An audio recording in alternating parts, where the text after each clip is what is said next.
Hello everyone. Today we're diving into part 2. But first, hey race a quick recap of what happened last time. Su Ming was transported to Beastmaster Star and woke up with a unique power. He can steal the lifespan of non-human creatures. He's also bonded to a lovable iron-eating panda named Defy.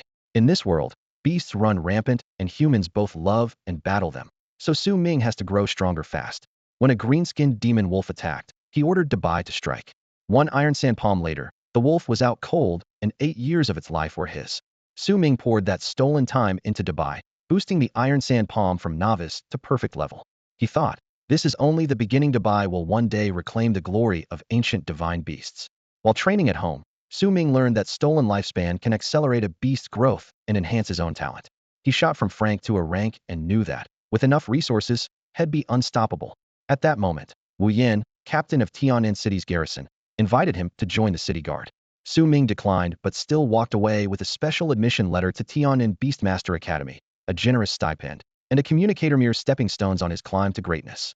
On campus, he discovered the ordinary class was packed with prodigies. Shang Rin the business whiz, Xia Feng of the prestigious Xia family, and more. On his first day, Su Ming had Dubai crush senior student Zhang Hao, instantly becoming the center of attention. Principal Lu Tongxing personally invited him to enter a secret realm for advanced training. Su Ming agreed without hesitation. This was the stage where heads shine. Inside the realm, Su Ming was in his element. Dubai bulldozed through monster after monster, and the pool of stolen lifespan soared. Using his acceleration ability, Su Ming pushed Dabe skills from perfect to peerless, thinking, this realm is the perfect catalyst for my rise. Yet deep within, a hidden danger was closing in. After one battle, he found the realm's beasts had been corrupted, seemingly controlled by a mysterious faction. Realizing the threat extended beyond the academy to the entire Xia nation, he pressed on, determined to unmask the mastermind and save the school. Along the way, he shattered his limits, advancing from second rank to third rank Beastmaster and forging an unexpected contract with the powerful Bloodwitch fiend, Hong Yu. During the third rank battle royale, Su Ming was unstoppable. With Hong Yu's potent necromancy, he swept aside every opponent and rocketed to first place, becoming the academy's undisputed champion. Principal Lu Tongxing awarded him in person. Standing on the podium, Su Ming declared, this is only the beginning, I'm going even further. That wraps up the recap of part 1. I hope you're excited for today's part 2. Your likes and comments are my greatest motivation. If this is your first encounter with the story, head to the comment section or the playlist to start with part 1. Now let's jump into part 2. The swarm tactic was nasty, but today it met its match. The insect tide crashed straight into Su Ming's sea of bones. Wings of white bone filled the sky. Cold mist hung like a curtain, and the two forces ripped into each other deep in the secret realm, waves colliding with waves. Su Ming could have driven the enemy out then and there, yet the endless stream of alien insects made him change his mind. If the enemy treated the bugs as bottomless refills, why shouldn't he drink his fill? Every time his dragon-shaped skeleton breathed frost, centuries of alien lifespan were refined into the bone dragon's core. Forget herb gathering. The longevity alone already rivaled everything in Thousand Army Grove. Sea of bones against a refill swarm, anyone could see who would break first. Once the line was stable and night had fallen, Su Ming broke away and headed for the camp beneath the Tianseng ancient tree. He would rest for the night and start harvesting again at dawn. Outside the secret realm, torchlight licked the rough cliff walls as a panting messenger rushed up to demand. Chief Demand, Blood AO Witch Priest wants to know what's going on. Can we still deliver the full quota of 4th and 5th tier herbs this year? What's going on? How should I know? Demand, bare-chested, the beetle shell on his shoulder catching the firelight, snorted. Can't you see that flock of flying undead? Has the Xia kingdom opened a gate to the necropolis or something? The messenger lowered his voice. This secret realm supplies half of what was pearl scale grass and golden cicada grass. If it falls, who can afford the consequences? The outer fortress is guarded by 3 7th-tier witch priests, and an 8th-tier witch king can reinforce at any moment. We aren't here just to hand the place over. The man understood the stakes and issued a grim order. Tell Blood AO Witch Priest that every member of my tribe and every insect swarm is to move here at once. If the realm is lost, our tribe will be culled. Death would be mercy. The rest will be slaves or hosts for goo worms. The messenger hesitated, then nodded. He'll relay it and push for reinforcements. Thanks. Wiping sweat from his brow, the man vaulted down the earthen slope, spear in hand. His 2 monarch-class insect lords squatted at the front, holding back the raging horde. With a shrill command, he drove every bug into a suicide charge against the frostbone dragon. Even if only their fangs remained, they would gnaw those skeletons to dust. Night wind, scented with resin, swept the camp. When Su Ming returned to the Tianseng ancient tree, the campfire was already blazing, and his 3 companions were leaning against the trunk, chewing on dry rations. Though weary, their eyes still sparkled. Today's haul had shattered every expectation. A run-rated hell level had turned into a school outing, gathering herbs, clearing monsters, picking up resources as easily as fallen leaves. Autumn truly is the season of harvest. You're back. Catch. Xiaofeng tossed a storage ring to Su Ming. Inside lay a mountain of insect cores, rows of glittering points, at least tens of thousands, maybe more. Thanks. Su Ming slipped it into his pocket. If you need anything, just say so. No need for manners. Not right now. When I do, I won't be shy. Deal. Su Ming, we brought in 300 pearl scale herbs today, plus a dozen golden cicada plants. The campfire popped and crackled as Zhuang Yu hurried over, his eyes gleaming like lanterns. He had set himself a target of 20 plants. What they had gathered was nothing short of astonishing. Not a bad day's work. Su Ming glanced at the mound of herbs and offered a mild verdict. This is more than not bad. We can brew at least 600 tier 4 advancement potions. Just save me one batch, and you can split the rest however you like. While speaking, he casually swept an entire sack of Zerg cores into his oversized spatial ring and tossed Xiaofeng's storage ring back to its owner. A meow, and I need about 50 potions, so 50 pearl scale herbs will do. As for the golden cicada plants, Meow wants to awaken one and take it home for study. Cradling the herbs, Zhuang Yu stated their requirements with care. Awaken it. Planning to contract a golden cicada plant? Su Ming raised an eyebrow. Not quite. I just want to see if we can cultivate it artificially, Sang Meow explained as she stepped closer to the fire. 50 won't get you far. I've downed more than 100 bottles myself, and still haven't broken through to tier 5. Since you picked the herbs, well, split them evenly, same for the golden cicada plants. His tone was as casual as if he were divvying up wildflowers, not priceless spirit plants. They offered no immediate boost to his strength, but the favor he gained might prove invaluable later. Zhuang Yu and Sang Miao exchanged a long, speechless look. They weren't sure whether to be stunned by Su Ming's generosity or terrified by his run of bad luck. Hundreds of doses, and still no tier 5. One thing was certain. The thought that he lacked talent never crossed their minds. Ignoring their mixed expressions, Su Ming pulled out a skewer thicker than his arm, a hunk of octopus tentacle, and flipped the grate. Golden fat hissed on the flames as he sprinkled spices, filling the air with briny richness and peppery heat. Su Ming, is that sea beast meat? Raised on ocean breezes, Zhuang Yu knew the smell by heart. His nostrils flared. Sure is. King class, giant octopus. You're in for a treat. Seafood was common on the coast, but a king class beast was a rare delicacy. Is it edible? Zhuang Yu hesitated, genuinely unsure. Su Ming shot him a baffled look. You live by the sea and you're asking me if seafood's edible? Of course it is. Don't tell me you've never tried octopus balls. Zhuang Yu managed a wry smile. He wasn't pretending. Anything from the ocean carries demonic energy, Sang Miao explained for him. No one touches it unless they're starving. Well, you're in luck. I hunted this on Dragon Isle, completely clean, no contamination. Su Ming handed them the sizzling skewer. This is amazing. One bite, and Zhuang Yu's eyes went round with shock and delight. A kid who's never tasted seafood and grew up on the coast. Sang Miao looked from Zhuang Yu to Su Ming, words catching in her throat. About your skeletal summoner. She finally voiced the question. Abyssal miasma. Growing up near the sea gives you sharper senses. Su Ming admitted it openly. So my undead skeleton mutated because of the abyss, but it hasn't corrupted me, and am not demonized. Marshal Xia knows all about it. He spoke while finishing his own skewer. Good, that's a relief. If you were tainted by the abyss or working for the demon palace, you wouldn't be this upfront or this powerful. Zhuang Yu let out a long breath, tension draining away. Without clearing up that doubt, it would have haunted him. Everyone knew the Serpent Kingdom, long at war with Biluoqing, was practically an open branch of the demon palace, its people worshipping the demon dragon. When it came to hatred of the demon palace, Biluoqing and the students of Hanhai Academy felt it far more keenly than anyone in Tianan City. Relax. Since you're fine with it, we won't leak anything and get you into trouble.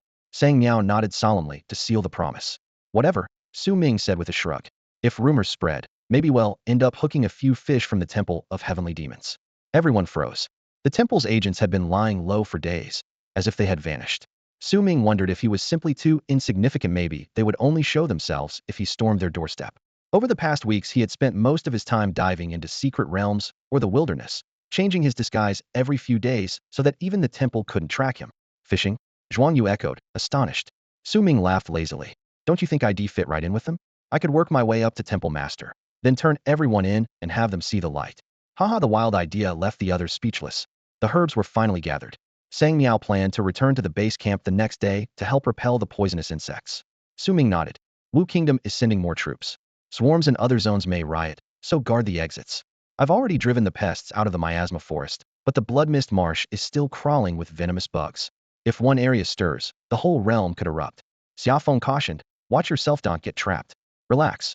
A bunch of bugs? He'll wipe them all out. Su Ming thumped his chest. At dawn, Su Ming set off with Hong Yu, carrying the basic map Zhuang Yu had sketched. Before leaving, he handed over a large bundle of antidotes as a gift for the wounded soldiers. Because Hong Yu was with him, he couldn't use teleportation. If he stored her in his beast space, the skeleton army would vanish back to the nether plane, so they had to fly the entire way, just as they had the day before. The battle at Wu Kingdom's outpost was still raging. Waves of insects driven into the secret realm kept coming, mostly flyers, many of them ordinary bugs sent in as cannon fodder. The 4th-tier realm capped combat strength, and Wu Kingdom couldn't find enough commander-class spirit insects. Even if they did, they were no match for the Skeletal Legion, a perfect reversal of the day when Xia Kingdom's tamers had been pushed back. Still, Wu Kingdom fought on. Many beast tamers rushed to the Blood Mist Marsh, using forbidden arts to herd poisonous insects toward the front lines to ease the pressure. In the center of the camp, the 5th-tier beast tamer known as Demand stood amid blood and flame, eyes bloodshot, killing intent rolling off him, veins bulging, the tattoos on his skin seeming ready to come alive. He had just learned that the undead play here had been triggered by a mere 4th-tier beastmaster from the Xia Kingdom. It was a humiliation beyond words. Half an hour ago, the Blood Turtle Witch Priest's order arrived: hold the secret realm at any cost, or kill the beastmaster named Su Ming. In truth, that left only one path. If Su Ming lived, the undead would keep pouring in and the stronghold would eventually fall. For more than 10 years, he had clawed his way from early 4th tier to the peak of 5th, guarding this barren wasteland, and even missing the births of several of his children. How could he allow a 4th-tier upstart to destroy everything he had bled for? Fury boiled in his chest. He threw back his head and roared, "Despicable Xia scum! If you've got any guts, come fight me unknown instead of hiding behind corpses." The shout rolled across the shattered camp, and Demand instantly caught the faint flicker of a probing aura, so he bellowed all the louder. A duel? High in the mist, Su Ming sat astride his snow-wind dragon and arched an eyebrow. The summoning time of his frostbone dragons was almost up, so he dispelled the concealment and revealed himself a kilometer in the air. If that's the best trick you've got, you might as well die early. He chuckled and looked down at the field of bones. Wu Kingdom warriors talking about single combat? Without those disgusting bugs, your nation would have been wiped out several times already. At his whistle, the snow-wind dragon pulled the clouds aside, its silver-white bulk fully exposed against the sky. So it really is a Xia Beastmaster. Bite him to pieces. Below, more than 100 Wu Beastmasters reacted on instinct, pressing their soul tablets. A flood of venomous insects surged upward like a living storm, blackening the sky with shrill hisses. Su Ming's gaze went icy. Beside him, Hong Yu raised a hand. A crescent of blood-red light met the swarm. Boom, boom, boom. Countless insects burst into bloody fireworks, their shredded bodies raining down in a stench of iron. The bugs looked terrifying, but they were nothing more than spirit-awakened and extraordinary rabble. Quantity and quality never coexist. A Wu Beastmaster was doing well if a single brood queen matched his own tier. Maintaining an entire legion was impossible. One colony, one queen, those were the rules. To summon thousands of creatures equal to oneself, as Su Ming just had, was unheard of on the continent. He knew the truth. He wasn't paying with resources, but with life itself. First you shout for a duel, now you throw bugs at me. Wu monkeys break their word faster than dogs, he sneered. Yu Demand's face went ashen. You'll pay for that insult. Barking mutts. All of you, Su Ming replied, voice like frost. Since there's no value left to squeeze out of you, go die. At that command, every frostbone dragon disengaged from the insects and swooped over the Wu encampment. Their jaws gaped. Boom. Blinding white breath howled down, a freezing gale that swallowed everything. In the blink of an eye, the camp, its engines, and its soldiers became glittering ice statues. Of the hundreds of Wu Beastmasters, only a few dozen at the fringes escaped. The rest were frozen solid. The swarming insects were locked beneath thick layers of ice, piled like concrete poured in an instant. Su Ming surveyed the scene from above. I've danced with you all day. Did you really think I was just here to joke around? He glanced at the now silent battlefield. Fewer and fewer insects were being sent in. Clearly the Wu leadership outside had decided to abandon the site. They knew his summoned beasts were monsters. In just half a year, his power had multiplied dozens of times. It wasn't that they didn't want to rescue their men. They simply had no way to do it. It wasn't resignation. It was helplessness. After wiping out most of the remaining Wu Kingdom Beastmasters, the Frostbone Dragons had fulfilled their mission and withdrew to the plane of the dead. A brief rest, and they could be summoned again. The foot soldiers scattered in panic, but their burly leader remained where he stood. Thick frost glazed his bare torso, yet his muscles still bulged as though the icy breath had been no more than a cold shower. Blood-red eyes locked on Su Ming, radiating a savage, death-defying fury. Su Ming raised an eyebrow. Such resistance was unexpected. No wonder the Wu Kingdom managed to survive. Between great powers, they were as hard to kill as cockroaches. Still want to onion own? Su Ming called out. Give me that chance, and I'll acknowledge you as a warrior, the giant rasped, baring his teeth. I don't need your approval, Su Ming chuckled. But if you want to bet your life, ill obliged, just don't disappoint my beast. He lifted a hand, and a summoning circle flared. Dubai trotted from the light, its snow-white coat gleaming in the shards of ice. Dubai looked around with a questioning chirp, finding no worthy opponent. I don't fight with just one beast. The brute roared and stamped the ground. Boom. The earth split as a 10-meter black scorpion of monarch rank crawled out. Its carapace gleamed, the tail stinger shining with a cold blue glow. In the next heartbeat, the scorpion melted around the man. His lower body became the scorpion's, his human torso replacing its Hiata grotesque man-scorpion hybrid. Scorpion King? Su Ming muttered inwardly, catching another blur of motion. A four-winged centipede whirred in from the distance, its thin wings buzzing harshly. It dove straight into the hybrid's chest and dissolved into a black-red tattoo on his shoulder. The man howled, veins bulging, yet it wasn't over. His skin cracked like parched earth, and a swarm of black insects poured out, weaving a glossy carapace over him. Su Ming's scalp crawled.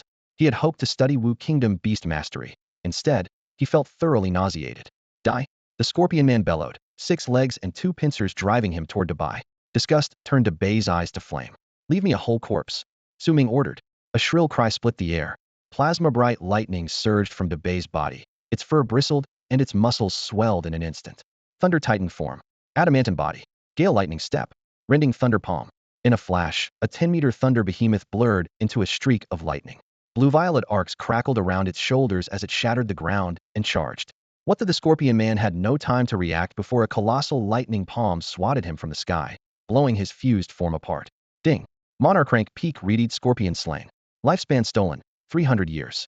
Monarch rank peak 4-winged centipede slain. Lifespan stolen, 300 years. Commander rank peak Mania Gu slain. Lifespan stolen, 200 years. Mania Gu? The monarch-class demon insects ahead barely held Su Ming's attention. What intrigued him was something Newagu. He quickly realized that the creature hadn't appeared on its own. It had been fused with the burly Wu Kingdom warrior from start to finish. Blood-red lines snaked across the man's skin, like a vicious bull ready to burst free. Su Ming clicked his tongue. If people could form contracts with plants, why not with Gu worms? Still, it was the first time he'd seen one in person. After confirming the area was momentarily safe, he bent down and swept the insect's shattered body and its crystal core into his spatial ring, as casually as picking up pebbles. Just then his communicator vibrated. The caller ID flashed Marshal Xia. Marshal Xia, what brings you to me so suddenly? Su Ming answered with a grin. If I didn't call, you'd probably punch a hole in the sky, wouldn't you? Xiao Wusheng's deep voice held a half-amused threat. Come on, you know exactly where I am. All I did was take out a few bugs well, and a troop of monkeys. Nothing major. Hey, you really hit them where it hurts. The Wu King's noticed you and is facing off against me right now. Xiao Wushang paused. First the demonic temple, now Wu Kingdom. Keep this up, and I won't dare keep you in Xia Kingdom. Maybe I should send you out to open new territory. Su Ming curled his lip, as if he were some walking calamity. Little did Xiao Wushang know that he also had ties to the alliance of 10,000 clans, and aimed to become a serpent lord. Even Xia Kingdom had to tread lightly around that alliance. As long as it didn't cause open trouble, the kingdom could only look the other way. Give you enough benefits and pioneering new land is easy, Xiao Wushang continued. Just name the place. All right, time to come out. The marshal's tone softened. Wu Kingdom's moving. Looks like they're planning to seal their secret realm exit for good. Seal it? Are they that scared of me? Su Ming laughed breezily. What do you think? Want to try leaving through their side? Xiao Wusheng's voice cooled. Oh, what's to be afraid of? They treat these bugs like their own father, so affectionate. A thought struck Xiao Wushang. Next time he faced the Wu King, he might bring Su Ming along. The kid's sharp tongue alone could infuriate the enemy half to death. In any case, it can't be anything good. The marshal refocused, voice brisk again. If they can't hold the line, they'll settle for mutual destruction. Judge the situation yourself. The moment things go south, I'll pull out. I plan to withdraw this year anyway, but you just had to deliver a surprise. Fine. I've got a Wu Kingdom prisoner. Let me question him and get back to you. Su Ming hung up. He contacted Xia Feng and the others next, and the news made his brow knit. Pressure on Xia Kingdom's outposts had surged. Swarms of insects were pouring toward the outside world like a flood.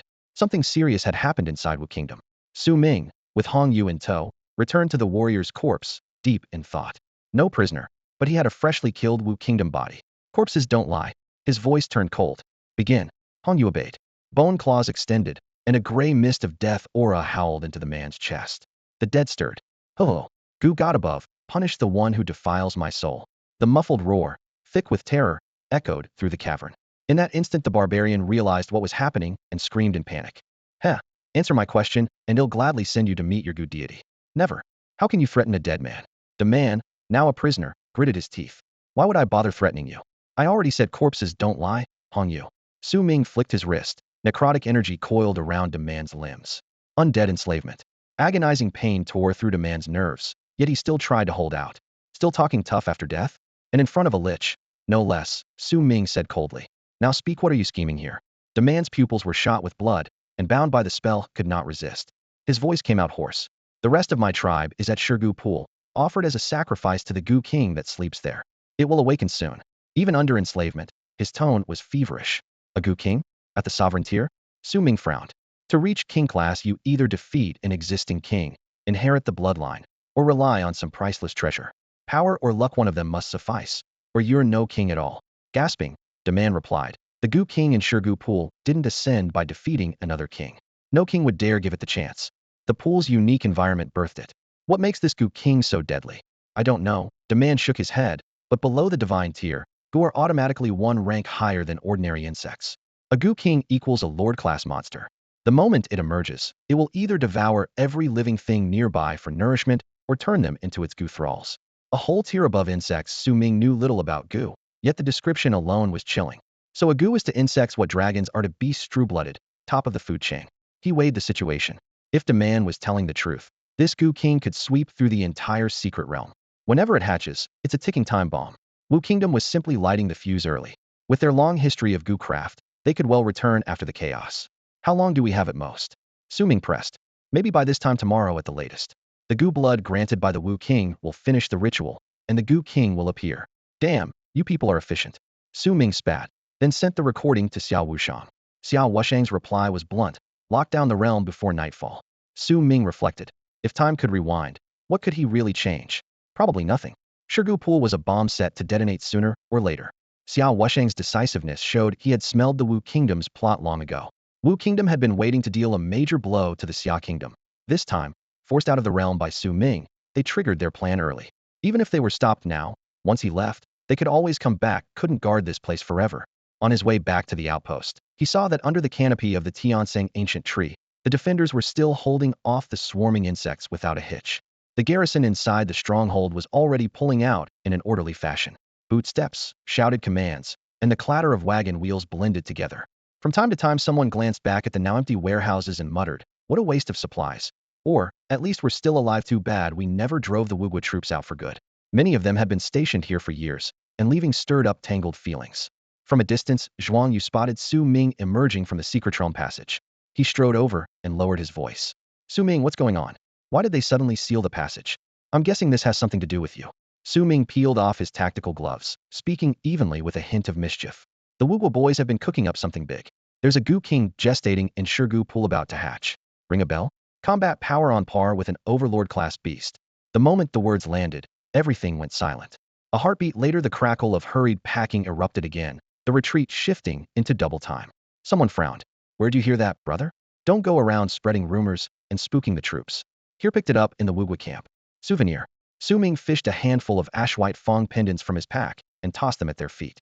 Head stripped them off dead Wugwa beast tamers, hoping for a spatial ring. Turned out the whole lot were broke, and these Eid-style trinkets were all they carried. "Holy crap, those are Wugwa beast tamer pendants." One soldier gasped. "You wiped out their entire base? Now I feel better. That evens the score. Who was that guy just now?" "Savage.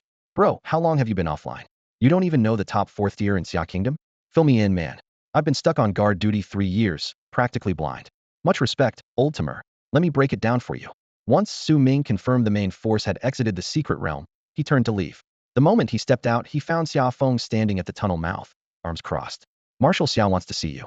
Lead the way." Su Ming wasn't surprised Xiao Wushang was bound to hand out a reward, and this time the merit was sizable. But as they left the camp, he noticed the entire border city was evacuating as well. It held fewer than 1 million residents, yet still counted in the hundreds of thousands, all being hustled out at once. Su Ming raised an eyebrow. "Why is the city clearing out too?" "Marshal's orders. Tied to that Gu King you mentioned," Xiao Feng replied tersely. "Got it." They soon reached Xiao Wushang's temporary command tent. After a few pleasantries, Xiao Wushang gave Su Ming a knowing smile. "Nicely done. Good thing I never gave you a formal rank. You're better suited to stirring things up." "A rank, huh? What kind of benefits are we talking?" Su Ming joked. "I could pull you out of school and make you my personal guard. How's that sound?" Cough. Su Ming nearly choked. An 8th tier powerhouse wanting a 4th tier as a bodyguard? Of course he understood. The title would be a protective halo, and few people would dare mess with him afterward. Xiao Wushang arched a brow. Not interested? I still prefer roaming around making trouble. Thanks. Fine, your call. Su Ming's stomach flipped. Knew it. Xiao Wushang slid a thick dossier towards Xiao Feng. Give this to him. Xiao Feng glanced at the cover, pupils contracting, then masked his shock. Let him read it, Xiao Wushang said quietly. Might stop him from doing something stupid later. When permission was clear, Xiao Feng handed the file over, then took a closer look himself. The title jumped out at him. Demon Palace of the Heavenly Abyss. The Saintess, was he really allowed to be reading this? What the hell? Su Ming stared at Xiao Feng, wondering why his friend looked as though had just seen a ghost.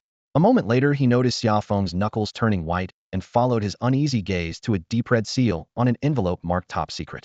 Su Ming accepted the file and flipped it open without ceremony. The paper felt cool. A stark headline leapt out. Orphan left in Tianan City by the late Saintess of the Demonic Palace Su Ming? Heh. Su Ming sneered inwardly. He knew all too well what he was. No cheat codes, no miraculous gifts. The original Su Ming had died God knew how many times. As for being immune to demonic corruption, that was just a side effect of accelerated lifespan loss. With that, he slapped the so-called top secret dossier onto the floor and rapidly calculated his new asking price. Now, Xiao Wushang needed him, not the other way around. Su Ming's abrupt action made Xiao Feng's heart jump. He almost thought his brother would do something drastic. Xiao Feng admired Su Ming and never believed he could be linked to the demonic palace, much less the absurd claims in that file. Marshal Xia, what is this supposed to mean? Su Ming asked, voice calm but laced with barbs. Xiao Wushang sighed. This file was meant for the highest authorities, but you've shone too brightly. I couldn't let them have you. So you have a choice. Help me finish the plan, or live comfortably as one of Xia Kingdom's prized talents. You want me to infiltrate the demonic palace, climb all the way to Palace Lord, then defect? Su Ming raised a brow, mind racing. Even Xiao Wushang was momentarily at a loss for words. He could only shake his head. The original plan is unchanged. Only a handful have seen this file. If you do become Palace Lord and stay out of Xia's affairs, I might even lend support. Let's not get ahead of ourselves, Su Ming cut in. What's in it for me? No benefits, no deal. What do you want? Xiao Wushang knew Su Ming too well to waste time. What's the best you can offer, Marshal? Su Ming pressed. Xiao Wushang considered. Regardless of what happens, they'll guarantee your safety 3 times. Find that person for me, and even if you one day betray Xia, I'll keep you alive. A 3-time Gatudif death card. Su Ming couldn't care less. Won't need it. Xiao Wushang frowned. Then I'll strike 3 times on your behalf. Anyone below 7th tier, I'll kill them for you. I settle my own scores, Su Ming said, shaking his head again. Xiao Wushang's face darkened. To him, these were top-tier privileges, yet Su Ming wouldn't bite. Su Ming had already worked out what he really wanted and switched tactics. Marshal Xia, how about a few barrels of true dragon origin blood? Barrels? Xiao Wushang almost thought had misheard. A drop or 2 maybe. Barrels?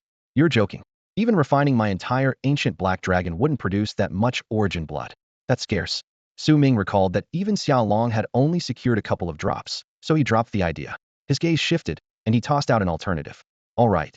Then give me some wind thunder divine iron. Got any? Su Ming paused, realizing he didn't even have a trace of that material, so he brought it up. Difficult, no promises. Tier 7 undead bone components? No time. Su Ming was speechless. An esteemed Tier 8 powerhouse had nothing to offer and wanted something for nothing. Xiao Wushang felt even worse. 3 favors from him were apparently worth less than a few Tier 7 materials. The problem Wash truly had none. Those items were rare, but not top tier. Unless you desperately needed them, they were worth less than a Gatudif death card. Fine, then wind thunder divine iron. Xiao Wushang rubbed his temples. They'll try to track some down. If I really can't, they'll personally slay a Tier 7 skeletal overlord for you when this is over. Deal? Deal. Su Ming nodded. But if the target or the demonic palace shows no reaction within 3 years? 3-year limit. Good. Su Ming had nothing to lose.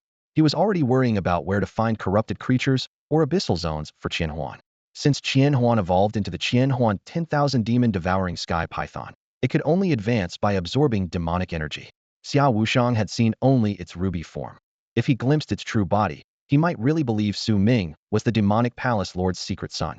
By the way, Xiao Wushang suddenly remembered, how does a suspected demonic palace spy have a few million military merits? Isn't that ridiculous? A few million? Xiao Feng, who had been eavesdropping, stared at Su Ming in disbelief. He himself had barely 10 or 20,000, and that was thanks to Su Ming exposing the demonic palace plot in the Academy relic. After watching Su Ming fight like a one-man army, however, millions of merits almost made sense. In a full-scale war, he would probably earn even more. Marshal Xia, Su Ming pulled his thoughts back. There's nothing I need on the military exchange list. Even the Tier 5 advancement serum is out of stock. What am I supposed to trade for perhaps a Grand General's rank? Grand General? Xiao Wushang snorted. If you reach tier 8 within 20 years, they'll make you a theater marshal. For now, though I'm wiping your merits clean. What about compensation? Skip the spirit stones, I don't need them. A few million merits converted to only a few million spirit stones. Yet even 100 million stones couldn't buy those merits. Su Ming had earned every point in blood. Not a single one was inflated. Many of his kills hadn't even registered because they were too far away for the communicator to record. Either an equal value of tier 7 materials, or, while speaking, Xiao Wushang produced a light purple stone the size of his palm. Faint arcs of lightning danced across its surface. A teleport stone for the true dragon secret realm. It activates once a century and lets you enter directly. I found my ancient black dragon egg inside. I thought you said you picked it up in the Dragon Island secret realm? Su Ming raised an eyebrow.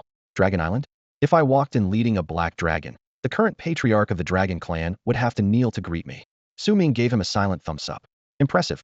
He wasn't particularly interested in an ancient dragon egg, but the blood of a true dragon might awaken the hidden azure dragon bloodline inside Qianhuan. If a primordial azure dragon were born, Xiao Wushang's black dragon would be the one kneeling. A sudden thought struck him. By the way, Marshal Xiao, where exactly is the true dragon secret realm? No idea. What? You don't know? Su Ming drew back his hand before he could reach for the teleportation stone.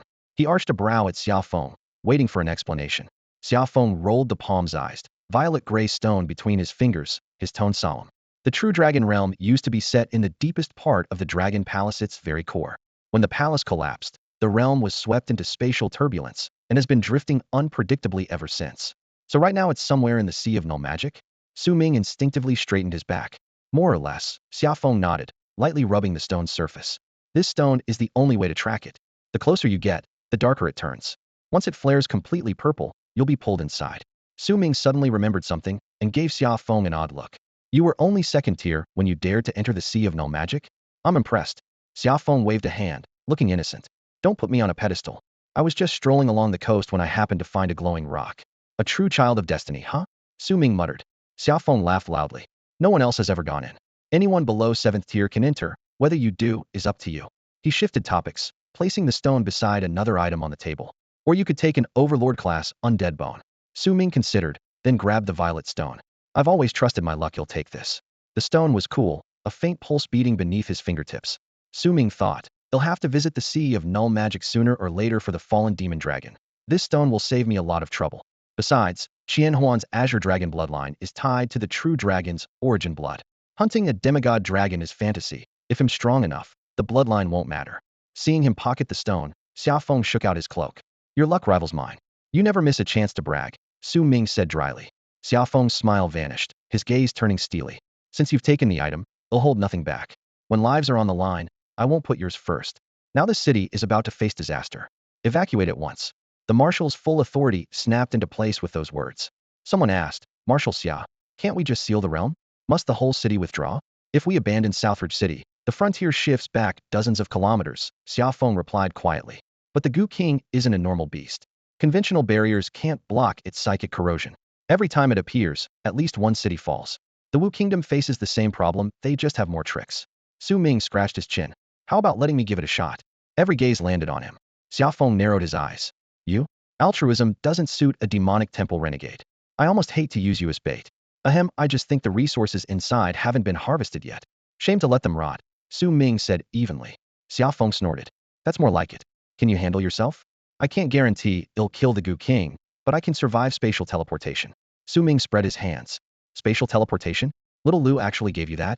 Xiao Feng's eye sharpened. Not the headmaster's shadow of the void, just a similar life-saving trick. Point is, I can bail out. Fine. If you can't finish it, no one will blame you, Xiao Feng said. While you're in there, grab whatever you can. If you do kill the Gu King, you get 10% of the realm's future yield. 10%? Su Ming raised an eyebrow, then grinned. Sounds fair. He tucked the stone inside his coat, his eyes turning cold. Mostly, I can't stand those Wu Kingdom bastards. Whatever they're plotting, we can't let them have their way. From the moment he left the realm, Su Ming had planned to return. Showing Xiao Feng a glimpse of his hand now would ease the marshal's worries. Better to reveal a little than let him lose sleep imagining the worst.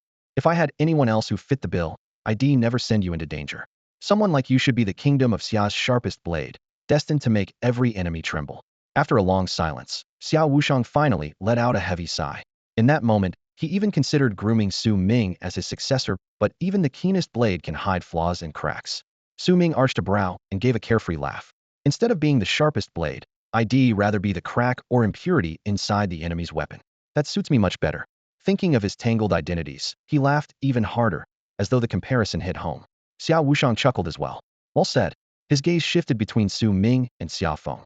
In the end, he offered no further persuasion, simply produced a dull gold pass token, handed it over, and dismissed the two of them. Outside the command tent, Su Ming and Xiao Feng immediately parted ways, one to stir up trouble, the other to hone his sword intent. The path of sword intent can't be rushed. When they stood side by side, Su Ming always seemed half a step ahead, yet among their peers Xiao Feng was still exceptional. Su Ming changed his appearance, clipped the token to his belt, and moved against the retreating crowd toward the secret realm entrance. The lockdown was nearly complete. Seeing the token, the guards opened a passage without a word, then closed ranks behind him. The stronghold lay in ruins. Anything of value had long been packed away. Before departing, Zhuang Yu and Sang Miolin had messaged him, inviting him to visit Biluoqing sometime. I definitely will. Su Ming replied no mere courtesy. He was already plotting. The Forbidden Magic Sea, the Yellow Springs secret realm, even the Serpent Demon Kingdom, all were worth a run to harvest resources. For now, he decided to check out the bone eroding pool first. Screech chirp chirp chirp. Inside the secret realm, a storm of insects surged toward him. The most horrifying locust plague ever recorded couldn't compare to a fraction of this scene. The numbers were nightmarish, and the creatures monstrously large. Ordinary venomous bugs formed a living carpet, and once a creature reached the awakening tier, it was at least palm-sized. A fully formed demon insect meant certain death for any mortal. Even monarch-level swarm leaders were now fleeing in panic, slamming against the realm's barrier in a desperate bid to escape. At the moment, Qianhuan had taken the shape of a 5-meter-long turquoise grasshopper. With a flex of its hind legs, it bounded through the air, scooping up fistfuls of flying insects and stuffing them into its mouth, chitin crunching, ichor spraying. Sheltered by Qianhuan, Su Ming stood at the heart of the swarm, surveyed the near-apocalyptic scene, and couldn't resist a complaint. None of this is my fault, it's all the Witch Kingdom's handiwork. Then it struck him. Disaster seemed to follow him wherever he went, wiping out secret realms and beast territories alike. Looked at from another angle, though, the catastrophe of others was often his own good fortune. After all, every calamity that befalls an alien brood is nothing but a blessing in disguise for him. The bone-eroding pool sat at the very heart of the secret realm, dead center of the blood mist swamp. Though called a pool, it dwarfed any cavern lake Su Ming had ever seen, its surface nearly matching an ordinary lake in size. The land dipped like a colossal funnel, gathering every drop of the swamp's filth and poison. Year after year, the sludge accumulated, turning the place into a perfect breeding ground for venomous goo. Unlike the rest of the secret realm, which buzzed with life, this area was eerily still. Not even a single insect silhouette broke the air above the water. Every creature's instincts drove it to flee. The moment Su Ming stepped in, his ears rang with emptiness, as if the world had been drained of background noise. Strangest of all, the swamp water, normally a murky green, was crystal clear here. No fish swam in it, nothing lived in it at all, not even an insect corpse. Bone-eroding pool, Hongyu. Toss a few skeletons in. Let's see if the name fits, Su Ming ordered calmly. Yes. With a flick of her finger, Hongyu summoned a white magic array. For 1-star elite skeletons appeared, their bones snow-white and untouched by special training ideal test subjects. She waved, and the skeletons splashed into the water. At first they merely sank, their frames intact. Within seconds the bones dulled to gray, then blackened, and before they disappeared beneath the surface they collapsed into ash, leaving no trace behind. A sharp crack echoed as Hongyu shivered, the backlash from the summon's instant demise barely twitching her brow. Su Ming frowned. It really can erode bone? He sensed no outward energy. The pool itself seemed to be doing all the work. It's not corrosion, Hongyu corrected. It devours vitality. Vitality? Even with undead, Su Ming accepted the term. After all, the flame of their souls still burned. So that's the Gu King's trick. Before he could finish, the scenery wavered. The 4 skeletons, moments ago reduced to ash, now stood whole on the bank, and Hongyu was about to send them in again. Wait. Dismiss them, Su Ming ordered. Hongyu complied without question, and Su Ming called silently to the spirit of time. Time spirit, what just happened? Reversing time was clearly its work, and 4 skeletons hardly warranted such power. That meant he himself had been affected. Something was siphoning your vitality, the spirit replied coolly. You couldn't feel it, but you just lost 10 years of lifespan. You'd better keep your distance. Su Ming's face darkened. Damn, it barely had a century to begin with, and now 10 years were gone in an instant. That power kills without leaving a trace. No wonder every insect is running for its life. A chill washed over Su Ming, but he didn't hesitate. He stowed the red jade, signaled Qianhuan, and rode the wind skyward. Only after climbing more than 100 li above eroding pool did he stop within the clouds. He knew he had to back off. When it came to Gu sorcery, he was completely out of his depth. With that in mind, he immediately contacted Xiao Wushang, who was guarding the outer perimeter. Kid, did spatial blink fail on you? If the Gu King hasn't fully erupted yet, I can still fish you out, Xiao Wushang teased the moment the line opened. Marshal Xia, that Gu King is no joke. Even from here I can feel a force that drains life itself, Su Ming said, pretending the statement was hard fact. Life draining? Are you sure? Xiao Wushang's tone turned grim. Positive. Every venomous creature down there is fleeing like death itself showed up. Knew it, Xiao Wushang muttered. This isn't coincidence, it's the work of Shuai Wang. Get out now, you can't handle that thing. Shuai Wang. Sounds nasty. How strong is he? One of the 4 witch kings of the Wu Kingdom, Wu Shuai, master of the Shuai Wang Gu. If he goes all out, he can trade one for one with anyone, me included. You're saying he set that Gu King loose? Gu are plagues refined from insects. Wu Shuai planted a Shuai Wang Gu seed here so it could mature, snare Xia Nation, and hand him a fully grown king-class Gu. Even if we dismantle the trap, he still wins. She can harvest the offspring and train his successor. Su Ming frowned. Is there no way to stop him? Don't be rash. Inside the secret realm you have no chance. The Shuai Wang Gu spreads by devouring life force, the infected beast or humanage, and die in moments, then pass it on. Wu Shuai has less than 20 years left. I've got a millennium, but if he's willing to die, he can drag me down with him. A single king-class Gu is more than enough to bury you.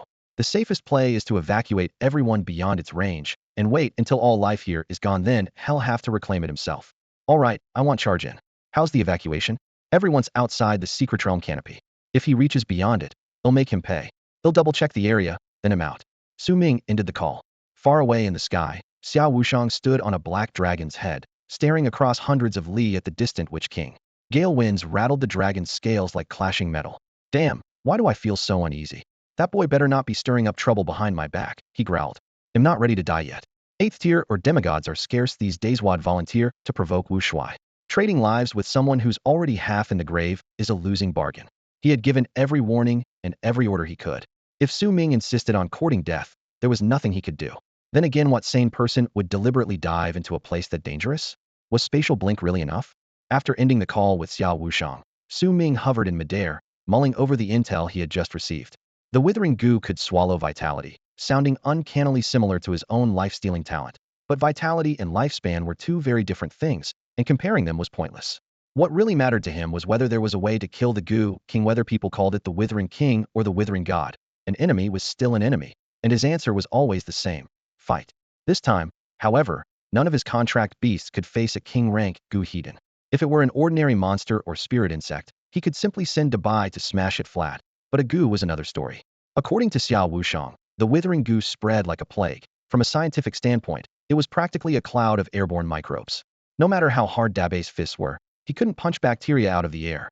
The threat was so troublesome that even Xiao Wushang had chosen to keep his head down and wait for Wu Shuai to die of old age, which showed just how bizarre the Gust power must be.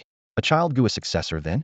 After pondering for a moment, Su Ming decided to stay put and wait for the Gu King to appear. Whether he fought or fled would have to wait until he saw what the creature actually looked like. As dusk settled in, he landed at the edge of the swamp, ready to keep watch through the night so he wouldn't miss the slightest movement. Beneath his feet lay nothing but wet mud and waist-high weeds. No valuables, no clues. Otherwise he would have run a time anchor rewind already. Without an anchor, though, all the time sand in the world was useless. The 1,000+ hours in his hourglass sounded generous, but every skill from Chrono Sprite burned through the stuff. And he never felt he had enough unless the day came when he could fill the hourglass to the brim, which was still a distant dream. When full night fell, a scattering of starlight suddenly burst over Bone Erosion Pool in the distance, like an enormous diamond set in the black water. Countless points of light swam beneath the surface, invisible by day, but now slicing through the dark. A faint crick of cicadas drifted over, and 3 streaks of light shot skyward before darting off in different directions. Su Ming's heart skipped a beat. Hadn't they said only one Gu King would be born? Why were there suddenly 3? He had Qianhuan dive to a lower altitude to dodge the nearest streak. Yet that gleam clearly spotted him, wheeling around and shooting straight toward him. Su Ming cursed under his breath, but then realized it was a rare chance to examine it up close. He ordered Chrono Sprite to stand by for rescue and reached out to meet the light. Pop! The light slammed into his palm, and he caught a glimpse of a golden cicada wrapped inside it. Oddly, he felt no impact at all, as though he had hit nothing but air. When he pulled his hand back, a golden tattoo was shining in the center of his palm. A tattoo? He had seen plenty like it on the faces and bodies of the Wugwa people. Apparently, this was just one outward form of a Gu parasite. You could raise a Gu on purpose or have one forced on you, and Su Ming was obviously in the latter camp. A piercing cicada screech exploded beside his ear. System prompt. Vitality about to be drained. Spend alien lifespan to resist. Don't be shy, deducted already. Su Ming shouted inwardly. Lifespan was the one thing he had in excess. 100 years of alien lifespan consumed. Golden light erupted from his palm. A cicada-shaped tattoo wriggled like a living thing, its glow scattering as though it had just gorged on power. Is it eating vitality or lifespan? He muttered, unsure how long 100 years would hold out. Suddenly it clicked. 3 cicadas had appeared because bug devours bug, bug becomes Gu. They had to fight until one survivor emerged as Gu King. For now they were only at the monarch tier. The other 2 were likely hunting new hosts, which explained why every insect in the secret realm was fleeing, staying mint certain death. Worse yet, Xiao Wushang had warned him the thing was contagious. Qianhuan, how do you feel? Su Ming asked silently. A devouring force flickered just now, then hit again. So the system treats us as one. The payment's already made, Su Ming concluded. He rubbed his palms. Take me where the bugs are thickest. I want to see how nasty this withering Gu really is. Qianhuan obliged and blinked them away. Killed extraordinary class 8, star razor scorpion. Harvested 18 years of alien lifespan 11. Killed extraordinary class 5-star reed centipede. Harvested 15 years of alien lifespan 13. Killed elite class 4-star ghost fire beetle. Harvested 24 years of alien lifespan. Killed commander class 1-star serpentine glass moth. Harvested 110 years of alien lifespan. Su Ming stared. He swore he hadn't done a thing. He merely drifted above the swarm, yet the insects collapsed as if sprayed with pesticide, twitching once before dropping dead. So this is the withering Gu? A chill ran down his spine. Had always been efficient at farming lifespan, but this laser lawnmower effect was something else. The worst part, that hadn't even lifted a finger. Simply walking left everything within hundreds of meters dead, and every kill was credited to him. Great. I'm not just bad luck, I'm a walking plague god. Mowing down monsters felt amazing, but was wildly impractical. If he took this thing outside, even the club hostesses would keep their distance. Unless he learned to control it, ripping the Gu out might be safer. For now, though, he might as well farm lifespan to his heart's content. Qianhuan kept busy too, devouring carcasses, refining antidotes, and tweaking formulas toward true poison immunity. Only then did Su Ming grasp why the Wu Kingdom had sealed the secret realm. They pinned all the insects inside, so the 3 cicadas could fatten up. Once only one remained, it would instantly ascend as Gu King. He glanced at the golden cicada tattoo on his palm, then at the piles of insect corpses around his feet, and couldn't help feeling he was completely out of place in this scene. Su Ming didn't have to look to know what the other 2 sites were like. Corpses carpeted the ground while 2 streaks of light darted from one temporary host to another, draining life on contact and killing instantly. Only on his side did the golden cicada eat strictly on his schedule and menu. When he felt energetic, he let it harvest the insect horde. When he felt lazy, he fed it alien lifespan directly. To the cicada, that alien lifespan existed on a completely different tier 1 dose, boosted its power more than siphoning the life out of hundreds of thousands of insects. Gradually, the golden cicada seemed to adopt Su Ming's own temperament. He stared at the tattoo-like creature in his palm, repeating, "You open when I say open and shut when I say shut, understand?" He tried to form a deeper link, but aside from instinctive reactions, it showed no sign of thought. He figured it might get smarter once the 3 cicadas fused into a single Gu King. Think of me as your sugar daddy. Do you know what a daddy is? ZE. The high-pitched reply sounded less like a request for lifespan and more like agreement. Su Ming raised an eyebrow. Good, good. Looking at the perfectly tamed cicada, he felt a rush of pride. Which king? Decay King, whoever, will all have to call me daddy. And if the creature ever went out of control, he wasn't worried. Worst case, he would rewind time and walk away. For now, he only had to wait for the 3 cicadas to fight it out, merge, and become a true Gu King. During the following days, he wandered the secret realm like a street hustler, scooping up every herb he saw, known or unknown. Those plants had once been hidden in insect-choked forests and swamps. The insects alone made them impossible to spot. Now, with the swarm driven to the edges like stray dogs, countless rare herbs lay exposed for the taking. In both the Xia Kingdom and the Wu Kingdom, these resources were considered strategic, directly affecting how many 4th and 5th-tier beast tamers each nation could field in the next decade. Every herb he gathered was one fewer for the enemy. To Su Ming, though, they were merely numbers on a ledger.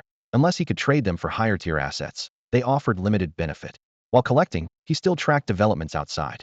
Everything was unfolding as Xiao Wushang had predicted. Nangling City on the border was now blanketed by the power of decay. Anyone below the 7th tier who stayed in the city lost vitality rapidly at best and died on the spot at worst. The Xia Kingdom tested a 5th-tier death row inmate. He lasted less than an hour. Worse, if the corpses were not handled quickly, They continued to poison the land after death. If this situation dragged on for years, the Xia kingdom would effectively lose the region, allowing the Wu kingdom to move in and seize the insect prison secret realm. Xia could open hostilities first, of course, but it had to be ready to sacrifice an 8th-tier army marshal to do so. Compared with an 8th-tier marshal, a tiny frontier town meant next to nothing. Its residents had already been evacuated, and only a few acres of soil were at stake. Wu Kingdom knew Xia would never start a full-scale war over so little, so it kept nibbling at the border in broad daylight, forcing Xia to bite its tongue. In today's beast-taming world, any 8th-tier force is a sword hanging overhead. Foreign powerhouses avoid setting foot in Xia for fear of the heaven-slaying sword. Yet each side holds its own trump card. Was one for own Doom Gu, for instance. The higher the rank, the tighter the standoff. Surrounded by rivals, Xia cannot afford to lose a single 8th-tier expert or the defensive line will crack at once, a concern far above Su Ming's 4th-tier pay grade. During the past few days he had charged at the bottleneck again, and each attempt had failed. Still, he had learned something. Timing, terrain, and mindset all had to align. The breakthrough might come with a flash of insight at dawn, or he might stall like last time, ramming the wall 100 times for nothing. Now he was in no hurry. He tried only once a day, hoping to succeed before the expedition to the Yellow Springs secret realm. Back when he thought graduating at 4th tier would be effortless, he had been painfully naive. Without graduating and taking missions, where would he get the resources to buy potions? Others emptied a bottle and had one less. He could at least rely on his self-healing trait, but consumables were still a bottomless pit. For days later, the turmoil inside the insect prison secret realm had settled, and only 3 intermittent cicada cries lingered in the air. Gigi, shut up, you're driving me crazy. Su Ming raised his hand and silenced the golden cicada in his palm. In this vast secret realm, only 3 golden cicadas remained alive plus himself. To breed a single Gu King, Wu Kingdom had devoured countless lives, all for one overlord-class fighter at a staggeringly steep price. Strolling around, he easily harvested several million years of alien lifespan, enough to raise several overlord beasts. Of course, cultivation isn't just a matter of piling up time. At high levels you need opportunities and breakthrough materials. Without them, even a million years of hard work moves you nowhere. Only anomalies like Ling, who can grind time into sands of time, or Hong Yu, whose rank is frozen yet keeps siphoning power from the necroplane, are exceptions. Back to the present. The 2 golden cicadas heard that brief call, looked at each other, and shared a single thought. Why is this guy so weak? Normally the 3 would be evenly matched, fighting until only one survived. Now an obviously underdeveloped pushover had appeared, and heaven itself would protest if they didn't swallow it first. The fragile balance collapsed. Devour the weakest, grow stronger, then eat the last cicada. Pure profit. 2 streaks of light shot towards Su Ming. Heh, do they really think the 2 of us are easy pickings? Su Ming's palm trembled faintly. From the vibration, he caught the mood of the golden cicada tattoo: excitement, impatience, and the special restlessness that comes right before a fight. After so long the wait was finally over, and he was eager to see what this experiment would yield. Through first-hand observation, he had already figured out most of the decay gus mechanics. It gnawed unceasingly at its host's life force until nothing remained, while releasing an equal measure of death energy into the surroundings. If any living thing was nearby, the decay spread like waves on a rising tide. Only 2 methods could sever it: completely isolating and clearing an area with a barrier or spatial cut, or having the true master of the decay Gu force the leaking power back into the bug. Over the past few days, Su Ming had been feeding the golden cicada life essence equal to a full century of lifespan, and every creature around him had been stripped of the same amount as payment. Xiao Wushang had confided that if the Gu were wielded by its contracted owner, 1 year of their life could be traded for decades of power against a pure terrifying, really. Against weaker targets it could kill in an instant, death arriving unseen. By comparison, Su Ming did not even need a contract. Just being an obedient host let him push the effect to its peak. He chuckled inwardly. So what if 1 of your years equals 100 of mine? I have tens of millions in reserve. What can you trade for that? He also suspected the decay Gu would behave differently at every cultivation tier, though he had yet to confirm the details. Much of what he knew was still conjecture. A shrill chirp snapped him back to reality. A wild golden cicada appeared right in front of him and froze the instant it sensed another living thing. Not bad. Nice and plump. Come here. Su Ming called out, raising his hand so the golden cicada tattoo showed in his palm. The wild insect could not understand his words, but instinct drove it to dart toward him. 3 golden cicadas were destined to fight sooner or later, and using the same host as their arena certainly made things easier. After all, the decay gus fate was to keep switching hosts, devouring life, and scattering death.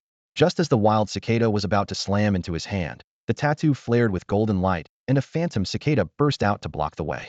It treated this body as personal territory and would allow no kin to trespass.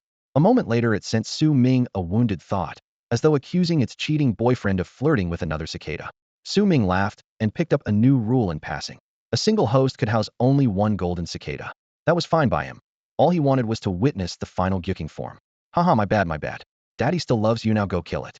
At his command, the two golden cicadas immediately tangled together, razor-sharp mouthparts clashing as they savagely tore at each other's wings and shell. Whichever one survived would consume the loser's life force and surge in strength, and, after devouring just one more, it would evolve into the Gu King. Although the insect on Su Ming's side gleamed with purer color, it was nowhere near the size of the last one. Over the past few days, he had trained it in fits and starts, so it had absorbed almost no vitality and was naturally lagging behind. Chirp! The light orb in his palm quivered. A childish voice cried out in Su Ming's mind, Dad, SOS. At the same time, a ravenous force clawed straight at his flesh and blood, clearly intent on swallowing its own master. Su Ming rolled his eyes. Ungrateful brat. Still, he shoved a full millennium's worth of life force into the orb, better that than letting the little thing get itself killed. After all, they'd spent enough time together to count as acquaintances. Inside the sphere, two golden cicadas wrestled, moving so fast they were almost invisible. The first one had the upper hand and taunted, "So you've been slacking off for days and still think you can take me?" A heartbeat later, the smaller cicada seemed to gulp down a barrel of steroids. Its body ballooned, golden light surging off its shell, and its aura doubled in an instant. Before its rival could react, it opened its jaws wide and swallowed the other whole. The loser never figured out that the weakling had been playing possum all along. Now only the cicada hatched from Su Ming's body remained. It had grown several times larger, and the pressure it emitted already eclipsed an ordinary monarch-level spirit bug. No wonder the old master said a Gu was born a step above a mere insect. Its real threat lay not in raw power, but in its unpredictable tricks. Chirp! Once it finished digesting, the cicada didn't return to Su Ming's hand. Instead, it spread its wings and shot off, hunting the final target it needed to reach its next evolution. Su Ming could sense its intelligence awakening with every advance. When it finally rose to Gu King, that would be the moment for his long-distance showdown with Wu Shuai. Qianhuan, follow it, Su Ming ordered. Elsewhere, another slightly smaller golden cicada was fleeing for its life. Panic flickered in its compound eyes. The three-way battle had ended before it even arrived, and now it was the prey? Worse, the thing chasing it was absurdly strong. Deep inside the Wu Kingdom, an ancient stone tower pierced the sky. At its peak sat a skeletal elder, motionless in meditation. An intricate dark gold tattoo marked his brow, identical to the sigil on Su Ming's palm, but far older. Suddenly the elder opened his eyes, a cold glint flashing within. The child Gu mutated? Several times stronger than predicted, yet his tone brimmed with anticipation. This twist didn't hinder the plan at all, if anything. It exceeded expectations. Golden crimson light flared from the tattoo, a column of brilliance shooting skyward before vanishing without a trace. In that instant, another wrinkle crept across the elder's withered skin. What on earth? When Su Ming caught up with his own golden cicada, he couldn't find it anywhere. Instead, a blinding sphere of golden light, as large as a house, hovered in midair like a miniature sun. He recognized that hue at one seat had flared up during the earlier clash between the two cicadas, but now streaks of crimson threaded through the radiance like tangled veins, quickly spreading through the gold. Bloodred the abyss? Instinctively he tensed, yet the familiar taint of demonic corruption was nowhere to be found. To be safe, Su Ming summoned Hong Yu once more and asked her to verify. Master, there's no sign of demonic energy inside, only some kind of bloodline power. The answer steadied his nerves. What he feared most was an unseen scheme unfolding while he remained clueless. Since an anomaly had already manifested, the enemy clearly couldn't keep everything under wraps. Whatever trick they had prepared had to surface now. So you've made your move, fine. We're on even footing. Su Ming sneered to himself. Wu Shuai, do you really think you're in my league? With Wu Shuai now exposed, Su Ming felt like the hidden piece on the board. By his reckoning, that practically guaranteed victory. He spread his palm, communed with the tattoo, and poured fresh energy into his good son. In a heartbeat, a full millennium of alien lifespan was refined into raw vitality and fed into the cicada without reservation. Screech. The golden glow above abruptly swelled, rippling outward. Boom. The light shattered, revealing the spectral form of a golden cicada the size of a building suspended in the sky, a birth of a monarch-grade decline Gu. On closer look, countless filaments of gold stretched outward, piercing every plant and beast within the secret realm. One thick strand linked directly to Su Ming's palm, while a blood-red thread bored through the void toward some unknown destination. The two lines hung high opposite each other, like rival banners in the wind. Child Gu and bloodline Su Ming recalled the fragments of information had just gathered. Wu Shuai used this bloodline mother Gu to control and reclaim every child Gu. Even the next inheritor of a declined Gu would remain bound to the mother for a long time to come. Within the rigid hierarchy of Wugua, such an arrangement was perfectly natural. Higher ranks dominated the lower, the strong ruled the weak, with no pretense of equality. Almost every clansman was born with an innate Gu seed. Some were shackled by it, while others profited. For example, the host of the barbaric ox Gu whom Su Ming had slain likely gained immense strength and endurance from that very Gu. Now the situation reached a stalemate. For the golden cicada, one pull came from its natural mother Gu bloodline, the other from the father who had raised it. Between palm and back, which side could it choose? Heck, can't make up your mind? Then let me decide for you. Su Ming called out to the golden cicada, still hungry? Dig in. The insect had just ascended to Gu King rank, starved for nourishment, so it wasn't about to pass up the chance. It beat its translucent golden wings and drew in the drifting vitality around Ida full 10,000 years of alien lifespan. Su Ming rolled his eyes. I told you to gorge yourself, and you only took 10,000 years? Is that the best you can do? Even as he complained, he knew that much was already more than enough for the cicada. As it fed, the golden thread linking Su Ming to the Gu King suddenly thickened tenfold, hanging in the air like a towering pillar. Normally, the thicker the thread, the harsher the backlash on the host. Yet the opposite happened. The swollen strand merely showed how completely the decay Gu now relied on Su Ming. Such pure, surging vitality was a delicacy it had never tasted in all its inherited memories. Its palate had been spoiled.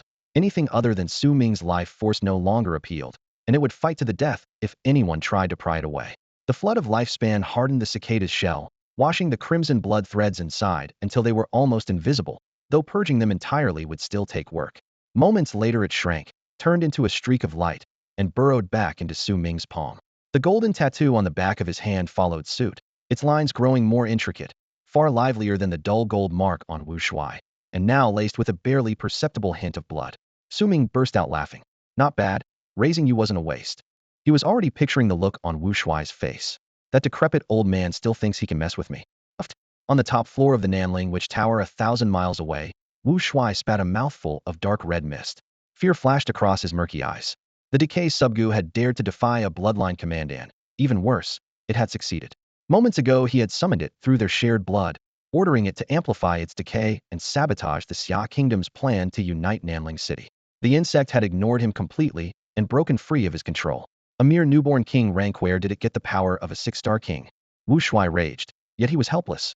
Controlling the golden cicada through that lone blood thread was now almost impossible unless he used a punitive secret art. Humph, just a subgu I split off, and it dares rebel. He bit through his tongue, and a streak of interwoven gold and crimson shot from his brow and pierced the clouds. 6 months of my life for 1,000 of yours, let this be a warning. The secret art drained him at once. His face went ashen and the furrows on his brow deepened. Every day now cost Wu Shuai one more day of life, and he had already set his agents scouring the land for anything that could extend it. If they failed, he had resolved that, when the end came, he would drag a Xia Kingdom field marshal to the grave with him. Without question, Xia Wushang of the Tianan military district was the ideal choice. Unfortunately, Xia Wushang was just as cunning and gave him no opening. At this moment, Su Ming felt he had trained the golden cicada well enough that it no longer released the power of decay at random. Even if a mass death really broke out, he still had ways to bring people back, but it would be a hassle. Just as he was picking an angle to use Qian Huan's Devour the Sky and rip open the Secret Realm blockade, a scarlet beam suddenly exploded before his eyes and burrowed into his palm like a living thing. Damn it. What do you take me for showing up whenever you feel like it? He snarled inwardly, instantly shifting to full alert. Clearly, the enemy wasn't done and still wanted to fight him from afar. A frigid force of devouring surged in through his palm, consumed 1,000 years of alien lifespan. That's all. Su Ming raised a brow. I was waiting for something nasty, and you throw a measly 1,000 years at me? In his view, only a bloodline detonation or a true killing strike counted as serious. A millennium of life was nothing but drizzle. Courtesy demanded reciprocity. Su Ming never left debts unsettled, and the golden cicada tattoo on his palm pulsed with fury as well. He muttered, Little Jean, can we send it back? They'll back you up, give them a taste of their own medicine. If we can drop an 8th rank Great Witch King, we do it. The tattoo quivered but answered negatively, impossible. Useless, he scoffed, though his hands never paused. He ordered Qian Huan to reverse course and head for the Wu Kingdom stronghold. According to his calculations, breaking the boundary at this coordinate would probably drop them straight into Wu territory.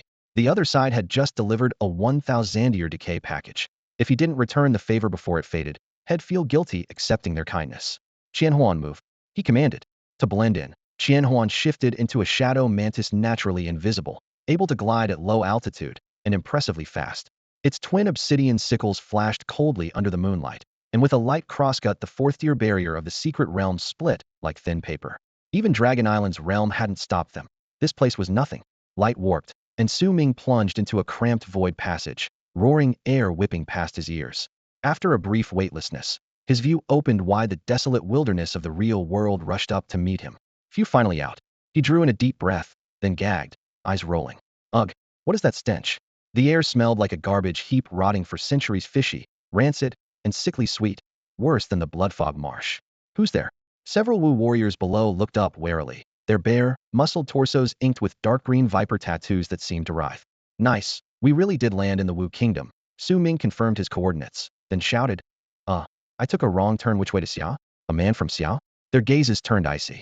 Su Ming hadn't changed his skin tone or build, only tweaked his features, so his origin was obvious. Legends said the Wu were famous for their hospitality. Was about to find out just how warm it was. Laughter rippled through the crowd the moment Su Ming's words reached them. People from the Xia kingdom are welcome so long as they're dead. Kill him. The leader barked, sweeping his arm forward. Dozens of shamans dropped to their knees, chanting as brown-black runes shimmered in the soil. In an instant, vipers and venomous insects tore out of the ground, crimson bodies twisting as they hissed toward the airborne Su Ming. Su Ming cast them a faint glance, pale gold eyes cool and appraising. He had no interest in a drawn-out fight. A single thought summoned the gold cicada Gu King in his palm. Its gossamer wings spread, and a mist of decay rolled outward. The forest became a purgatory. Snakes stiffened midair and snapped to the earth like black whips. Beetles exploded, their fluids evaporating. The shamans themselves shrieked as their skin cracked, and, in a heartbeat, they collapsed into brittle husks. Impossible. How can you wield that Gu? Spare. The lead shaman's voice failed. He crumpled in silence. You have slain a 3-star commander-level green serpent Gu. Plundered 130 years of alien lifespan. You have slain a 9-star commander-level poison-coiled serpent. Plundered 190 years of alien lifespan. You have slain a 4-star commander-level jade spider. Plundered 140 years of alien lifespan. Su Ming clearly felt the Gu King's disdain after its fiest and irritated sense that the fare was far too coarse.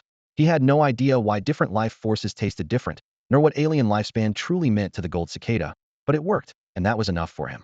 He pointed lazily, and the 1,000 phantom spirit worm ferried him across Wu territory as he scattered waves of decay.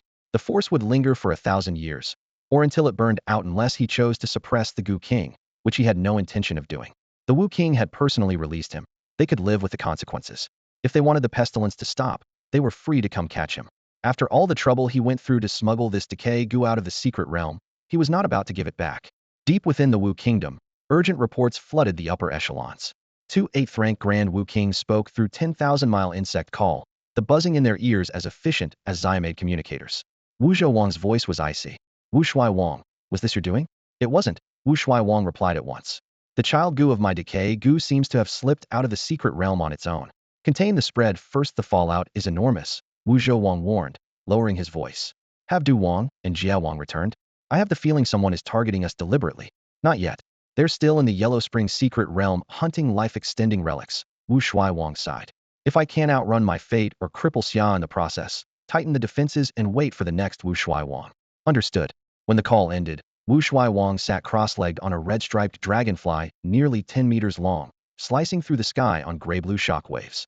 Moments later he landed on the wasteland where Su Ming had first appeared.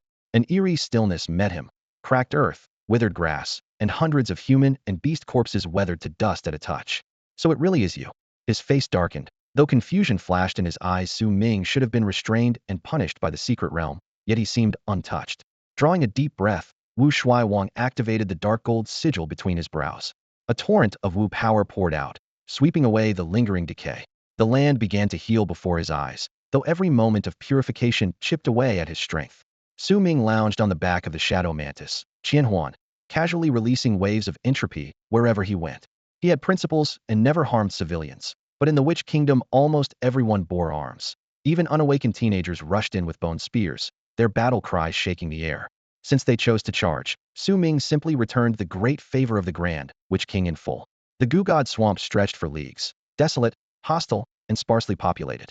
Legends said the Gu God had fallen here, its venomous blood seeping through the marsh and even reaching the coast. where toxic breakers rolled so fiercely that even the magic-forbidding sea's miasma could not penetrate. Other than poisonous insects and goo, the swamp offered nothing, which was why every tribe had built its power on toxins. If Su Ming wanted to harvest alien lifespans, he would rather scour secret realms or beast-ridden badlands. This place was distinctly inefficient. Where do you intend to take my decay, child Gu? The familiar voice exploded beside his ear. They had crossed paths many times, each encounter ending the same way. Before the speaker finished 2 sentences, he would attack, only for Su Ming to rewind time and teleport elsewhere. To Wu Shuai, it felt like being taken for endless strolls. This was the first time he had truly boxed his target in.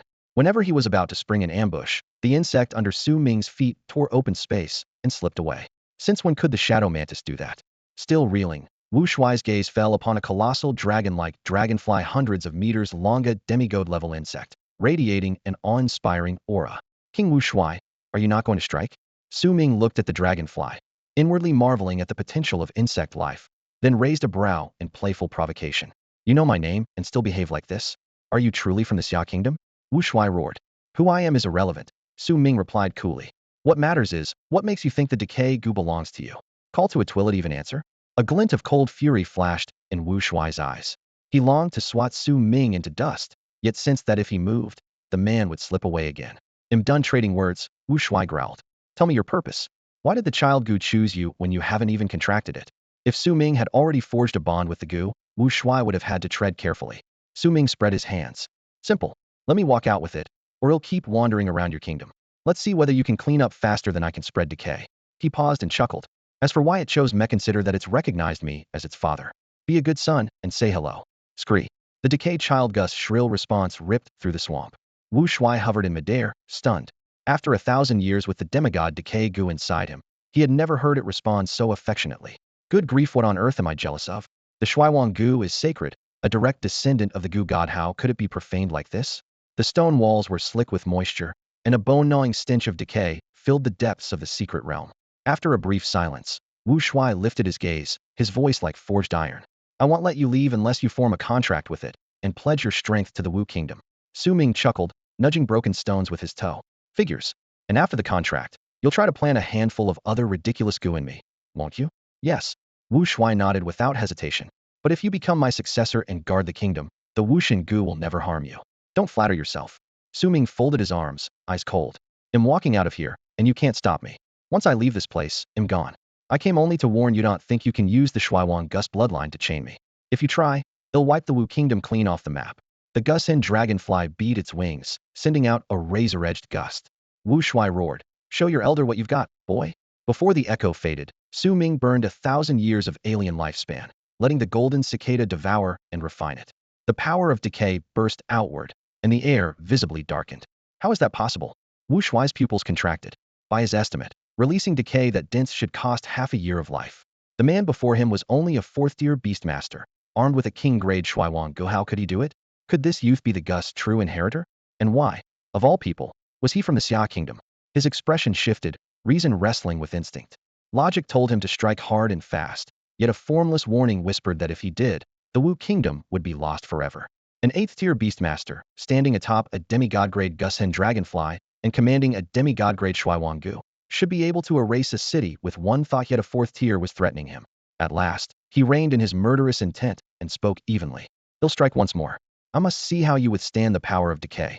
If you survive, you walk free.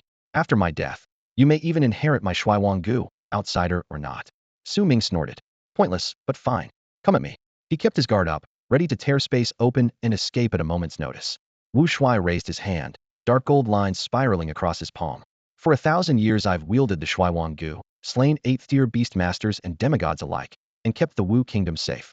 Now, at life's end, I meet a variable like you. I can't rest without testing you. This time, no bloodline tricks, I target you directly. Inside Su Ming, the golden cicadatwo full tiers higher than its master absorbed the first wave of corrosion. Only then did Su Ming feed it more of his own lifespan. An 8th tier striking a 4th, wielding a demigod-grade Shuaiwang Gu. No one should survive that, Wu Shuai muttered. Dark gold light flared. An unseen force surged out, locking onto Su Ming. The familiar pull of annihilation wrapped his flesh and soul. Time's spirit hovered nearby, ready to rewind reality itself should the tide turn. But something within Su Ming moved even faster, the torrent of alien lifespan he had stored. Consumed. 500,000 years of alien lifespan. Decay resisted. Assuming you're pretty tough, he muttered. He'll raid another tribe next time. I'm not swallowing this loss. The air seemed to congeal, as if even the wind had been startled into stillness. Cough, cough in the sudden hush, Wu Shuai finally broke down, hacking violently. The sound was dry and hollow, a clear sign that his life was draining away. The string of battles had nearly wrung the last drop of strength from the 8th rank Grand Witch King. Now he looked weaker than an ordinary old man. Su Ming knew that a few more rounds would let him claim an epic solo kill, simply grinding an 8th rank Grand Witch King to death. So had secretly given the tactic a nickname. Slow cook the old man. You have no reaction at all. Wu Shuai rasped, his throat raw. What do you expect? Screaming in agony, crawling on the ground. Su Ming toyed with the light in his sleeve, unfazed. Go ahead, hit me a few more times. That demigod-grade decay goo of yours is pretty underwhelming. If wearing the old man out would finish him, Su Ming had no objection to the experiment. Other demigod-level powerhouses might warrant caution, but this decay goo couldn't touch him. Still had over 20 million years of that strange lifespan left, and a few dozen rounds wouldn't phase him. Wu Shuai, by contrast, could last maybe 10 more. Sure enough, as soon as Su Ming finished speaking, a shrill screech erupted inside Wu Shuai, like some living thing roaring for vengeance. The demigod-grade decay goo was enraged, desperate to make Su Ming pay. Wu Shuai swallowed the taste of blood and hurried to soothe it. Easy, ancestor. I still need a few more years. I can't meet the goo god yet. When the goo finally quieted, Wu Shuai lifted his head to study Su Ming, eyes complicated. If this man bore Witch Nation blood, Wu Shuai would gladly pass on the true decay goo, even use secret arts to hasten his rise, though it cost him his life. But fate allows no ifs. That last strike would have aged even a demigod 100 years on the spot. Anyone below demigod would be dead of old age. Yet the stranger before him had shrugged it off as if strolling through a garden. Wu Shuai murmured inwardly, Goo god above, is this truly your design? Give me a sign. Whether the goo god answered, no one knew. What was certain was that Su Ming's patience was wearing thin. King Wu Shuai, do your words still stand? I hold grudges, and I loathe people who break their promises. Wu Shuai gave a wry smile. Very well, you may leave. I won't strike again, and neither will the other Witch Kings. But tell me, where are you from? Xia Kingdom, Serpent Kingdom, Bull Kingdom, Frost Kingdom, Green Sakura Kingdom, or somewhere farther. You can travel through space, after all. No mystery. Xia Kingdom closest one, Su Ming replied with a shrug. Xia? The nearest country isn't Xia, and the Witch Nation has more enemies than just Xia. Though he felt Su Ming's hostility, Wu Shuai still corrected him. Su Ming shrugged again. Makes no difference. There are no eternal enemies, only eternal interests. Xia's interest first has never been my creed. I see. Wu Shuai thought for a moment, then inclined his head slightly. Then let me do you a favor. While I'm still alive, I'll pull back the lines aimed at Xia. Oh, not planning to take an 8th rank military district marshal with you? Seems your standing in Xia isn't low, Su Ming said, half smiling. That's enough, no pointless speculation. Wu Shuai shook his head. His lined face revealed nothing. Who you are in Xia is irrelevant. He'll spend what little time I have left putting my affairs in order. In the gloomy stone hall, Wu Shuai sat cross-legged on a cracked throne of bone, his voice hoarse yet still arrogant. While I'm at it, I should arrange the inheritance ceremony for the Shuaiwang Gu. If you're interested, the offspring Gu will sense you once I'm dead. He brushed a hand across his chest. A swirl of gray-black mist, like rotting flame, seeped through his fingers and vanished. So I'm not the only so-called heir? Haha, his curt laugh bounced around the hall like a dying beast's last roar. For the 13 centuries I've held the Shuaiwang Gu, a king-grade offspring Gu has emerged almost every 100 years. The most gifted of them nearly overturned the hierarchy and surpassed its mother, yet in the end it became my food, buying me another 2 centuries of life. Torchlight flickered over Wu Shuai's gaunt cheeks. The others were mediocre at overlord grade if they were lucky. Su Ming stood at the foot of the broken steps, arms crossed, an expression flat. Head then get ready, and give me a few years to reach 7th tier. Otherwise, what am I supposed to fight with? His tone was casual, half bargaining, half joking. Simply inheriting the Shuaiwang Gu hardly interested him, could already handle the genuine article, so why bother? If I can't make it in time, forget it. No big deal. Water leaked from the ceiling, beads shattering softly on the floor. Wu Shuai turned his head, a wisp of gray hair sliding over his shoulder. The Shuaiwang Gu is a legacy of the Gu god, with the potential to reach deity grade, perhaps even more likely than the one clan of Xia holds. Sensing Su Ming's indifference, he added, if you don't inherit it, fine. If you do, I hope you'll let the Wu tribes keep a foothold in the Gushin Marsh. That your bargaining chip? Su Ming cocked an eyebrow. Call it a dying man's request. Wu Shuai gave a bitter smile, his cracked palm resting on the armrest. With the Shuaiwang Gu and your mobility, wiping out Wu Nation would be effortless. And I can sense your trump cards go far beyond spatial blink. He looked up, a flicker of sorrow in his murky eyes. After 8th tier, one's feel for the world sharpens. Good or ill, Omens are everywhere. Right now, I can tell Wu Nation's fate rests on your whim. Su Ming exhaled, his blood-red cloak fluttering without wind. If ordinary people don't provoke me, why would I kill them? Am no butcher. Wu Shuai nodded, voice low. That's enough. One more thing, the scramble for the Shuaiwang Gu won't be limited to 7th-tier contenders. Heh, you almost make me sound interested. Su Ming lifted a hand, fingertips brushing the shadow mantis scythe at his waist. Since you're not making another move, it'll be off. Go. Wu Shuai waved weakly. His desiccated knuckles tapped the armrest as he drew back the decay force Jin Chan had released moments before.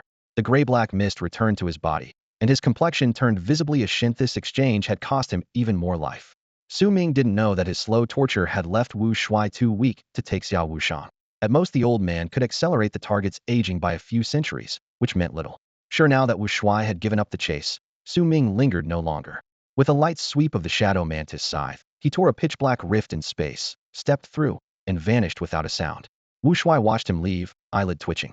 No matter how many times he saw it, the sight was absurd. Su Ming picked a direction at random and told Xinhuan to keep tunneling straight ahead. The land of Wuguo was barren and desolate, low-level thunder-like energy churning through every frequency. His communicator registered almost nothing. Trying to get a fix was wishful thinking. He decided to stop deterringants. They punched straight out of Wuguo's bizarre interference. Finding his bearings would be easy. At first, he had assumed the Wuguo tribes clung to a primitive lifestyle out of ancient tradition, rejecting all technology. After several days of covert observation, he realized the real culprit was the land itself. Some unknown power hung over it like fog, suppressing even the simplest electronics. With the legends of the Gu God in mind, the spooky atmosphere made perfect sense. The instant Qianwen's spatial rift crossed the border into Xiaogua, Su Ming's heart lurched, as though a cold gaze swept over him from high above and vanished. Illusion? After so many strange beasts and abilities, he trusted his instincts. Something had noticed him, but it neither chased nor blocked him, almost certainly Xiaoguo's own defense grid. Otherwise, the frontier would be an open back door. Familiar frequencies returned underfoot, and his communicator buzzed so hard it nearly flew from his palm. Had spent almost a week in Wuguo, spreading decay to collect interest while playing hide and seek with the Wushai King. From the outside, he must have disappeared, so his friend's worry was understandable. Su Ming didn't have many friends, but each one carried weight. If anything happened to him, they'd mourn together. Unread messages poured in. Where are you? Still alive? And he replied to each, safe. Xiaofeng was the most anxious, yet answered with only a terse Shang Ren was far less restrained. He called directly, his voice rattling Su Ming's eardrums. Bro, thank the heavens you're okay. I've been worried, sick, called and eat. Couldn't sleep. Couldn't even enjoy the club. All right, are you still in Tianan? I'm back in the capital. Old man Shang handing you the billion-credit empire already? In your dreams. That last batch you sent prices jumped 20% the moment it hits the capital. You're not in a rush, so I'm taking my time. If you'd really kicked the bucket, I'd have left Tianan. Since you're alive, I'll wait here for you. Come on, what treasure did you nab this time? Even through the communicator, Su Ming could smell his hunger for loot. Shangren wasn't in it just for profit. The thrill of the deal was what hooked him. I've got plenty worth showing off. We'll talk when I get there. Su Ming glanced at his storage ring, crammed with tens of thousands of weeds still pulsing with spiritual energy. He had yanked up anything with a hint of life, otherwise the decay larva would have devoured every last blade when it evolved. Without the early harvest, that realm would be barren now, and it would take a long time to recover. Great, same spot as always. He'll roll out the red carpet for you. After pinpointing the capital's coordinates, Su Ming teleported to the outskirts and switched to flight. But he wasn't Lu Tongxing. Slipping in unnoticed was beyond him. Once he hit the city limits, he couldn't ride a beast or risk tying up traffic, so he simply flagged down a taxi. The old spot Shang Ren mentioned turned out not to be a club at all, but the famed Quanwei's High restaurant. The club only came into play after dark. Did you buy out this private room? Su Ming asked as soon as the car stopped.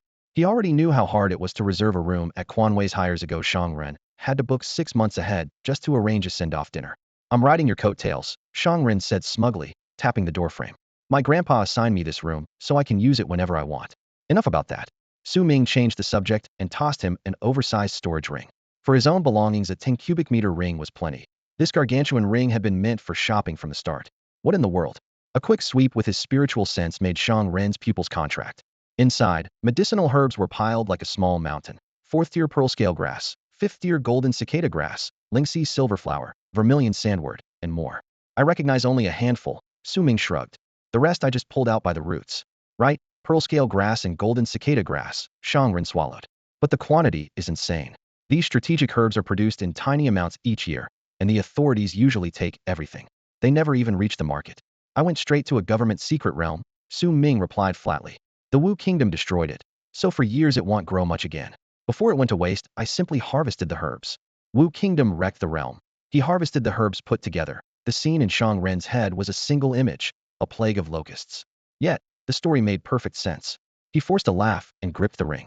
These 4th and 5th tier materials were top-tier strategic resources for the entire Xia Kingdom, tied to the future backbone of 5th and 6th tier beast tamers. Moving them would require careful thought, but they were more than enough for him to break into the capital's market. What you do with them isn't my concern, and there's no rush, Su Ming said, leaning back in his chair. Stay in the capital and keep an eye out for high-level items. If something suitable appears, buy it. Information works too. Relax, leave it to me, Shang Ren thumped his chest. And secure a 5th tier advancement potion for me, Su Ming added. Without golden cicada grass it might take a while. With these herbs, 3 days will do. Over the next few days Su Ming fully unwound in the capital, balancing work and rest. Once his body and mind had relaxed, he sorted through everything he had experienced and gained, and his future path became crystal clear.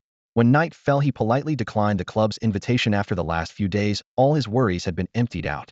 Riding Qianhuan, he flew alone toward the open countryside. Something deep inside told him that tonight was the perfect night to advance to the 5th tier. He expended 1 year of lifespan to accelerate his cultivation. The boost also consumed 1 tier 4 ascension elixir. During the process, Su Ming's memories swept past, like a revolving lantern, every brush with death, every moment of blood and glory distilling into pure will. All stray thoughts were erased, as though he had rehearsed this scene countless times within his mindscape. On his first attempt at a 5th tier breakthrough, he succeeded as effortlessly as water finding its course, rising to 5th tier, 1 star. For 2 days he sat cross-legged, letting his vast mental power carry the medicinal energy through his meridians until every side effect was refined away. Afterward, he simply closed his eyes, weighing potential candidates for his 5th contract beast. Now and then he lifted an eyebrow, as though mocked by an invisible presence, yet he could trace no source. As before, he felt no discomfort whatsoever. Deep in his consciousness, the newly formed beast space shone steadily. He had fully adapted. Another cultivator might have needed half a year to settle the backlash, but for Su Ming, whose mind was a fortress, it was a trivial formality. With a thought he ended his meditation and summoned Hongyu.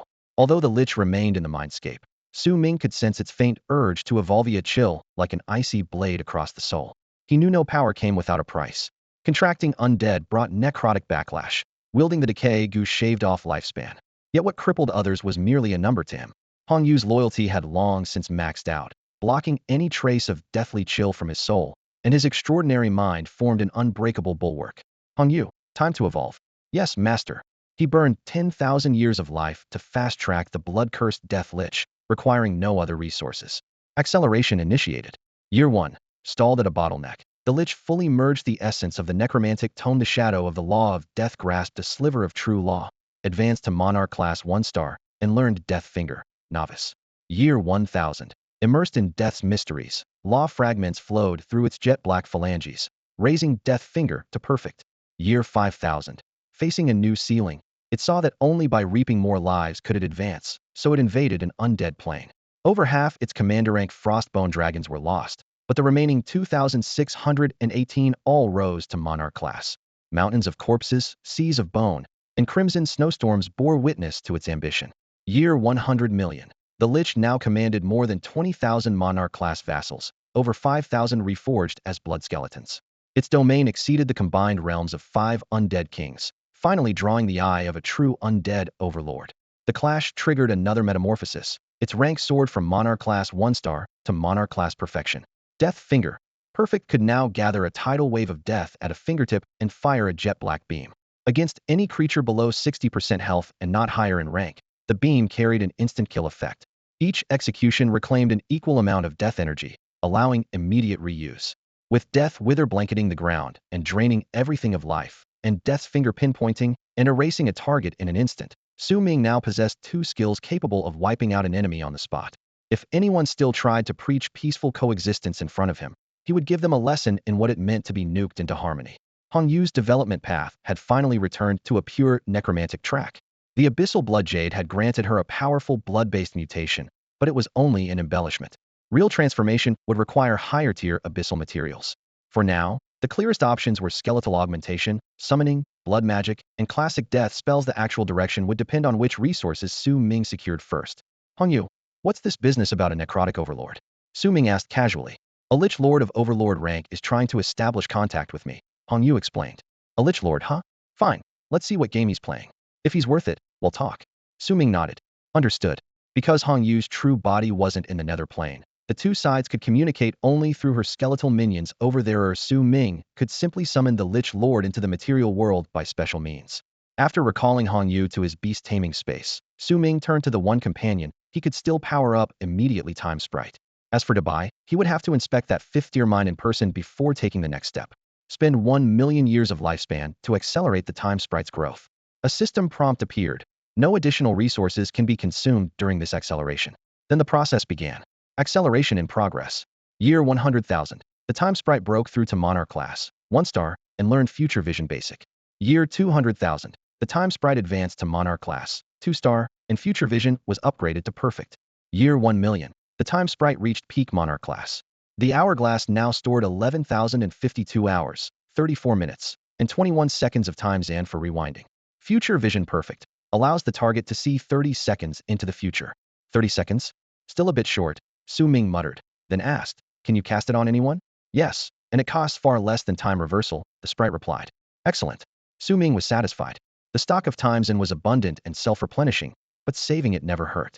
In battle, combining future vision with time reversal was the perfect counter to backstabbers.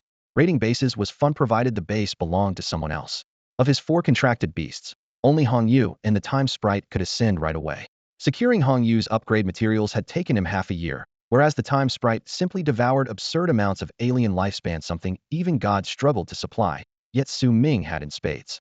Better still, the Sprite saved him a fortune in cultivation costs.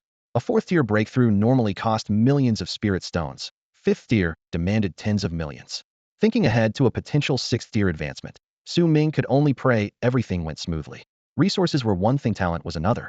Statistically, a beast with rank talent had an almost negligible chance of hitting 6th tier. It was pure luck. Until he pushed that talent to a rank, he had no intention of gambling with his own sanity. With Death Wither carpeting the battlefield and Death's finger claiming lives on command, Su Ming was ready to prove that sometimes the quickest path to peace was total annihilation. 1 week later, Su Ming once again left behind the dazzling colors of the imperial capital and set out on the path to greater power. For him, one goal overshadowed everything else, pushing every contracted beast under his command to its absolute limit. That dream was shared by every beastmaster, and the key to making it real was the Wind Thunder Copper Mine, officially priced at 5 billion but worth twice that when its reserves were taken into account. Qianwen's Devour Earth skill had so far been used only to refine antidotes in the insect prison secret realm. It had never been allowed to show its true value. Now, whenever a mountain appeared in Su Ming's sight, he immediately thought of the ore veins and limitless resources hidden inside it. The problem was that without a land deed, he could not lift a single shovel. That sheet of paper was the only license the Great Xia government recognized for mining rights. Every ore vein inside national borders belonged to the state, and anyone foolish enough to dig without permission could expect a 7th or 8th-tier beastmaster to knock on the door in no time. When Su Ming returned from abroad, he had already sensed invisible eyes probing him. Chances were that every inch of Great Xia was covered by some monitoring system. You might hide a murder for a few days, but if you opened an illegal mine, you would be shut down before nightfall. Lost in thought, he rode the Snowwind Dragon Qianhuan toward Wind Thunder Ridge, the site specified on the deed. The name was so straightforward, it was practically a billboard screaming, "Theirs or here." Even if the namer had never sunk a shaft, he had surely witnessed the storming gales and crackling thunder that gave the ridge its reputation. Old Master Shang had warned him that this was the territory of a king-class monster, and that with a bit of luck he might even walk away with a king-class resourcian enormous bonus if it happened. Wild monsters were endless. Unstable secret realms still opened from time to time inside the cities, let alone the unguarded wilderness. Even if the whole nation emptied its coffers and wiped out every monster within a year, the land would be repopulated by the next. Over time the beasts would gather in ever greater numbers, and a tide could break out at any moment. Before long Su Ming reached the area below the main peak. Jagged hills and boulder-strewn forests rolled across the horizon, but one sheer rock mountain, several hundred meters tall, stood out. The sky was cloudless everywhere else, yet black thunderclouds roiled above that mountain year-round. Thunder boomed, and lightning bolts charred the stone black. Even if no one touched the Wind Thunder Copper, the lightning-tempered wood on the mid-slopes was a rare resource in its own right, though few dared to climb for it. He had not even drawn close when a crushing aura exploded from deep in the forest, the unmistakable presence of a king-class beast. For a lightning-type monster, this ridge was paradise, the equivalent of a man spending 24 hours a day in a cultivation chamber. its strength would soar at breakneck speed. But Su Ming held the deed, and the mountain had a new owner. The squatter would have to find another home. Hong Yu, come out and clear the place. Su Ming raised a hand, and Hong Yu descended. Death wither. In an instant, ashen death energy spread like a tide, engulfing the entire ridge. Trees that had been scorched black by thunder and flame faded, twig by twig, into lifeless gray. They had endured the combined fury of wind and lightning, but in the end they could not withstand the power of death. Killed an elite class, 3-star Gale Thunder Sparrow, seized 23 years of alien lifespan. Killed a commander class, 2-star Venom Thunder Serpent, seized 120 years of alien lifespan. Killed a commander class, 4-star Thunderclap Spider, seized 140 years of alien lifespan. Around him skittered only insignificant bugs and beasts. Even the stronger, larger monsters lacked the courage to come closer. Killed an awakening class, 1-star Lightning Shadow Leopard, seized 1 year of alien lifespan. Killed an awakening class, 1-star Lightning Shadow Leopard, seized 1 year of alien lifespan. Killed an awakening class, 1-star Lightning Shadow Leopard, seized 1 year of alien lifespan. Looted skills Lightning Flash from the Iron-Eating Beast and Myriad Phantasms Devour Sky, Python, have been automatically assimilated. 3 kills and a heartbeat. Su Ming blinked. Huh, awakening 1-star? At that stage they should still be inside their beast eggs, right? He glanced up. Faint arcs still crackled around the 3 leopard corpses. Lightning Shadow Leopard, the name alone radiated power, and it was clear they had been guarding a nursery. He hadn't expected this kind of bonus on today's hunt. Lightning Flash sounded like a high-speed movement skill, tailor-made for Dubai. Roar. A thunderous bellow yanked Su Ming out of his glee. Qianhuan reacted first, stirring ripples in space and whisking him several hundred li away. The pressure in that roar was more terrifying than any king-class beast he had faced. Su Ming had slain 2 kings and even sealed the Gu King in his palm, yet this oppression dwarfed them all. Could it be an overlord-class monster? If so, the 3 lightning shadow leopards he had just killed were probably its cubs or, at least, newly hatched beasts. Normally this would have been a king-class territory. The only explanation was that its ruler had advanced, or an overlord had moved in. A monumental prize indeed, but could he handle it? While he weighed his options, Qianwen's thought reached him. The target is only slightly slower than I am, and has already locked on. Su Ming sensed the relentless killing intent behind them. Qianhuan blurred through space again and again, each jump spanning hundreds of kilometers, yet the pursuer refused to fall back. Worse, it relied purely on raw speed, not spatial arts. The simplest solution was to sprint toward the nearest city. Once the beast began wreaking havoc, someone would intervene at the cost of civilian lives. Su Ming rejected the idea. A man should bear the consequences of his own actions. He would not dump his trouble on innocents. He had Qianhuan drag the monster in wide circles while he hammered out a plan. In a straight endurance fight, the commander class, 1-star Qianhuan, could never beat an overlord. Then again, Su Ming was an unlimited power bank. He could refill Qianhuan's strength at will and kite the beast until it collapsed. Shirling, boost us. Su Ming barked. Shirling responded, stacking speed and reflex buffs on Qianhuan. As long as the enemy lacked instantaneous teleportation, it would never close the gap.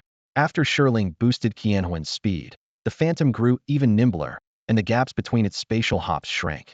In the rush of wind pressure, Su Ming could feel the distance between them and the electric streak behind widening steadily, and he was sure escape was only a matter of time. Once they shook it off, he would make that rampaging beast pay, yet the thought had barely formed when a blinding bolt of lightning slashed toward them from the front. The strike wasn't from behind, it was coming straight at them. In the instant Su Ming assumed the Thunderflash Leopard was out of tricks, the beast forced a power surge, took a shortcut, and blocked Qianhuan's only route forward. Qianhuan had just finished a spatial jump and needed a heartbeat to cool down before the next. The leopard had chosen that one fatal breath of time. Without teleportation, Qianhuan, even with Su Ming aboard, would have died hundreds of times already, yet in the leopard's eyes, its prey was still as good as dead. An overlord-class monster striking in fury, how could one human resist? From the leopard's perspective, it was an intolerable blood debt. Moments earlier, the human had flooded its den with deathly energy, instantly killing 3 eggs on the verge of hatching. A proud apex predator caught flat-foot, shamed and enraged, it now burned with murder. The intruder had to die. Can't deny it's worthy of the overlord title, Su Ming thought, offering a silent thumbs up. He was only a freshly minted 5th-tier beastmaster. Even 7th-tier veterans hesitated to clash with an overlord, especially a speed type. Once it slips past your pets, numbers don't matter. Unfortunately for the leopard, Su Ming held a trump card. Even some god-tier tamers lack it himself was a walking cheat. Time rewind. In the instant before the lightning struck, Su Ming yanked the timeline 30 seconds backward. Future Vista, open. Dozens of monitoring screens blossomed in his mind, each showing any moment within the next 30 seconds from every angle. They refreshed according to his will, and the brightest panel displayed the scene 20+ seconds ahead. The lightning bolt slamming into Qianhuan, vaporizing beast and rider alike. The sensation was strange but exhilarating.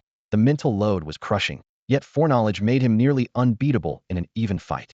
The first unlucky victim was about to appear. Qianhuan, hard left. New route. Su Ming whispered just before the next jump.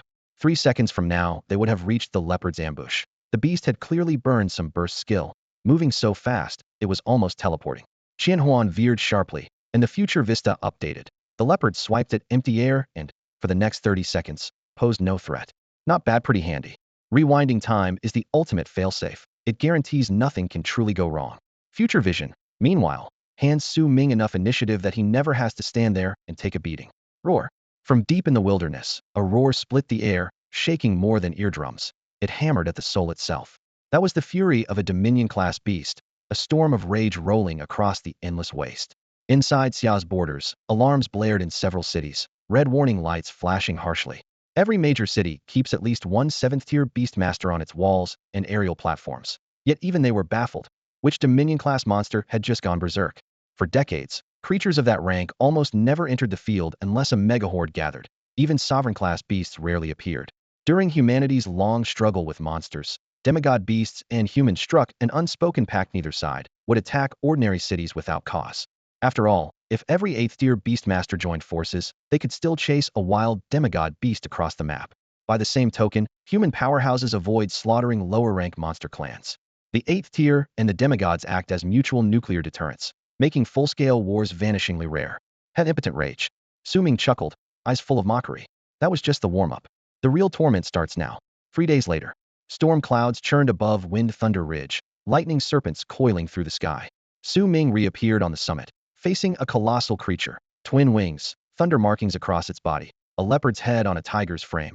More than 100 meters long, the electrolyte shadow leopard, unmistakably Dominion class. Crackle.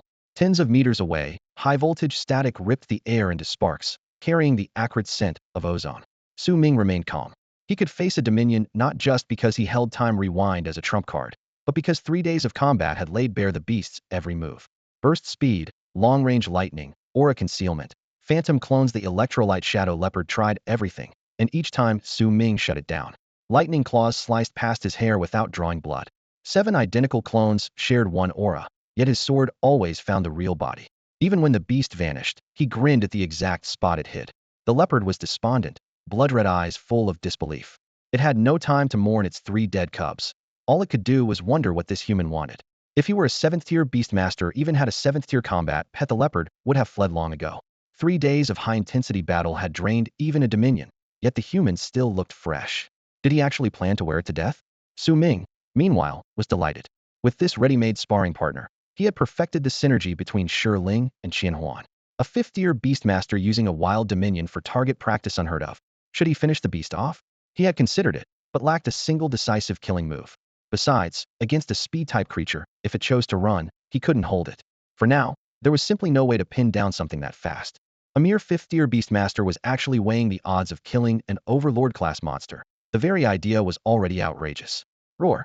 On the far side of the ridge, the thunder-veined lightning leopard lashed its tail, arcs of electricity exploding in every direction.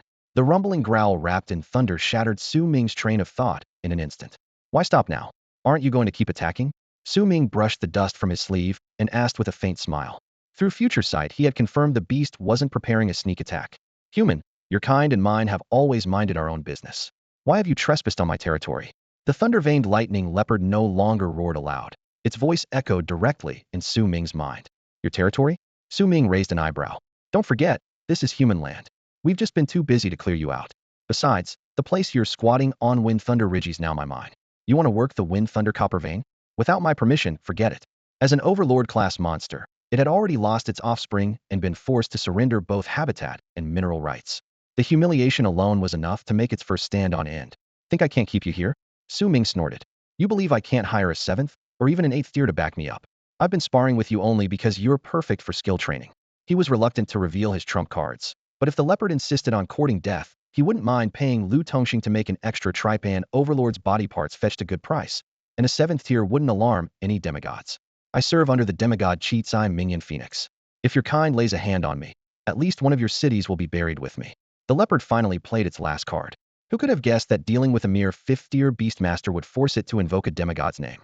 Oh, trying to scare me? Su Ming chuckled coldly. A demigod beast daring to assault a Xia Kingdom city? If it tries, Xia will drag it into the grave as well. Do you really think your lord will stick his neck out for you? A backing demigod for an overlord was hardly unusual, but Su Ming clearly didn't buy the threat. Lu Tongxing had said it long ago. If an 8th-tier or demigod ever slaughtered a city, Xia Kingdom would make sure it died with the ruins. That was why Su Ming had handled this overlord so casually. He never took the creature seriously. Not even if Wu Kingdom's King Wu Shui flew in on his demigod ancient god Dragonfly, would Su Ming lose his composure. I wasn't talking about anywhere inside Xia, the leopard replied. Believe me or don't. And even if you bring a 7th tier here, are you certain you can take me down? Outside the kingdom? Su Ming blinked, surprised to have stumbled upon a bit of intelligence. Was there some overseas enclave Xia didn't control? Under normal circumstances, the thunder-veined lightning leopard wouldn't make empty boasts. If it truly couldn't win, it could simply flee instead of bluffing. Su Ming already saw through its intent. Whatever the case, I'm not backing off this 6th-tier wind thunder purple gold vein. His tone brooked no argument. Fine then. Leave me 180 tons of 6th-tier wind thunder purple gold, and he'll walk away. Even an overlord-class monster was stunned speechless by that daylight robbery. Are you confused? The best this mountain holds is a 5th-tier wind thunder copper seam. Where would you even find 6th tier, or? Not my problem. Maybe you've already mined it out. This place was originally a tier 6, or vein. You used it to advance to the overlord tier. Su Ming leaned against the rock wall, his tone solemn as if delivering an appraisal report. If the Thunderflash leopard hadn't reached the overlord tier before it arrived, it might really have been fooled by his pompous explanation. You've got it backwards. The Thunderflash leopard flicked its tail, silver-violet arcs crackling through its fur. The vein only evolved to tier 6 because I'm here. What I need is Storm Thunder Divine Iron. Anything below tier 7 is useless to me. I stay simply to leave a path for the younger generation. Storm Thunder Divine Iron. It was the first time Su Ming had met someone who needed the material as desperately as he did. Rumor had it that overlord candidates had to ingest it over a long period of time. This beast not only craved it, it could even trigger a mutation in the vein. The trouble was mutations took time. Su Ming could never sit around and wait, let alone expect the leopard to hand him the ore. What interested him more than the mineral was the implication in its words. An overlord-class beast of wind and lightning might carry the same essence inside its body. Well, what do you want? The killing intent sliced through the air like an icy wind. The leopard's heart clenched. It knew exactly who it came from, the seemingly casual human in front of it. How did a civil conversation turn into this? Was the man out of his mind? Cough, cough nothing. Su Ming wiped the saliva that had seeped from the corner of his mouth and buried the sudden impulse deep inside. Even if I misremembered and the vein is only tier 5, it's still my territory. You occupied it without permission, so reclaiming it is perfectly justified. No matter how you spin it, the right is on my side. The Thunderflash leopard fell silent. As an overlord-class beast, it never negotiated with humans. There was no need. Yet it couldn't treat Su Ming like an ordinary tier 5 beastmaster. In this standoff, the man was the real hunter. What exactly do you want? For the first time, hesitation crept into its heart. It couldn't kill the man and was being toyed with instead. The taste was unbearable.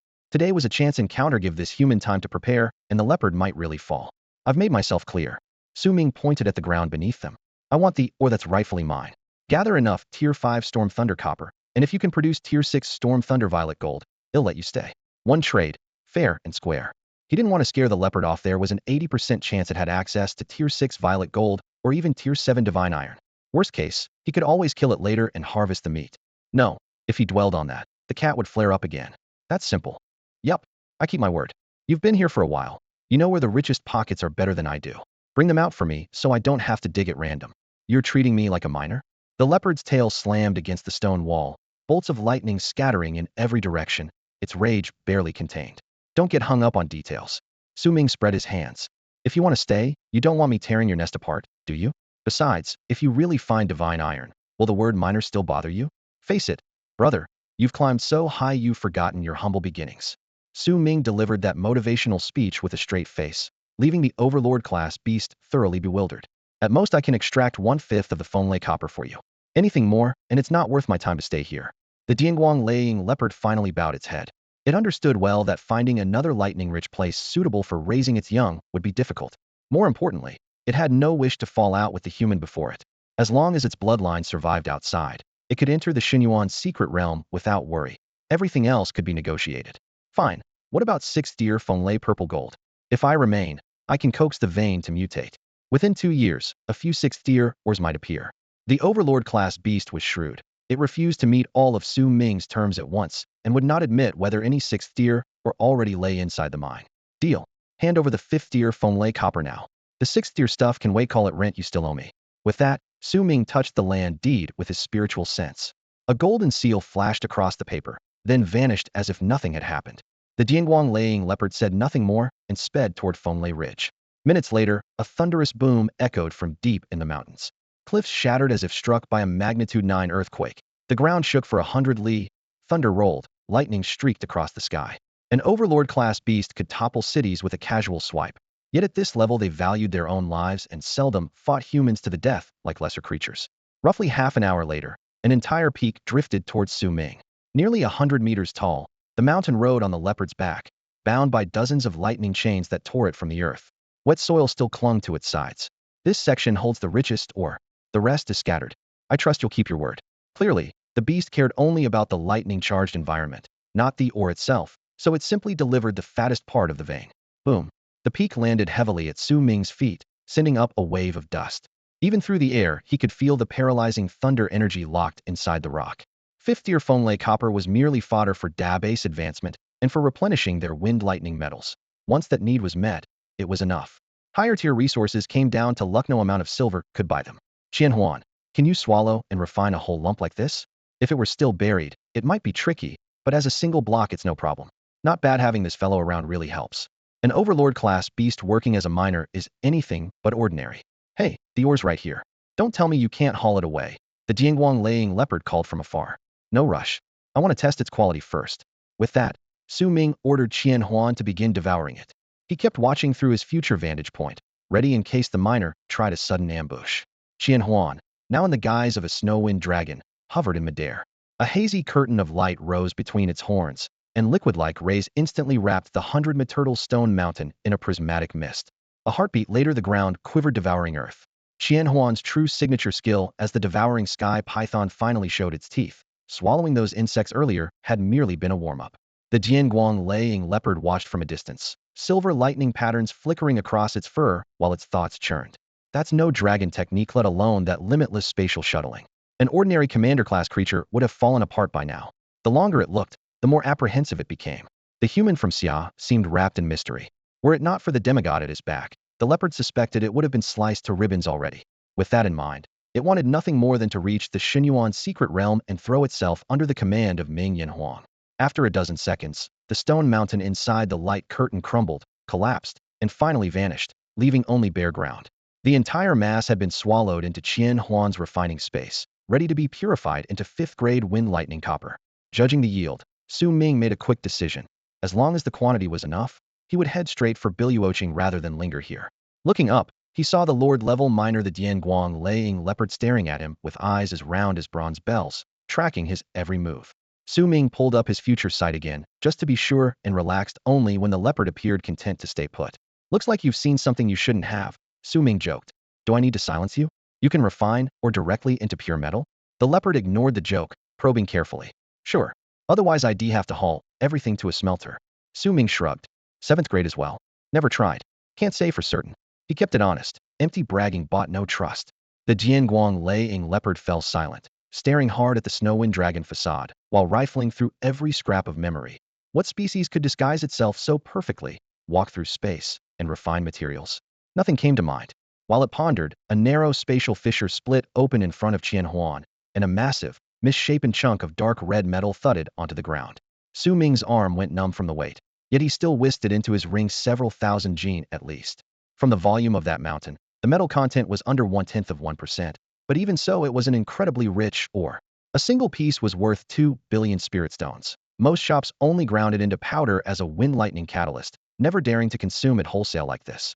Together, these chunks should be enough to replace all the materials Dubai had lost. Satisfied, Su Ming nodded to himself. The Dianguang laying leopard, having watched it all, muttered in awe. Truly extraordinary. Flattering, but you're not bad yourself, raising 5th grade or to 6th, just a bit slow. Su Ming grinned back. The leopard took no offense and explained earnestly, compared with the world's upheaval, that speed is already quick. But even with the upheaval, the quantity is limited. It will never satisfy your appetite.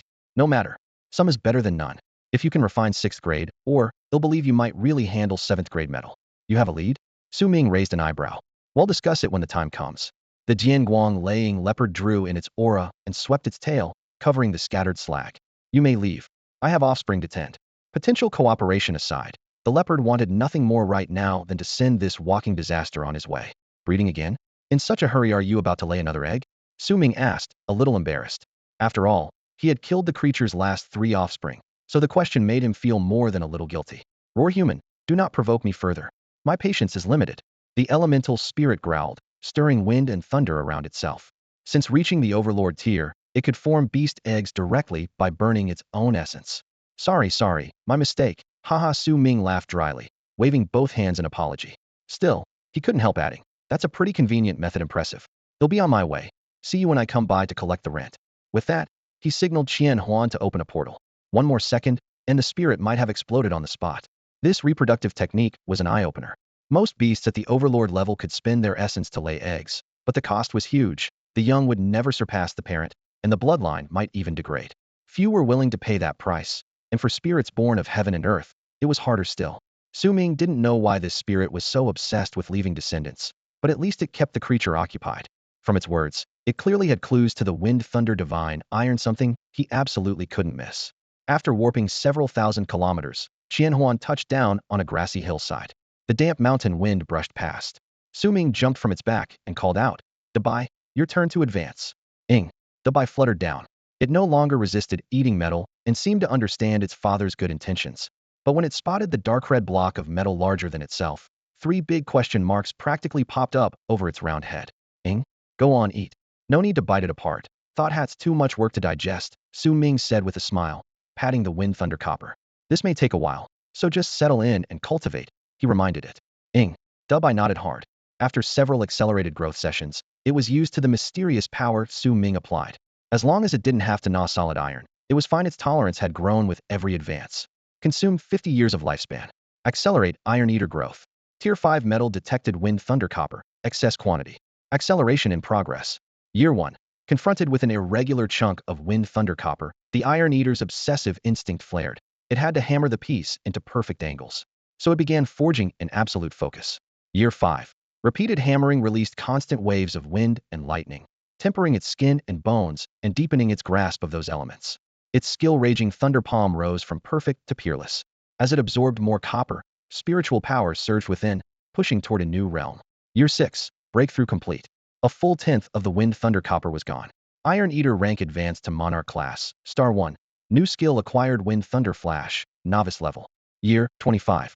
By its 25th year, the Shitishu focused on 2 things, weaving Wind Thunder Bronze through every inch of its body, and honing the skills Wind Thunder Flash and Thunderlight Flash. To fuse metal with flesh, it spent each day rolling across the cave floor and slamming into the walls, arcs of wind-charged lightning leaping through its fur. Every leap ended in a copper glare and a sonic boom. From dawn to midnight it drilled the 2 flashes. Its form tore across the valley in streaks that sliced the air like blades. At last both techniques climbed from basic to perfect rank. Copper veins threaded its limbs and bones, and its level rose to Monarch class, 4-star. Year 45. For the next 20 years it pursued a single goal, forcing 3 perfect rank skills Wind Thunder Step, Wind Thunder Flash, and Thunderlight Flash into one. Each morning it sprinted 100 times between the mountaintop and the valley floor with Wind Thunder Step. At noon it shifted positions with Wind Thunder Flash. After dusk, Thunderlight Flash burst into pale blue sword gleams. Wind and lightning intertwined until the entire training ground became a raging storm. After countless failures and wounds, all 3 skills broke through to peerless rank. As their energies collided within its body, a new mutation began, the prelude to fusion. Year 49. Thunder fell silent, a white blur flashed, and the fusion was complete. The Shitishu grasped a new skill, Instant Wind Thunder Flash peerless rank. In that moment it sensed a higher ceiling, a faint glimpse of something beyond the peerless realm. Year 50. Its realm rose again to Monarch class, 6-star. Instant Wind Thunder Flash was terrifyingly fast, nearly invisible to the eye, able to step into any corner of space in a heartbeat. Each strike amplified by wind and lightning, thunder birthing wind, wind guiding thunder. It became a storm in motion, impossible to trace. Su Ming watched and itched to rush back with Defy, letting it duel that speed-type leopard. In theory, Dabe's top speed was close to teleportation. The only limits were the boatus tolerance and recovery. Unbound by terrain or height, it could dive from the sky and let any flying beast taste a thunder-charged palm. Yet what gripped Su Ming most was the last line in the skill description, potential beyond peerless. Even the most hidden tomes held not a single word on what lay above peerless, only rumor and conjecture. Dubai, what comes after peerless? He asked softly. Huh, I don't know, the shitty shoe replied, tilting its head with innocent eyes, though a vague outline had already taken shape in its mind. Figures, Su Ming sighed. If a few words could explain it, the secret wouldn't be so rare. From Dabe's path, Su Ming formed a hypothesis. Push skills of the same lineage to their absolute limit, and one might touch that higher plane, becoming wind and thunder itself. It was only a sliver of hope, but the doorway was now in sight, and the realm beyond peerless was real. With his endless lifespan, who had a better shot than he? Most beastmasters spend a lifetime raising a skill to perfect rank. Dubai now wielded, besides instant wind thunder flash, two peerless level palms, bone melt palm and rolling thunder palm. Bone melt palm came from relentless practice. Rolling Thunder Palm emerged after its wind thunder nature was reinforced with rare resources.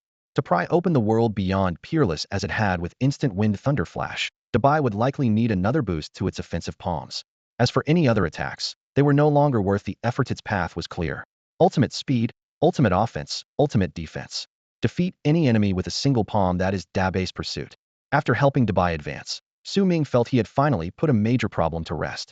From now on, he had only two priorities: refining his own talent and gathering up-to-date intelligence on abyssal monsters. Yet pushing Qianhuan any further would require abyssal miasma or corrupted life forms, a path perilously close to self-corruption. He mused that if Qianhuan's demonic form ever went public, even Xia Wushang's hastily fabricated top-secret dossier might start to look suspiciously authentic.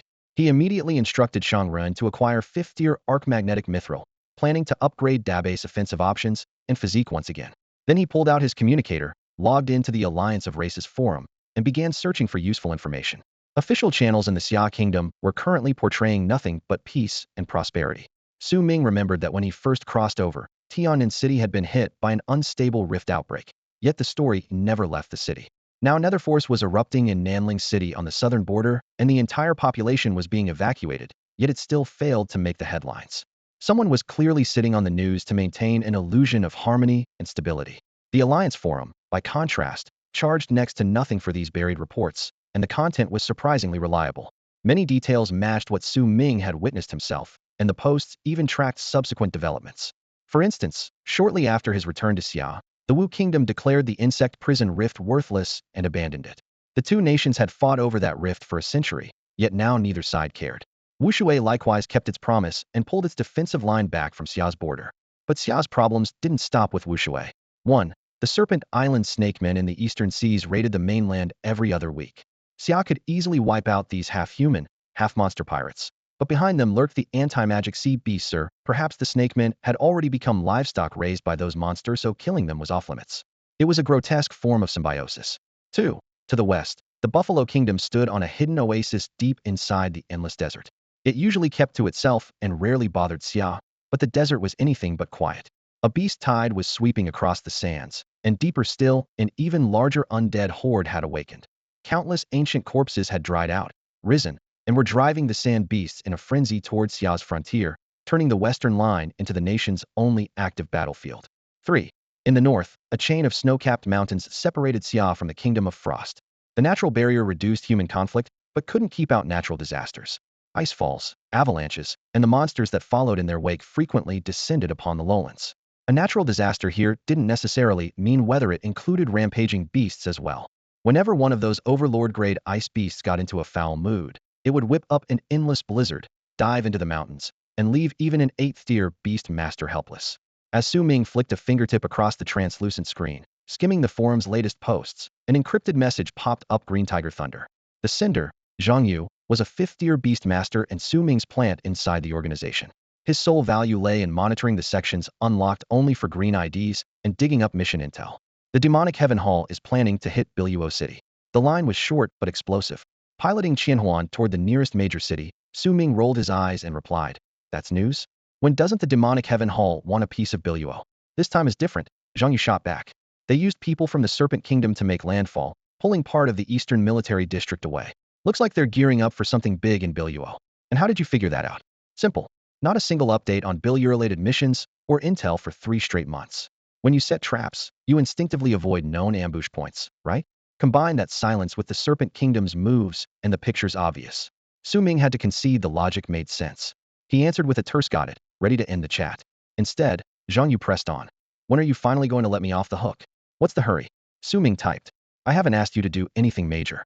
As long as you're useful, your life's safe. If you're not, maybe you'll forget you exist. Your only danger is acting useless while I still need you, understand? Zhang Yu paused before responding, fine. I can push you up to yellow clearance at most. Beyond that, you'll have to earn contribution points under Lord Serpent yourself. Well, see, Su Ming answered, brushing him off. He had no time to grind missions. Bagging a member ranked Cyan Serpent or above would be quicker. With the right privileges and points, he could jump straight to Green Serpent number 6 and make direct contact with the Hall's covert line inside the Tin Clan Alliance. Closing the forum, Su Ming turned the words Demonic Heaven Hall, Biluo City, Serpent Kingdom over in his mind, sensing storm clouds gathering. The Hall stirred up trouble everywhere else. Yet inside Xia, they'd been reduced to petty acts seeding tainted beast eggs, polluting secret realms, scuttling like rats. Their lord might stand at peak 8th tier, but against Xia's national might it still felt like hurling eggs at stone. Then again, Xia was the strongest nation on the eastern continent, largest land, biggest population. If you wanted to rock the boat, or better. 3 days later, Su Ming reached Biluo City's outskirts.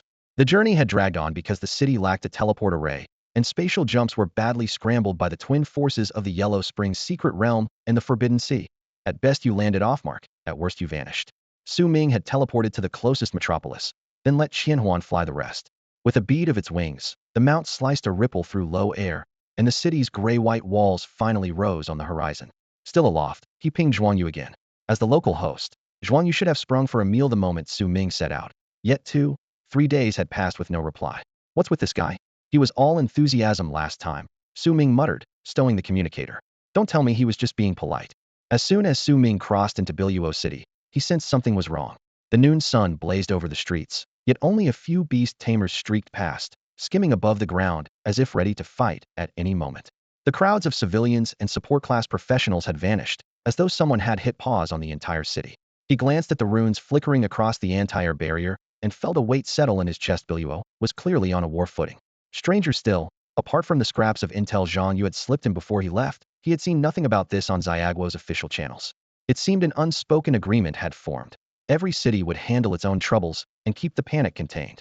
Biluo's remote location meant reinforcements would need days to arrive, which was exactly why the Serpent Kingdom and the Demon Palace had chosen it as a springboard for trouble. He typed as he flew. Imin Biluo. Are you and Zhuang Yu still at Hanhai Academy? Why did he drop off the grid? Since adding Sang Miao as a contact, they hadn't spoken. Everyone knew she and Zhuang Yu were close, and Su Ming preferred not to intrude unless necessary. The reply came back instantly. You're in Biluo? Something happened to Zhuang Yu. Come to Hanhai Academy first. The terse message oozed anxiety. Guided by his NAV, Su Ming reached the academy gates and spotted Sang Miao waiting outside. Dark circles ringed her eyes. She clearly hadn't slept in days. Layer upon layer of energy shields and fully armed soldiers encircled the campus, turning the school into a makeshift fortress. Without Sang Miao as his escort, he wouldn't have been allowed within a single step. The scene reminded him of the incident at Tian'an Academy. A mere second-tier rift leak had been enough to put the school on lockdown for 3 days. Whatever was happening at Hanhai now had to be worse. Short of an outright takeover by the Demon Palace, he couldn't imagine anything else that would make the military seize control of the campus unless the entire administration had defected. What's going on? Did you catch Demon Palace infiltrators too? Su Ming asked in a hush. Much worse than that. Sang Miao shot back. This isn't the place to talk. Come with me. They walked through silent lecture blocks and heavily guarded labs for about 10 minutes before entering a massive greenhouse. Beneath its clear arched roof, the temperature was perfectly regulated, yet the flora inside was in chaos. Many of the plants had awakened and turned feral. A purple fleshy sphere in a flower pot shrieked at the sight of humans, but couldn't break free. Hydroponic vines leapt straight out of their nutrient tanks and hopped across the floor. A warped tree whose twigs ended in rows of fangs lunged to bite Su Ming. He sidestepped, flicking the charging vine on the head with a crack that sent it recoiling with a screech. A glance at the bizarre greenery told him enough. They were almost certainly Sang Miao's test subjects. All right, spill it, he said, coming to a halt. What exactly happened? Sang Miao drew a deep breath. The Tier 4, nightmare-grade rift under Hanhai Academy may be fully succumbing to the abyss. Zhuang Yu is trapped inside. How did that happen? Was there no warning at all? A fully abyssalized rift appearing in the middle of the Sitya, so-called catastrophe abyssus, no joke. Once it takes shape, the entire rift can become a giant gateway to the abyss. Polluted tendrils would spread not only to Hanhai Academy, but swallow the whole of Biluo City in a black, mist-like substance. At that point, Having nothing more than a few demonized beasts break out would count as lucky, because wiping out every creature inside still wouldn't halt the abyss itself, and any beastmasters fighting there would be corrupted as well. When Tian Academy faced a Tier 4 hard rift that merely hinted at abyssalization, Lu Tongxing spent a fortune to drop the entire thing into the planet's core, showing how grave the threat was. Now the rift is lodged deep beneath Biluo's downtown. Moving it is almost impossible. Thanks to the city's peculiar terrain, even a stable teleport array can't be built, so relocating a catastrophe-class rift across regions would be harder than reaching the heavens. Before he vanished, Zhuangyu reported that someone was deliberately covering abyss traces, but the details never made it out. The guy's temperament mirrors Su Ming's, restless, always poking around, and stacked with survival skills: flight, shields, damage transfer, invisibility, layer upon layer of turtle shells. As long as he avoids outright suicide, he usually lives. He even charged into the last Hell-grade insect prison rift, so a nightmare-grade rift the size of a school doesn't faze him. Su Ming figures Zhuangyu wandered into some forgotten corner where no sane person goes and uncovered a long-buried time bomb. At its core, Biluo's crisis is identical to Tianan's. The enemy either plants abyssal matter to trigger corruption or hides every trace of a forming catastrophe abyss so it can grow in secret. The difference is the stakes are higher, the plan has run longer, and the moles involved are greater in number and rank. Why does the Temple of Demonic Heaven keep targeting schools? First, campuses recruit new faces every year, making it easy to slip in undercover agents. Second, most students know little about the deeper layers of rifts, giving conspirators natural cover. If they aimed at a Beastmaster Association rift, its very danger would lure veteran adventurers, and any anomaly would be dragged into the light that same day. How long has Zhuangyu been inside? Su Ming asked. 5 or 6 days, someone recalled. 5 or 6 days ago, Su Ming had been playing lethal hide-and-seek with a Monarch-class Thunder Shadow Leopard. Remembering that, he looked up. So when do we sit down, grab a bite, and head out? He isn't dead. Sang Miao noticed his expression and cut in quickly. If he's out of contact, how do you know? Don't ask. Just know he's alive. If he really died, the fallout would be worse than an abyss breach. Sang Miao spoke fast, yet with chilling certainty. Seeing her confidence, Su Ming half believed her, mostly because everyone around him seemed to have unfathomable connections. Are kings and lords born noble? Give me a break, he grumbled inwardly, then sighed. All right, what's the plan? If I hadn't just advanced to Tier 5, I'd sneak in myself, Sang Miao shrugged. But I just leveled up, same as you. She had used the advancement potion Su Ming brewed from the herbs had given her. As for asking Su Ming to rewind time, forget it. That would be way too much trouble. The school's administrators and teachers have been taken away for questioning. The military will only exterminate corrupted beasts outside. They have no intention of going in. For now, every defensive line depends on us alone. If the blockade holds, the worst outcome is forcing Hanhai Academy to relocate, and Biluo City will suffer only limited fallout. Can we go in now? Su Ming asked. Sang Miao ran a quick calculation on the abyssal spread. By tonight, 5th-tier handlers can enter.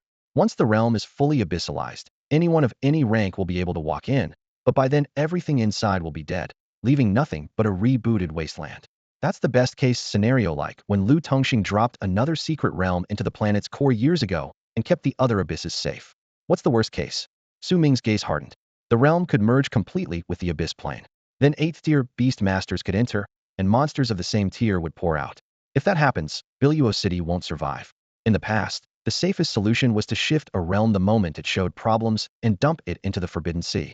The place is already a monster stronghold, so one more realm doesn't matter, and the creatures end up devouring each other. But it's too late for that now. Lu Tongxing's stunt of smashing a realm into the planet's core was a one-man crusade. He believed a reshaped rule set would birth extraordinary life. Thanks to that accident, Su Ming was able to contract the spirit of time. Without it, he'd never roam around so casually today. Wandering without survival skills isn't brave. It's stupid. That's Su Ming's own assessment. Fine, we go in tonight. Su Ming made the call with a wave. He wanted to save Zhuangyu, his little bro, and he also wanted to watch the abyssalization firsthand. Sang Miao blinked. You're really going in? This isn't exactly your problem. I like Zhuangyu, so of course I'll save him. Besides, you know what I'm capable of. When it's over, do me a favor. He came to Biluo City for that anyway, and just ran into this mess. Deal, thanks. Sang Miao didn't press further and agreed readily. If Su Ming hadn't shown up, she would have had to charge in alone. With him along, her confidence soared. She had thought about asking his help, but feared he might refuse, and that time was short. His unprompted arrival was a welcome surprise. Night fell quickly. Outside the compound, searchlights wove a net across the darkness, and the air stank of metal mixed with chemicals. Su Ming followed Sang Miao toward the secret realm hall, now under total military lockdown. A sentry stood every 5 paces, a guard post every 10, and the soldiers' eyes were as sharp as blades. Sang Miao flashed a special token from Waknoshir and walked through unchallenged. Clearly, this young woman has powerful connections. Any rising genius, even one who started with nothing, will inevitably be branded by competing factions. Take Su Ming, for instance. He calls himself a nobody, yet everyone sees him as a soldier under Xiao Wushang, destined for rank and title. To make things even stranger, Xiao Wushang himself spread the rumor that Su Ming is the last survivor of Tianma Hall, two completely incompatible backstories forced onto the same person. The party arrived at the secret realm entrance. The camp was lit as bright as day, and several formation masters were busy in the spacious hall, carving intricate runes. Offensive arrays mattered little here. Containment arrays were everything. They had to keep the abyssal miasma sealed inside and shrink the zone of disaster as much as possible. Miss, what are you doing? A quartermaster hurried over, shock written on his face when he recognized Sang Miao. The Tier 5 seal won't lift until tonight. You plan to go in now? I'm going in, Sang Miao replied, her voice icy. No, it's far too dangerous. I can't stand by and watch you die. If anything happens to you, how would I face the marshal? You don't have to answer for me. This is my decision. She raised a black gold token. The officer's expression shifted. The token belonged to the marshal himself. With the marshal leading a campaign against the invading Serpent Kingdom, all military authority rested with Sang Miao. Once she claimed responsibility, no one had the right to refuse her. Su Ming watched with amusement, trying to guess her origins, but too lazy to dig deeper. He was only here for the spectacle. Even if Sang Miao were barred, he had his own ways to slip inside. In the end, the officer bowed his head.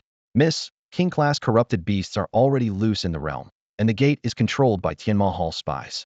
The moment you step through, you'll be ambushed. It's practically suicide. Tier 5. Sang Miao frowned. Tier 5. Su Ming echoed. The officer nodded. Yes, many Tianma Hall members were only Tier 4, but they used the corrupted ley line to advance to Tier 5 and have been lying in wait ever since. Su Ming thought, so Zhuan Yu really did stumble into Tianma Hall's lair and pried open a massive conspiracy. They have no choice but to act early. Luckwise, he's on par with me. If I ever head to the Forbidden Sea, I should bring him along. Double the luck, double the surprises. Right now, the priority is getting him out alive. Let me go in first, Su Ming said, stepping up to the gate. He had played scout more than once and had the experience to match. If they delayed any longer, Zhuan Yu would end up as monster feed. Sang Miao's eyes sharpened. Can you handle it? Relax. I'm not suicidal. Su Ming gestured for the passage to open. After a brief hesitation, the officer activated the sigils. The heavy stone gate groaned, and a gray-black barrier rippled into view. Shiling, Qianhuan, Debai, Hong Yub ready. Su Ming linked minds with his 4 contracted beasts and stepped through. Light twisted, and he landed in another world. Though it was night, an eerie gray glow smothered the realm, scrambling day and darkness. Before his feet were firmly planted, a chilling killing intent surged toward him. Su Ming reacted instantly and summoned his beasts. 1. Debai expanded into a mountain-sized shield, blocking every incoming strike. 2. Hong Yu snapped her razor wings and grabbed his shoulders, blinking them dozens of meters away from the main fire line. 3. Qianhuan released a veil of spirit mist that wrapped him in a protective film, stacking defense and all attribute boosts at once. 4. Shiling cast a stasis field, slowing enemy reactions and attacks by 80%. When Su Ming landed at another spot, Debai had already finished the fight. With a rapid series of thunderous blows, the giant beast smashed an 8-star, half-demonized sea serpent king, stealing 140 years of alien lifespan. Blasted apart a 9-star, half-demonized howling moon sky wolf, claiming 145 years, then tore an 8-star, half-demonized blood-maned jiao in 2, taking another 140. In just a few heartbeats, Debai had flattened more than a dozen monarch-class beasts. Their mangled remains strewn across the ground as proof. 3 fifth-tier beastmasters who had been guarding the entrance thought their formation would hold, yet Debai wiped them out the moment they met, and even their king-class companions lasted less than a breath. Because the half-demonized beasts had already lost much of their lifespan, the alien years Debai harvested were only half the usual amount. Su Ming didn't care. He had lifespan to spare. The real investment would one day be poured into the time spirit, and even a conservative estimate was in the tens of millions of years. Monsters were endless, and if he ever ran short, he could simply seize more. Qianhuan, swallow the bodies, Su Ming said as he surveyed the carnage. Materials from half-demonized beasts might be useful to you. Just as he expected, the moment Qianhuan finished devouring, its long silent star rating burst from Commander Class 1-star to Commander Class 5-star, advancement erupting like a volcano. How do you feel? If you really want to go full demon, say the word, and it'll take you to Serpent Kingdom for a proper rampage. I'm fine. This trace of demonic energy is nothing, Qianhuan replied, cool and concise. All right, keep it up, Su Ming sighed softly, a hint of regret in his voice. Meanwhile, The three fifth-tier beastmasters had collapsed where they stood, their spirits backfiring the moment their companions were slain. Su Ming found nothing else worth taking, left the pocket realm, and called Seng Miao inside. The abyssal turbulence was still raging. Even outside the gate his communicator picked up no signal. They would have to wait until the space stabilized. It's done. Go on in. As Su Ming stepped out of the passage, Seng Miao was peering in anxiously. Seeing him unharmed, she breathed a sigh of relief. That fast. Caught them off guard, that's all. Dubai ate the bodies. No need to count how many monarch-class beasts were inside. They re-entered the pocket realm, and Su Ming pointed at the three bodies on the ground. Know them? The one on the left is the resident instructor here. I don't recognize the other two, Seng Miao said after a glance. Their vacant eyes and shattered auras told her exactly what Su Ming had done, and she felt no pity, only satisfaction. Shame they won't wake up anytime soon. They're Temple of Heavenly Demons zealots. We won't get anything out of them. Then poison them for me. I'd rather not splash blood everywhere. Fine. A streak of emerald light flickered at their throats. Within seconds the toxin seeped in, and they stopped breathing without a sound. The scattered blood still spoke of recent violence, yet only 3 intact corpses remained on the ground. Let's go. Zhuang Yu vanished near Emerald Lake. No rush. Su Ming had asked Seng Miao to do it simply to leave the bodies intact. It would be more convenient that way. Su Ming snapped his fingers, and Hong Yu appeared. The crimson bone dragon drained the air of moisture, driving an icy chill straight into the marrow. Since absorbing the necromancer's tome, Hong Yu had learned enslave undead. The spell was short-lived and lacked the tome's portable graveyard, but Su Ming only wanted one thing: information. Rise dead. Become my thrall. 2 bolts of corpse gold energy shot from Hong Yu's talons and pierced a nearby body. The assassin Seng Miao had just poisoned began to crack and creak, straightening its torso. Its eyes turned ashen, arms hung loose, and its staggering gait made it a perfect walking corpse. Seng Miao's scalp tingled. She had been crushed by Su Ming's death magic during the interschool trials. Now the memory rushed back in full. His combat power was monstrous, but what chilled her most was his fondness for this underworld craft. Su Ming ignored the stares. Corpses don't lie, saves time. He patted Hong Yu's claw and fired off questions in a low, blunt voice. Where's Zhuang Yu? Where's your base? How do we break your plot? 10 questions rained down without pause. Seng Miao forced her racing hard into line and waited. Who would have thought she'd fear the corpse of an enemy? She had killed herself. The walking corpse rasped like sandpaper. Zhuang Yu fled after exposing our disguise. His whereabouts are unknown. Our stronghold lies in a cavern beneath Emerald Lake, the origin of the abyssal outbreak. All restraints on the cataclysmic abyss have been removed. Nothing can stop it now. The earliest full eruption is imminent. We spent decades on this. It spilled everything. The abyss was a boiler capped for decades, now ready to blow. Even unfinished, the blast would level Hanhai Academy and force a rebuild. Delay it long enough and the pollution could swallow the whole city of Biluoqing. Though the military, especially the Eastern Command, still stood in the way. Anything to add? Su Ming asked without turning. That covers it. Seng Miao replied crisply, equal parts fearful and impressed. They were both 5th tier, yet she felt like a freshman beside him. Su Ming operated like a veteran of a top-tier expedition team, though he hadn't even graduated and probably wouldn't bother. The diploma meant nothing. He could stay enrolled 2 or 3 more years if he felt like it. Under Emerald Lake, Su Ming mused. Anywhere else he would drag the corpse along as a guide. But a lake bed was another matter. They could come to him instead. He snapped his fingers. Dig a hole and bury yourself and your 2 comrades. I'm soft-hearted. I hate leaving bodies to rot in the open. At the command, the corpse shuffled off to its task, digging with stiff limbs. Su Ming always finished what he started. Seng Miao could only watch, startled and speechless. Once she was sure Zhuang Yu had escaped, Seng Miao finally exhaled in relief. If anything had happened to him, the consequences would have been unimaginable. Yet now she had no idea where to look for him next. By the way, Su Ming said, rubbing his chin as he glanced at the swirling gray-black mist around them. If the monsters trapped in there break out, can the people outside handle it? They should be able to, Seng Miao replied, though her tone wavered. The abyssification is still advancing. Most beasts tainted by demonic miasma instinctively gather near the source rather than roam around. She never finished. A familiar, breathtaking sight erupted overhead. Against the ink-dark sky, more than a dozen frostbone dragons appeared, translucent blue ice clinging to their skeletal wings. This time, every last one of them was monarch class. You've got to be kidding me. Seng Miao's mind flashed back to the 1000 commander class undead she had seen before, and her heart pounded. Did summoned creatures upgrade wholesale as their beastmaster rose in rank? Was that the endgame of an undead summoner? Most people would burn half their life force just to raise a single monarch class beast. Yet Su Ming, having climbed alone, now lifted all boats. She could throw out thousands of monarchs at once. Who could possibly stop him? And it wasn't just 1,000 this time. His forces likely exceeded 20,000, with 5,000 reconstructed through bloodbone enhancement. For the next half hour the field became Hong Yes private stage. Each cast flung out another dozen monarch-class undead frostbone dragons, iron-plated bone rhinos, shadow wraith falcons. Sky and ground alike were blanketed, a legion rebuilt from the dead. Whether it was 1,000 or 5,000 made little difference to Su Ming, it only changed the loading bar. For Hong Yu, in a place where her mental energy refilled almost instantly, it felt like skill practice. If she could push skeletal summoning to the peerless tier, her efficiency would double again. Su Ming's mind raced. The beasts in this secret realm would be corrupted sooner or later. Better to put them down now. Any that slipped through could be left to the military outside. Go. Wipe out every beast you find. He gave the order. The undead didn't need complex commands, just a single directive: slaughter. Come on, let's head in too. Zhuang Yu will know him here when he sees this commotion. Su Ming beckoned Sang Miao, motioning for her to climb onto Xiefeng Dragon Qianhuan's broad, icy back. Releasing the undead wasn't just about clearing the area, it was the fastest way to track Zhuang Yu. Su Ming refused to fight a long war here. He was giving himself one day. Find Zhuang Yu, send him out safely, then focus on uncovering the abyss secrets. This is still completely insane, you know. As soon as she steadied herself, Sang Miao couldn't hold back. Heh, credit goes to the Wen clan's necromantic tome, Su Ming replied with an easy grin.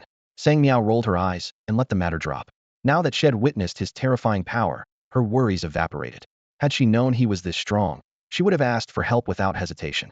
In the end, it all came down to Zhuang Yu's luck had befriended Su Ming during the 5 Academy tournament. Otherwise, Su Ming wouldn't have bothered with any of this. A moment later, Su Ming joined her on the dragon's back, and together, following the tide of undead below, they flew toward the depths of the secret realm. The layout of this secret realm differed completely from anything Su Ming had encountered before.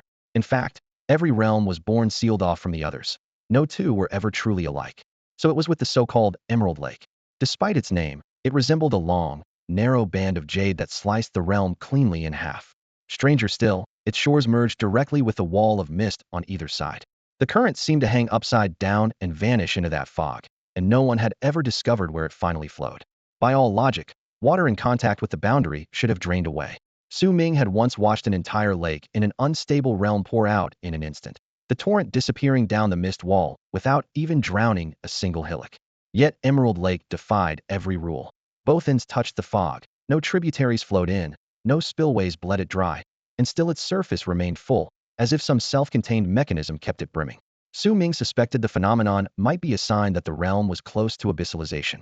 Humanity still had no grasp of the patterns behind an abyss outbreak, and those who came nearest to an answer were the fanatics of Tianma Hall, who treated the abyss as a creed, chasing it, studying it, even trying to trigger it. Without them, who else could muster the nerve to erase every trace and keep a disaster hidden for decades? For all he knew, they might have staged this covert eruption themselves. His thoughts were drowned out by a torrent of system messages. 5,000 monarch-grade undead, each reforged by blood skeleton techniques, had been eliminated one by one. The alerts were deafening, so Su Ming muted them all. A fourth-tier realm could never field enough corrupted beasts to withstand his undead legions. Calling it a slaughter was putting it mildly. King-grade? Send one my way and see what happens. He spread his senses and indeed caught a king-grade aura, but it remained buried, most likely at the heart of the outbreak under Emerald Lake. It was probably not a native king at all, just a monarch forced upward by abyssal power and burning its life to do so. Even so, this was only a fourth-tier realm. Unleashing every monster inside would still leave Biluo City unshaken. What truly kept people awake at night was the fear that the area might turn into a full interplane gateway. If that happened, even an 8th-tier powerhouse could do nothing. Biluo City would be sitting on a live nuclear warhead. Tianma Hall had held the lid on that pressure cooker for decades, hiding the signs while increasing the odds of an abyss gate forming, slim though those odds were. Genuine abyssal portals were rarities the world over, and each one drew a global effort to seal it the moment it appeared. The snow wind dragon sliced through the sky, its wings whipping the air into a shrill gale. About a stick of incense later, they arrived over Emerald Lake. What met their eyes had changed beyond recognition. How can this be? Sang Miao gasped, disbelief thick in her voice. The water was no longer green. The entire basin had turned into a dark, lava-like fluid that glowed with a cold, unsettling light. No heat rose from it. The color looked like rotten flesh boiled down into sludge, and the lake churned so thickly it seemed ready to swallow the light itself. All around, the ground was losing its hue at a pace the naked eye could follow. The same dark rot consumed the land, leaching away every trace of life, and leaving sterile wasteland inch by inch. Everything had taken on the colors of hell. Su Ming had braced himself for a scene like this. He had already watched a realm die, revive, and rewrite its rules. Now he was witnessing land in the throes of death. From above, the ground looked like torn flesh, dark red pus seeping from its wounds. Fortunately, the collapse was still locked inside the pocket world and had not spilled outward. Yet the outside was far from safe. The abyssal rift at the heart of the Forbidden Sea was all too real. Some said it was the corpse of a demon dragon whose body was fused to the abyss itself. The fissure had been sealed for 10,000 years. God-tier creatures could not break it, and demigods appeared only rarely. But the filth that leaked out constantly left every life form in the surrounding sea on the brink of death. His Lord-class undead legion advanced like an iron comb, raking through half the realm in a single sweep. Wherever they marched, spirit beast corpses carpeted the ground. A few survivors dove into Emerald Lake, hoping the water would save them, only to have the miasma at the lake bed tear their bodies apart and turn them into rising magma. Legends said abyssal blood jade was forged this way. Countless beast remains, soaked in abyssal corruption and buried deep, refined over ages into crystals that carried both blood energy and abyssal power. When the purge was done, Su Ming decided Zhuang Yu had to be on the far shore. Under the old zoning, that side was Lord-class territory, rarely touched by trainees. Now those beasts had gathered at the lake's center, mutating into king-class fiends, which ironically lowered the risk of Zhuang Yu being eaten. The army of frostbone dragons unfurled their wings and stormed across the lake. If Zhuang Yu looked up, he would know at once whose force it was. Still, the Temple of Heavenly Demons might have forced him into hiding, so Su Ming pressed on with Sang Miao, planning to rescue their friend first and unravel Emerald Lake's secret later. Meanwhile, in a cave at one corner of the realm, Zhuang Yu crouched behind a rock wall with a group of classmates. He could have escaped alone, but guarding so many students meant holding the entrance at all costs. Luckily, the temple's henchmen had not closed in, apparently in no hurry to kill him. Outside, where forest met lake, a crude camp had been thrown together. The temple survivors, driven from their lair beneath the lake, ringed the camp and stared unblinking at every vein of corruption spreading from the abyss. The ground had already turned dark red, yet none of them budged, eyes blazing with fanaticism. The illusion of steering abyssal power creators' thrill was addictive. All they were doing was masking the abyss traces, but for them, that was achievement enough. Even though we launched 3 years early, it doesn't matter. The elders had seen it coming. In a cavern beneath the lake, flames danced across the dark rock as members of the demonic palace gathered. A leader rolled a fingerbone necklace between his fingers, his voice hoarse. We've located the students' hideout. Should we? He drummed on the table, paused, then shook his head. No, let them keep hiding. Let the abyssal aura gnaw at their flesh until they learn what it means to be consumed by darkness. In the end, they'll come to us on their knees. He looked up and added, remember, no one with Kunpeng blood dies by our hand. If we can bring Zhuang Yu over, even better. This realm is a cage, and no one is flying out. He had barely finished when a shrill wind shrieked outside the cave. Looking up, they saw 100-meter-long crimson shapes bloom across the sky. Wings blotted out the light, and hooked beaks spewed icy blue breath that flash-froze magma beyond the Emerald Lake into black shells.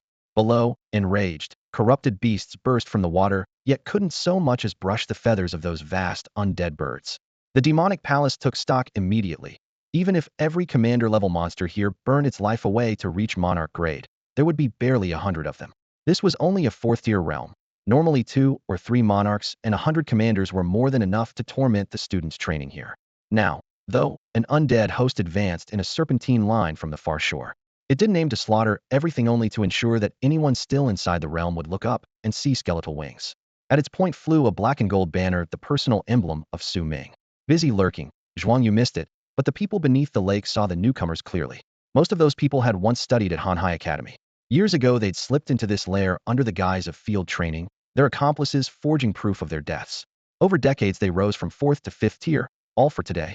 The demonic palace had invested far more in infiltrating Hanhai than Tianan Academy. The latter was just a side project. Undead. Where did they come from? Someone muttered. They must force their way in. Are they here to help, or to stop us? That formation looks familiar. A net-savvy member's eyes narrowed. Got it. Tianan's Su Ming. That isn't a national rescue team, that's his personal legion. Almost a year had passed since the Academy tournament, yet footage of Su Ming's solo rampage still lit up the forums. Even as a necromancer, he was a hero to young tamers, once sparking a short-lived undead contract craze until cautionary tales warned everyone not to bind spirits lightly, especially those of the opposite sex. The demonic palace knew Xiaguo's armies wouldn't charge in and risk corruption. One Su Ming, however, was worth thousands. But he's still just one man. The leader sneered, pulling on a black cloak. Anyone with flying or stealth pets, come. Let's go meet this big fish. One man an army? Then let's take off the head. Another licked his cracked lips. 4 or 5 5th-tier tamers rose at once, ready to bag Su Ming along with the rest of their prizes. At that moment, Su Ming, who had just flown over Emerald Lake on the back of the Snowwind Dragon, received Hong Ye's report. They had discovered signs of human activity. Qianhuan, drop a little lower so they can see us clearly. The Snowwind Dragon dove, its wings slicing through the frigid air. Beside the orderly ranks of gliding frostbone dragons, Qianhuan looked barely half their size. Su Ming glanced at the lake and worried that the people below might miss their star of the show. Whether it was Zhuang Yu or the remnants of Tianma Hall, as long as someone showed themselves, he was satisfied. If they provided no information, he would explode. The golden tattoo in his palm warmed, ready to move at any moment. As the Gu King, it ignored the secret realm boundary and followed Su Ming freely, something he had never expected. Maybe the Gu itself posed limited danger. The true power came from its host. Without one, even a king-class Gu would soon perish. Su Ming, stay sharp. There are still people from Tianma Hall here, all of them 5th tier, Sang Miao warned urgently from the ring. I know. Su Ming's lips curved. Tianma Hall is nothing but sewer rats. 5th tier? Trash compared with Mino. Calling them trash insults trash. He laughed wildly, his voice echoing across the sky. Even without my undead legion, they're paper tigers. He dropped even lower, deliberately leaving the cover of the Frostbone Dragon Legion. You're courting death. 5 figures suddenly flashed into view, encircling the Snowwind Dragon, each mounted on a monarch-class flying beast, each a 5th-tier beastmaster. Infuriated by Su Ming's arrogance, they wanted him to taste fear before he died. Well, looks like the trash has me surrounded. Su Ming swept them with a taunting gaze. Su Ming, I can't summon the ancient Tiansang tree in midair, Sang Miao whispered. No need. Just watch. They're not worth your effort. You. One beastmaster finally snapped and signaled the attack. Fire blades, fireballs, and flaming chains filled the sky, launched from impossible angles with seamless coordination. Real and feigned strikes overlapped to seal every escape route, even curving mid-flight to track their target. All of it was useless. Su Ming had Shirling open future sight for Qianhuan, then triggered the dilation field. Every incoming spell slowed to a crawl. In the attackers' eyes they still flew at full speed, but to Su Ming they drifted like leaves, and he slipped past them like a phantom. Impossible. The others refused to accept it and fired again, flames, hidden weapons, stealth thrusts, but every attack was read in advance, brushing harmlessly past Su Ming's clothes. He sneered. You think I'd be staging a solo performance in midair if I didn't know you were here? Su Ming's perception far outstripped anyone at his level. Even invisible foes couldn't escape his lock-on. When they laid eyes on Su Ming, it meant he had already locked onto them. Unless no one dared look or use their mental sense. Both sides were as good as blind, forced to gamble on luck. I gave you a chance, and you blew it, Su Ming said with a light laugh, raising his hand. Now it's my turn. Who should I start with? His gaze swept the dim space and landed on the Tier 5 Beastmaster, maintaining the mass invisibility spell. Hong Yu Death Finger. 2 almost invisible ripples shot from the skeletal claw, one after another. The first halved its target's life force, the second finished the kill. With a shrill scream, the mist-formed beast beside its master scattered to nothing. Kill confirmed. Monarch class. 8-star, half-demon trick fog wraith. Lifespan plundered, 140 years. So you're the one hiding everyone. Die. That fog wraith's immunity to physical damage and high elemental resistance had been the group's greatest safeguard. Under Hong Yu's twin strikes, it never even twitched. Hong Yu then turned into a streak of crimson lightning. Calling names, whoever he named died. The skill cost plenty, but Su Ming never worried about cost. The death energy he reclaimed after each execution covered more than half the expense, making every strike a bargain. Next heartbeat. Kill confirmed. Monarch class. 9-star, half-demon flame breath wyvern. Lifespan plundered, 145 years. Like spitting fire, do you? Die. Another heartbeat. Kill confirmed. Monarch class. 6-star, half-demon winged serpent phoenix. Lifespan plundered, 130 years. Trying to run? Anyone who runs, dies. Some thought Su Ming would casually finish off the Beastmasters too, but he refused to waste loot. If a Beastmaster died, the beasts vanished, along with their treasure and lifespan. Better to claim every beast first. When the final scream faded, only 4 Beastmasters remained, souls shattered, collapsing amid blood and drifting mist, their survival doubtful. Sang Miao stared, half-stunned, half-deja vu. When Shed entered the secret realm, Shed seen 3 Tier 5 Beastmasters laid out the same way. These 4 would likely follow. Of all the ways to die, they had found the most humiliating. Their beasts harvested as trophies, their own corpses fit to be raised as undead. A chill ran down her spine. Thankfully, Su Ming was on her side, otherwise she'd never sleep again. Don't kill me. He'll tell you everything. To their surprise, 1 Tier 5 Beastmaster still clung to consciousness after losing several Monarch-class beasts, begging in a ragged voice. Hiding here for decades took an iron will, proof enough of Devil Hall's deep roots. Su Ming arched a brow. I can spare you, but you'll never leave this place. As long as I don't die by your hand, that's fine. They'll throw myself into the abyss. Su Ming had assumed he was a coward desperate to live. Instead, he was staring at a complete madman. All right, where's Zhuangyu? The prisoner finally cracked. Now that the man was willing to cooperate, Su Ming saw no need to resort to the underworld tricks that turned captives into undead. The fellow clearly wanted to live and seemed to have guessed what Su Ming might do. He saved a group of Hanhai Academy students who were trapped here and has been hiding with them in the mountains ahead for 2 days. They haven't shown themselves again, and we stopped pursuing them. The words tumbled out in a rush, as though any hesitation might cost him his life. Su Ming raised an eyebrow and glanced over the captives. Looks like you're the leader, oldest, strongest, the one in charge? You could say that, the prisoner admitted with a nod. Then tell me your entire plan. Su Ming's tone was cold. The 3 grunts caught at the entrance could only follow orders. They knew nothing. This man was Su Ming's last hope for real information. This place has been a 60-year experiment. Everything is to bring about the abyss. The prisoner began, slipping into rambling mysticism halfway through. Cut the nonsense. One more bout of mumbling, and he'll rip out your soul for my undead, Su Ming snapped. The captive flinched and hurried on. He'll talk. Letting Hanhai Academy acquire this secret realm was part of the plan. We knew an abyssal eruption would happen here, and that it would be tied to water. Why? No idea. That was the temple master and the elder's decision. Maybe it involves the seal on the Jinma Sea. We also smuggled abyssal ore from the Jinma seabed in here. That helps trigger the abyss. Su Ming snorted. Handing a secret realm to Hanhai Academy, someone at the president or vice president level must have given that order, right?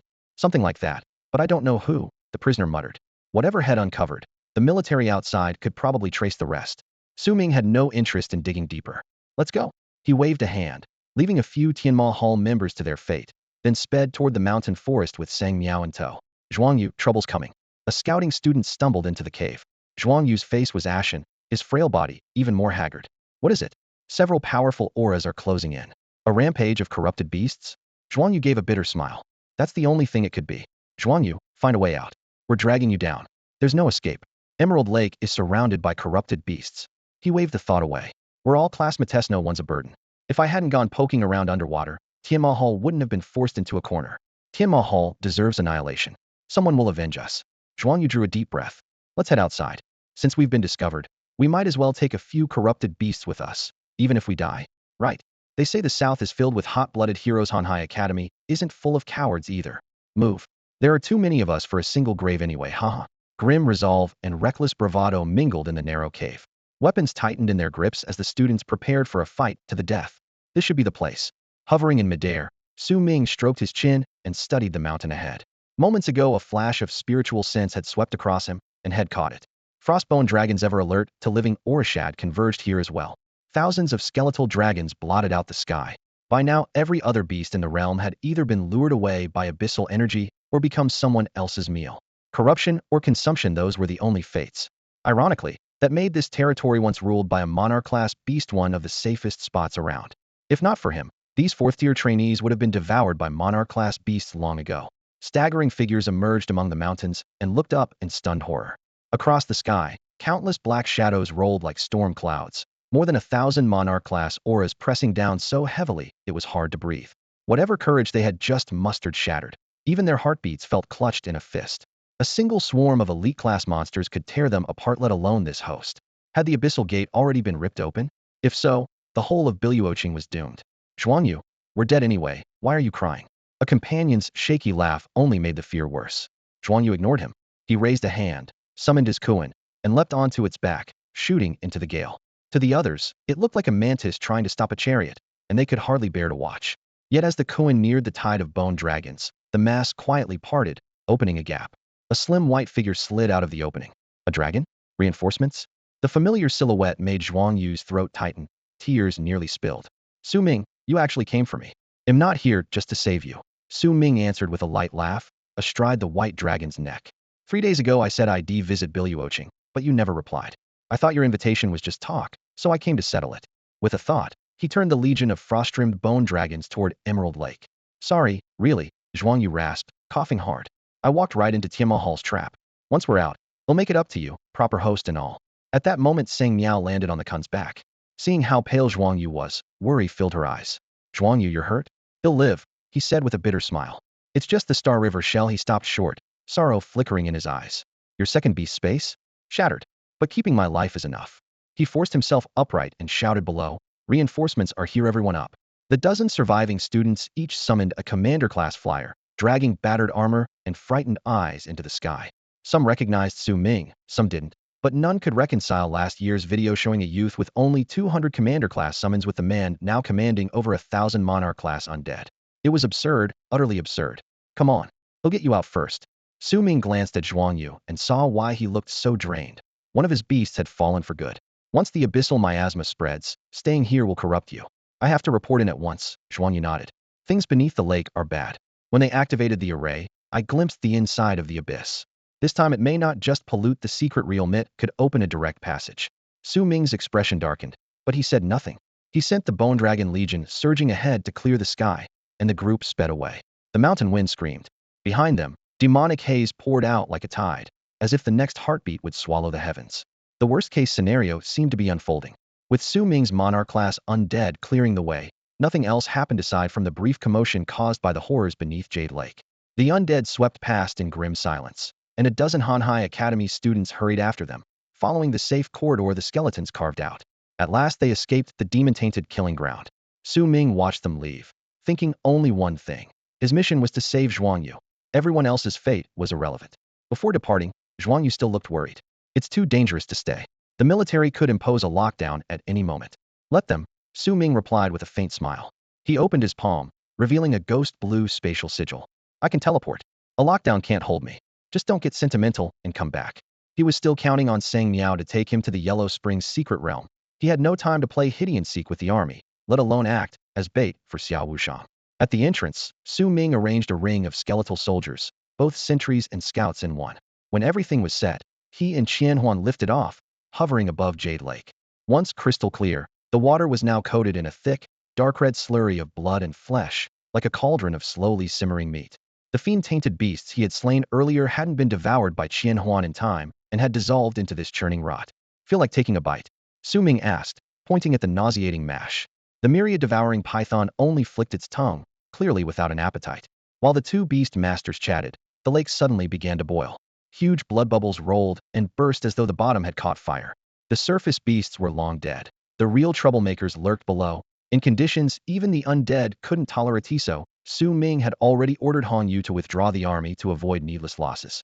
Now the creatures on the lakebed could no longer stay put. A chorus of shrieks split the air as dark red figures erupted from the water. Their heads resembled wolves, tigers, fish, or birds still barely in the realm of beasts, but their torsos were gaunt and human, bones ripping through thin skin, a pair of flimsy flesh wings trembling on each back, like monsters cobbled together from spare parts. They do smell like genuine abyssal spawn, Su Ming muttered, suppressing his instinctive revulsion. A rough count put them at 500, every one of monarch rank. The nutrient-rich lake had served as their incubator, an unintended side effect of Su Ming's blitzkrieg purge of ordinary beasts. It seemed Zhuang Yu had been right. The lakebed was probably connected to the abyss itself, allowing true abyssal creatures to crawl through. Had they surfaced before Zhuang Yu's evacuation, the district marshal might have come in person to seal the breach. These things weren't fiend-tainted beasts, so whether they could yield any lifespan was anyone's guess. After the haul he had already made, Su Ming wouldn't be surprised if he failed to gain even a single year from them. Squawking wildly, the bird-headed monstrosity spotted Su Ming and charged straight at him. Su Ming had no intention of wasting time on these mutants. He lifted a hand, signaling Qian Huan to pull back before it got entangled. Just then Little Jean's stomach growled, and he decided on a whim. Perfect, I'm hungry anyway. Let's see whether the decay goo can handle these creatures. He poured the 10,000 years of alien lifespan stored in the golden cicada tattoo straight into the goo. Now that he was tier 5, his own life force was stronger, and the same amount of lifespan unleashed double the power of decay. A breeze as light as a brush of wind spread from beneath his feet.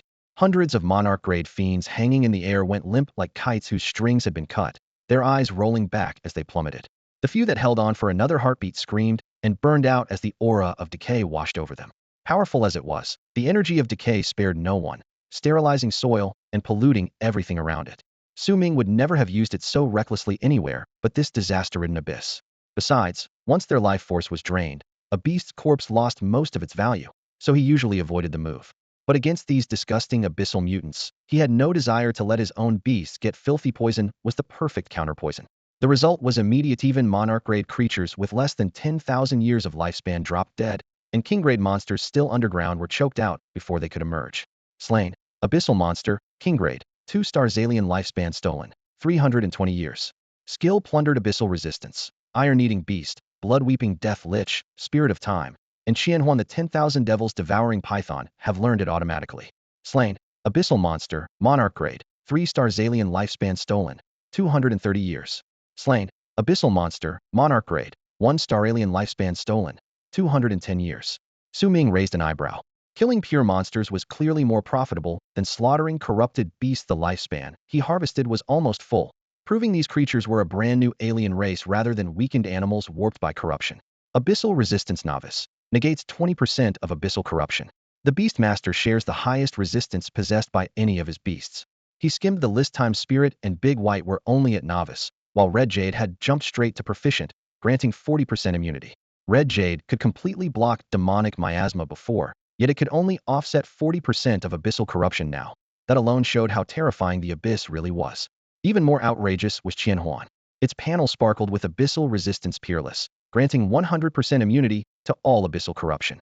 Su Ming muttered, no wonder it carries demon dragon blood straight to peerless the moment it shows up. Perhaps this was the greatest gift the demon dragon had left it.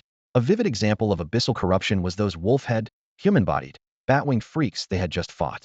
Linger here too long, and who knew if you would sprout a few tentacles yourself. Su Ming had decided not to summon Big White at all. He didn't want his iron-eating beast turning into an iron-eating tentacle monster. He looked down at the bizarre corpses scattered on the ground. Qianhuan, do you want to eat these things? I'd rather not. Qianhuan shook its head. Despite the abyssal blood in its veins, it had no appetite for these abominations. Given a choice, it would much prefer a normal spirit beast. Su Ming slapped his forehead. No wonder the abyss wants to corrupt the whole world. Turns out, even monsters can't stand the taste of other monsters. Everything, it seems, comes down to a foodie's motivation. Yet when Qianhuan said it didn't need to eat, it had another meaning entirely. It could draw demonic energy straight into its body without swallowing that nauseating sludge. In this sense, eating was more a form of refinement than real consumption. The way it processed ordinary food was nothing like the path it used to transmute all things. Most of the creatures in the secret realm had already been wiped out, but a dark red haze still bled across the ground and the air, staining the entire domain like a hellish tide. Compared with the still dormant abyss Su Ming and Shirling had discovered earlier, this scene felt raw, the stench of the abyss far stronger. The more active the abyss, the closer the real world creeps to death. When the world recovers, the abyss retreats. Small wonder people call it reality's antithesis, the mortal enemy of all things next to it. Even the undead seem almost friendly. Xiaolong once mentioned that many young thrill-seekers like to explore miniature catastrophe abysses. In hindsight, those must have been the tail end of a disaster or the very first stages of recovery. Tiny pocket realms, nothing like the nightmare before them. An abyss of this caliber would shred any Tier 2 or Tier 3 foot soldier, and even a Tier 6 or Tier 7 Beastmaster would be signing their own death warrant. Numbers wouldn't matter, everyone would die. Qianhuan, can you start absorbing the demonic energy now, or should we move? Su Ming peered down at the churning lake of lava. The longer they waited, the higher the chance a larger monster would erupt from below, or the corruption would spread to Hanhai Academy. He opted to act at once. I can absorb it from the air just fine. It won't slow me down, Qianhuan answered quickly, worried Su Ming might ask it to take a lava bath. Efficiency aside, it had no desire to touch that disgusting pool. All right, then get to it. Expend 1,000 years of lifespan to accelerate the growth of Qianhuan, the 10,000 demon devouring python. This acceleration will draw in an additional surge of abyssal energy. Initiating boost. Year 1. Qianhuan absorbed the demonic energy methodically. Instinctively repelled by monsters, yet intoxicated by the rush of power, it wondered if it was echoing its master's mixed emotions. Year 563. Its rank climbed to the peak of commander class, brushing the threshold of evolution.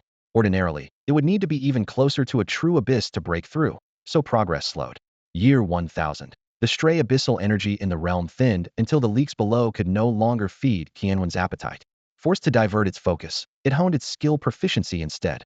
Thousand Illusions shapeshift and phantom overlay could only advance by devouring new bloodlines, so mere practice did nothing.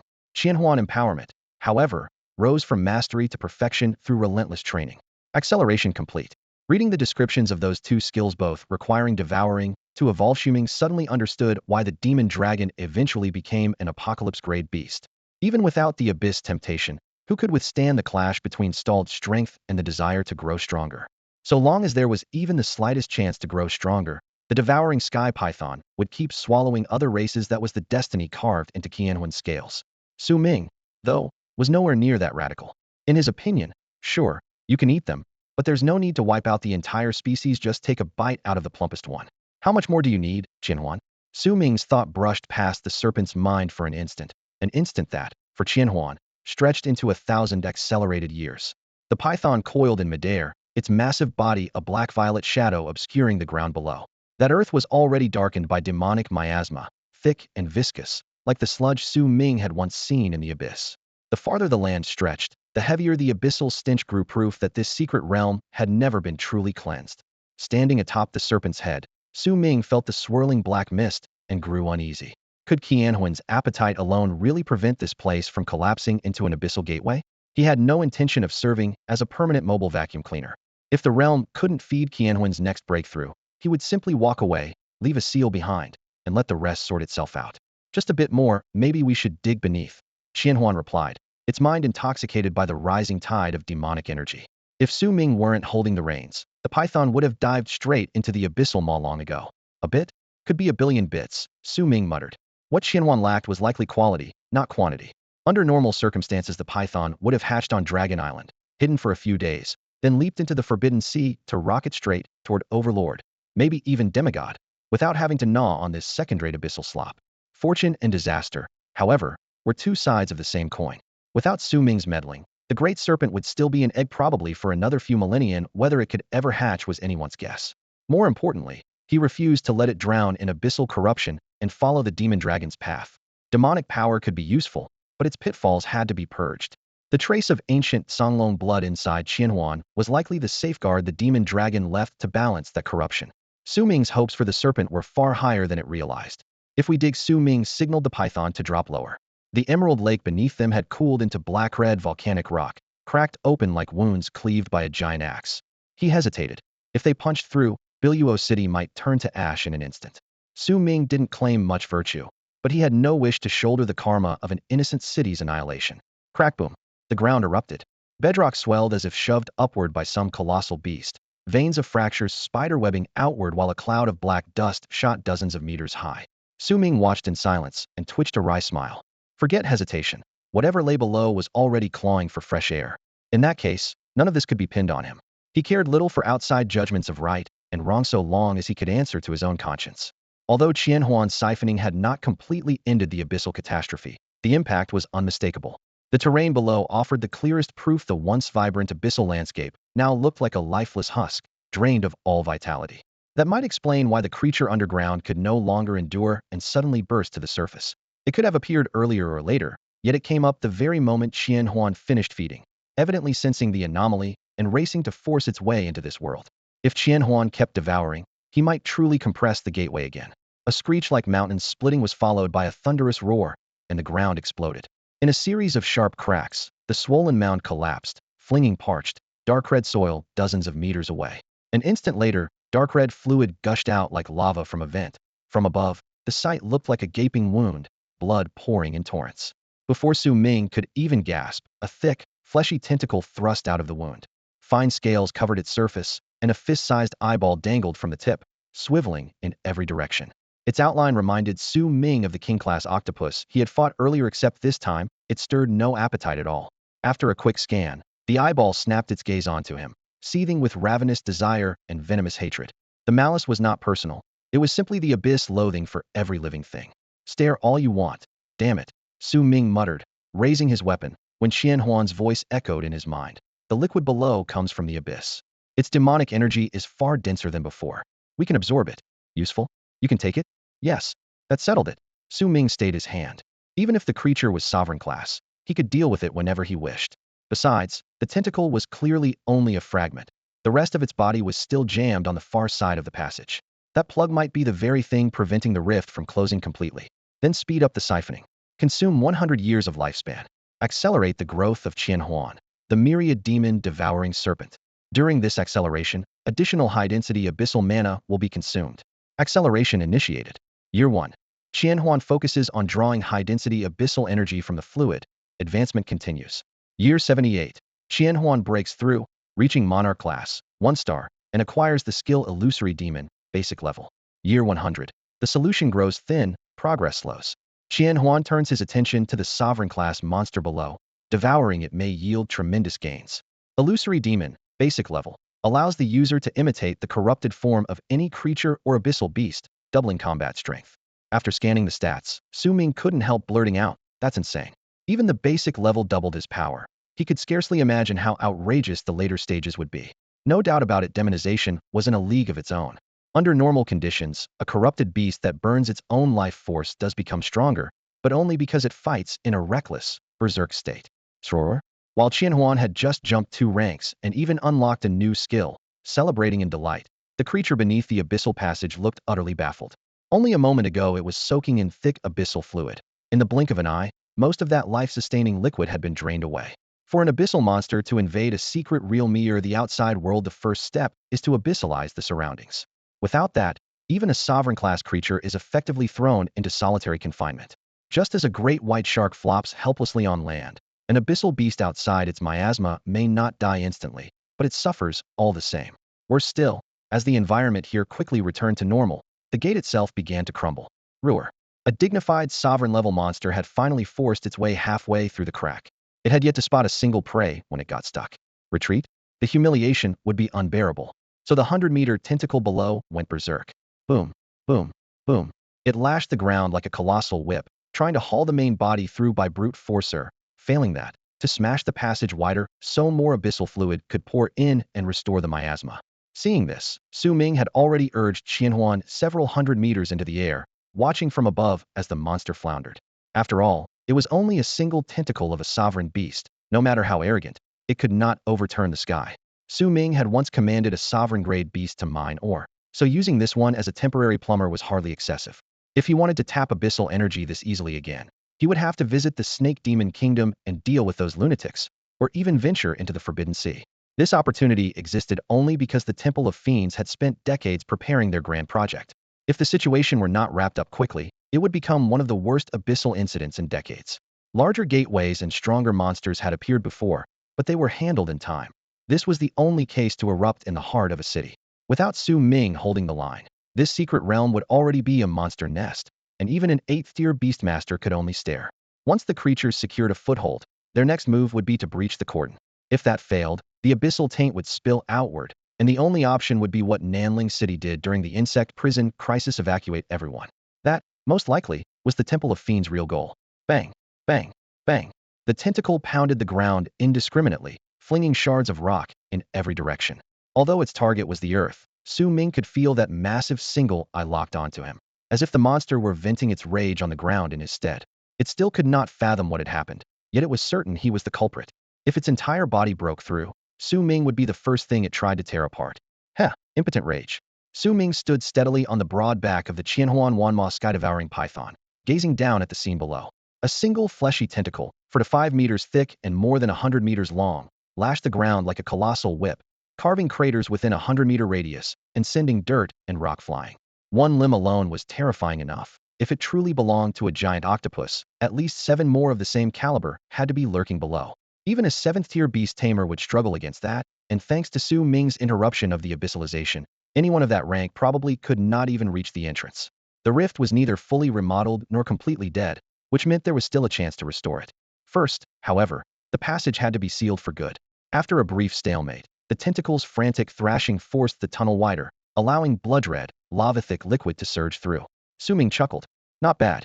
I respect anyone who skips meals and just keeps working. He ordered Qianhuan to keep devouring and burned another 100 years of his own lifespan to accelerate the process.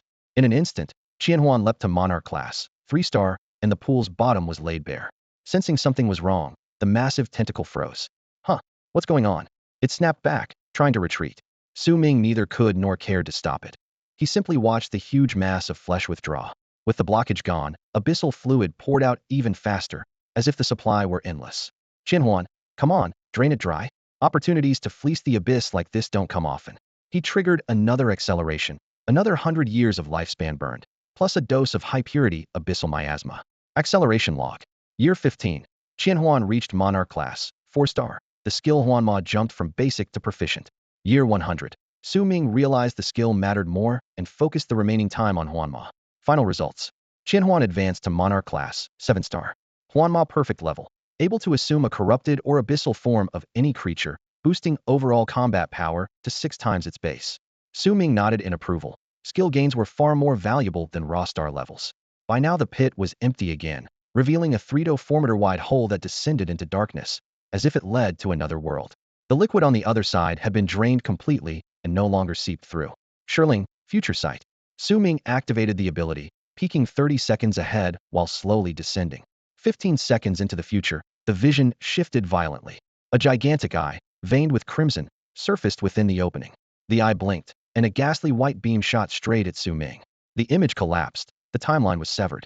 Clearly he had been struck down in that instant and flung back in time, leaving everything after that moment black. Damn it, trying to gank me from the shadows? Su Ming hovered in midair, quickly realizing that even if he stayed put, the entity would still appear in 30 seconds. The outcome would not change unless he left the area entirely. The other side had figured out that Su Ming was up to something and had planted its massive eye at the tunnel entrance, waiting. That huge eyeball was no mere scout at a tentacle's tip. It was the creature's main eye, packed with lethal power. Faced with its spying, Su Ming struck back fast, and Harda raised his right hand and aimed his palm straight at the opening below. Since you want to play games, he'll play to the end. ITLL cost me a fortune, but go to hell. Consume 100,000 years of alien lifespan. Trade for vitality plunder. The decay Gu has always played by simple rules. The more life force it absorbs, the more decay it can unleash. Once a wild, unruly worm, it regarded Su Ming only as a nominal host until its well-heeled master gave the order. Dump everything now. They'll feed you more later. In a heartbeat, 100,000 years of lifespan turned into a tidal wave of decay, roaring from Su Ming's palm toward the tunnel. The instant the enormous eye poked out, the blast hit it square on. Before their eyes, what had been a bright, vivid orb dulled at once, going gray and lifeless like a dead fish's eye. Roar. A howl that seemed to rip the heavens echoed from deep underground. Booming tremors followed, as though a forest of tentacles was whipping the earth. Yet the two realms were sealed off. This side remained untouched, the tunnel opening still intact. At last the giant eye burst like a festering boil with a sickening pop, membranes spraying as the whole sphere tumbled into the bottomless abyss. Slain, abyssal monster, overlord class, 3-star. Looted alien lifespan, 1,300 years. New plunder skill unlocked death gaze. 1,000 illusion sky-swallowing python has auto-learned the skill. Death gaze is that unavoidable beam, usable only by abyssal creatures and only Qianhuan meets the conditions. Qianhuan can assume more than 1,000 beast forms, but Su Ming seldom drills them one by one. It's routine and far too draining. They serve mostly as camouflage, a way to lie low and grow. In real combat, he keeps just 1 or 2 peak forms, such as the dragon line, the same approach the demon dragon once used, hiding its strength until it stunned the world overnight. With death gaze in its arsenal, whatever Qianhuan turns into can fire off this finisher at any moment, its power rivaling Hong Yu's finger of death. Too bad the overlord class monster died so cleanly that no corpse remained. Otherwise Su Ming could have stripped more loot. He had barely started to shake his head when the messages began to pour in. Slain, abyssal monster, overlord class, 1-star. Looted alien lifespan, 1,100 years. Slain, abyssal monster, king class, 7-star. Looted alien lifespan, 370 years. Slain, abyssal monster, lord class, 9-star. Looted alien lifespan, 290 years. Su Ming was at a loss for words. By his own rough estimate, this round had cost him almost none of his alien lifespan, and he had even picked up a brand new skill for free. In the process, he had cut down several hundred abyssal creatures, the weakest of them still monarch class, anything below that wasn't even allowed onto the field and served only as rations. The clash had been brief, yet it showed him the danger beyond the tunnel. The creatures just dragged away were only a drop in the ocean, scarcely worth mentioning on the abyss plane. Was that really the end? He rode the downdraft, scanning the area with wary eyes. When he finally stopped at the mouth of the cave, everything was still eerily calm. Meanwhile, the passage was shrinking before his eyes. Without the missing segment of abyssal environment, the two realms would never be able to lock together. He felt both relief and regret. Relief, because the abyss would not be overrunning Biluoching for the moment. The consequences would have been unimaginable. Regret, because he hadn't managed to squeeze a bit more profit out of Itsui by pushing Qianhuan straight to the monarch peak. Not that rank really mattered. Even at the top you still had to find a fresh calamity abyss to advance. Still, credit where it was due, Qianhuan had chosen to upgrade its illusion demon form instead of chasing star rating, and its power had multiplied several-fold. Half an hour later, Qianhuan returned to report that not a trace of abyssal aura remained. Only then was Su Ming certain the passage had sealed completely. He looked around. Apart from himself and Qianhuan, not a single living thing was left. The battlefield, riddled with craters, resembled a post-apocalyptic photograph, and most of the beasts had died by his own hand. He felt no guilt for killing them. He merely sighed at the thought that once a calamity abyss breaks out, a secret realm can suffer mass extinction and ecological reset, or, worse, spill its disaster into the outside world. Power like that intrigued him. Was he really qualified to be recruited by the Temple of Demons? Too bad he had ruined their grand plan yet again. Now, whom should he dump now? Whom should he hand this earth-shaking credit to? Had always preferred to do good deeds anonymously, but he also had to guard against the temple's revenge. Qianhuan, fix the terrain. The scorched pits in front of him looked as though they'd been hit by an airstrike, and they made him frown. On it. Qianhuan answered, shifting into its earth aspect swamp art, quake art. The 100-meter crater filled with mud in an instant, and then leveled out. Next it morphed into a water spirit dragon, lifted its head toward Emerald Lake, and cast rain prayer. A fine drizzle fell, clothing the scorched earth with a film of new life. A trace of abyssal miasma still lingered in the air, but the ecosystem would recover soon enough. In the annals of calamity abyss outbreaks, this would already be called a miracle. The real headache now was how Su Ming was going to explain all of this to the outside world. Su Ming explain? What's there to explain? Qianhuan, let's go. With that thought, Su Ming abandoned the secret realm's exit sealed or not and told his phantasmic beast, Qianhuan, to rip open space so they could return directly to Biluo City and look for Zhuangyu. A rift opened beneath their feet. In the blink of an eye they stepped out of the swirling black mistily to find solid ground beneath them, not a city street, but a softly lit, sparsely furnished office. For people were already seated inside. At the head of the table sat a middle-aged man with sword-shaped brows and keen eyes, his uniform impeccably pressed, the aura of iron and blood around him no weaker than Xiao Wushang's.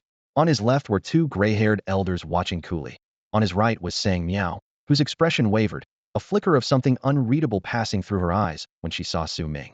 Su Ming, I've heard your name for quite some time, the man said, his voice steady and resonant. Su Ming scratched his head and laughed awkwardly. Oh, sorry, wrong turn. Carry on. No, you didn't take a wrong turn. The man's expression never changed. I pulled you here. If I couldn't handle spatial turbulence in this sector, what right would I have to be marshal of the Eastern Military District? One line was enough to make Su Ming drop the idea of rewinding time and trying another exit. If the marshal could drag him back once, he could do it again. He might as well see what the man wanted. Could this be the very person Xiao Wushang suspected of colluding with the Temple of Heavenly Demons? If so, he had walked right into the lion's den. Greetings, Marshal, Su Ming said with a cupped fist salute. Why have you brought me here? You just escaped the Calamity Abyss secret realm. I need a full report. I only cleared out some corrupted spirit beasts. Beyond that, I don't know much, Su Ming replied flatly. I see. The Marshal nodded as if satisfied, then announced, single-handedly severing the abyssal conduit and averting a crisis. This deed will be reported to the entire army, and you will be duly rewarded. Su Ming. Oh really, it was nothing. I just took out a few monarch-class beasts. To face king-class abyssals alone now, that is the mark of the #1 young beastmaster in Xia. The marshal waved away his objection, utterly serious. Su Ming thought king-class. Those things don't even deserve to carry my shoes. Clearly the man was inflating the story for his own purposes. Fine. He pulled over a chair, sat down, and waited to see what would happen next. Raising a hand, the marshal ordered the two elders, check the seal. If the demonic taint has dropped to the threshold, send in a scouting team. Also, I want interrogation results within 3 days. Yes, Marshal. The two 7th-tier elders accepted and left. With the room quieter, the marshal turned to Sang Miao. I can't help Zhuangyu unless we find something that can mend a damaged soul. Talk to him. He's naturally optimistic he'll be fine. He'll take my leave. Sang Miao rose, bowed, and slipped out. Before closing the door, she threw Su Ming a glance that seemed to tell him to stay calm. Watching her go, Su Ming silently weighed her connection to the marshal. Moments later the marshal introduced himself. I am Si Hao Chuan. Sang Miao is my adopted daughter, the orphan of an old comrade. Marshal Si. Su Ming met his gaze. You kept me here for a reason. Please speak plainly. Su Ming had no interest in word games. He wanted to get straight to the point. Rewards are handed out according to merit. I'm strict about both praise and punishment, and no one will steal the credit that belongs to you. So what's the reward? Su Ming hadn't expected much, but since Marshal Si mentioned it first, he decided to ask. How about a reward that can save your life on the spot?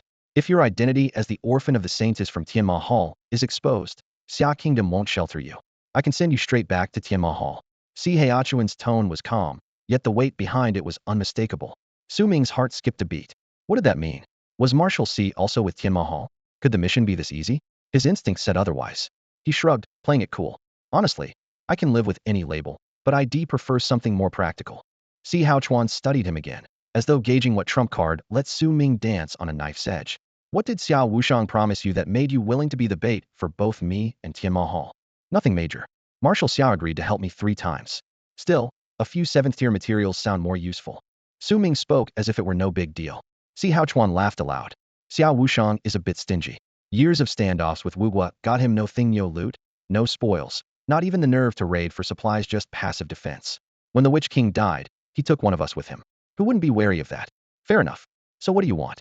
Even if I can't stay, I've got legs of my own. No need for you to escort me. Give me a nautical chart of the nearby seas instead, Su Ming said outright. A sea chart? Si Haochuan narrowed his eyes. You really plan on bolting at any time? Why not? If I dare carry this identity, I'd better be ready to leave whenever. Su Ming spread his hands. Without a failsafe, had never have joined this deadly game. Marshal C, am already in your hands and can't hide a thing. Let's be frank, are you, or are you not with Tian Mahal? Su Ming laid it bare. Si Haochuan spoke slowly. Among the 4 military districts, both the southern and northern marshals are surnamed Xia. The west is caught in desert warfare. Only the east borders the Serpent Empire, where demonic miasma drifts in from the Forbidden Sea, making it easy for Tian Mahal to infiltrate. Tell me, who's the most likely suspect? Could it be the northern marshal Xia? Su Ming probed. Given that question, his initial suspect seemed mostly ruled out. She's a woman, Si Haochuan added evenly. A woman? Su Ming blinked, momentarily confused. Si Haochuan let out a cold laugh. Why did Xiao Wushang brand you as the saintess orphan? To get under my skin. If I hadn't secretly contacted that saintess, how would he know her background? I never even touched her hand before Xiao Wushang slit her throat. Now, suddenly, an orphan appears. Tell Muho, is Xiao Wushang trying to spite? Si Haochuan suddenly erupted in a stream of curses. Su Ming, damn it. I told you this plan was riddled with holes, completely unreliable. Hell, this has to be Xiao Wushang's twisted idea of fun. Standing to the side, Xiao Wushang lifted an eyebrow and asked with mocking sweetness. So, Marshal C, when did you start meeting the saintess of the demonic temple in private? Si Haochuan cleared his throat and glanced away. Don't pry. I travel across both continents. I know a lot of people. What's so strange about that? Watching him dodge the question, Xiao Wushang thought. Even if he isn't the demonic temple's spy, he's definitely tangled up with them. My suspicions aren't unfounded. Si Haochuan slapped his chest and declared stubbornly, for the record, I have never betrayed the Xia kingdom, and I definitely don't take orders from those vermin in the demonic temple. Whenever one of my soldiers shows signs of corruption, I handle it myself. Understood? Su Ming waved a hand, unconcerned. Hey Marshal C, I don't care whether you're a traitor. I care about my reward. Just hand over the sea chart, or better yet, since you roam everywhere, give me a world map. Si Haochuan was left speechless by Su Ming's nonchalance. The oceans were treacherous. Hidden realms, spatial rifts, even islands born from abyssal cataclysms. Without a chart, no one could survive out there. He took a deep breath. They'll give you a chart, but first prove you can purify abyssal miasma without being tainted. Easy. Su Ming tilted his head. Bring me 80 or 100 tons of abyssal blood jade. They'll cleanse it right here. 80 or 100 tons. If I had that much, I'd be a distinguished guest of the demonic temple already. Rolling his eyes, Si Haochuan produced a fingernail-sized piece of black ore, thick with swirling miasma. This is abyssal source Oregon. The latest outbreak started because of it. Try this instead. Fine. Su Ming nodded. With a flick of his wrist, a ruby skeleton materialized, its bony claws catching the ore. Si Haochuan and Xiao Wushang's pupils contracted simultaneously. The skeleton was clearly an abyssal mutation. Su Ming explained calmly. A skeleton has no flesh or blood, so the miasma can't corrupt it. It has endless time to digest the abyss influence. For it, this isn't corruption, just evolution. Makes sense, Xiao Wushang murmured, stroking his chin. No one's ever studied whether abyssal miasma leaves the undead untouched. Binding undead already carries massive side effects. Almost no one researches the combined impact of necromancy and abyssal miasma, especially when Rubus transformation took 1,000 years. No beastmaster can wait that long. As they spoke, the darkness within the black stone slowly drained into the ruby skeleton. Its glow dimmed until the ore crumbled into powder that sifted through skeletal fingers. Every trace of miasma was compressed into the creature's bones, stored for its next metamorphosis. Without close scrutiny, no hint of the abyss remained. Fine. There are still plenty of unanswered questions, but you really can purify demonic energy without being affected by it. At last, Si Haochuan acknowledged Su Ming's ability. He'll upload the maritime charts to your communicator through the internal network, Si Haochuan said, fingers flying over the holographic screen. If you're dead set on heading to sea, let the system generate a basic route. Remember, the ocean is 100 times more volatile than land. Skip 1 year of updates, and everything could be upside down. Don't get careless. Thank you, Marshal C. Su Ming's eyes lit up. Whether he was searching for the true dragon sanctuary or tracking abyssal traces, this map would save him countless detours. Rewards and penalties are always clear. If that's all, you're dismissed. Si Haochuan waved him off. Su Ming saluted smartly and left the office with a spring in his step. When the door closed, silence returned. Si Hao Chuan leaned back, thought for a moment, and then opened a call to Xiao Wushang. Old Si, shouldn't you be out at sea wrestling water imps? What's got you calling me? Xiao's voice came through with a teasing lilt. I'm up to my neck in trouble, Si Hao Chuan replied, evenly while skimming a dossier. Water imps and an abyssal calamity are both acting up hardly a vacation like yours. An abyssal calamity? What level? Top reading is 6.5. 6.5? That's practically a 7. Xiao's voice shot up. Instead of chatting, shouldn't you be evacuating Biluoqing? Si Hao Chuan snorted. If the city really fell, I'd just sit back and watch you take the blame. But if you let Biluoqing go under, I'll make sure you pay for it. Make me pay?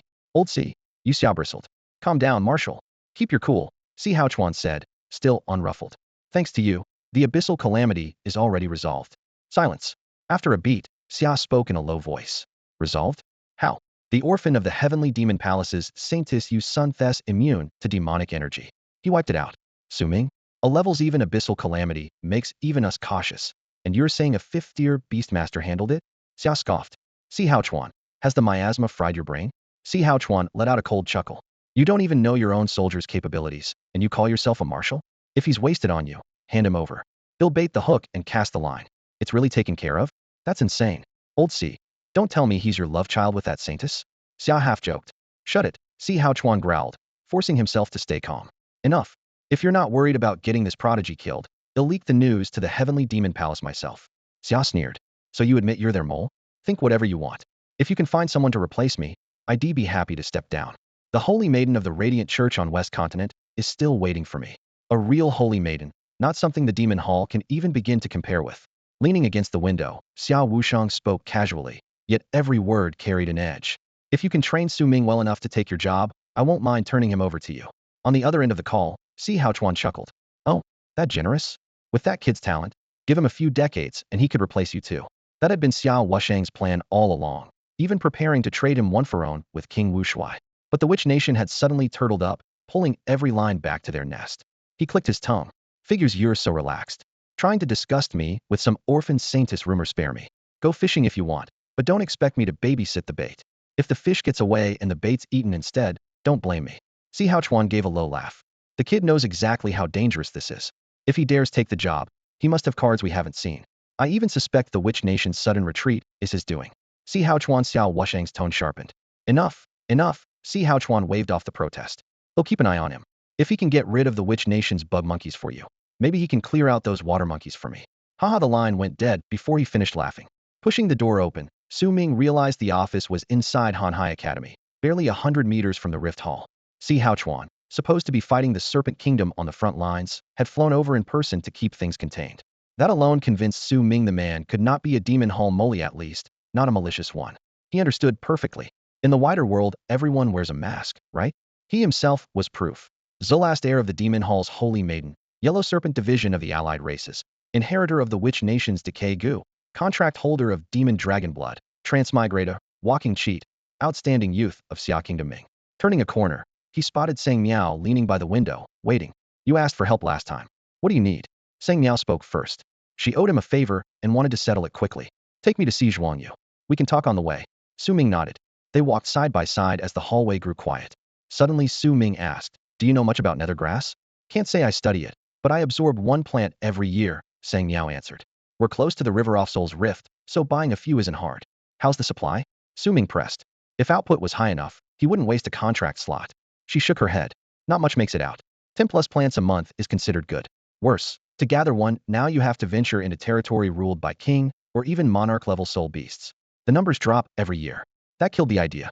Growing his own was clearly safer. So he got straight to the point. If I want to contract a nether grass myself, is it possible? After all, she was the expert here. Make a pact with nether grass? Sang Miao could practically see 3 question marks floating above her head.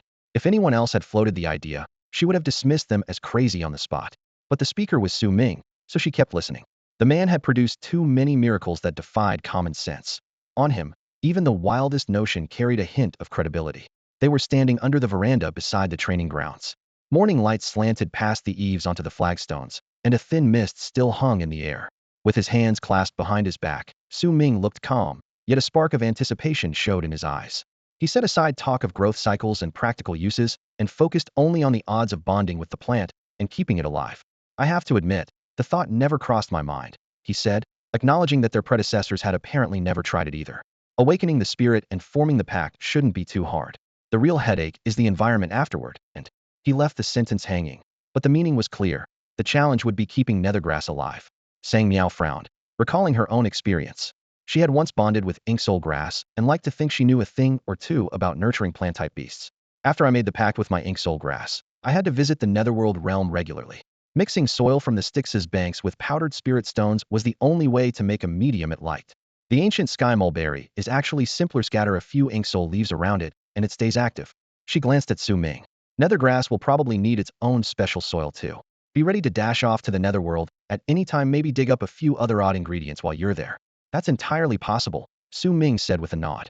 We'll know the specifics once it awakens, and we can communicate with it. But we can worry about that later. What I really need right now is for you to come with me to the netherworld realm and help me with the awakening ritual. Sang Miao thought for a moment, then agreed. All right. They'll gather the ritual supplies and maybe run the plan past my mentor.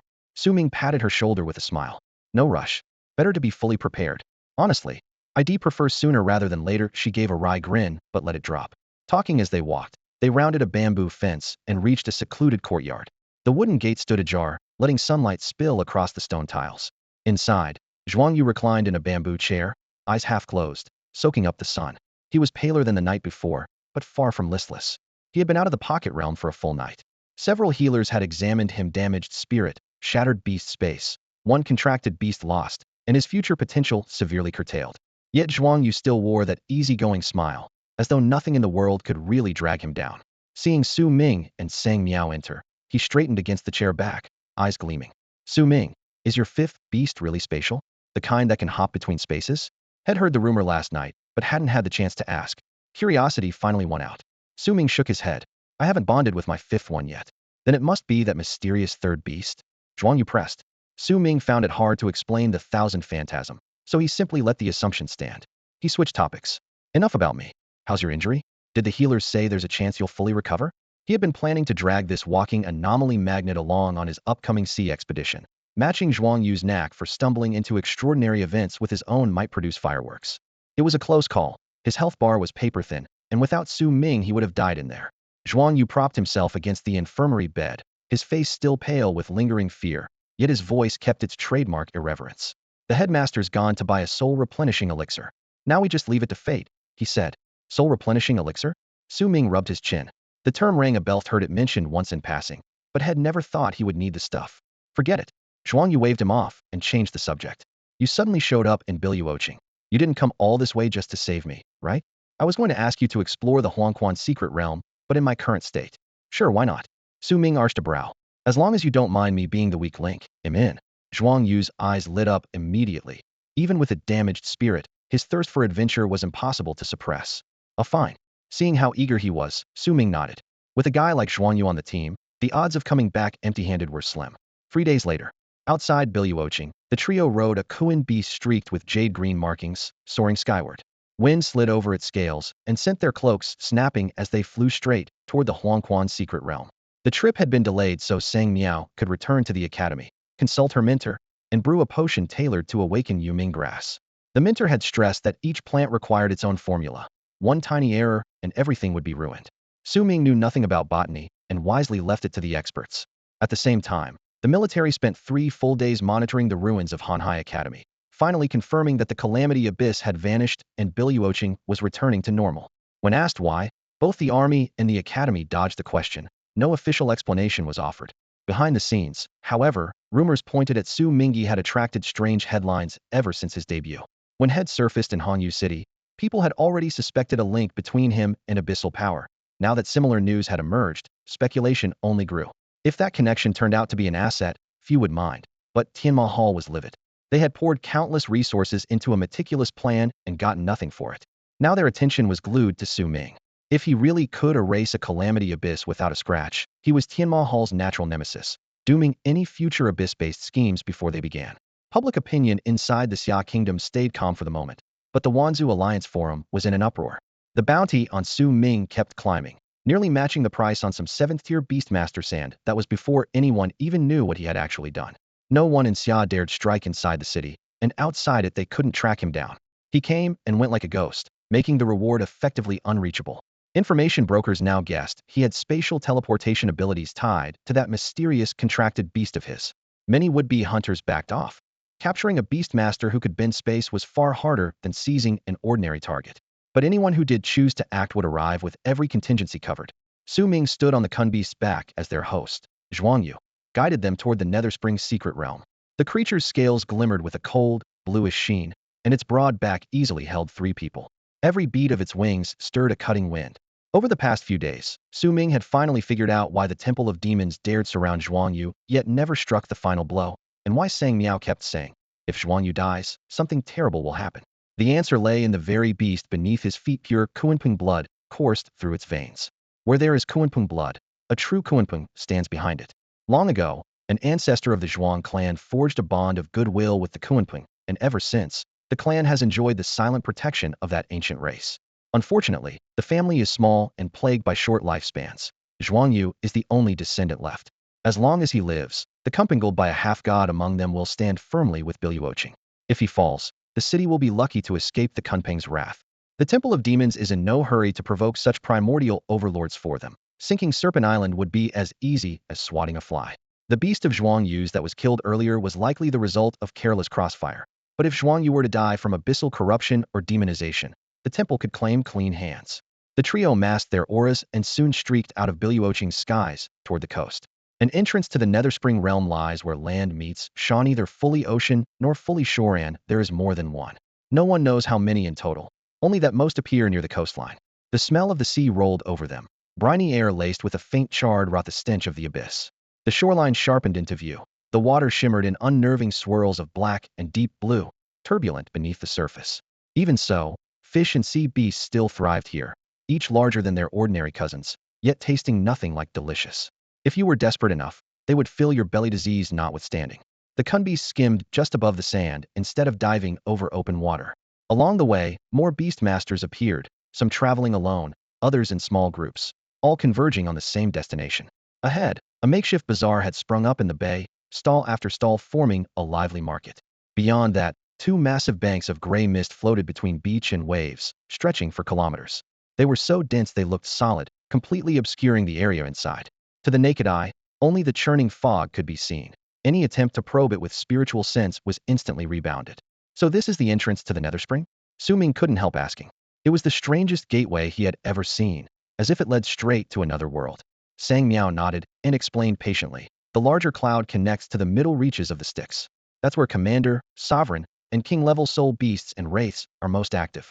The smaller one leads to the upper Styx, the standard entrance where awakened, transcendent, and elite tiers are more common. She looked at Su Ming, waiting for his choice. Is there an even larger entrance? He pressed. Sang Miao exchanged a glance with Zhuangyu. Zhuangyu cleared his throat. An entrance for Dominator and half-god class beings does exist, but not here. It's probably somewhere in the center of the Forbidden Sea. Even 7th or 8th tier beastmasters hesitate to venture into the lower Styx uninvited. Got it, Su Ming replied. There's probably nothing worth our time downstream. Let's head for the middle.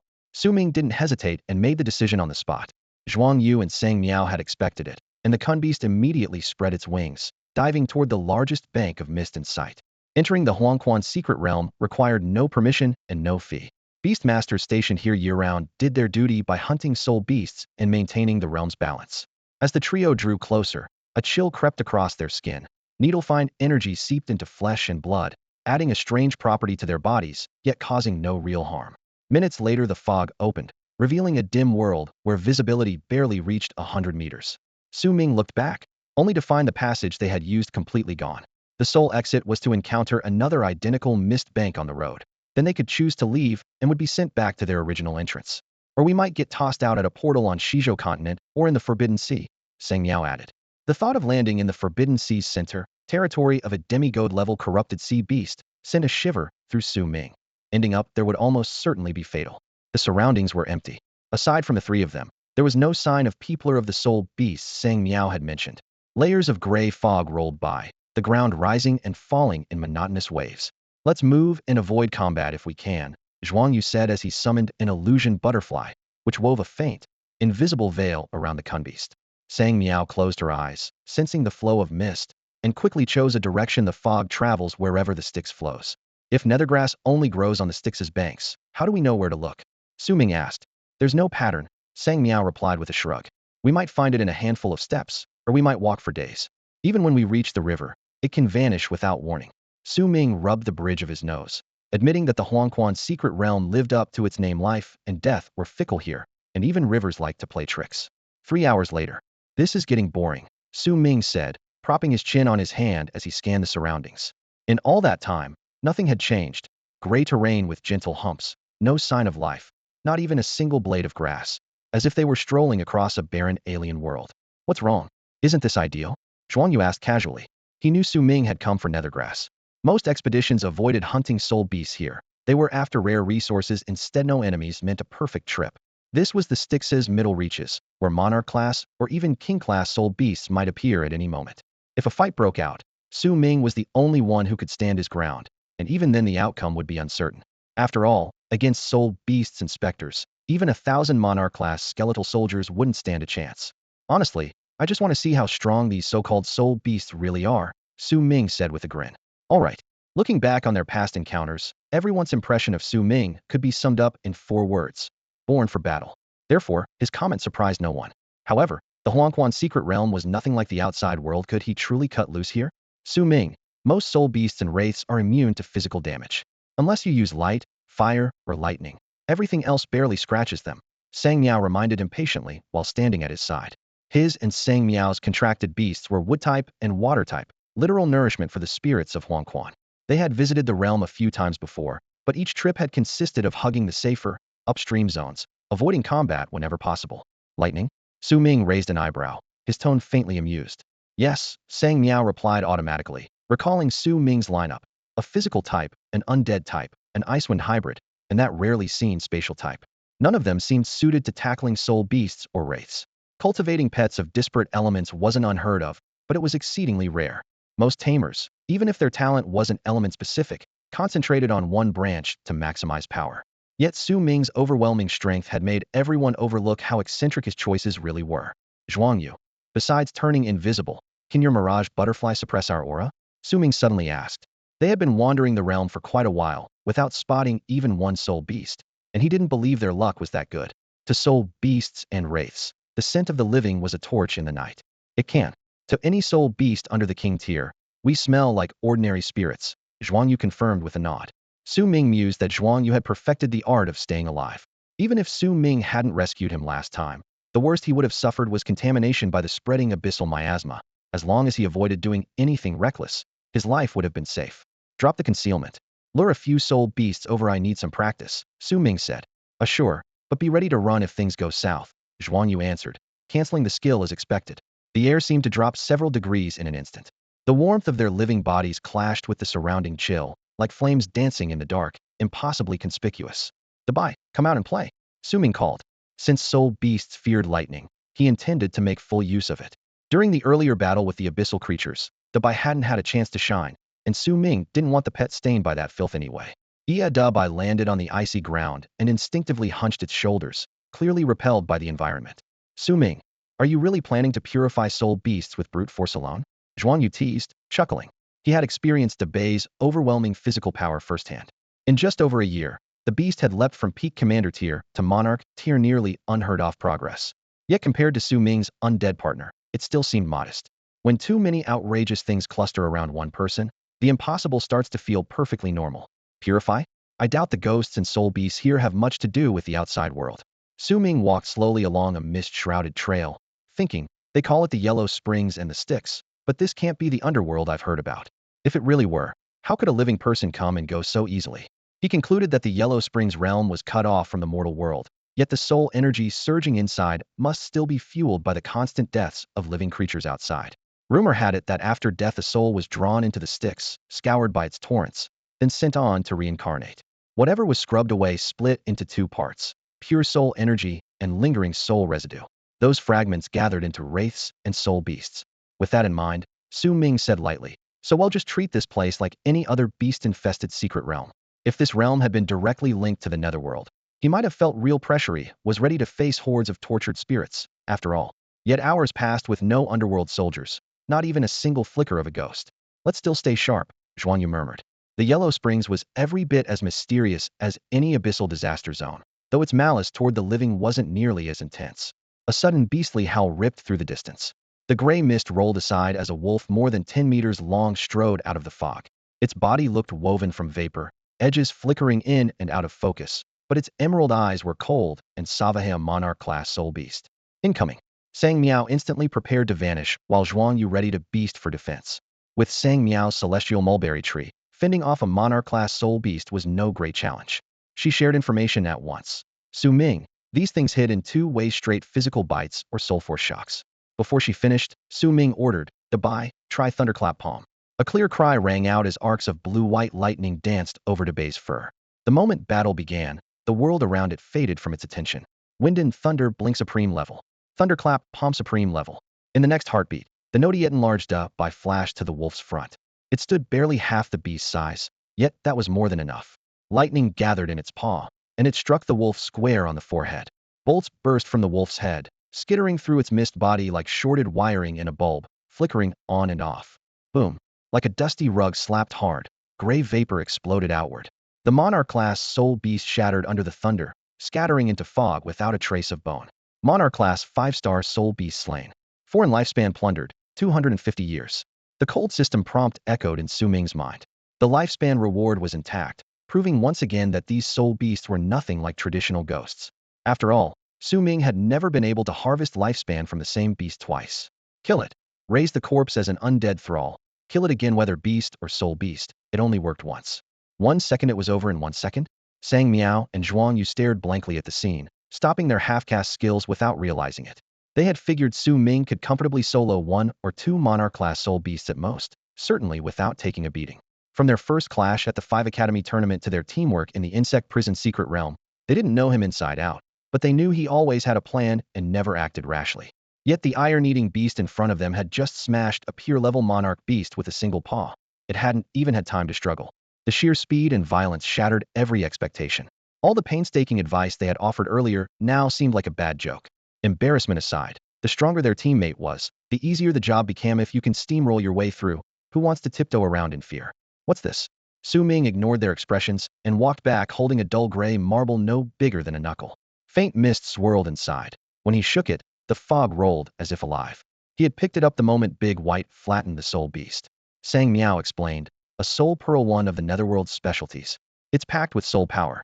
Alchemists use it as a secondary ingredient for soul power potions, and ghost-type companions can absorb it as a resource. Toss it into the Styx, and a same-tier soul beast will spawn right away.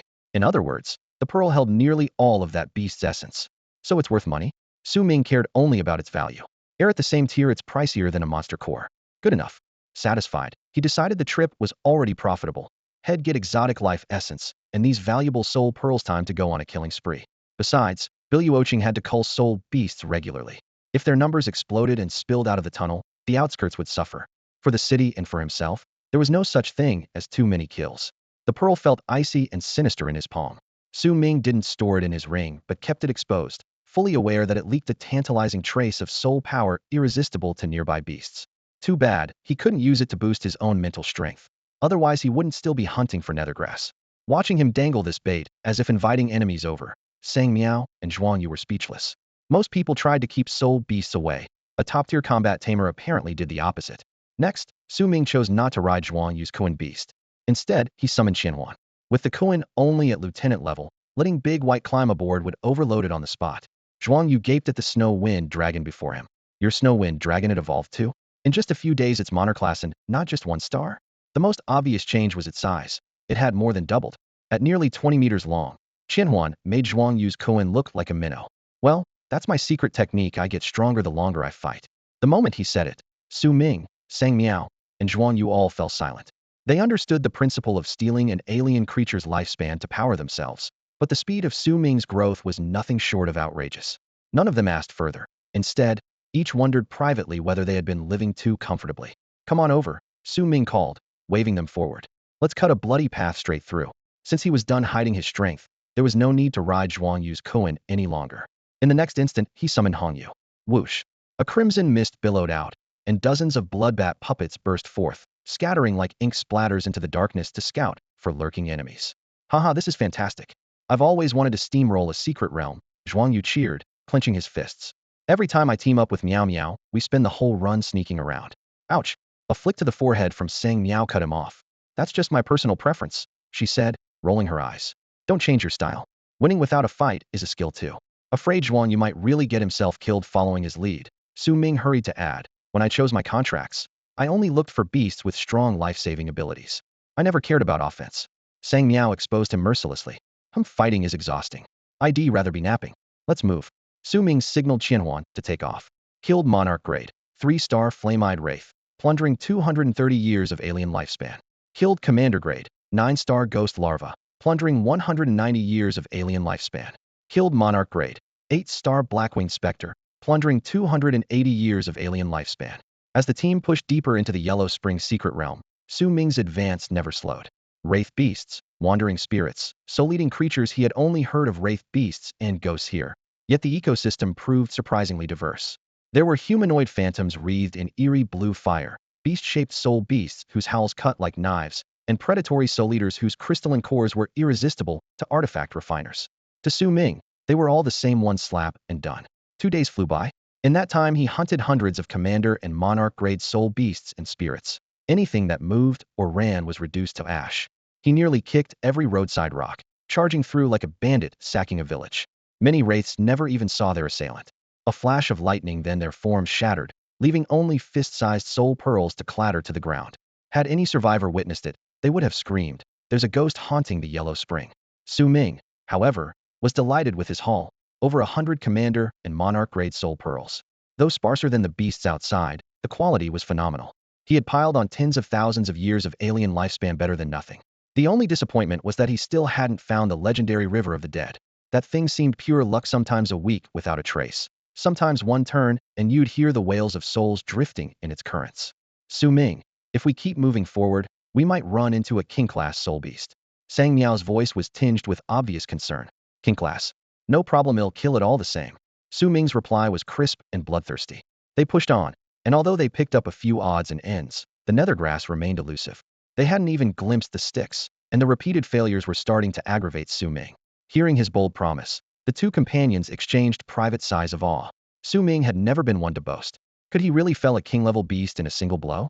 Fine, Sang Miao said, but according to the common rule of the Yellow Springs mystic realm, if you don't find the sticks within 3 days, the chances drop to almost zero. She spread her hands. In the past, she had located the river in half a day at most, so today's situation felt decidedly strange. Su Ming waved a broad hand. Then we'll search one more day. The sticks can't be hiding from me forever, can it? Huh. The other two shared a look. This walking disaster might just have the presence to pull it off. Sang Miao still cautioned, it's generally unwise to stay longer than 3 days. After that there can be side effects. What kind of side effects? Su Ming arched a brow. Before she could answer, Zhuang Yu leaned over and lowered his voice. They say the chill here, if you stay too long, will cause kidney deficiency. He ended in a sheepish cough. Su Ming didn't respond. He simply urged 1,000 illusions to accelerate. A pale blur suddenly emerged from the heavy fog ahead, stark against the gloom like a ghost.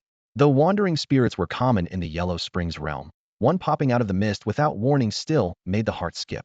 When faced with humanoid figures, Su Ming was always cautious. He never ordered Defy to strike first. It might be another beastmaster. Closing in for a clearer look was safer. Normally, spirits were easy to distinguish. They relied on shrill soul attacks and had negligible physical strength, against which Su Ming's formidable mental power was nearly immune. 1,000 illusions skimmed through the mist, closing the gap fast. Yet Su Ming still saw no telltale traits of a spirit. Sang Miao whispered, Su Ming, it could be another beastmaster. The person's back is to us. I can't tell. Su Ming called out, low and clear, hey, human or ghost? In the grayish fog, the figure slowly turned. A glaring white lab coat swung into view, and in the next instant a face appeared, Su Ming's own face, so familiar it couldn't be mistaken. His pupils shrank to pinpoints. Su Ming, looks like a living person, but that outfit is bizarre, Zhuang Yu muttered. Maybe he's into cosplay, Su Ming said, forcing down the thud of his heart. The stranger wore the white coat common in Blue Star hospitals from his previous life, and that face was the exact duplicate of his former self. For a split second, he thought he was staring at his own ghost, yet his soul was right here in this body. If it wasn't a spirit, then what was it? How could anything copy the appearance of his past life? A secret no one else could possibly know. Damn it, you've messed with the wrong guy big time. A murderous gleam flared in Su Ming's eyes. Whatever that thing was, it had to die. Defy, take it down. Ing. Defy sprang forward in a rolling leap. sensing the fury erupting in its master's chest. Whatever the reason, the source of that anger was clearly the figure up ahead. Rage flared instantly. Wind thunder flash, rushing thunder palm. Arcs of lightning exploded as Dubai became a streak of thunder, flashed to the man's side, and brought its massive furry paw down with lethal force. Su Ming, Sang Miao, and Zhuang Yu cried out together, unable to fathom why he would try to kill someone he knew. Boom. The thunderous impact echoed, but the expected crush never came. The man raised a hand and met the blow heat-in, the backlash shoving both fighters several steps apart. Why? Confusion flickered in the stranger's eyes. This form should have been Su Ming's deepest secret, neither an enemy nor someone dead, so why attack without hesitation? Something was clearly wrong. Su Ming, however, was now certain. Anyone who could clash with Dubai unharmed was no human. Beast or monster, it made no difference, only one thought remained: kill. Su Ming, you saw through it from the start? Zhuang Yu finally grasped the situation, amazed by the flawless disguise. Without the strike, no flaw would have shown. Su Ming's gaze was icy. Its body alone rivals a king-class beast. As long as it lacked Daba's burst speed, it could never reach Qian Huan or the others above. The battlefield belonged to it, and Dubai. King-class. Zhuang Yu and Sang Miao exchanged a chilly look. A king-class creature passing for human would be impossible for an ordinary beastmaster to guard against. In a public secret realm, you can attack everyone on sight, but this creature had chosen the wrong target. It can mimic the person you know best, but against Medhat's useless, Su Ming muttered, ordering Dubai to go all out. Diamond body. Golden light burst from Daba's fur, muscles swelling, and once again it turned into lightning and lunged. The enemy blurred as well. An instant later, a steel-eating beast identical to Dubai blocked the path, even duplicating the golden aura perfectly. Dubai hesitated for half a beat, then swung a fist. Bang, bang, bang. The two beasts brawled, each collision ringing like a hammer on an anvil, sparks spraying outward. It can even copy the mastery of Diamond Body, an unrivaled skill. For the first time, Su Ming was truly moved. Yet the monster was even more shocked. It had tried to manifest Daba's greatest fear, only to discover Dubai feared nothing and had never been beaten. Cornered, it could only copy Dubai itself. Worse, every insight and level of proficiency in Daba's mind flooded in, nearly bursting its own consciousness. Only then did it grasp what Dubai truly was: transcendent, an endless array of supreme skills. Next, the perfect grade Thunder Titan form erupted. Boom. The ground split apart as two beasts more than 20 meters tall shot skyward, lightning coalescing on their shoulders to form colossal phantoms. It looked as though two golden thunder giants over 30 meters high were trading brutal blows. Bang, bang, bang. Down below, two colossal beasts were locked in the most primal kind of duel, trading fists and kicks. Each impact blew earth and stone into the air, and the resulting sonic booms hammered at everyone's eardrums. At first glance, the monsters looked identical. The same snow-white metal armor, the same wind and lightning patterns flowing across their hides. Look closer, though, and the difference became clear. The real Dubai was far more agile. Every dodge came with a gust of wind and a crackle of electricity. It had literally eaten tons of wind and thunder-infused metal, fusing those elements into its muscles so that true lightning step movement was possible. The counterfeit opposite, it relied only on the raw toughness of a monarch-class body. Lacking genuine wind and thunder power, it could only imitate Dubai's moves. Its evasions were a beat slower, yet its absurd defenses let it stay in the fight. Only two spectators were left in the stands, both slack-jawed. Is that really monarch class? No. Is that even king class? They had met plenty of king class and even overlord class beastmasters and fancied themselves well informed, but the battle before them was already beyond the pinnacle of kings. If it differed from overlord level combat at all, it was that overlords favored elegant, law-driven clashes, while these two giants were locked in raw, bone-crunching brawling. Any ordinary king-class familiar that wandered in would be mashed to pulp in an instant. Of course it's monarch class, Su Ming said with an offhand smile. Dubai's technique is just a tiny bit sharper, that's all. Even without the explanation, the onlookers could sense Dubai's depth. If Su Ming chose, he could throw on a buff and end the stalemate immediately. He didn't. Evenly matched opponents were rare. Every feint, every collision was priceless combat experience. Otherwise, Dubai would have to spar with overlordier monsters. Eyes fixed on the flashing lightning, Zhuang Yu ventured, Su Ming, Dubai's skill proficiency must be at least perfect tier, right? In his mind, perfect mastery required years of grinding from the instant a contract was signed. Maybe when he was old and gray, his little Kuan would finally have every move polished to perfection. I'm a bit higher, Su Ming answered casually. A bit higher? Supreme tier? The two spectators shot to their feet. Perfect already awed kings, but supreme meant one strike could obliterate an ordinary monarch-class soul beast. Su Ming nodded. Yes, Dubai's palm technique, the one that one-shots monarchs, is at the supreme tier. His eyes sparkled as he tossed out another question. Have you heard of a realm above Supreme? Above Supreme? They traded helpless looks. Their minds were blank. They'd never even seen a legitimate record mention such a level. Zhuang Yu drew a long breath, steadying himself. There's almost no information on that. I've never thought about it, and never heard anyone discuss it. But if you've got the time, I can take you to my hometown to consult Pengzu. Pengzu. Su Ming pictured a demigod-level Kunpin exactly the sort of being that might have glimpsed what lies beyond Supreme. Yeah, we'll talk after this, Zhuang Yu said. Su Ming agreed without hesitation. Chances like that were too rare to pass up. Below the stands, wind and thunder still raged as the two giants traded blows under a darkening sky, neither gaining the upper hand. Su Ming knew Dabei's greatest opponent was itself. Only by defeating this mirror image could it truly break its limits. In an age without gods, demigod Tyr already stood at the pinnacle of power. Talking with someone like him would be priceless. The moment that thought surfaced, Su Ming remembered the suspected Pingzhu and his seemingly endless lifespan. The longer a being lives, the broader its horizons. No wonder Su Ming was so eager to befriend him. Since that was the case, wasting more time on this unknown king-class monster felt pointless. Dabai, are we still playing around? If not, let's finish it. Su Ming raised his voice. Dabai growled in frustration, had wanted to go for the kill long ago, but every blow landed to no effect. With identical attack, defense, and speed, a heating clash was a stalemate unless the creature's skills were timed instead of permanent. Su Ming was done waiting. He flicked his wrist and summoned his chronospirit. Buddy, am a beast tamer who said anything about fair unknown? Chime. Sluggish field, supreme tier. Transcendent haste, supreme tier. 1 debuff, 1 buff. The two domains overlapped. In an instant, every stat movement, attack, regeneration, reflexes was stretched dozens of times apart. One beast moved like lightning, the other like a glitching slow-motion clip. Full burst. Su Ming barked. Dabai needed no further prompting. Barely a minute later. Boom. A creature several stories tall exploded, yet no gore flew. Only a pile of sludge remained, then liquefied, then evaporated without a trace. Not even a corpse? Su Ming frowned. If it had been a soul beast, at least a soul core would drop. If he could feed the body to Qian Huan, perhaps the serpent could learn that bizarre shape-shifting art and clone itself endlessly. Now there was nothing. System notification. King Class 8, Star Mimic Soul Slain. Lifespan stolen, 380 years. Skill plundered mimetic form. Qian Huan, the 10,000 devil-swallowing python, has learned it automatically. Mimetic form can transform into any creature it has seen. No skill proficiency bonus applies. Doesn't look useful. That mimic was leagues above this basic version, Su Ming muttered. The monster had copied Dabei's physique and even mirrored his supreme tier skills almost unbeatable. If it could also probe souls and memories, it would deserve the name Soul Mimic. Too bad Dabai punched it into vapor before its true form appeared, leaving nothing to dissect. He scanned the ground. No crystal core, no soul pearl, nothing, as if the creature had never existed. Maybe that evaporated puddle was its entire essence. Did I get ripped off? He wondered. Then he shrugged. A king-class crystal core was pocket change. He had just picked up 380 years of lifespan and a seemingly useless skill for free. Wait, useless? Not at all. His eyes shifted to Qian Huan's status panel, where the second skill gleamed. Morph Stack Master Tier. For every transformation method mastered from a species of equal or higher bloodline grade, overall power increases by 20. Current eligible forms, 15.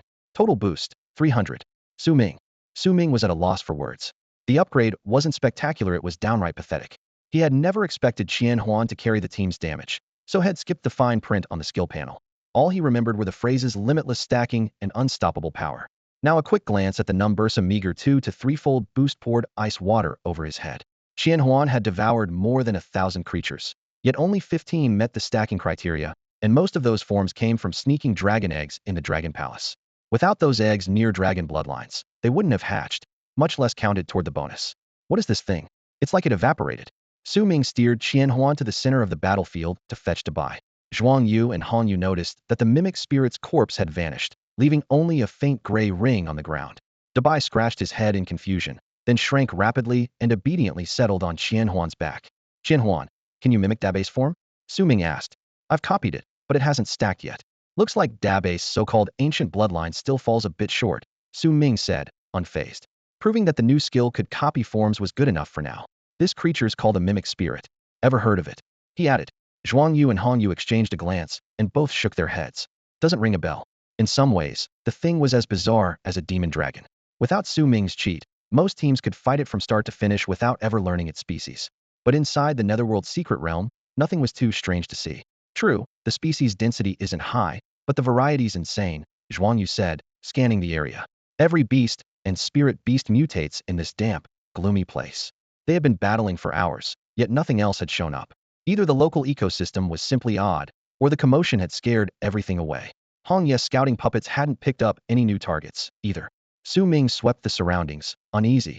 They were probably heading home empty-handed. Finding nethergrass in a single run was always a long shot, and it seemed Head spent all his luck on stealing the mimic spirit skill. Even without the nethergrass, picking up the mimic form skill made the whole venture worthwhile. Master, someone just appeared behind us.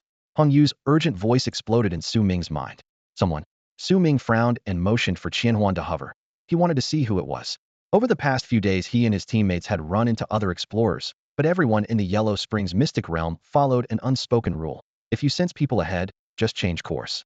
It avoids trouble and doesn't slow down treasure hunting. After all, finding the sticks is pure luck. Su Ming, someone's closing in from the rear, Sang Miao warned softly. I know. Let's wait for them. Su Ming turned Qianhuan around and hovered in midair. The thick fog split like a black seam. A bat the size of a small house burst through, its gray-black wings beating hard. An elderly man in a dark cloak stood on its back, ghostly wind whipping his graying hair as the distance closed fast. A king-tier soul-wraith bat? Sang Miao narrowed her eyes. You're Wang Dafu, captain of the Bloodbat expedition team? Miss Sang, I'm honored you recognize me. The old man replied with a slight smile, stroking his beard. Your beast is pretty distinctive. This isn't my first trip inside. I've heard of your Bloodbat crew. They say that Soul Wraith Bat can track targets here with pinpoint accuracy. Have you been tailing us the whole time? If the sticks hadn't cut me off 3 times, I'd have stopped you on day 1, Wang Dafu said proudly. I don't want to trouble you, Miss Sang. I only need Su Ming to come with me. He then summoned a second king-tier creature, a soul-stealing night owl. Its pitch-black wings spread wide, blocking every path of retreat. Teleport if you like, Wang Dafu added calmly. Just be ready to land in a demigod beast's territory or straight into the river itself. 3 times? You actually ran into the sticks 3 times? Su Ming ignored the threat. The number hammered in his head. 3 times. I haven't seen it once, and this geezer wasted 3 chances. Did he leech all my luck? Indeed. But your luck ends here, you won't get a 4th, Wang Dafu said with certainty. Fine. Shirling, Dabai, rough him up. Leave him breathing, Su Ming growled. With a thunderous boom, Dabai ripped through the air like a cannonball, ignoring the 2 king-tier beasts and appearing at Wang Dafu's side. A bare paw the size of a wok slapped the old man aside. In the next instant, Dabai flashed to the landing spot, grabbed him like a chicken, and hauled him back. The whole exchange took less than a second. The Soul Wraith Bat and Soul-Stealing Night Owl never even reacted. With their handler crippled, the system automatically recalled them. When he hit the ground, Wang Dafu's face was swollen and bruised. He sprawled there like a torn sack, every trace of earlier swagger gone. Sang Miao and Zhuang Yu exchanged a helpless glance. Whyd, you poke the hornet's nest. Sang Miao sighed. They knew exactly why Su Ming blew his top. Those 3 sticks encounters were blatant bragging. The fight lasted a single second, and a veteran 6th-tier Beastmaster was down for the count. It sounded almost absurd when you said it out loud. Back at school, Lu Tongxing used to fret that once Su Ming stepped into the jungle-like real world, he might suffer losses. If he could see this scene now, he would realize all that worry was for nothing. Su Ming was no wide-eyed lamb. He was a starving tiger, and when a tiger is hungry, the other beasts can only lower their heads then get eaten anyway. Dabai lifted its thick forepaw and tossed the unconscious Wang Dafu onto Qian Huan's back as if he were a sack of grain. It then squatted beside Su Ming and crunched on bamboo shoot snacks. Wang Dafu was badly battered, but as a 6th-tier Beastmaster he was tough, his physique no worse than a man half his age. As long as Su Ming allowed it, a few broken bones wouldn't keep him down for long. Splash. A bottle of cold water doused him awake. Wang Dafu jolted, saw Su Ming, and froze. A glance to the side showed a monarch-level, iron-eating beast wagging its tail, ready to squash him into paste at any moment. He decided cooperation was the better part of valor. Temple of Heavenly Demons? Su Ming asked casually. Doesn't look that way, does it? Wang Dafu shook his head hard. I'm not with them. I just took a bounty. Who posted it? The black market. Bring you in alive, and I'm set for life. His voice dropped to a murmur. Oh, what's my going rate these days? 500 million spirit stones. Only 500 million? Su Ming snorted. Figures it's the black market. The Myriad Clans Alliance offers at least 10 times that. Word of Su Ming's rampage in the Calamity Secret Realm had been spreading. Rumor held that the abyss-linked skeleton he carried could not only neutralize demonic miasma, but had mutated into something even more dangerous. When in doubt, people blame mutation. The Temple of Heavenly Demons wanted him dead the most, yet even they specified alive and unharmed, with a price tag in the tens of billions. Su Ming guessed Wang Dafu's job was a hand-me-down bounty, watered down after several resales. If I'd known you were this fierce, I wouldn't have taken it for 5 billion, let alone 500 million, Wang Dafu said with a rueful smile. I surrender. What'll it take for you to let me walk away? He understood his mistake. Had assumed Su Ming was an ordinary fifth tier, and, even if he could fight above his rank, hardly someone who could drop him in a single move. Had he seen that 10 billion credit poster beforehand, he'd have run the other way. 10 billion could tempt 7th or 8th tier beastmasters. Who wouldn't want a windfall like that? If Su Ming's whereabouts weren't so erratic, the hunting parties would already be lining up. Trouble, even for Su Ming, was still trouble. Let you go? Su Ming rubbed his chin. Killing the man outright would bring no profit, and Wang's 2 king-grade beasts were already back in their seals. He couldn't very well force him to summon them for execution in front of the Zhuang siblings. The old fellow was still a pillar of Bilichinga's 6th tier beastmaster. Cutting him down here would look bad. It's possible, Su Ming said at last, but on one condition. Name it. Wang Dafu answered quickly, clinging to the hope of keeping his life. Even if the man killed him right here, no one would hold him accountable. Since you're such a magnet for the sticks, if it shows up within an hour, you live. If an hour passes and there's still no sign of it, I'll personally send you on your way. Su Ming smiled mildly, but the words slapped Wang Dafu like shards of ice. What kind of terms are those? I have to leave it all to fate? Wang Dafu's head was buzzing. He saw no pattern to grasp, yet the saying things don't happen more than 3 times kept ringing in his ears. The young man before him offered no room for argument. Su Ming shrugged. You know the rule yourself, yet this is the 4th time you've chased me.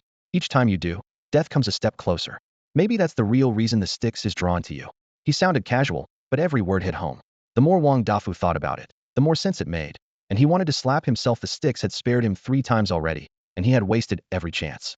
Or you could lash out, Su Ming added with a pleasant smile. Summon your king-class spirit beast. Who knows, maybe that will give you a way out. The suggestion sounded like a devil's temptation. Su Ming knew the only reason the man was still alive was because he had been subdued before he could fight back. The moment Wang Dafu tried, Su Ming had 100 ways to make him wish for death.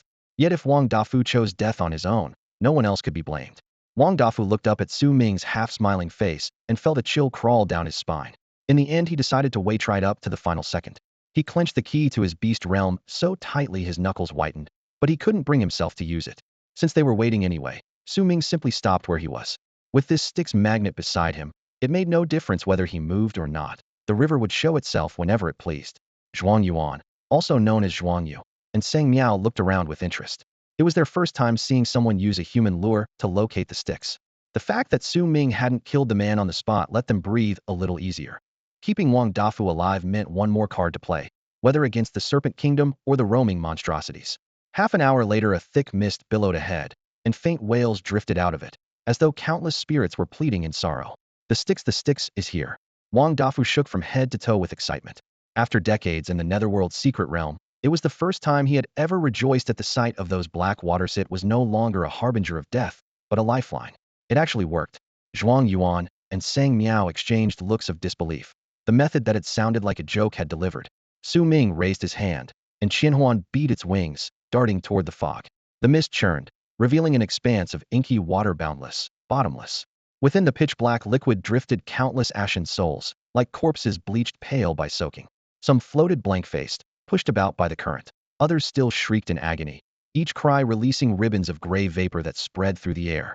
The sticks made no sound, yet it devoured everything in its path. Sang Miao hurriedly warned him, Su Ming, stop there. Nothing can fly over the sticks, it'll drag you down. No one has ever crossed it. Su Ming halted Qianhuan and stared at the dark water.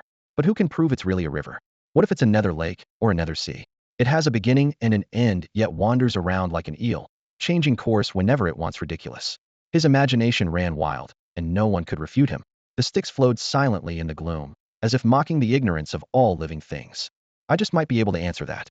Wang Dafu, who had been slumped on the ground, gritted his teeth and hauled himself upright, brushed the dust from his knees, and glanced into the depths of the underworld river, his voice hoarse yet filled with the relief of a survivor. Let's hear it. Miss Sang's gaze was indifferent. She rarely set foot in the Huangquan expanse and knew little about the rumored ferryman of the underworld river. These days that name had almost vanished from the realm. The ferryman of the underworld river? Su Ming arched a brow. It sounded less like an ordinary boatman and more like some otherworldly creature. He thought to himself, who would be idle enough to ferry people on that river? In a place this bleak, even a man would have long since become something else. Wang Dafu nodded, awe in his tone. They say that as long as you pay the right price, the ferryman can carry you to the far shore. The far shore? The opposite bank of the underworld river? Su Ming pressed. Is it the same as this side, or a different world entirely? Wang Dafu gave a bitter smile and shook his head. No one knows. I only heard it from my elders. Our family has lingered on the edge of the Huangquan expanse for centuries. He shrugged, clearly out of clues. Miss Sang let the matter drop. Enough. The river is up. I won't kill you. Leave. Su Ming had little time left and still needed to find Yuming grass. All right, I'm going. Wang Dafu brightened, but as soon as he stepped forward, pain stabbed the back of his hand. He looked down to see the skin rising and 2 drops of blood darkening fast. Miss Sang reminded him coolly, if you don't want the poison to take you, report to the city guard for punishment as soon as you're out. Yes, thank you, Miss Sang. Wang Dafu dared not complain and hurried away. Since she had already marked him, he no longer feared retribution. Later, if his venture succeeded, he would leave with his reward. If it failed, a beating from the guards would still let him eke out a life in Biluo City. The purple-striped fox Qianhuan hopped onto Su Ming's shoulder and snickered at Wang Dafu's retreating back. You're too soft. At the very least you should silence him, or you'll have endless trouble. Su Ming spread his hands. That's my flaw, I'm too kind. He offered no further explanation. Instead he sobered. Let's move. We need that Yuming grass. Qianhuan unfurled his wings and skimmed downstream along the riverbank. In the Huangquan expanse, the farther one went, the stronger the spirit beasts grew, the fewer humans appeared, and the higher the chance of finding Yuming grass. Downstream, gray mists boiled over the underworld river. A covered skiff drifted midstream. A hooded figure in black sat cross-legged at the stern, both hands on a fishing rod whose line trailed into the water. The hook pierced straight through wraiths and snagged the glowing soul pearls at their cores. With a flick of his wrist, a plump monarch-grade pearl landed in his palm. He waited for a moment, apparently unimpressed, then tossed it back. The pearl hit the water and instantly reshaped into a wraith, ghost blue flames dancing in its bones. The moment Su Ming set foot on the bank, the dark figure's wrist froze and his reeling stopped. He lifted his head, peering upriver through churning mist, a flicker of confusion in his eyes. Slivinger dead? A heartbeat later he laid the rod aside, ignoring the overlord-grade pearl swaying from the hook, picked up an oar, and began to row the skiff upstream against the current. Regrettably, no matter how hard he rowed, the boat never left this section of the river. The Ming he was as eerie as ever. Half-transparent spirits drifted across its murky surface, looking from afar like scattered bones. While the water lay in lifeless silence, the shore was unexpectedly lively. Ashen, alien ground broken up by strange vegetation every dozen meters. Most eye-catching were the een willows whose serpentine branches lashed out, occasionally snaring passing creatures. The shards of bone beneath them reminded onlookers of their ferocity. If vitality could be measured in fertilizer, then feeding on corpses was one way to stay vigorous. Su Ming, can those een willow and gui huai logs really be used? Stay around them too long and you'll feel drained, Zhuang Yu warned as he watched Su Ming uproot several monarch-class demon trees and lash their thick trunks into a bundle. If the trees had truly been useful, someone would have taken them long ago. Instead, they survived only to meet the bane that was Su Ming where he passed. Not even a feather or blade of grass remained. Furniture, Su Ming replied without looking up. Natural air conditioning in the summer. All right, you're the expert. Zhuang Yu flashed a thumbs up while guessing that Su Ming was venting frustration at failing to find nethergrass on these unlucky trees. Even the Ming, he feared the man. If he chose to cross it, the souls in the water might not escape his poison. With that thought, Zhuang Yu quickened his pace and searched the shoreline more carefully to help Su Ming reach his goal. The furniture excuse was, of course, a joke. The wood radiated a heavy necrotic aura that might benefit Hong Yu better to cut first and decide later. The whole team would soon try for King Class. Defy and Ling had clear upgrade paths. Qianhuan was probably tied to the abyss, and Hong Ye's route was obvious, yet maddening skulls and bones, a lich's phylactery, vampire fangs, ghoul flesh. Every item seemed vital, everyone scarce. High-level undead stayed in their own plane and were rarely seen in the mortal world. The Huangquan Rift was the most likely source, but after days of scouting it offered only spectral resources good for contracting a wraith, useless for Hong Yu.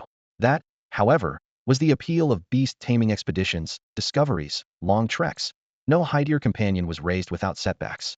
Standard routes topped out at Monarch class. Beyond that, you forged your own path. Su Ming, that pale fog ahead looks like another exit. If we still can't find it here, we'll have to leave for now, Sang Miao said, pointing at an aquamarine bank of mist. Su Ming nodded. He wasn't worried about his own health, but he wouldn't force the other two to stay, especially when Zhuang Yu's frailty could become a real problem. He had brought this walking disaster along hoping for lucky breaks. They had certainly found plenty of accidents, just not the prize he wanted. So many surprises, yet none of the desired result. Su Ming felt a hint of regret. Hey, look, a cave up ahead. Zhuang Yu suddenly shouted. Following the direction of his finger, Su Ming spotted the cave on the far bank of the Styx. Until now their attention had been fixed on the shoreline, and none of them had noticed how the ground on the opposite side had risen into ridges, as if rocky peaks were sprouting along both banks at once. Hong Yu, send the puppets in to scout, Su Ming ordered. He no longer expected to find nethergrass inside. Bagging a few more king-class soul beasts would still count as profit. Unfortunately, they had reached the sticks downstream. If they had searched farther upstream, their chances of finding nethergrass would have been much higher. Most expeditions never dared venture that deep. Several bloodbat puppets beat their wings and slipped into the pitch-black entrance. Watching them disappear, Sang Miao sighed softly, clearly sharing Su Ming's lack of optimism. We can come back another time, he said. Exactly 3 days is all it takes to clear the backlash, she replied, then revealed her real motive. Honestly, I came to the underworld rift for personal reasons. I'm looking for the 3-life Netherbloom. The 3-life Netherbloom? For soul-mending elixirs? Su Ming froze, searching his memory. He had once overheard at the Imperial Capital Auction House that the bloom was an evolved form of nethergrass, worth as much as any extinct creature and the key ingredient in a soul-mending potion. Sang Miao continued. The headmaster has posted a nationwide bounty for that potion, but no one can supply it. So I had to try my luck here. Since you're already after nethergrass, our goals overlap. If we find one, it's yours, Su Ming said without hesitation. Zhuang Yu still seemed more interested in the scenery than in the conversation. Hearing Sang Miao's words, he patted his chest theatrically. Miao Miao, you're too good to me. I have nothing to repay you with but Miao. Before he could finish, Sang Miao flicked his forehead. Suddenly Hong Yu's voice came through the link. Master, something's inside. All the bloodbat puppets have been destroyed. Figures. Send in some agile skeletons and see if they can lure it out, Su Ming replied calmly. Hong Yu immediately summoned a dozen commander-level bone spur birds. Screeching and cawing, the creatures dove into the darkness. They weren't strong, but they were fast and built to taunt. How's it looking, Su Ming? Whatever's in there, we just need to coax it outside. Awesome. Zhuang Yu's eyes lit up. The underworld rift isn't thrilling enough. Next time let's hit the forbidden sea, much better for cutting loose. He instinctively covered his ears, expecting Sang Miao to tug on them. Only then did Su Ming realize why this guy had contracted so many escape-oriented beasts. She really did wander around looking for thrills. Fine, let's settle the nethergrass first. Then we'll talk about the forbidden sea. Caw, caw, caw. Moments later, 5 or 6 bone spur birds burst out of the cave in a panicked swarm. As they were about to break free, a dark shadow surged out of the cave behind them. Crack, crack, crack. 3 muffled thuds rang out, and the remaining bone spur birds were swatted into a shower of shards. Only then did Su Ming see what it was: a black bear soul beast towering dozens of meters high. In a rage, it clawed the spikes from its eye sockets one by one, blood mixing with gray-black soul mist. Apparently, the brood had been dozing inside the cave when a flock of bone spur birds decided to use it for target practice. Defy Go. With its speed gap now patched, Defy had become Su Ming's strongest field fighter, perfect for flattening a king-rank hulk like this. The Decline Gu was awkward to deploy here and might not even work on soul beasts, so Su Ming chose not to take that risk. Defy was used to punching above its weight. In this secret realm, the beasts that countered it best were everywhere, so overtime was the only option. At the same moment, Shirling threw buffs on both combatants. Boom, boom, boom. A system message popped up: King rank, 4-star soul beast slain. Alien lifespan plundered, 340 years. The outcome was never in doubt. Su Ming pocketed the fallen soul pearl, signaled Hong Yu to send the bloodbat puppet ahead to scout, and then led the others into the cave. There might actually be something good in here, Sang Miao said, eyes shining with expectation as she sensed a peculiar aura. The cave opened into a hidden world. The black bear soul beast could only stand guard at the entrance. Farther in, a sloping passage dropped away as though it ran straight to the bottom of the sticks. Though they were deep underground, a hazy gray light hung everywhere. The secret realm was lit entirely by its own laws, with no sun, moon, or stars. Drip drip, water drops echoed from below. Careful, Su Ming warned. Don't let a drop hit you. Any living thing that touches water from the sticks has its soul burned apart. Even a single drop is worse than being doused with concentrated acid. It hits your spirit directly. After a brief probe, Sang Miao said, feels like an underground tributary of the Styx. The Styx has tributaries? Su Ming asked. Whenever you see it, it stretches to infinity, so you can't tell the main flow from the branches, Sang Miao explained. The only difference is that no wandering souls drift in the side channels. I get it, Su Ming said, nodding.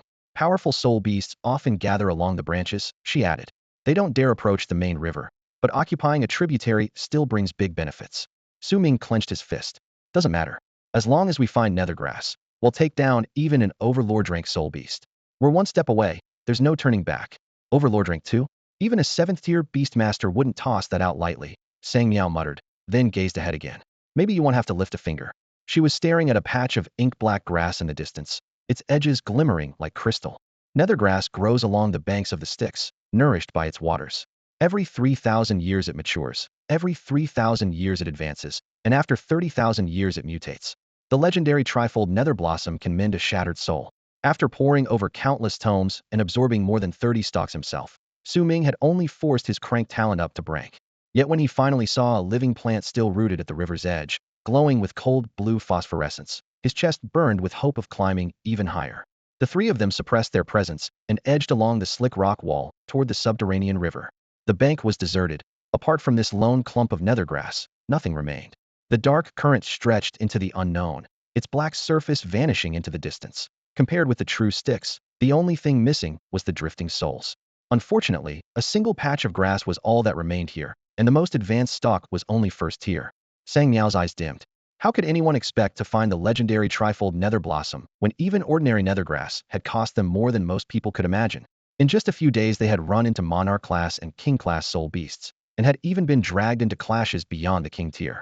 Without the strange terrain and a resident king class beast guarding this underground river, the patch would have been stripped clean long ago.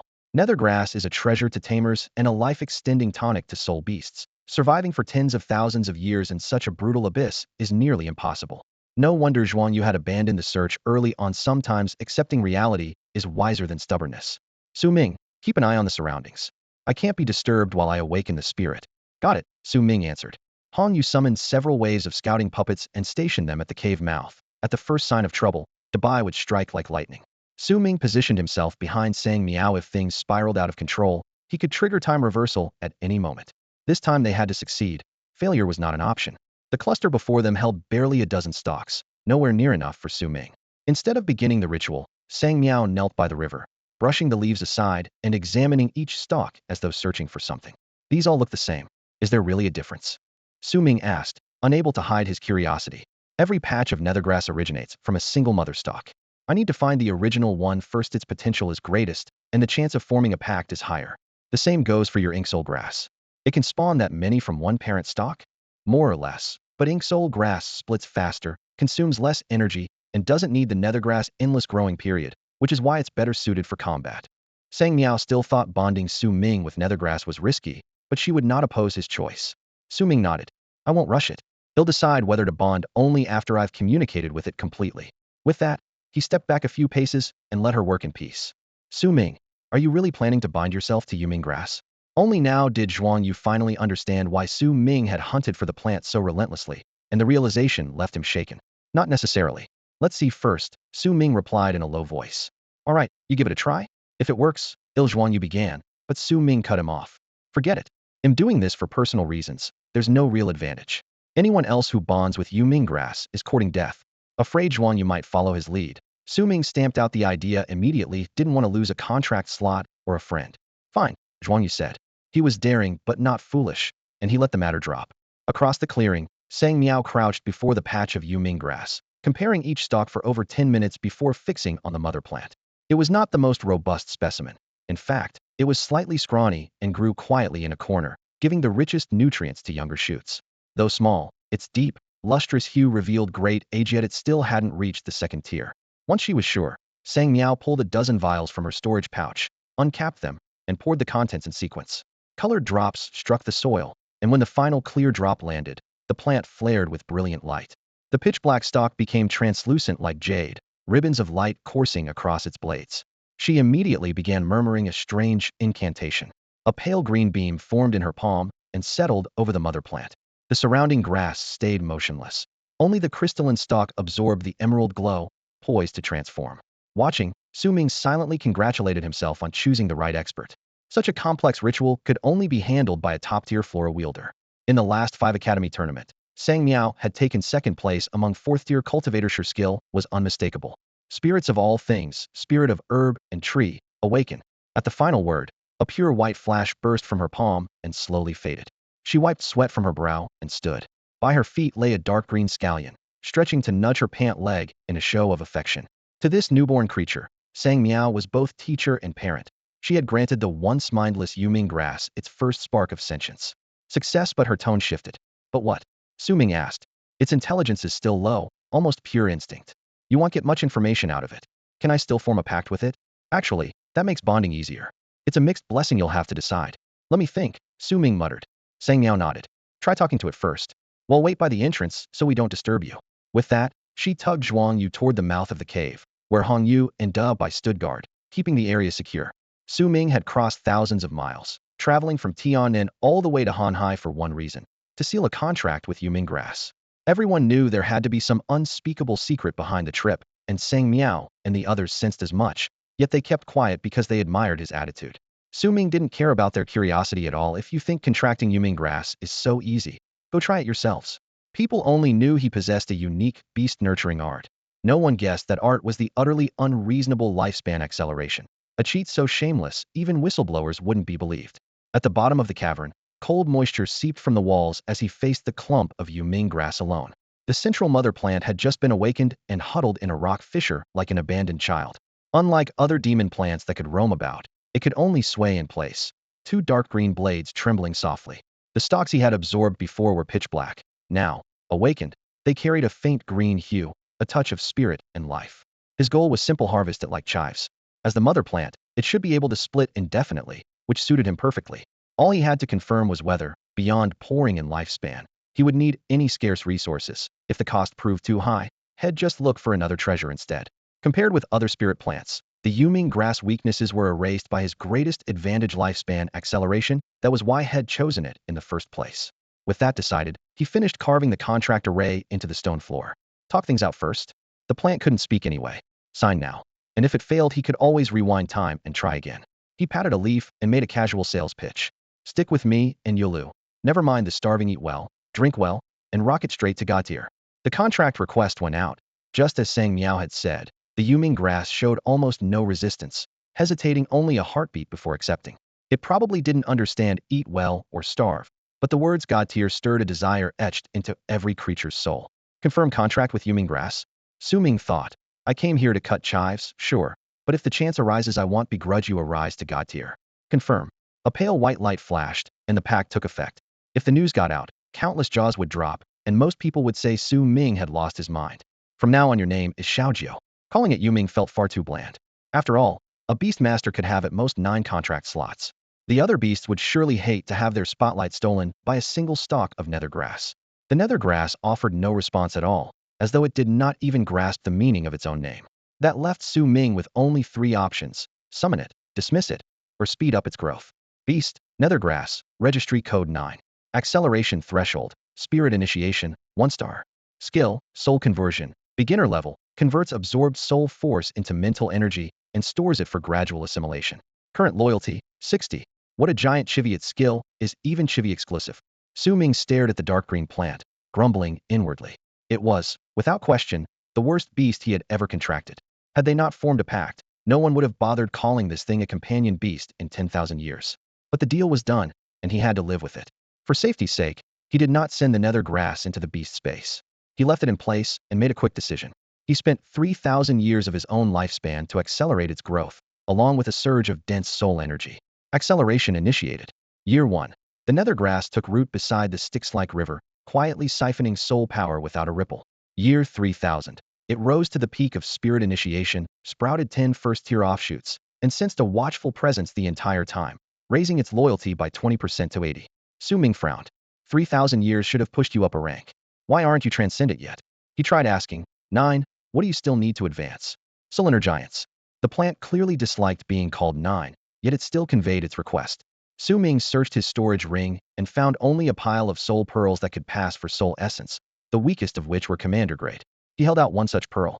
The nether grass quivered from root to tip, its leaves shaking like wind chimes, and even the tiny offshoots trembled with excitement. A lowly weed daring to crave such premium nutrients was like a roadside blade of grass drooling over an elephant. Su Ming, however, was happy to oblige. Need was something he could work with. Eat up, there's plenty more.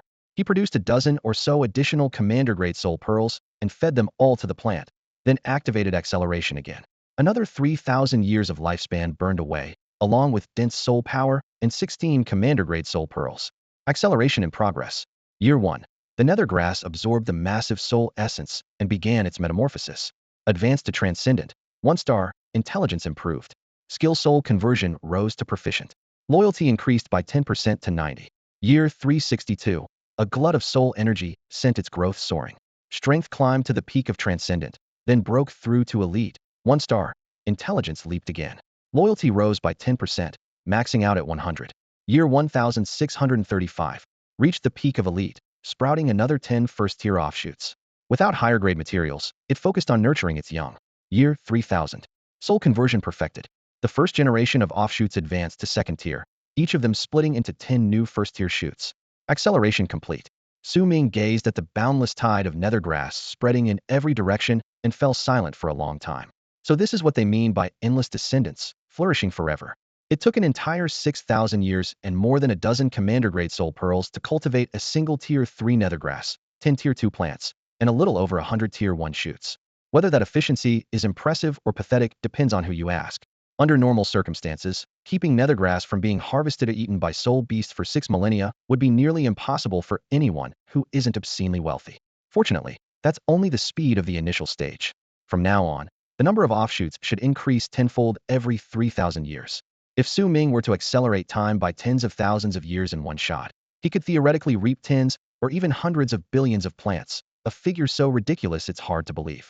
A faint, almost imperceptible thought drifted into Su Ming's mind. Bro, Master Dad. Do all contracted beasts call me Dad? Xiaojiu, just call me Master, he answered casually. Hong Yu had been calling him that for so long he no longer cared. Xiaojiu wasn't self-aware enough to question names yet, and accepted the correction instinctively. What else do you need to evolve?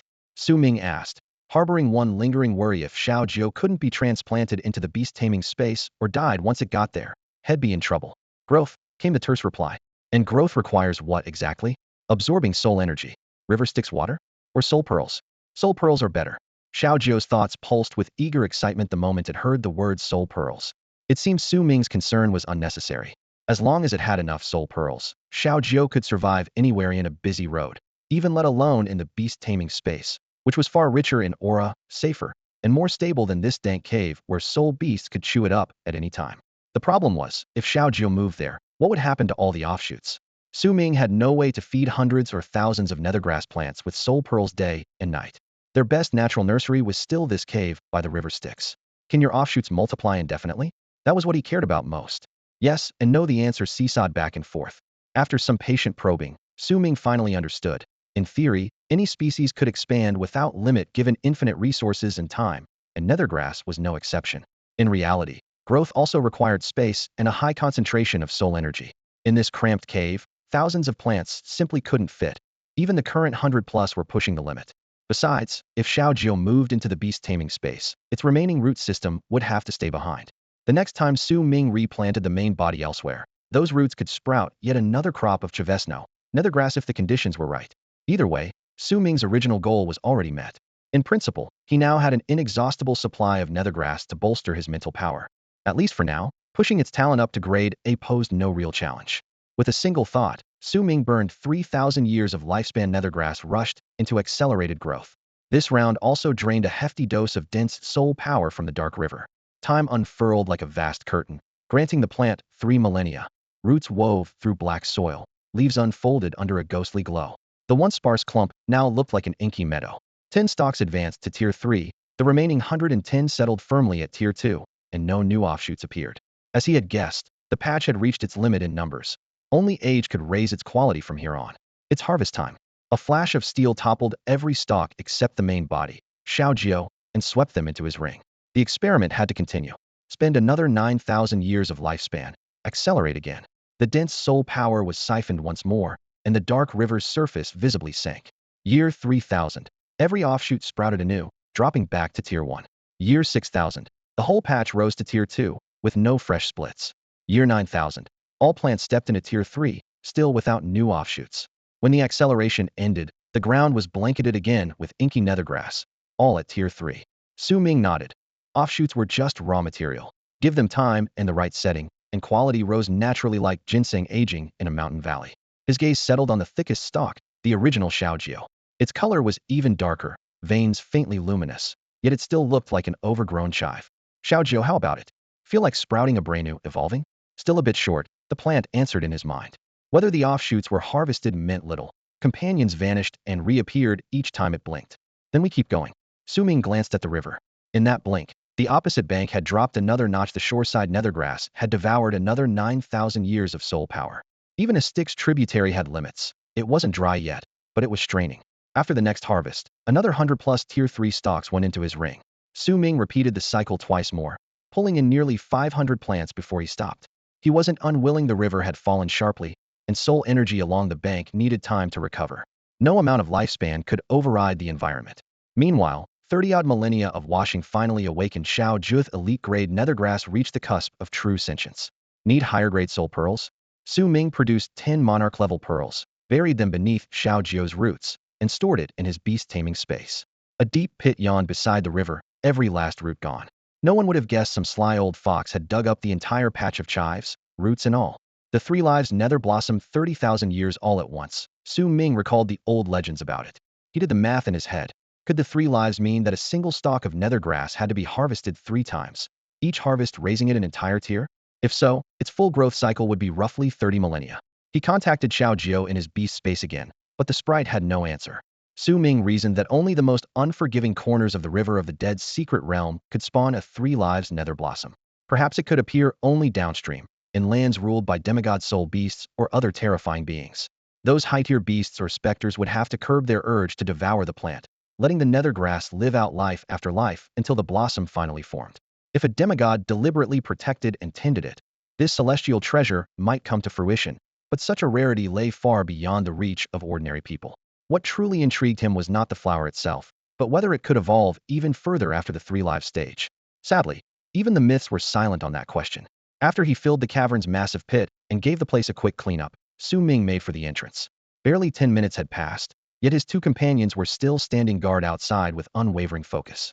Energy ripples kept pulsing from deep within the cave. Though Zhuang Yu and Sang Miao were dying to take a peek, they held back. Somehow Zhuang Yu had produced a stash of snacks and was feeding them to Defy, the great bear. The pair acted like brothers, Defy thumping his chest one moment, slinging a paw around Zhuang Yu's shoulder the next. Sang Miao could only press a hand to her forehead, speechless at Zhuang Yu's theatrics, and pretended she didn't know him. When Su Ming emerged, the two hurried over. How did it go? Did you succeed? More or less as planned, and I have the 2 of you to thank, Su Ming replied sincerely. Without Sang Miao, he would have struggled to find a trustworthy plan-type beast master on short notice. And Zhuang Yu's walking good luck charm deserved credit as well. After all, Zhuang Yu had been the first to discover this cave. Thank Miao Miao. I was just here for the fun, Zhuang Yu laughed, waving a hand. Still, it was an eye-opening trip, totally worth it. Su Ming nodded. Cultivating nether grass takes a mountain of soul pearls. I plan to head out, resupply, and then come back for another hunt. If I stumble on a 3 lives nether blossom, I'll keep you in mind. He was laying the groundwork early, so it wouldn't seem abrupt if he produced extra materials later. Appreciate it, but no pressure. What's meant to be will come in its own time. I've always considered myself lucky, so I'm sure I'll run into one eventually, Zhuang Yu said with a carefree grin. All right, let's get moving. Su Ming summoned Qianhuan, the silver-gray spirit bird.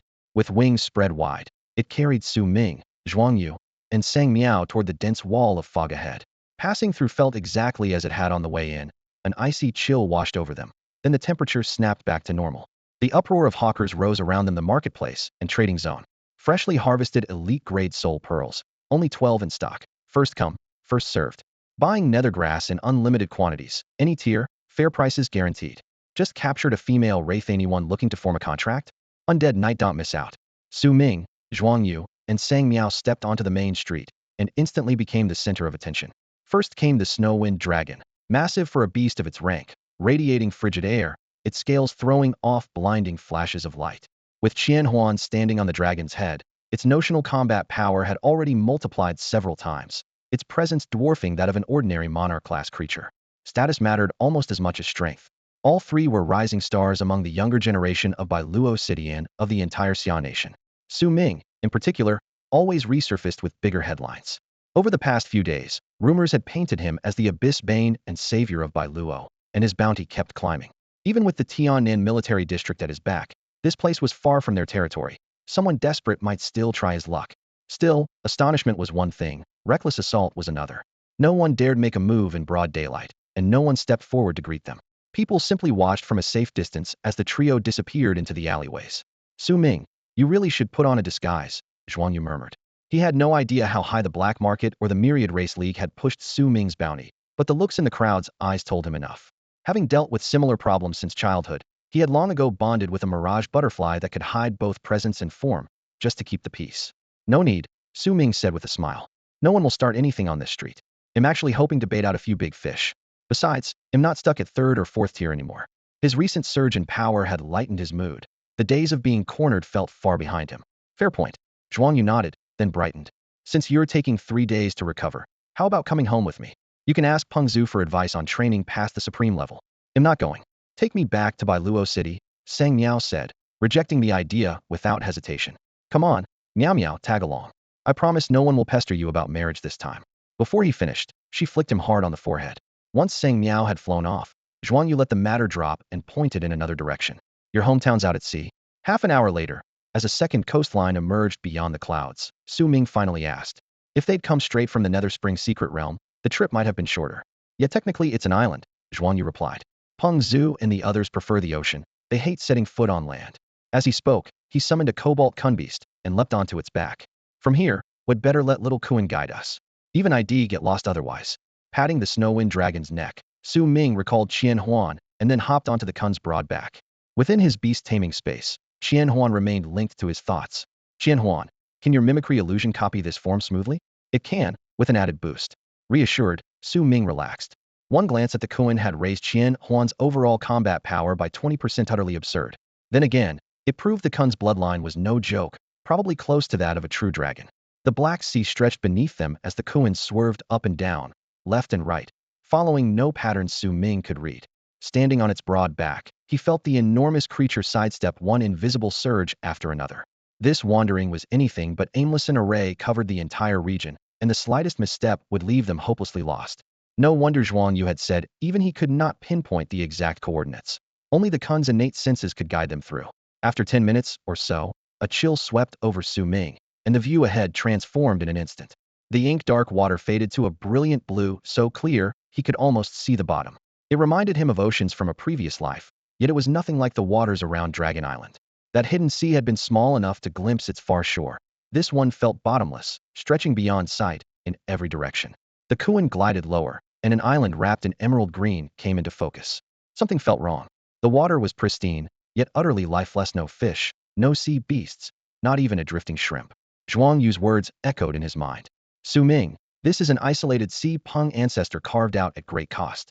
Once the abyssal taint of the forbidden sea was shut out, the water slowly purified, but the ecosystem collapsed.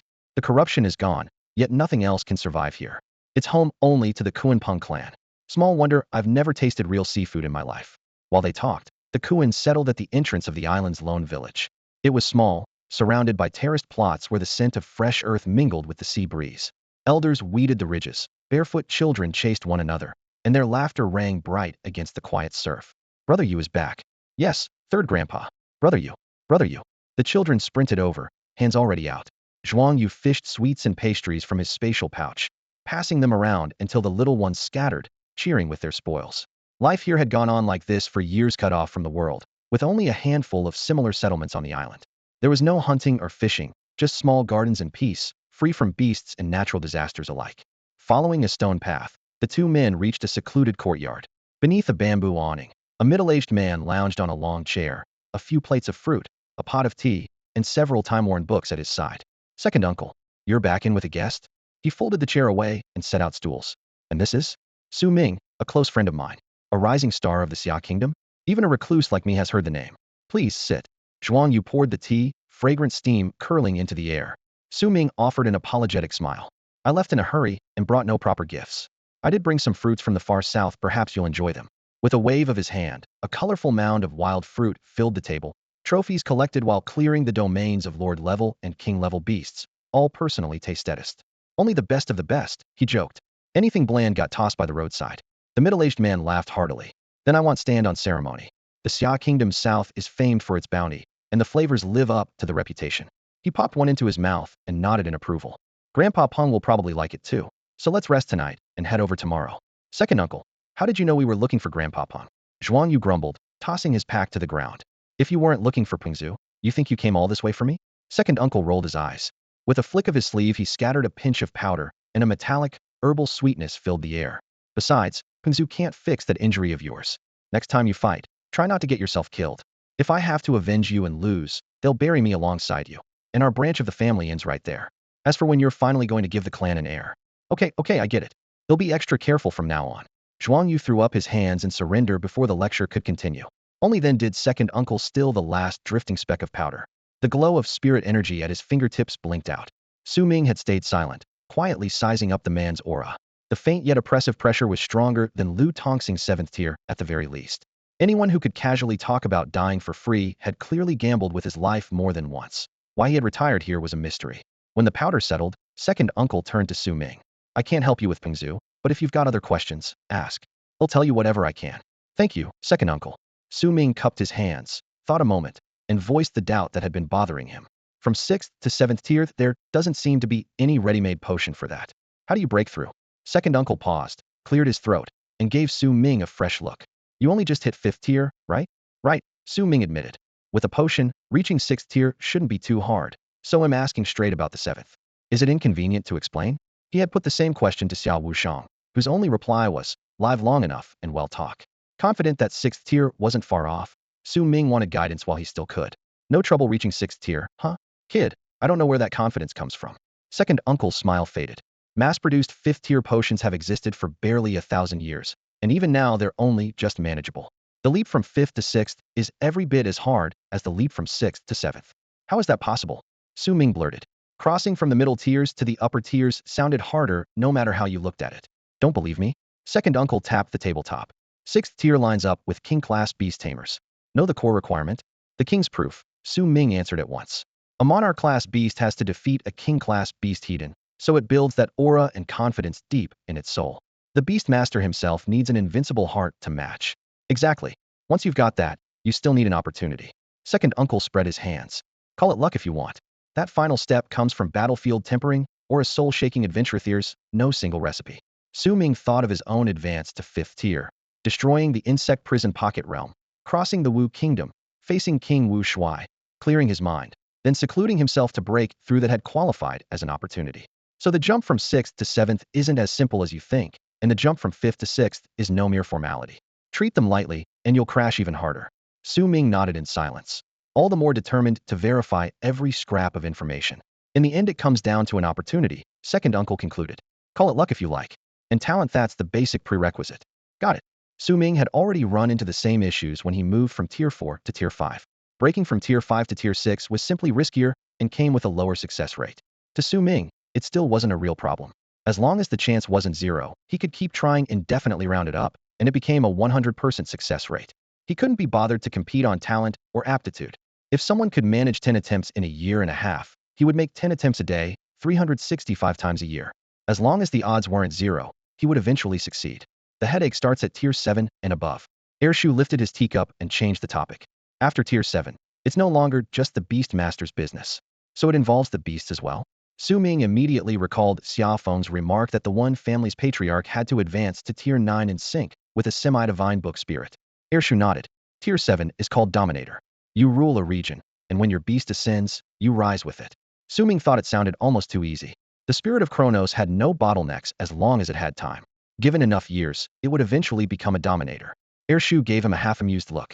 Keep dreaming. No dominator stays unknown. You have to truly dominate a field, a territory, or even a realm before you earn that title. A field, a territory, a realm actually becoming the top power in one area? Su Ming mulled it over. He understood it wasn't merely about seizing a patch of land. Zhuang Yu, frowning, cut in. Airshoe, I'm useless in a fight. How am I supposed to rule anything? Contract a giant turtle with Xuanwu blood and turtle up to the extremith. That's still a form of domination. Airshoe's reply drew laughter from the group. He rose. He'll go prepare some food and wine. If anything's unclear, ask me later. But don't worry, when the time comes, you'll figure it out on your own. Thanks, Airshoe. Su Ming stood to thank him. The man had a point.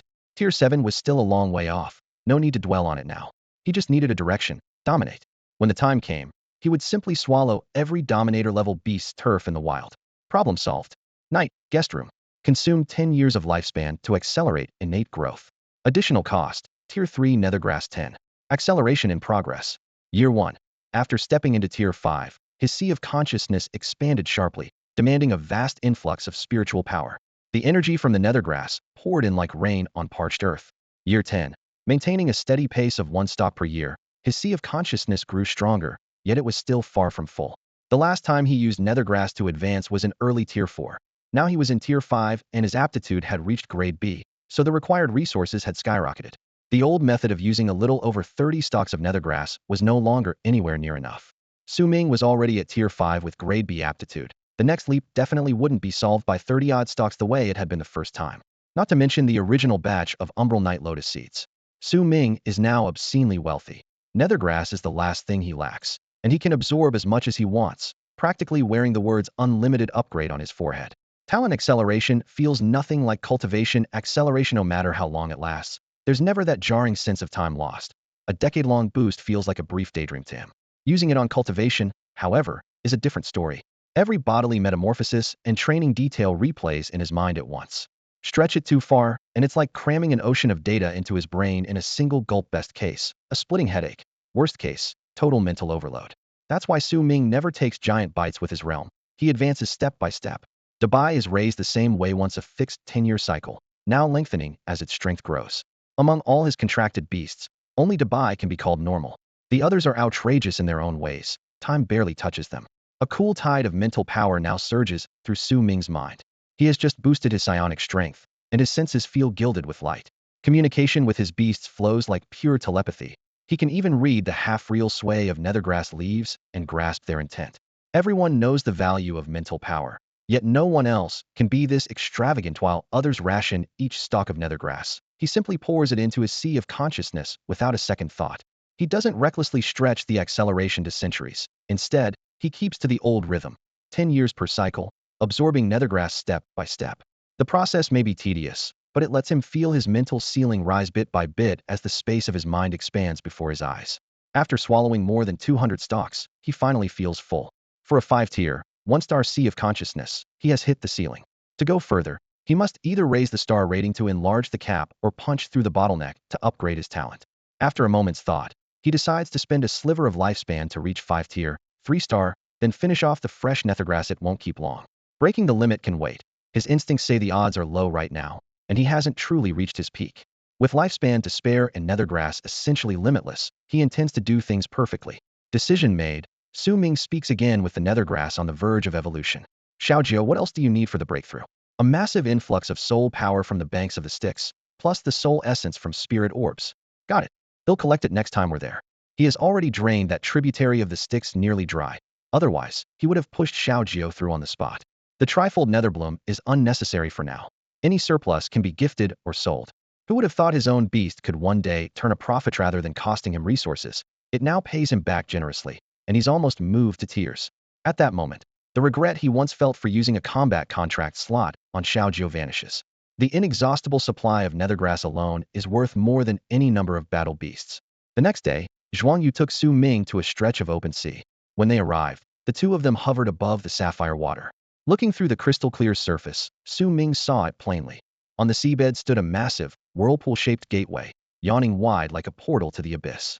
Zhuang offered a brief explanation. This passage stays open year-round, and beyond it lies another aquatic realm connected to the outer sea, the true home of the Kunpin clan. If the outer ocean is corrupted, their sanctuary will suffer as well. The Kuan beast beneath them suddenly let out a deep, mournful call. A shadow swept over the entrance before a colossal fish, hundreds of meters long, erupted from the water, sending spray sky-high. Midair, it morphed into a rock with a wingspan of several hundred meters, radiating raw menace. Hovering low, its razor-edged beak swung in front of Zhuang Yu's mount, as if to swallow it whole. Great Kuan, take me to Elder Peng, Zhuang Yu called. The rock answered in a distinctly human voice, sounding offended. Little Zhuang Yu, why don't you call me Big Brother anymore? Well, I met a new Big Brother. He Zhuang scratched his head with a smug grin. This human? The rock flicked a glance at Su Ming. Never mind that, just take us inside, Zhuang urged. Climb on. Folding its wings, the rock drifted closer. They settled safely on its broad back. Hold tight, the rock warned, then dove straight down. With a thunderous splash, the sea exploded into silver foam and closed over them. Light and shadow whirled, and in the next instant Su Ming found himself in another world. The rock shot up through the water, a shimmering shield keeping them completely dry. Misty borders ringed the realm, and the sanctuary proved smaller than had imagined. Endless turquoise water dotted with tiny islands, where young Kuan beasts played. The rock kept climbing, and Su Ming wondered if they could punch right through the ceiling of this secret domain. A vast shadow suddenly swept overhead. He looked up to see what seemed to be a drifting island among the clouds, another rock, dozens of times larger than the one they rode, its wings spanning at least several kilometers. It glided effortlessly, hardly moving a feather. A single flap could surely whip up a hurricane below. Their own proud mount now felt like a sparrow by comparison. Elder Peng, Zhuang Yu shouted. Ah, little Zhuang Yu. It has been a long time. A deep, kindly voice answered from above. The great Kuan wasted no time complaining. Little Zhuang Yu has found a new big brother outside and won't acknowledge me anymore. Oh, is that so? Elder Peng's tone held a trace of amusement. His mammoth form shrank until he was the same size as the great Kuan, easing the oppressive pressure. Su Ming noticed a faint wisp of gray-black mist clinging to his feathers, the stench of demonic energy. Even a demigod, after purifying an entire sea, couldn't fully escape its taint. Yes, Zhuang Yu replied, I'm here about my big brother. Su Ming's heart skipped a beat. Could Zhuang Yu's brother be Dubai? That uneasy thought was confirmed by Zhuang Yu's next words. Su Ming, call brother Dubai out, and let Ancestor Peng have a look. Su Ming's mouth twitched as he groaned inwardly. So my hunch was right. Since when did Dubai become your brother, and why was I the last to know? Before he could speak, two scorching gazes pinned him in place. A tyrant-level pressure surged from behind, while a demigod's aura locked on from the front. There was no choice. He had to summon Dubai and play it by ear. Ing. With a crisp cry, a black and white blur twisted through the air and landed squarely onto Kun's vast, island-sized back. Gale force winds whipped its fur as Dubai looked around and realized they were tens of thousands of meters up at the top of the secret realm, his face freezing. Worse, a sharp, tangible gaze from the front was fixed on Hymen aura no monarch-class beast could withstand. Iluropida metallica? Monarch-class. That's the brother you're talking about? The Kuan rumbled.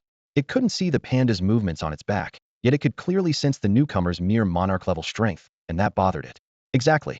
My brother can one-shot a king-class beast and has mastered a peerless rank skill, Zhuang Yu declared, chest out, full of unquestioned pride.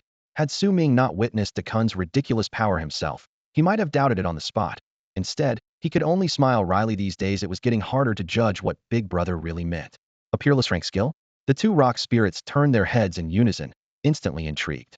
Give me 500 no, 1,000 years and it'll reach it too, the Kuan huffed, shaking its massive wings and stirring a cyclone. Time alone won't get you there, Ancestor Peng sighed, shaking its head. It had lived long enough to know that sheer longevity could never touch that height. Why have you come here? It asked, calming itself and focusing on the group. Senior Kuan Peng, I want to know what lies beyond peerless rank and how to reach it. Su Ming spoke up before Zhuang Yu could. Beyond peerless? Since you dare ask, you must have brushed the threshold. Ancestor Peng's eyes were as dark as an abyss. I wouldn't say I've reached it, but I'm sure peerless isn't the end, Su Ming replied with a bitter smile. While helping Dubai comprehend Wind Thunder Flash, he had glimpsed a higher rung Dubai had. Not him, and that realm was beyond words. Even Dubai couldn't explain it. In that case, why not let him spar with De Kuan first, Ancestor Peng suggested. I'd like to see if the realm I remember truly exists. Deal. De Kuan agreed at once, spreading its wings and sending hurricanes roaring across the sky. It had long wanted to teach this upstart a lesson. Ing. The moment Dubai heard fight, his battle spirit ignited. Thank goodness the opponent wasn't that demigod elder out front, but the tyrant-level fish beneath his paw. She could handle that.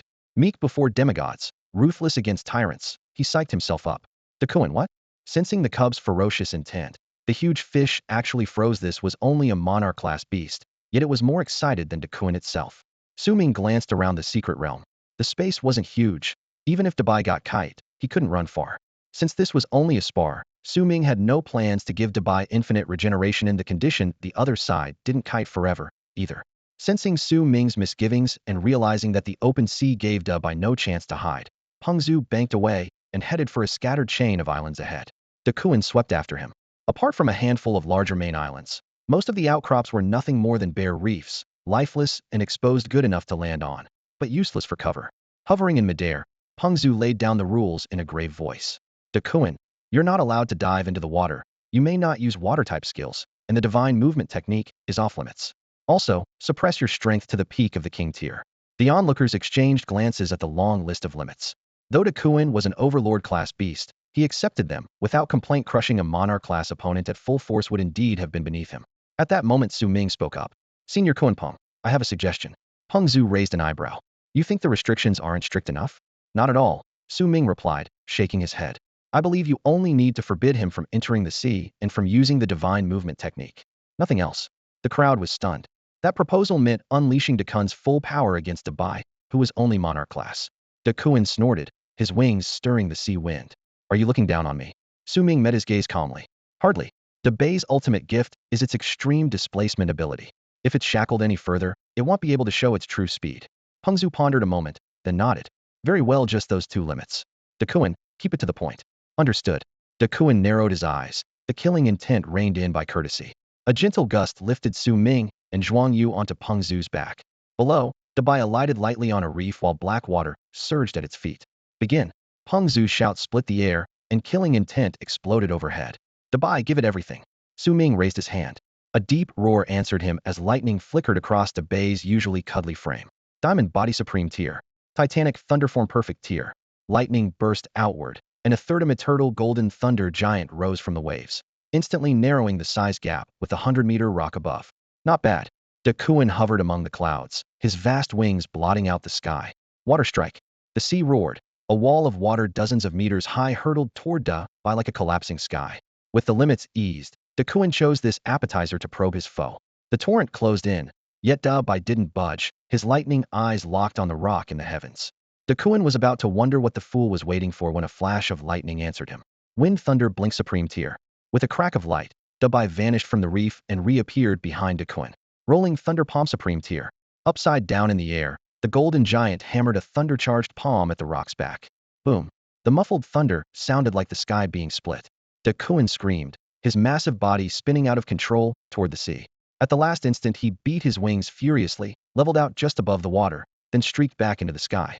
Su Ming clearly saw a faint golden glow sweep across the rock's feathers, instantly dispelling the numbing lightning. What in the world? Stabilizing himself, Dakuin stared in shock at Dabai, who had returned to the reef. If he hadn't escaped in that split second, the Monarch-class bear would have flattened him with a single blow. Falling into the water would mean defeat. It's not teleportation, but sheer speed, the ultimate blend of wind and lightning. Peng Zhu exclaimed.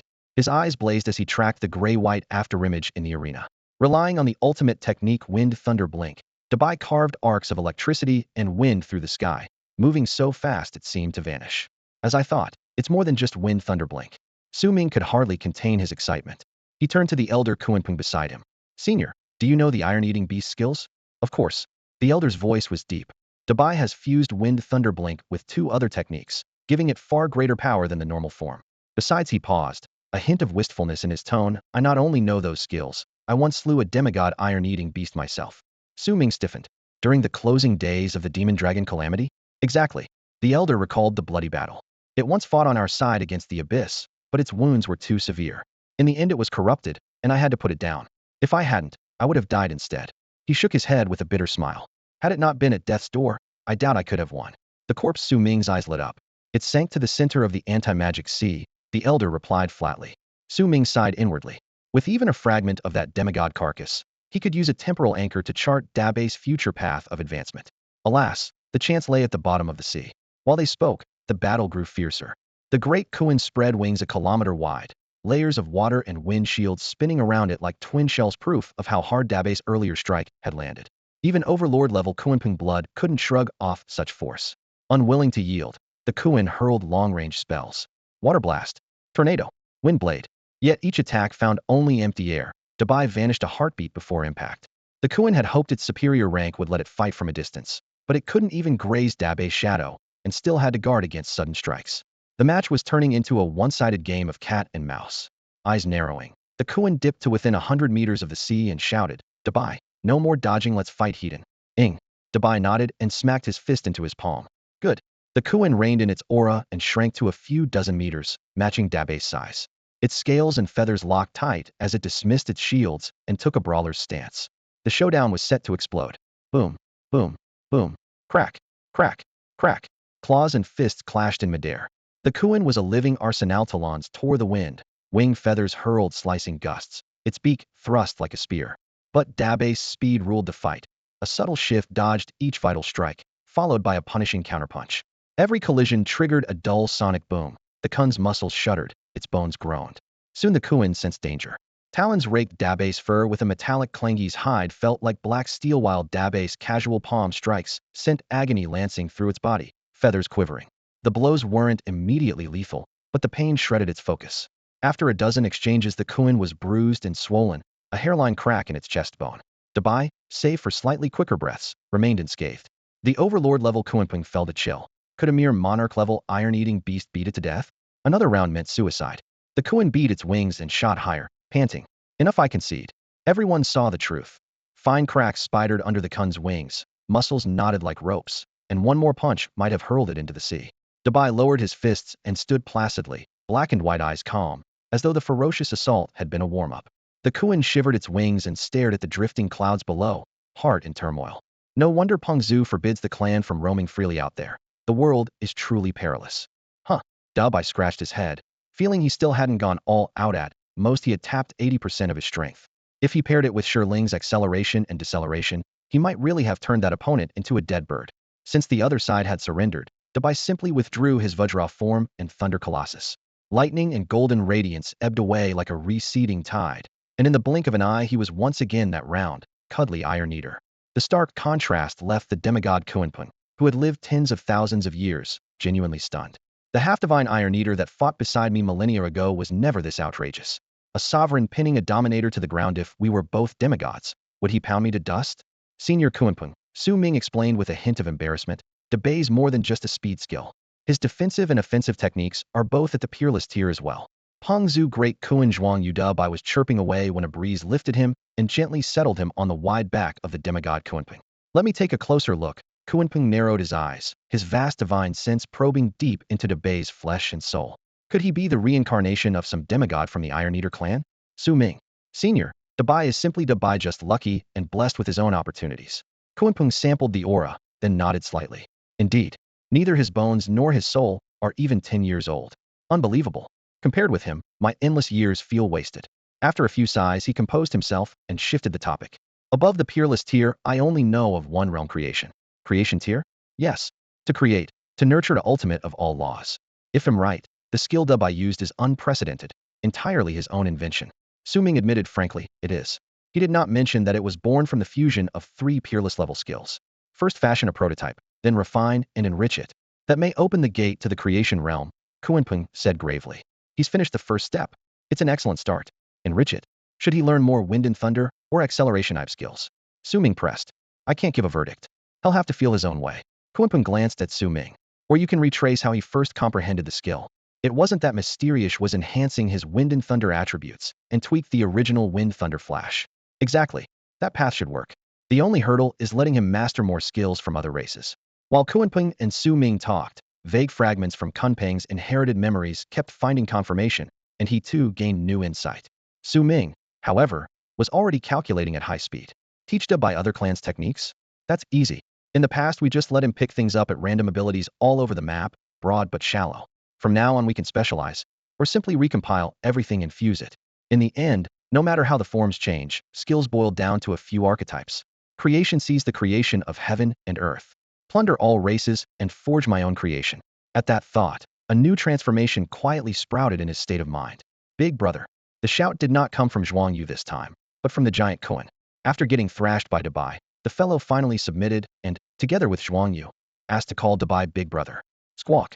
Snow White Dabai scratched the back of his head, looking reluctant. Had taken Zhuang Yu in because the boy was sensible enough to bring food, but this large bird, half-folded wings and a tuft of messy feathers on its head, seemed useless besides being a punching bag. A real big brother learns to share before he demands, Su Ming said, nodding at Dabai like an elder scolding a junior. With a wave of his hand, he poured a pile of brightly colored wild fruit from his spatial ring, forming a small mound on the reef. Most came from beast territories, the rest from various secret realms. They weren't worth much compared with herbs, but they were fragrant and sweet. If you're hungry, sort it out yourselves. Leaving those words behind, he walked toward Peng Zhu. Peng's immense figure hovered in midair, wings slightly spread, dark violet currents flowing between his feathers. He clearly refused to let the demonic energy within him touch land or sea. Su Ming judged he had maintained this flight for millennia. That self-imposed restraint earned Su Ming's respect. Senior Kuanping, forgive my boldness. Have you accumulated a great amount of abyssal miasma from purifying the sea for so long? Su Ming asked straight out. Peng's lantern-like eyes lit up, locking onto Su Ming. You sensed it? His voice was deep but not hostile. Yes. The barrier I laid outside can't keep the abyss at bay forever, so every so often I draw the miasma into myself. This is the last pure refuge of the Kuanping clan. I will not abandon it, nor flee to the land like the dragons did. Could you release the miasma somewhere else? It's too late. Peng Zhu shook his head, his wings stirring a gale. If I leave the secret realm, this sea will be tainted at once. Outside, the pull of the forbidden sea would make the miasma erupt before I could suppress it. As I am now, at least things stay barely stable. Su Ming nodded silently, weighing pros and cons. Should Peng Zhu step outside, he would almost certainly die together with his enemy. Just like Wu Shuai Wang in the past, the closer to death, the more terrifying. For that very reason, no one dared provoke the Kunpeng clan. Senior, my name is Su Ming. I just eliminated an abyssal threat for Biluo City, he announced solemnly. If you'll trust me, I'd like to try purging the miasma from your body. Peng Zhu beat his gigantic wings. His gaze, cold as starlight, seemed to pierce Su Ming's soul. A failed purge could doom not only him, but the entire Kunpeng realm. Historically, manipulating miasma, whether expelling or unleashing, it was the specialty of Tian Mahal. Why? You could stay out of this danger, Peng Zhu asked in a low rumble. 2 reasons, Su Ming replied honestly. First, it's payment for your answers and my respect for your sacrifice. Second, one of my contracted beasts grows stronger by absorbing abyssal miasma. Marshal Xia of Tianan and Marshal C of Biluo can vouch for that. In most people's eyes, anyone who absorbs abyssal miasma is surely linked to Tian Mahal, so Su Ming could only borrow someone else's prestige again. Si Haochuan is a schemer and not entirely trustworthy, Peng Zhu said bluntly. Su Ming's heart skipped a beat. Had his request already aroused suspicion? But the words were out, so he could only press on. If you think the plan will work, Senior, please allow it. I won't back down. Peng Zhu pondered for a moment, then nodded. Very well. The corrupted energy is stored in my belly. If you want to deal with it, you'll have to go in yourself. As long as you don't set it off, I can hold it. I'm not afraid. Please send me inside, Su Ming replied loudly. Before his words had faded, a howling gust lifted Su Ming into the sky. In the next instant, Peng Zhu swelled to the size of a mountain, opened his enormous maw, and swallowed him whole. Dao Bai stood frozen nearby, figurative question marks practically popping above his head. Relax, he'll be out soon, Su Ming's voice echoed from inside Peng Zhu. Sliding down the warm, slick esophagus, Su Ming found no pitch-black darkness waiting for him. Instead, a dim crimson glow seeped through the living walls. The spiritual power surging within him acted like its own lantern, bathing the passage in red. When his toes finally touched down, he realized the space was vast. A main corridor stretched straight ahead with occasional side tunnels. Even at its narrowest, he could walk upright with ease. Su Ming suspected the interior was actually larger than the beast's exterior. After a while, he reached the deepest part of the abdomen. The chamber was as wide as a megastadium. Aside from the pulsating flesh, there was no recognizable organ. At the very center stood an elongated, oval column of black-red matter, like an ancient tree of ink. It rooted in the floor and branched out at the top, as though intent on invading every corner of the host. Su Ming's chest tightened. Once that tree touched the ceiling, Peng Zhu would be completely demonized. At its current rate, that might take centuries or only a few decades. As he drew closer, he saw the pillar wasn't pure black, but a red so dark it was almost black. Compared with it, the dark crimson fluid that had seeped from the abyssal rift looked pale as water. The corruption here was far more concentrated. Su Ming, stop. Don't get any closer. Peng Zhu's voice boomed directly in his mind. That isn't ordinary miasma. It's pollution from the abyssal origin itself. My old illness came from this contamination, not common demonic energy. Have you been to the abyss, Senior? Su Ming asked, pausing. He wasn't worried his resistance to the abyss was already maxed out. Never. Years ago, when the Sword Emperor fought the demon dragon, the shockwaves swept over me, and I was caught in them, Peng Zhu said heavily. Surviving a divine-level battle at all was pure luck. I'll handle it as gently as I can. If you feel any discomfort, warn me at once, Su Ming promised, flipping his right hand as 1,000 phantoms appeared. In its crimson jade form, 1,000 phantoms resembled flawless blood-red crystal. Bone-like veins shimmered beneath the surface, casting an eerie glow. This was the only abyssal beast Su Ming had ever shown in public, so for safety's sake he could only use this shape. Letting the Snowwind dragon form devour corruption was out of the question. The Scarlet Jade artifact drifted to the pillar and quietly unleashed its devouring power. The Wraith form was suited for covert absorption and wouldn't trigger a violent backlash. Even so, compared with its complete form, its efficiency here was reduced a thousandfold. For now, when it comes to fusing undead with the abyss, and the only one qualified to talk, Su Ming drawled, eyeing the ink-black ovoid column before him. His tone was casual, yet full of provocation. If you've got the guts, make a pact with an undead yourself, and then corrupt it with abyssal energy. You'll get almost the same outcome, just stick with it for a few thousand years. Can't do that. Then you're on the wrong track. This guy's a wash, haul him out. Next. Inwardly, Su Ming called, Qianhuan, can you consume this stuff? I can, and it feels oddly familiar. Qianhuan answered from within its crimson gem form, gliding soundlessly toward the black mass. Off in the distance, Peng Zhu folded his wings and peered through the miasma, seeing everything clearly. A genuine abyss-mutated life form. If I hadn't probed carefully, I'd never have noticed. To keep both mutation and reason in perfect balance, only an undead could pull that off, right? Probably because most undead aren't bound by flesh and blood, Senior, Su Ming replied politely. Pengzu shook his head. That can't be all. The abyss corrodes violently. Even soul flames get tainted. The soul beasts in the netherworld realm avoid it, let alone ordinary undead. There has to be something more. Something more? Su Ming chuckled. Endless time, that's what. I once stretched Hong Yu's adaptation cycle to 1,000 years so it could ease into abyssal energy.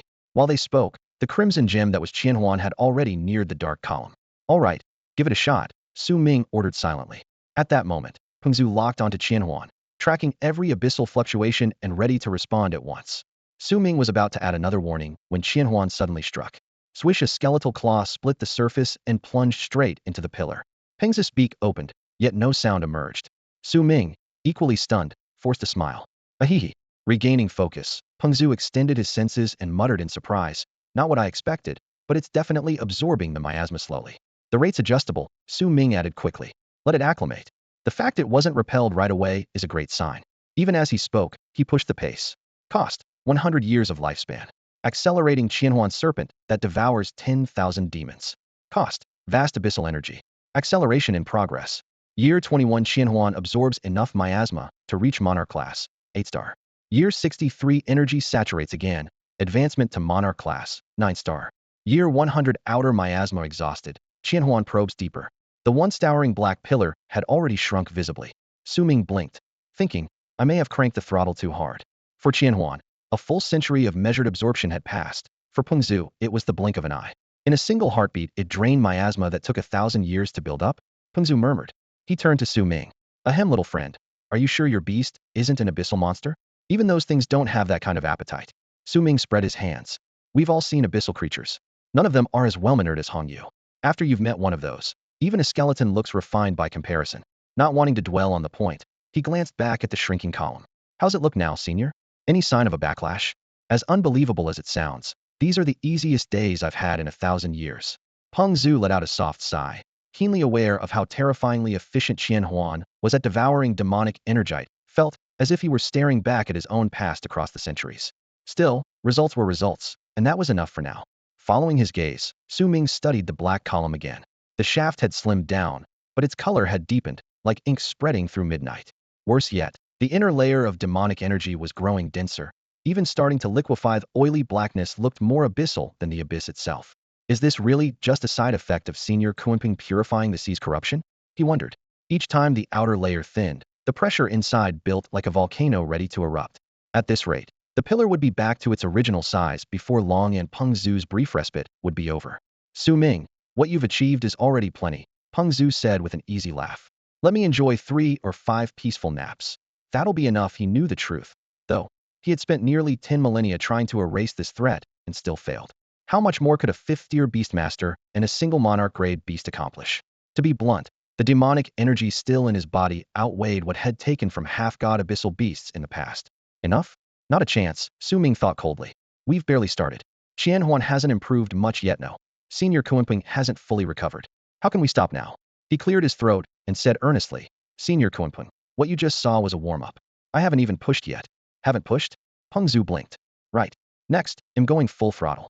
Since absorbing the demonic energy had no downside for Qianhuan, Su Ming decided to go all in.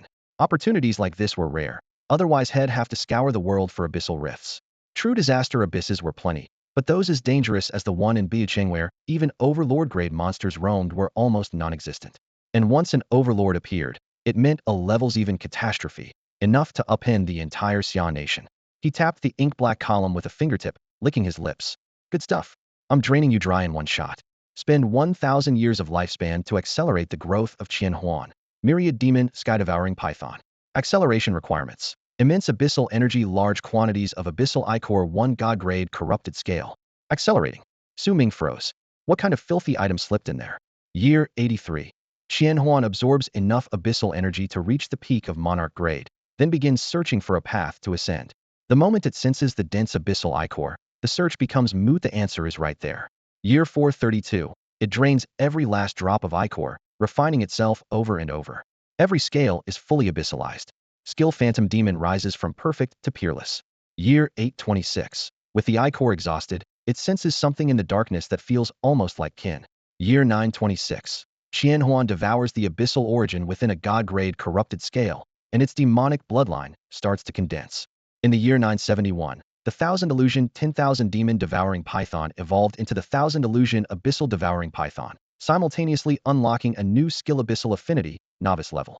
By the year 1000, it had torn a god-grade corrupted scale from a demigod Kunpeng's body, causing massive blood loss, and then spent decades mending the wound. Acceleration complete. Su Ming's eyes bulged. Holy crap, Qianhuan just pulled off something huge. At that instant, a violent shockwave burst from inside the Kunpeng, hurling Su Ming backward. He snatched Qianhuan back into its beast seal, and a heartbeat later the Kunpeng spat him out at several times the speed had entered. Coughs thundered through the sky, shaking the clouds. Choking, the demigod Kunpeng vomited a mist of blood that erupted crimson across the heavens. Su Ming summoned Qianhuan still in its normal snow wind dragon form and settled on its back. Senior Kunpeng, are you all right? He asked carefully. The last few system prompts had terrified him. Qianhuan had just performed an internal surgery on the Kunpeng. You can't rip out a god-grade corrupted scale without consequences. No wonder the demigod was bleeding internally. Even so, Su Ming now understood the source of its millennia-long torment. A dragon scale steeped in abyssal essence. Cough and fine cough, the Kunpeng hacked up more blood, staining the sky a dark red. Su Ming. Spectators. I really am fine. The Kunpeng ancestor rasped, forcing its breathing to steady. Su Ming noticed a smear of scarlet on its abdomen, the wound left by the dragon scale too deep for even a demigod to heal instantly. Compared with endless corruption, though, it was trivial. Young friend Su Ming, how did you pull this off? Shrunken now to a size smaller than Dekun, the Kunpeng ancestor hovered before him, eyes bright with curiosity. It had known something foul lurked inside, yet had been powerless. How had a monarch rank beast tamer solved it so easily? I'm afraid I can't share every detail, Su Ming answered politely. Isn't a good result what matters? The Kunpeng paused, then laughed heartily. Well said. If the outcome is good, why fuss over the process? Without you, I'd have ended up like my old companions, corrupted into a monster and dying without dignity. I never thought I'd cling to life for thousands of years only to find freedom today. Ha. Gratitude sparkled in its eyes. Young friend Su Ming, you've done the Kunpeng race a great service. If you don't mind, let us swear brotherhood. Cough. Su Ming hacked violently, cutting the grand offer short. Only then did he realize where Zhuang Yu and Dekun had inherited their talent for unreliability. Now he finally understood that the pair's whimsical nature came straight from the source. Dekun and Zhuang Yu were practically elbowing each other aside for the chance to call Da by their big brother. Su Ming could only hold his nose and tacitly agree, telling himself they would simply treat one another as equals. Still, if he really formed a brotherhood with Peng Zuho had lived tens of thousands of years, the seniority would be a complete disaster. After they left, not just Zhuang Yu, but even Zhuang Yu's second uncle would have to call him old ancestor. The thought alone gave him a headache. Su Ming, my young friend, did the battle drain you that much? Peng Zhu asked, oblivious to Su Ming's discomfort, his tone as hearty as ever. Well, let's skip becoming sworn brothers. You're already a senior. Su Ming waved a hand. As for saving my life, Zhuang Yu and I are brothers, so of course I'll help him. If I ever get in trouble, I trust you won't just watch from the sidelines? Peng Zhu laughed, flapping his wings and stirring up salty wind. From now on, your business is the business of the Kunpeng clan. Just speak up. Su Ming's eyes brightened, and he blurted out the obsession that had been keeping him awake. Then I do have one request: the corpse of a demigod-grade Iron Eater. Peng Zhu pondered a moment. I know roughly where it is and can go with you, but it's been ages. The flesh and organs have likely rotted away, and you'll be lucky to find a few bits of bone. Is a wreck like that still useful? Without the risk of corruption, even a demigod-grade Kunpeng would dare roam the entire world, and I could explore the Forbidden Sea. Su Ming shook his head, then nodded. I don't know how valuable it is, but unless I see it myself, I'll never be satisfied. I understand. Peng Zhu readily agreed. Head to the island outside the secret realm and wait 2 days. Once these minor wounds are healed, I'll take you there. Thank you, Senior Kunpeng. Su Ming felt a weight lift from his heart, and excitement surged through him. The situation had taken a turn for the better. Finally, he could see a glimmer of hope. No need to thank me, it's nothing. With that, Peng Zhu plunged into the turquoise water and in an instant became a giant fish several kilometers long, racing beneath the waves. Even crossing the Forbidden Sea would mean nothing to a body that massive. High above, Su Ming glanced down. Da Bai, Zhuang Yu, and Dekun were roughhousing happily. He decided not to leave in haste and would head back that evening. He refocused on the Thousand Illusion Abyssal Sky-Swallowing Python beneath his feet. Beast, Thousand Illusion Abyssal Sky-Swallowing Python. 1. Thousand Illusion Acceleration Monarch Peak Skill. 2. Thousand Illusion Morph Mastered. Can take the form of any race it has devoured, reproducing 100 of that target's combat power. 3. Illusory Overlay Mastered. For each form at or above its own bloodline level. Overall combat power 20. Currently 16 forms. Total bonus 320. 4. Sky Swallower, Earth Devourer, body of myriad demons. Mimicry Illusiano fixed level, grows with rank and strength. 5. Thousand Illusion Possession Perfect, attaches to a host, granting a 200 boost to the host's combat power and generating a protective membrane. 6. Abyssal Phantom Legendary, can transform into the corrupted or abyssal form of another creature, raising combat power to 10 times its base. 7. Abyss Resistance Legendary, 100 immunity to abyssal corruption. The Beast Tamer shares the highest resistance. 8. Abyss Affinity Basic, in a corrupted or abyssal environment, combat power is doubled. As expected of something forged by the Abyss, Su Ming muttered in awe. He had finally realized that any skill connected to the Abyss boosted power by at least a factor of 2. It looks far more ferocious than other kinds of skills, a straightforward case of brute force performing miracles. In Su Ming's eyes, that is exactly why abyssal monsters can lord it over other contracted and wild beasts at the same rank. They can overwhelm opponents by several times. Yet in front of Qianhuan, their pride is worthless. If a peak monarch-class beast rates around 30 to 40 in combat strength, an abyssal creature of the same tier might reach 100, whereas Qianhuan's strongest form exceeds 6,000. Su Ming did the math offhandedly, and still found it hard to believe. He suddenly realized that Defy was no longer his strongest asset on paper. The true trump card was Qianhuan. But he had been treating this monster-class being as nothing more than a flying mount. What a waste.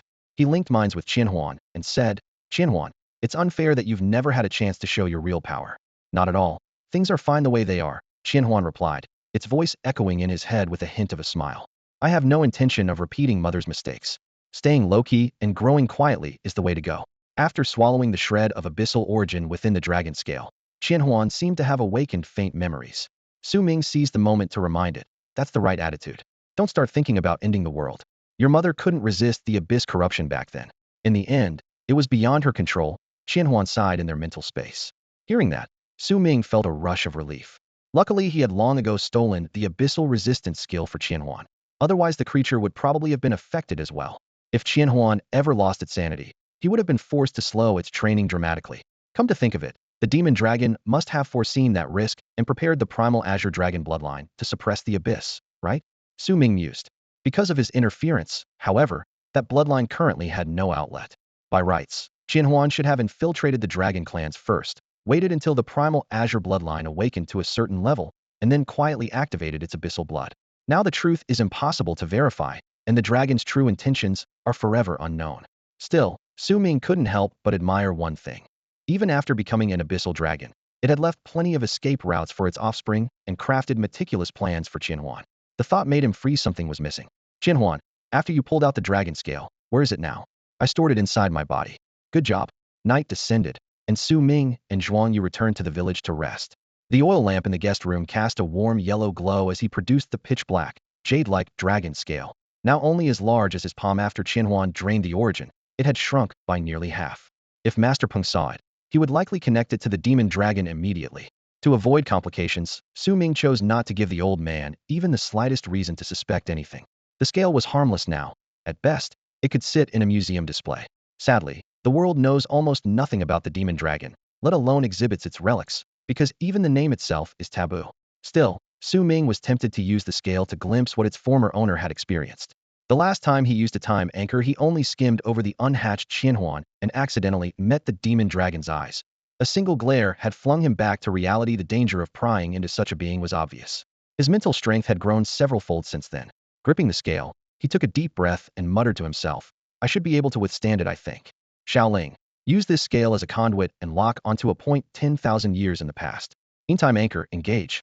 Light and shadow lurched, and in an instant the world turned blood red. Sky and earth fused into one seamless expanse, broken only by black fissures slashed across the ground like gaping wounds. On the distant horizon, scarlet waterfalls tumbled straight down where heaven should have met earth, torrents that looked like blood or molten rock.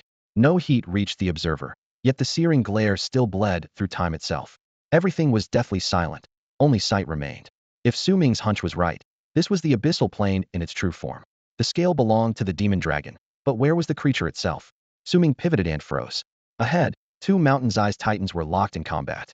One was jet black and rose several kilometers high, shaped like a winged lizard but sporting 3 heads, each a different color, black, white, and azure. The heads took turns spewing torrents of black flame, blinding light, and crackling lightning.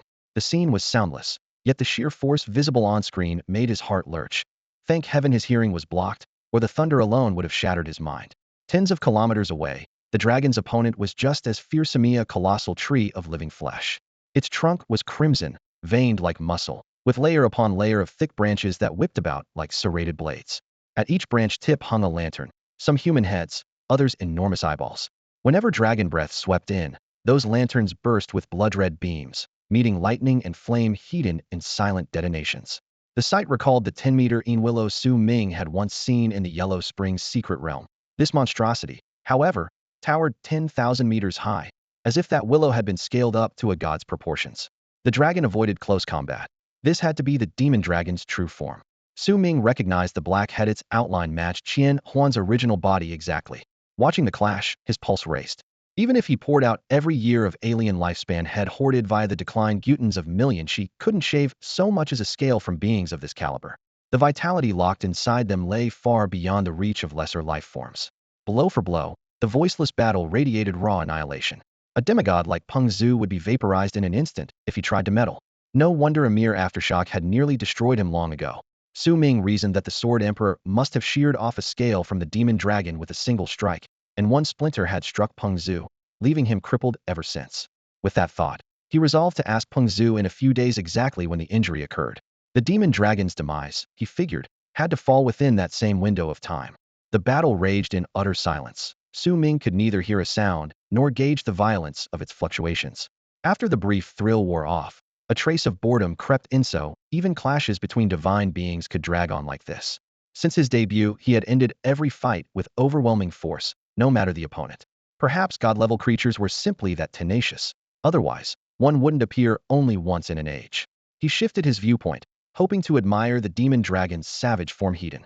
At that very moment, a scarlet eye on the fleshy giant tree fired a beam of blood-red light that slashed across his vision. Su Ming had assumed he was only an observer, formless and intangible, and thus safe. Reality proved otherwise. The instant the blood light passed, his heart felt crushed, every cell quaked, and his consciousness was forcibly ejected from the battlefield. When he came to, he landed hard on his bed and blacked out. Daylight streamed through the window when he next opened his eyes. Su Ming ran a rapid self-check. No extra eyes or tentacles, limbs intact, bones normal. He examined each of his contracted beasts in turn. All were fine. Only then did he relax. Shirling, how long was I out? 14 hours, 23 minutes, and 18.35 seconds. Got it. One streak of bloodlight had knocked him out for 14 hours. Merely watching a divine battle was already that dangerous. He probed his sea of consciousness. It felt hollow, his mental power almost drained, his body ravaged as if by a severe illness.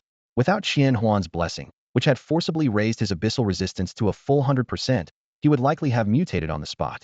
For a moment, he had truly felt his flesh teetering on the brink of loss of control. The lesson was brutal. Never drop your guard, especially when divine power is involved. Time reversal might be heaven-defying, but who can guarantee the enemy has no counter? Caution is never a bad thing. With that thought, he chastised himself for his recent recklessness. He pushed the door open. Zhuangyu was nowhere in sight, but Urshu still lounged in his deck chair, as relaxed as the previous afternoon. Beside him sat the pile of wild fruit Su Ming had offered 2 days earlier. Sit. Urshu raised a hand, and another identical chair unfolded with a thud. With familiarity, the formalities had loosened, and a warm closeness had taken root. Su Ming sat and adjusted his angle. The island's residents, the Kunpeng clan, including the venerable Peng Zuer, all open-minded and carefree, live to the fullest and die without regrets. Bathed in that atmosphere, he, too, felt himself unwind. Ursha glanced at him, his tone gentle yet firm. Cultivation shouldn't be rushed. You're already decades ahead of your peers, so what's the hurry? He had clearly noticed Su Ming's depleted state at a glance. Yes, you're right, Urshu. Su Ming accepted the rebuke, then asked curiously, are you staying on this island to cultivate in seclusion? A 7th-tier powerhouse would be a city lord or mayor in any city of the Xia kingdom, and a frontline general in wartime. That such a figure would hole up on a sea island was puzzling. Cultivation still required resources people have to eat, after all. Even the Kunpeng clan needed someone to handle procurement and supplies. It's not really seclusion training, more like hiding away from the world, because I've hit a bottleneck, second uncle replied. A tier 7 bottleneck? You're aiming for tier 8? Your beast is about to reach the demigod rank. Su Ming's heart skipped a beat. The news genuinely startled him. The man before him looked no more than 30 or 40, just one generation older than Zhuangyu. Yet he was already brushing against tier 8, whereas the headmaster, well over 100 years old, was still stuck at tier 7. Yes, But it isn't simple, second uncle went on. Cultivation alone can't get me there, and I might be trapped at this level for life. So I came home to farm, read, and seek wisdom from the ancients.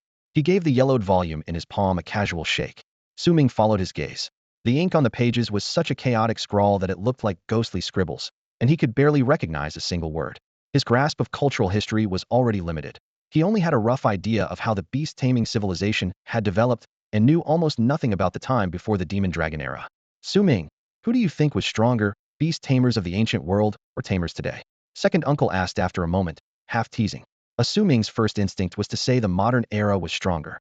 After all, technology, culture, and technique keep advancing. So why would progress mean regression? His previous life on Blue Star told him the present should completely outclass the past. But just as he was about to speak, he remembered that this was a beast-taming world 10, or even tens of thousands of years ago Tier 9 tamers had existed, while today the ceiling was only the peak of Tier 8, and both tamed and wild beasts topped out at the demigod peak. Powers that once dominated the world were now mere legends. Second uncle, I think the ancient beast tamers were stronger, Su Ming admitted. Only last night, he had witnessed with his own eyes a divine-level battle from 10,000 years ago. Haha, so the ancient tamers were stronger? Or was it their beasts? Or perhaps their bloodlines? Second uncle laughed, as though he had already guessed Su Ming's answer. Setting the beasts aside, Su Ming did believe that modern tamers were better trained overall, yet in terms of raw fighting power the ancients were clearly stronger, their bloodlines having thinned with each generation. Still, the comparison was little more than theory. They could never truly fight across eras. He spoke plainly. Bloodlines, right. Then have you ever wondered why those bloodlines grew thin? Or whether it's possible to restore them to the density they had in ancient times? While the thinning of bloodlines had always been treated as common knowledge. From the original owner's classroom to every source Su Ming had encountered since crossing over, everyone regarded the decline as an unquestionable axiom, and almost no one probed the underlying reason. As for bringing back an ancient bloodline, atavistic awakenings happened occasionally, but most people thought it impossible unless the world itself was destroyed and rebooted. Destroyed, rebooted? Su Ming jerked in shock. That was hardly something one should mention lightly. I think that's highly unlikely, he finally said. From what I know, the higher a beast's rank, the more its bloodline is passed on by forming a fetal beast from its own essence blood. As long as they still had years left in them, no creature would pour all its origin power into its young. Over time, bloodlines inevitably grew thinner. Su Ming stared up at the pale gray sky, running the numbers in his head. Where had those ancient, pure-blooded monsters that first entered human territory actually come from? Would they ever return? And if they did, could he really hold them off? Most people would see questions like these as disasters waiting to happen, but to him, they felt like baseless worries. If you can't win, hide, live long enough, and one day you'll be able to fight back. Still, the higher a beastmaster climbed, the more he feared that when the sky finally fell, no one would be there to hold it up. The first monsters were said to crawl out of secret realms, weren't they? Second uncle chimed in. Ancient blood, god tier rank, I'm sure they still exist, Su Ming said with a shrug. Whether they can reach us is another story. If the sky crashes down, a taller guy will catch it. He gave second uncle a knowing look. So I'm the tall guy? Second uncle laughed helplessly. The kid clearly knew something but refused to spell it out, and since it was only casual talk, he let it slide. Uncle, is that why you stayed here to study this stuff? Will it help you break through the 8th tier? Su Ming asked. Whether it helps or not, I'm mostly in it for the fun, second uncle replied, pushing his glasses up. If I can trace the secret realms back to their source, I can die happy. The truth behind the secret realms? Su Ming didn't fully understand, but he knew the so-called abyss of calamity inside out. On its far side lay the real world, and rumors spoke of several god-level fiends entrenched there.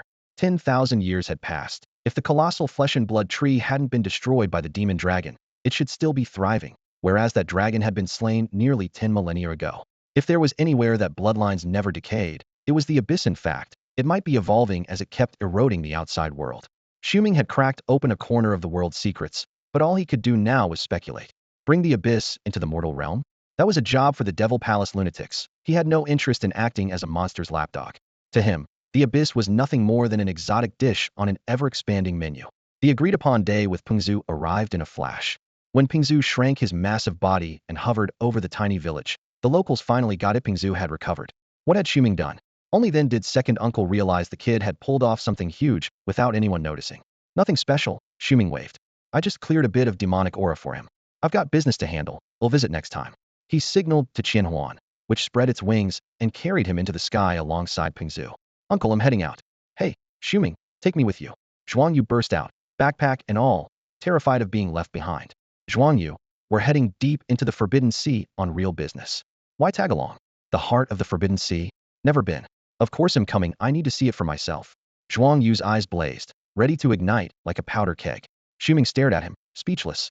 This guy's thirst for adventure had never once burned out. Come aboard. At your current speed, you'll never make it. A burst of golden light flared between Peng Zhu's enormous wings, solidifying into a smooth shield. Su Ming and Zhuang Yu stepped onto the radiance, the feathers beneath their feet springy, as firm as the deck of a ship.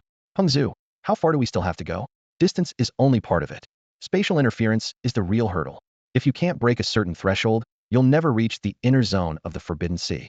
No sooner had he finished than the Kunping beat its wings. The air split with a sonic boom rolling behind them, and the three of them punched through the dense curtain of clouds. An instant later, Su Ming felt as if they had leapt into outer space. The sea of clouds lay far below, and the world around them was nothing but grayish-white void. He looked up. The stars remained impossibly distant, as though sealed off by an invisible wall. He couldn't help asking, Peng Zhu, have you ever tried flying to the other stars? When the demon dragon tried to destroy the world, I attempted to escape. But once I rose past a certain height, my sense of position collapsed. No matter how I forged ahead, it was pointless. My thoughts began to stall, as if they were being erased. I had to turn back or vanish without a trace. Su Ming fell silent. He had assumed this realm was much like Blue Star in his previous life, sun, moon, and stars all in place. He never imagined that beyond a certain limit the sky would reveal a different face, as if the entire planet were wrapped in some force, and every star might be an independent world. If even the demon dragon couldn't break through, he had no intention of worrying about it. He didn't know how long they had flown when a dense abyssal stench slammed into them, burning his nostrils. Its concentration was only slightly weaker than the abyssal gate inside Hanhai Academy's secret realm or the black stone pillar in the Kunping's belly, yet it far surpassed the demonic miasma atop Black Mist Volcano. In such an environment, any living creature would begin to mutate. Su Ming thought they had reached the Forbidden Sea, but the Kunping didn't descend. It skimmed beneath the cloud layer, the vapor below stained an inky green by demonic aura, like a rotting swamp adrift in the sky. After another stretch, that color vanished abruptly, the clouds turning pure white again, as though that diseased patch of sky had never existed. Where was that just now? Su Ming asked, glancing at Zhuang Yu, though the question was meant for Peng Zhu. Snake Island. Snake Island? The Serpent Kingdom? Yes. Su Ming had heard the rumors worshipping the demon dragon, raiding civilians, infamous for its cruelty. He hadn't expected the entire realm to resemble the Calamity Abyss. Anyone living there would slip into madness, even without contracting a demonic beast. With an environment like that, it was hardly worth Xia Kingdom's effort to launch a full-scale campaign against them. They were like maggots in excrement, everyone avoided them, and no one even thought of crushing them underfoot. What truly kept all the other factions from acting, however, was the demigod who backed that kingdom. If not for that supreme presence, the nation would have been erased long ago. By comparison, the Wu Kingdom, which also practiced insect-based witchcraft, seemed almost normal. Its people were at least still biological. Across the entire Beast Tamer star, forces as thoroughly mutated as the Serpent Demon Kingdom could be counted on one hand. After a moment, the giant Kunping beneath their feet shifted, partially folding its wings and diving. Even with the barrier around them, Su Ming felt himself passing through one thin membrane after another, like pushing through soap bubbles. Then a crushing pressure hit him, as if he had dropped straight from land into the deep sea. Yet all he could see was the glittering surface. The oppression was part of the environment itself. Anyone below overlord rank would never dare enter this place. We're here. Kunping's deep voice echoed inside the shield. The surrounding water was darker than the outer sea, black as ink and swallowing the light. Senior Kunping, do we have to go down there? Su Ming looked around the empty expanse. The target clearly lay beneath the waves. He calculated silently. A demigod-class Iron Eater's remains should span at least a kilometer. How could something that large sink without leaving any trace? It was hard to imagine. Of course we do. After I released my old comrade, I was nearly spent myself and could only watch his body sink. The demon dragon had just been slain by the Sword Emperor, and the anti-magic sea was only beginning to form. Although the dragon was dead, the abyssal rift remained open. Everyone was busy hunting abyssal beasts and had no energy to covet these remains. Our coordinates shouldn't be far off. Reminiscing, Kunping's tone turned wistful. Before the apocalyptic disaster, spirit beasts and human tamers fought the demon dragon side by side and enjoyed a brief honeymoon of cooperation. But as time passed, humans rebuilt their cities, beasts claimed territories, and limited resources sparked inevitable conflict. Beast numbers soared, secret realms spilled into cities, and humans had to hunt beasts for materials. Lasting peace was impossible. The abyssal taint here is severe. Let's finish this quickly before anything happens to you, Kunping warned. Su Ming glanced at Zhuang Yu. If not for bringing the kid along, his own resistance to corruption would have let him stay down longer. Realizing he was dragging them back, Zhuang Yu blurted, Su Ming, Whatever we're looking for, let me help. Don't worry about me. The bones of a demigod-class Iron Eater. If they're still intact, they'll be impossible to miss unless some abyssal sea monster has swallowed them. A demigod awesome. Zhuang Yu's blood boiled with excitement. Boom Kunpeng confirmed their position, chose a spot, spread its wings, and plunged into the ink-black sea. As they descended, the bird gradually transformed into a giant fish, yet the protective shield remained, still guarding the two riders on its back. The energy shield surrounding the Kunpeng doubled as a light source, so total darkness was never a concern. Its milky glow barely reached 30 or 40 meters, carving pale arcs through the lifeless water. The shapes it revealed were blurry but recognizable. Unlike the desolate stillness up on the surface, the seafloor could almost be called biodiverse. Starfish, squid, octopus, shrimp, crabs, jellyfish, every common sea creature was present, only each of them was slightly off. They had swollen to 10 or even 20 times their normal size. Their skin had turned a dark, bloody red. Their limbs and eyes multiplied to absurd numbers, and serrated fangs interlocked like saw blades. Aside from those minor deformities, this was still a vibrant, deep-sea world. Zhuang Yu had long grown numb to the sight. He even chatted with Su Ming in high spirits, wondering aloud if these monsters could be turned into gourmet dishes once the demonic taint was purged. Su Ming shot the idea down immediately. These things were corrupted to the core. Even if they were cleansed, what remained would be nothing but rotten meat, utterly inedible. Looks like we're going home empty-handed. After more than 10 minutes of searching, the Kunpeng had circled the target area once and come up with nothing. Su Ming wasn't surprised. The corpse of a demigod is valuable from head to tail, and a demonized one is a delicacy to every beast in the anti-magic sea. It would be strange if there were even scraps left. Well, sorry to drag you all this way, senior. He'll give up for now. Su Ming decided to head back and think of something else. Worst case, head experiment slowly on his own, had plenty of room for trial and error. What? We're leaving already? Zhuang Yu clearly hadn't had enough. Roaming freely in the deepest part of the anti-magic sea was a thrill even most 8th-ranked beast tamers would never know, and he had only just started to enjoy it. If we stay any longer, what are you planning to do? Grow a few extra appendages yourself? Those monsters are the cautionary tale. Having some extra tentacles sounds kind of cool, but Meow Meow would never go for it. Zhuang Yu mulled it over and ultimately put his future happiness first. Fine, let's head back. But Grandpa Pong, can you help me find a souvenir?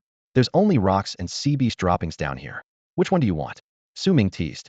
Jokes aside, the two of them still helped Zhuang Yu hunt for a keepsake. If a demigod's bones really were lying around, neither the Kunpeng nor Su Ming would miss them. In truth, even ordinary fish and shrimp didn't linger in this place, let alone remains of that caliber. Hey, what's the tiz at a rock? Su Ming suddenly spotted something bone-white on the seabed ahead, a stark contrast to the surrounding darkness. It should have been buried under sand, but the Kunpeng's low sweep had stirred the water and blown the grit aside, exposing it. It didn't look like ordinary stone. As he spoke, a waterspout ripped across the seabed, sweeping the top layer of silt aside. Within a few breaths, the gray-yellow sand had been carried 7 or 8 meters away. The water cleared, and the buried object finally appeared. A stone, yes, but unmistakably shaped like a colossal crab claw, each arm more than 10 meters long. Scattered around it lay fragments of the same material. On closer look, all that was left of the crab's other limbs. It was obvious that a gigantic stone statue of a crab had once stood here, only to be tossed into the sea and smashed to pieces. Apart from the pair of massive claws, the rest was now beyond recognition. Zhuang Yu studied it for a moment, then pointed at the intact claws. These are pretty interesting, let's take them back as souvenirs. No sooner had he spoken than the waterspout lifted both Boulder's Eye's claws and set them firmly on Kunpeng's wide back. Inwardly he grumbled, staying any longer in this cursed heart of the anti-magic sea can't be good. Forget what it might do to Muho knows what it would do to my children's genes. We'd better leave while we can. Kunpeng flicked its tail, wings paddling like oars as the Leviathan glided along the same route toward the surface. All the way up, Zhuang Yu kept staring at the 10-meter claws, at a loss for words. Seriously, which genius thought it was a good idea to carve a crab this big? Su Ming, let's each take one back. They'll donate mine to the university as an ornament. You can bring yours to Tian'an Academy. At least they'll count as trophies from the anti-magic sea, he suggested. Sure, not a bad idea. Su Ming chuckled while storing one claw in his artifact, still wondering who would carve such a thing and then toss it away. Littering really is out of line. On the way back, the water grew ever brighter and calmer. Offhand, Su Ming asked, Senior Kunpeng, do you remember the exact year the demon dragon fell? 9,500 odd years ago, Kunpeng replied after thinking a moment. That century was crammed with headline events. The demon dragon tried to wipe out the world. The abyss opened. The sword emperor slew the fiends. The continent was split in two. The anti-magic sea appeared. In those days, even a demigod's death barely made the front page. Have you ever been to the other side of the anti-magic sea? Su Ming asked, For Kuanping it was only a few thousand li away. Nothing worth seeing, Kuanping rumbled. It's much the same as the eastern continent. When the Sword Emperor split the land, humanity split to each half minding its own territory. That spared everyone a lot of infighting. Without that, your Xia kingdom would be 100 times more chaotic today. Su Ming nodded slightly. Competition between civilizations is normal, he thought. Better to live apart than fight under the same roof. Once one side produces a true deity, they can always start a new round of contests. Kuanping continued. 10 millennia have passed, and still no one has reached godhood. That shows how difficult it is. After a brief silence, Kuanping added, I have a feeling that day isn't far off. You mean both continents might see a god-tier awakening? Su Ming pressed. Right. That kid from the Wen clan has a good chance, and the western continent won't stand still either. Whether that's a blessing or a curse, who knows? Kunping's tone was unreadable. When resources are limited and you can't expand the pie, you fight over the existing slices. And if even those slices aren't enough, you erase the other side. There's no right or wrong, only standpoints. He paused, then chuckled softly. Take you. Su Minj, if you'd landed in any power other than Xia, your worldview would be the exact opposite. Even the Wen clan, always preaching peace once one of them ascends to godhood, for their neighbors it would be peace 1 second and nuclear winter the next. The Wen clan's plan to reach godhood by relying on a single he character is almost certainly hopeless. No surrounding power or nation would sit by and watch. They're definitely working behind the scenes to throw a wrench in it. Xuming never liked the idea of acting at someone else's whim. Yet all the information he has on the Wen clan is still secondhand rumors, never seen their true secret, so he can only guess that the truth is far more complicated than it looks. After returning to the coast, Xuming didn't go back to Biluo City. Instead, he parted ways with Zhuang Yu and Peng Zhu near the entrance to the Netherworld's secret realm. He still needed to take Xiao Jiao inside for her breakthrough, so there was no point making a round trip. Camping on the spot had become his standard routine. Pitching a small tent beneath the stars, a campfire snapping away while the salty sea wind battered the rocks. When he got tired, he'd spend a few carefree days in the imperial capital, then hit the road again once head recharged. Logic says a man who died of overwork in his previous life ought to take it easy. Yet a bottomless bank account only makes him hungrier to see the world. Every trip, every strange new landscape delights him and confirms one thing. Mind-numbing, repetitive labor is the real torture. It had been several days since he last left the secret realm, so re-entry clearance wasn't a problem. Even so, he didn't go in right away. Instead, he chose a spot behind a massive boulder and dragged a gigantic stone carving of a crab claw out of his spatial vault.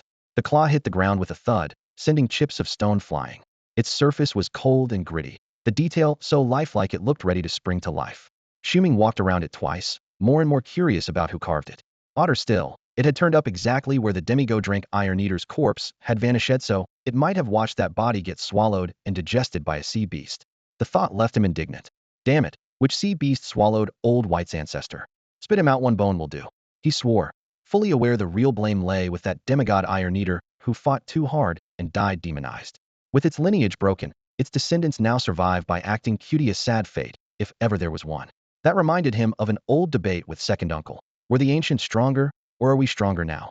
Bloodline alone isn't enough. Inheritance matters more. After several earth-shaking wars, many spirit beasts lost their ways to advance. With resources and techniques wiped out, they've been growing weaker ever since. To become truly strong, you need bloodline, resources, inherited skills, and secret advancement methods, all of them.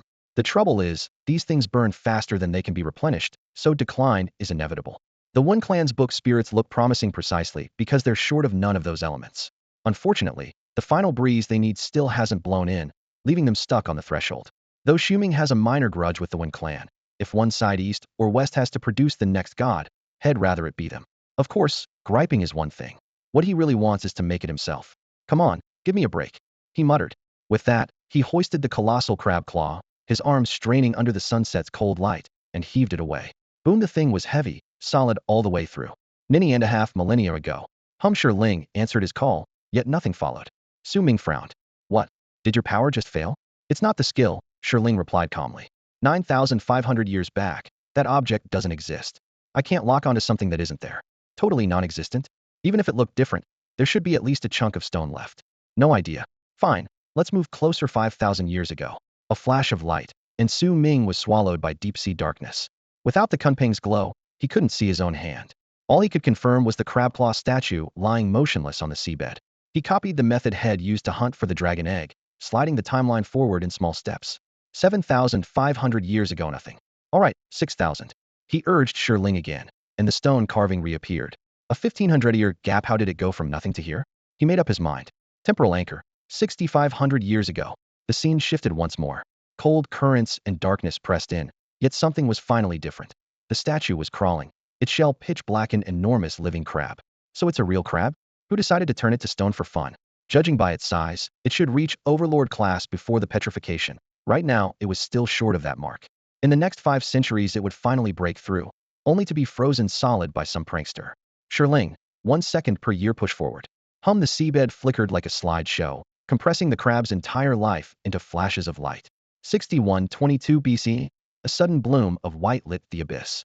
A colossal skeleton, a kilometer tall, sprawled across the seafloor. Each rib stretched hundreds of meters, the flesh long since gone. The bones gleamed like steel, the remains of a demigod-class iron eater. Tiny organisms clung to the frame, gnawing at it bit by bit. For them, a single scale or claw shard was a feast, while larger creatures paid no attention.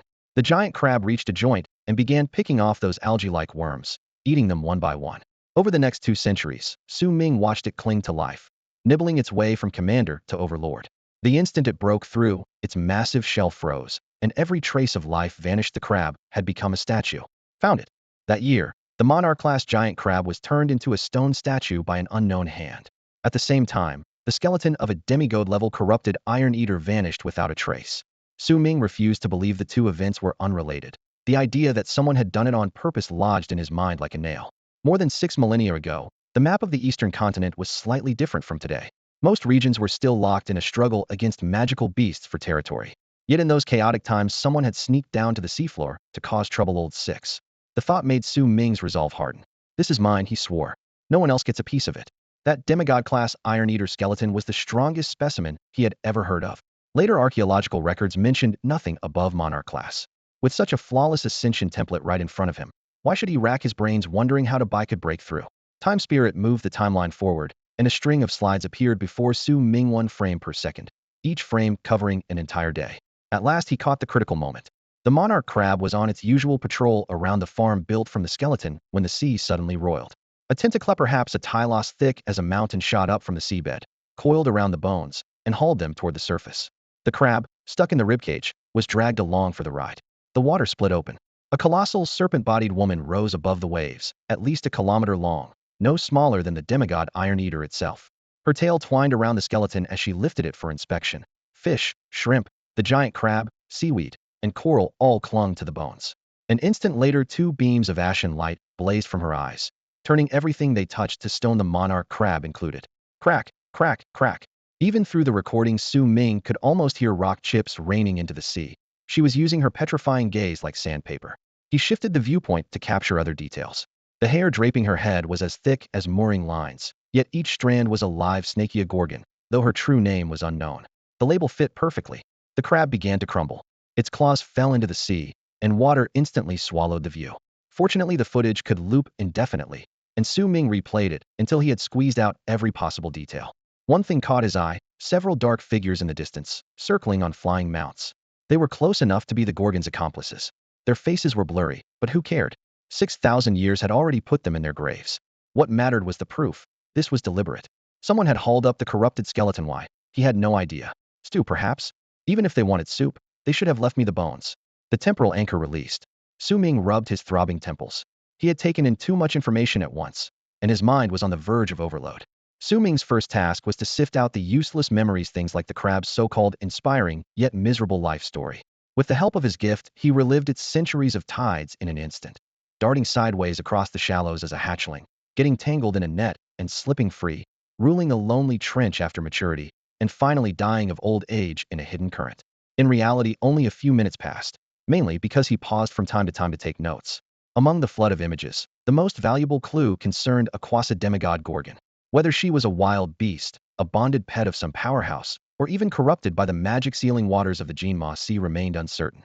Su Ming kept turning the facts over in his mind. Jinma Sea, corruption, serpentine bloodline, near demigod strength, every line pointed straight at the Mosha kingdom. But he was in no hurry. A few millennia had passed. What were a handful of months or years to him? Even if he confirmed that the Gorgon was hiding in Mosha, he still couldn't barge in and kill her. For now, all he could do was file the intel away, and when he ran into one of the 2 marshals from the military districtor, that elder Pengzafish, for information. After a short break, he skimmed the latest headlines, focusing on anything tied to him. The official outlets of the Xia kingdom stayed as tight-lipped as ever about the abyss of calamity in Biluo City. Good news only, bad news buried. On the Wanzhou League forums, though, the topic had already gone viral. Su Ming had pulled off a quiet heist in the middle of a crowded Biluo, then vanished so thoroughly it was as if the entire Xia kingdom couldn't turn up a single trace. His only comment was a silent snort. I'm grinding on a high-level map now. The small fry can't even get in, and the big fish I hook are more trouble than they're worth. Next step is pushing Xiao Jiao to the next tier and seeing whether the Wanzhou League has any bounties that fit me. That half-shadow outfit is almost certainly planning something huge. How could I miss the fun? I might not contribute much, but am great at causing chaos. At dawn the next day, Su Ming put on a mask and a brand new face. Qianhuan shifted into the most ordinary gray-feathered falcon imaginable. They flew unhurriedly toward the entrance of the Huangquan secret realm. Who would ever link this low-key pair to a snowwind dragon mount? The gateway looked as ancient as ever. Damp fog blackened the stone steps. Dead branches sprawled everywhere, and a cold wind carried the stink of blood. Since Su Ming's last appearance, several unfamiliar teams had taken turns lying in wait here, hoping to catch him. After a few fruitless days they withdrew, unsure whether to give up entirely. As for Wang Dafu, who had turned himself in, no one had heard a peep. The military had either locked him up or sent him off to atone. Leak Su Ming's whereabouts? He didn't have the guts. Su Ming chose the same crack that led to the midstream area. The clammy mist clung to his face as he stepped into Huangquan. This time he was alone, so he could cut loose. He ordered Qianhuan to dive full speed, skimming the dim clouds toward the lower reaches of the Ming River. Only one thought echoed in his head. Ming River, don't play hide and seek again. Show yourself, let me shear a bit of wool, and he'll leave. If you hide, I won't promise not to cause a scene. They hadn't flown far when a monarch-class wraith beast burst out of the black fog, its bone wings cracking the air. Su Ming didn't let Qianhuan strike right away. Instead, he lifted his hand in a casual wave and murmured, "Go on, my boy, see if you can age that ghost to death." Su Ming's cherished eldest son is the golden cicada tattoo on his palm, the larval goo of decline.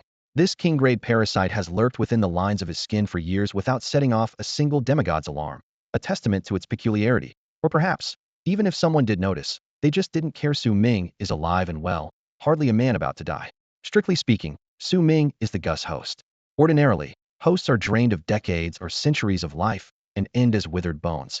Yet his vitality is absurdly tenacious. With life force that seems inexhaustible, he pampered the parasite's palate until he reversed their roles and forced it into submission. Having hatched and raised the creature himself, calling it my good son is not the least bit excessive. This son, however, differs from an ordinary bonded beast. Su Ming has never signed a contract with it. First, because the Decay King still lives and a pact might hide unknown dangers. Second, because he can already command the goo at will, making the paperwork feel pointless. The larval goo is extremely useful and may someday reach divine grade. Once he steps into tier 6, he could wield peak king-level power. Leaving it unbound seems wasteful, but binding it might plant a future bomb. The choice is entirely his, and his dilemma is merely good versus better. Suffering a loss simply isn't on the table. While pondering, he burned a millennium of alien lifespan, letting the little golden insect convert it into decay energy and unleash it on the soul beast ahead. Nothing happened. The creature was completely immune, exactly as he had suspected, but first-hand confirmation let him strike soul beasts from the Gus target list. Su Ming then had Qianhuan morph into a thunder dragon. One brutal lightning bolt erased the monarch-grade soul beast, neatly recouping his experiments cost 280 years of alien lifespan and a single soul pearl. Killing soul beasts grants longevity, yet ignores decay, making their racial trait all the more bizarre. Hours later, the familiar wail of wandering spirits echoed. The Styx had finally surfaced. During the wait, he had slain dozens of soul beasts, nearly filling his storage pouch with pearls. Qianhuan circled overhead, casting lightning from afar. Whether lone targets or clustered packs, all turned to ash. Had the Styx taken any longer, he might have forgotten his original purpose.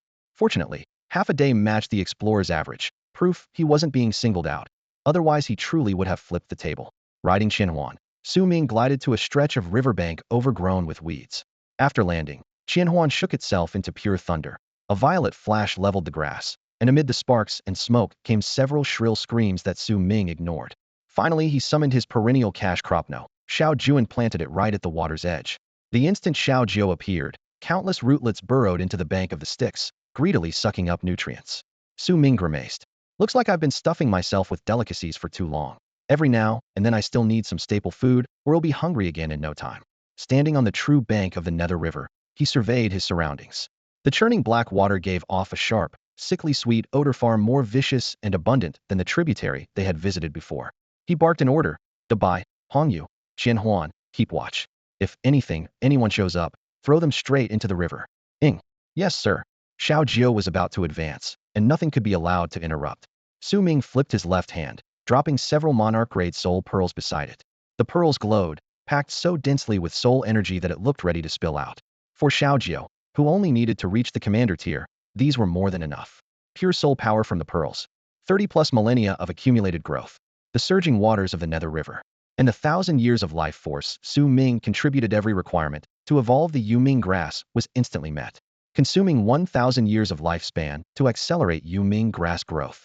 Acceleration initiated using multiple monarch-grade soul pearls and a surge of Nether River energy. Acceleration in progress. Year 1.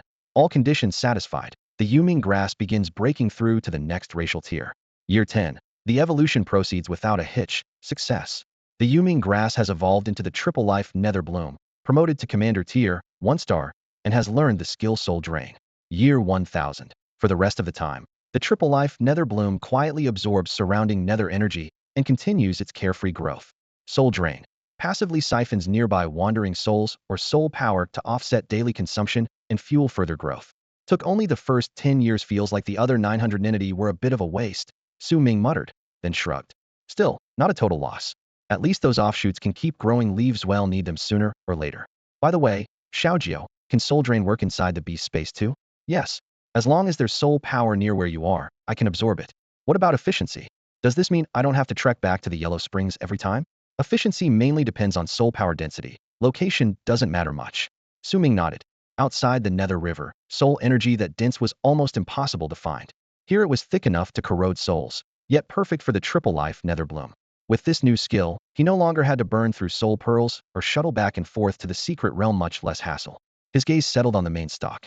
Time had been tight, so the other shoots hadn't sprouted leaves, but Xiaojiao's primary body had shot up, 2 dark green leaves like twin blades flanking a tiny bud. So this is the triple life Nether Bloom? Looks like a wild roadside orchid, Su Ming joked. 1 little flower isn't even enough to stir-fry a hem. I mean, can you still propagate later? Yes. Once I grow 9 petals I can split again. Xiaojiao blurted out, afraid its pitiful little bud might get pinched off. How many petals now? 0. Xiaojiao's voice grew smaller and smaller.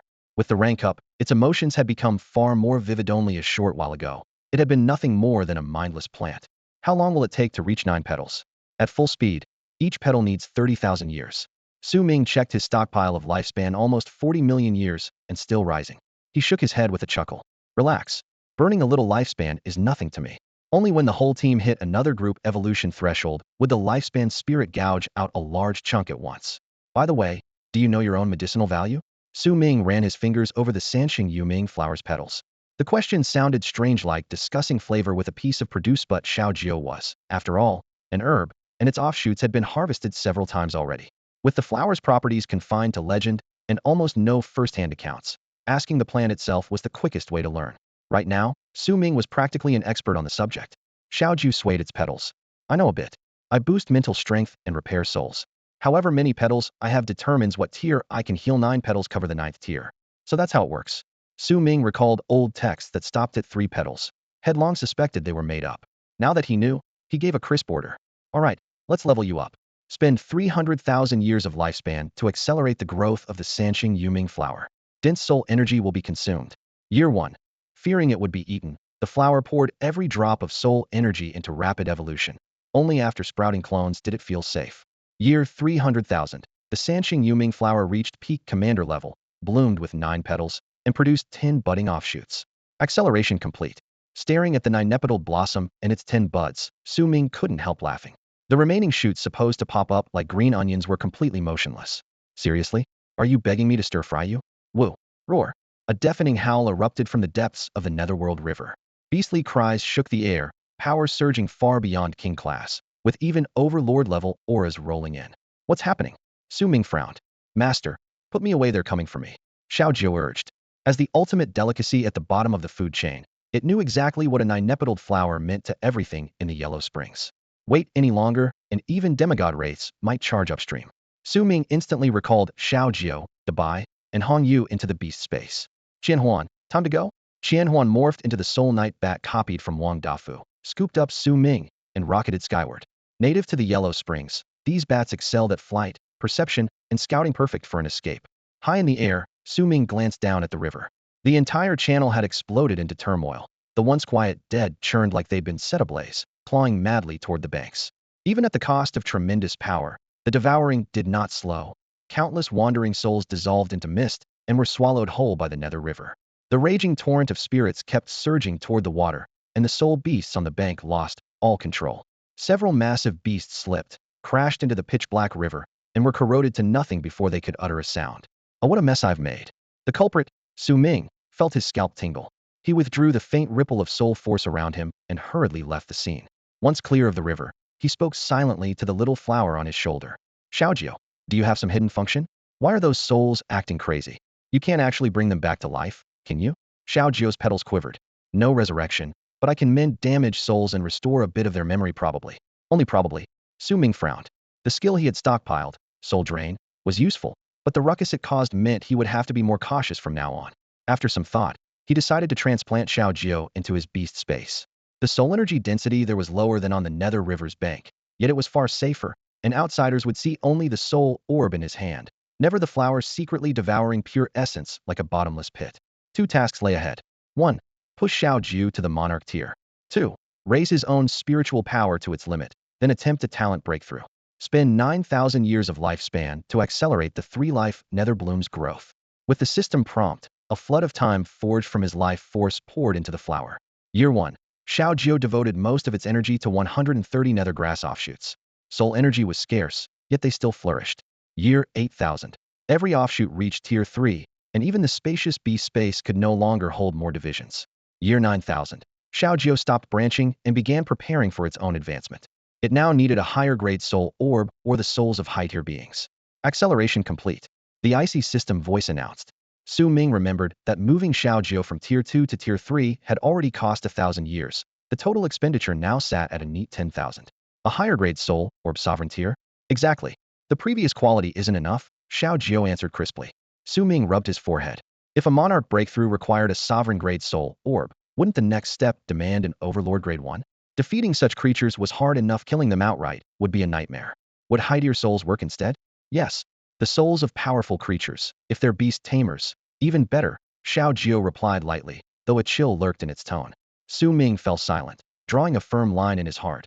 He would never kill merely to harvest souls. But if someone tried to harm him, he would not hesitate to feed the flower. Decision made. He harvested every stalk of nether grass and stored them in his spatial ring. Inside the beast space, the grass would regrow as soon as it was cut, astonishingly convenient. He had to admit, raising them there was like harvesting leeks. Cut today, sprout tomorrow. From this point on, Su Ming only needed to repeat a simple cycle. Speed up the growth, harvest, and absorb. Each time, he channeled spiritual energy to force the nether grass to ripen, cut every dark green blade with a spirit blade, then sat in meditation to draw in the chilling soul power. Whenever he neared his physical limit, he shaved off a sliver of lifespan to push his star rank one step higher. Compared with his beasts, who could burn through hundreds, thousands, or even millions of years at a time, his modest 10-year payments made him look positively frugal. The youngsters just had bottomless appetites. Human limits, however, were clear. Even an 8th-tier beastmaster could live only about 1,000 years. A 9th-tier might rival a god, yet would still crumble to dust in the end. Beasts were different. A demigod beast could survive for tens of thousands of years, and true god-class creatures usually died in battle rather than of old age. The gap made Su Ming click his tongue. 3 days flew by. Su Ming still wasn't ready to leave the Yellow Springs secret realm. He wandered its shadowed canyons at leisure. It wasn't fear of exhaustion that kept him there. Once Xiaojiu was back in the beast space, the realm's icy miasma seemed to be drained away, and the bone-deep corrosion vanished. He guessed the haze had been an overload of wandering soul power. With Xiaojiu swallowing it non-stop, it no longer gnawed at the body. In short, this place was a tonic. Leaving every 3 days for fresh air would have been a real nuisance. During those 3 days, he absorbed the nethergrass essence while his cultivation soared, reaching the peak of the monarch tier with ease. His mental strength multiplied as well, but whenever he hit his limit, his insides felt crammed. After the swelling passed, he could start absorbing again. So he slowed down and let his instincts guide the pace. Meanwhile, all 10 3-life nether lotus flowers bloomed a 4th petal under his sunlamp-style force ripening, a process that, in lotus time, took more than 100 millennia. The plants wouldn't split. Once picked, they would sprout again. After some thought, He plucked one for Zhuang Yu and left the rest to keep growing. Producing 9 petals at once would be far too suspicious. Another reason to stay was to gather king-grade soul cores for Xiaojiu. Su Ming roamed the realm's middle zone, striking whenever he spotted a king-level soul beast. Kings were already the apex here. Meeting one a day counted as good luck. Xiaojiu needed 10 cores in total. Su Ming had only collected 5, so he still lacked 5 more. At this pace, another 3 to 5 days should be enough to stock up and complete Xiaojiu's advancement. Besides, Su Ming had underestimated the fallout from the Nether River riot. It had apparently startled even several 8th-tier beast tamers. When something this abnormal happens, there's usually a monster or a treasure behind it, especially inside the Huangquan secret realm.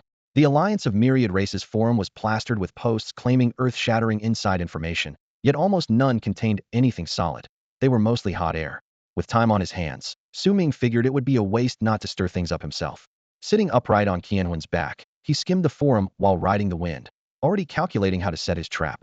The plan formed quickly: build some buzz. 1. Have Qianhuan transform into a gigantic snow wind dragon. 2. Take off his disguise mask and show his real face. 3. Let Han Yu hide at a distance and fire off several stolen shots with timestamps via communicator. Once he had the photos, it was all about packaging. Calling on the last scrap of his former clickbait prowess, Su Ming drafted a new post. Title: Risking my life for this shot. You won't believe where Su Ming really is right now. Content: a few carefully chosen hero shots. The realm's eerie mist served as a built-in beauty filter, making them look convincingly candid. Paywall: 10 contribution points to unlock the HD originals. As a yellow snake, he was entitled to earn a little cash from forum posts. Once the thread went up, the system sent it to the audit queue. After verifying the evidence, it would go public. Su Ming was confident. This bait would reel in a few fish. The points were secondary. The real payoff was flushing out everyone keeping tabs on him. The post had barely refreshed when the comment section exploded. Too blurry. Can't see a thing reported. Idiot. That's obviously the Huangquan secret realm. You're just an orange tiger, and you dare mouth off? Show up in front of me, and I'll send you back for reincarnation. In 3 lines, they were already at each other's throats, classic alliance style. Su Ming watched the show, amused. The first private message came not from a stranger, but from his former superior, the green snake Kumu Fengshan. The system noted the sender had paid the 10 points. Without that, he couldn't even open the chat. Kumu Fengshan, you're in the Huangquan secret realm? Su Ming, yep. Tight-fisted as ever, Su Ming thought. The guy was long past his usefulness. A mere green snake had no authority to promote him. Kumu Fengshan cut straight to it. Exact location? Su Ming named his price. Hell, 1 million. With a condition: after you get the intel, log off for 3 days. They'll send it as a mission. That would keep the man from reselling the info immediately. The million points weren't the goal. Su Ming mostly wanted to see if Kumu Fengshan would dare show up in person. A few seconds of silence passed, then the reply: deal. A temporary contract popped up. Su Ming skimmed the terms and clicked accept. He followed up: coordinates in the Huangquan secret realm shift all the time. When I took the shot midreach of the Nether River, on the bank, in the zone where Commander and Lord class soul beasts roam. For the price, that answer was fair. Whether they set an ambush at the exit or came in after him, at least one wrong option was off the table. As soon as the contribution points were credited, Su Ming's account was kicked offline. The holographic screen blinked out, leaving only his reflection in the dark. He clicked his tongue. This forum's response time was faster than any ordinary firewall, probably tapping into the tech of the Shizhou continent, maybe even supervised by an AI. To keep it running inside the Netherworld's secret realm, though, the system had been neutered for caution's sake. No fingerprint or iris scans, no prompts to turn on a camera. If it ever crossed the line, the Summer Nation's tech department would tear it apart in minutes. That restraint allowed the major forces to coexist in a fragile balance. Everyone knew the moment a god-tier expert appeared, the balance would shatter. Ironically, the Summer Nation, seemingly the strongest, was the prime target because it had the most resources. Big families attract big thieves. He closed the communicator and pulled his focus back to the hunting grounds around him. The forest howled with a cold wind, and the coppery scent of king-rank soul beasts drifted through the air. 2.5 days later, the ambush had expected never came. Instead, he finished gathering his king-rank soul pearls. Su Ming couldn't help sighing. The Netherworld's secret realm felt like a lucky charm, almost benevolent. Whether that favor was protecting him or propping up some hidden faction was anyone's guess. Right now, he had no interest in fishing for enemies. All his attention was on Xiaojiu's evolution. Su Ming poured out every soul pearl he had, their crystalline light spilling across his palm. Burn 10,000 years of lifespan to accelerate the growth of the triple-life netherflower. 10 king-rank soul pearls shattered instantly, their dense soul essence sucked into the roots. Accelerating. Year 1. The petals gained a ghostly blue sheen, beginning refinement. Year 100. The entire plant was purified, energy converged, evolution initiated. Year 10,000. Evolution still in progress. It took only 10 years to reach commander rank with similar conditions. Why is this dragging on to 10,000? He immediately checked his beast taming space. The 9-petaled white blossom was folding in on itself, returning to a plump bud that was now a size larger, as if gestating an unknown life. Every subplant harvested nether flowers, and the fresh shoots had frozen as well, resonating with the main body. 8 6-petaled buds and 1 2-petaled bud floated silently, devoid of any spiritual fluctuation. How much longer? Give me a figure.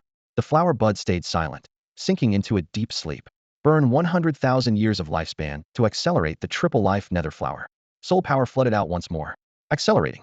Year 100,000. The flower remains asleep, evolution incomplete.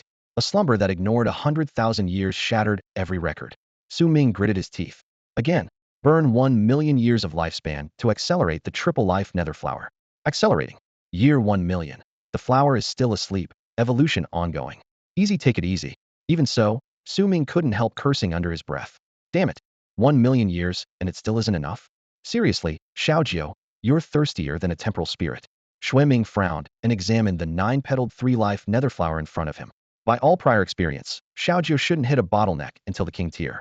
The first 3 stages of nethergrass were supposed to be a smooth, no new skills, no evolutions. Had planned to level up whenever possible and never expected any real surprises. Yet a surprise had shown up anyway. Among the 9 swaying petals, 3 or 4 were fading from pure white to jet black.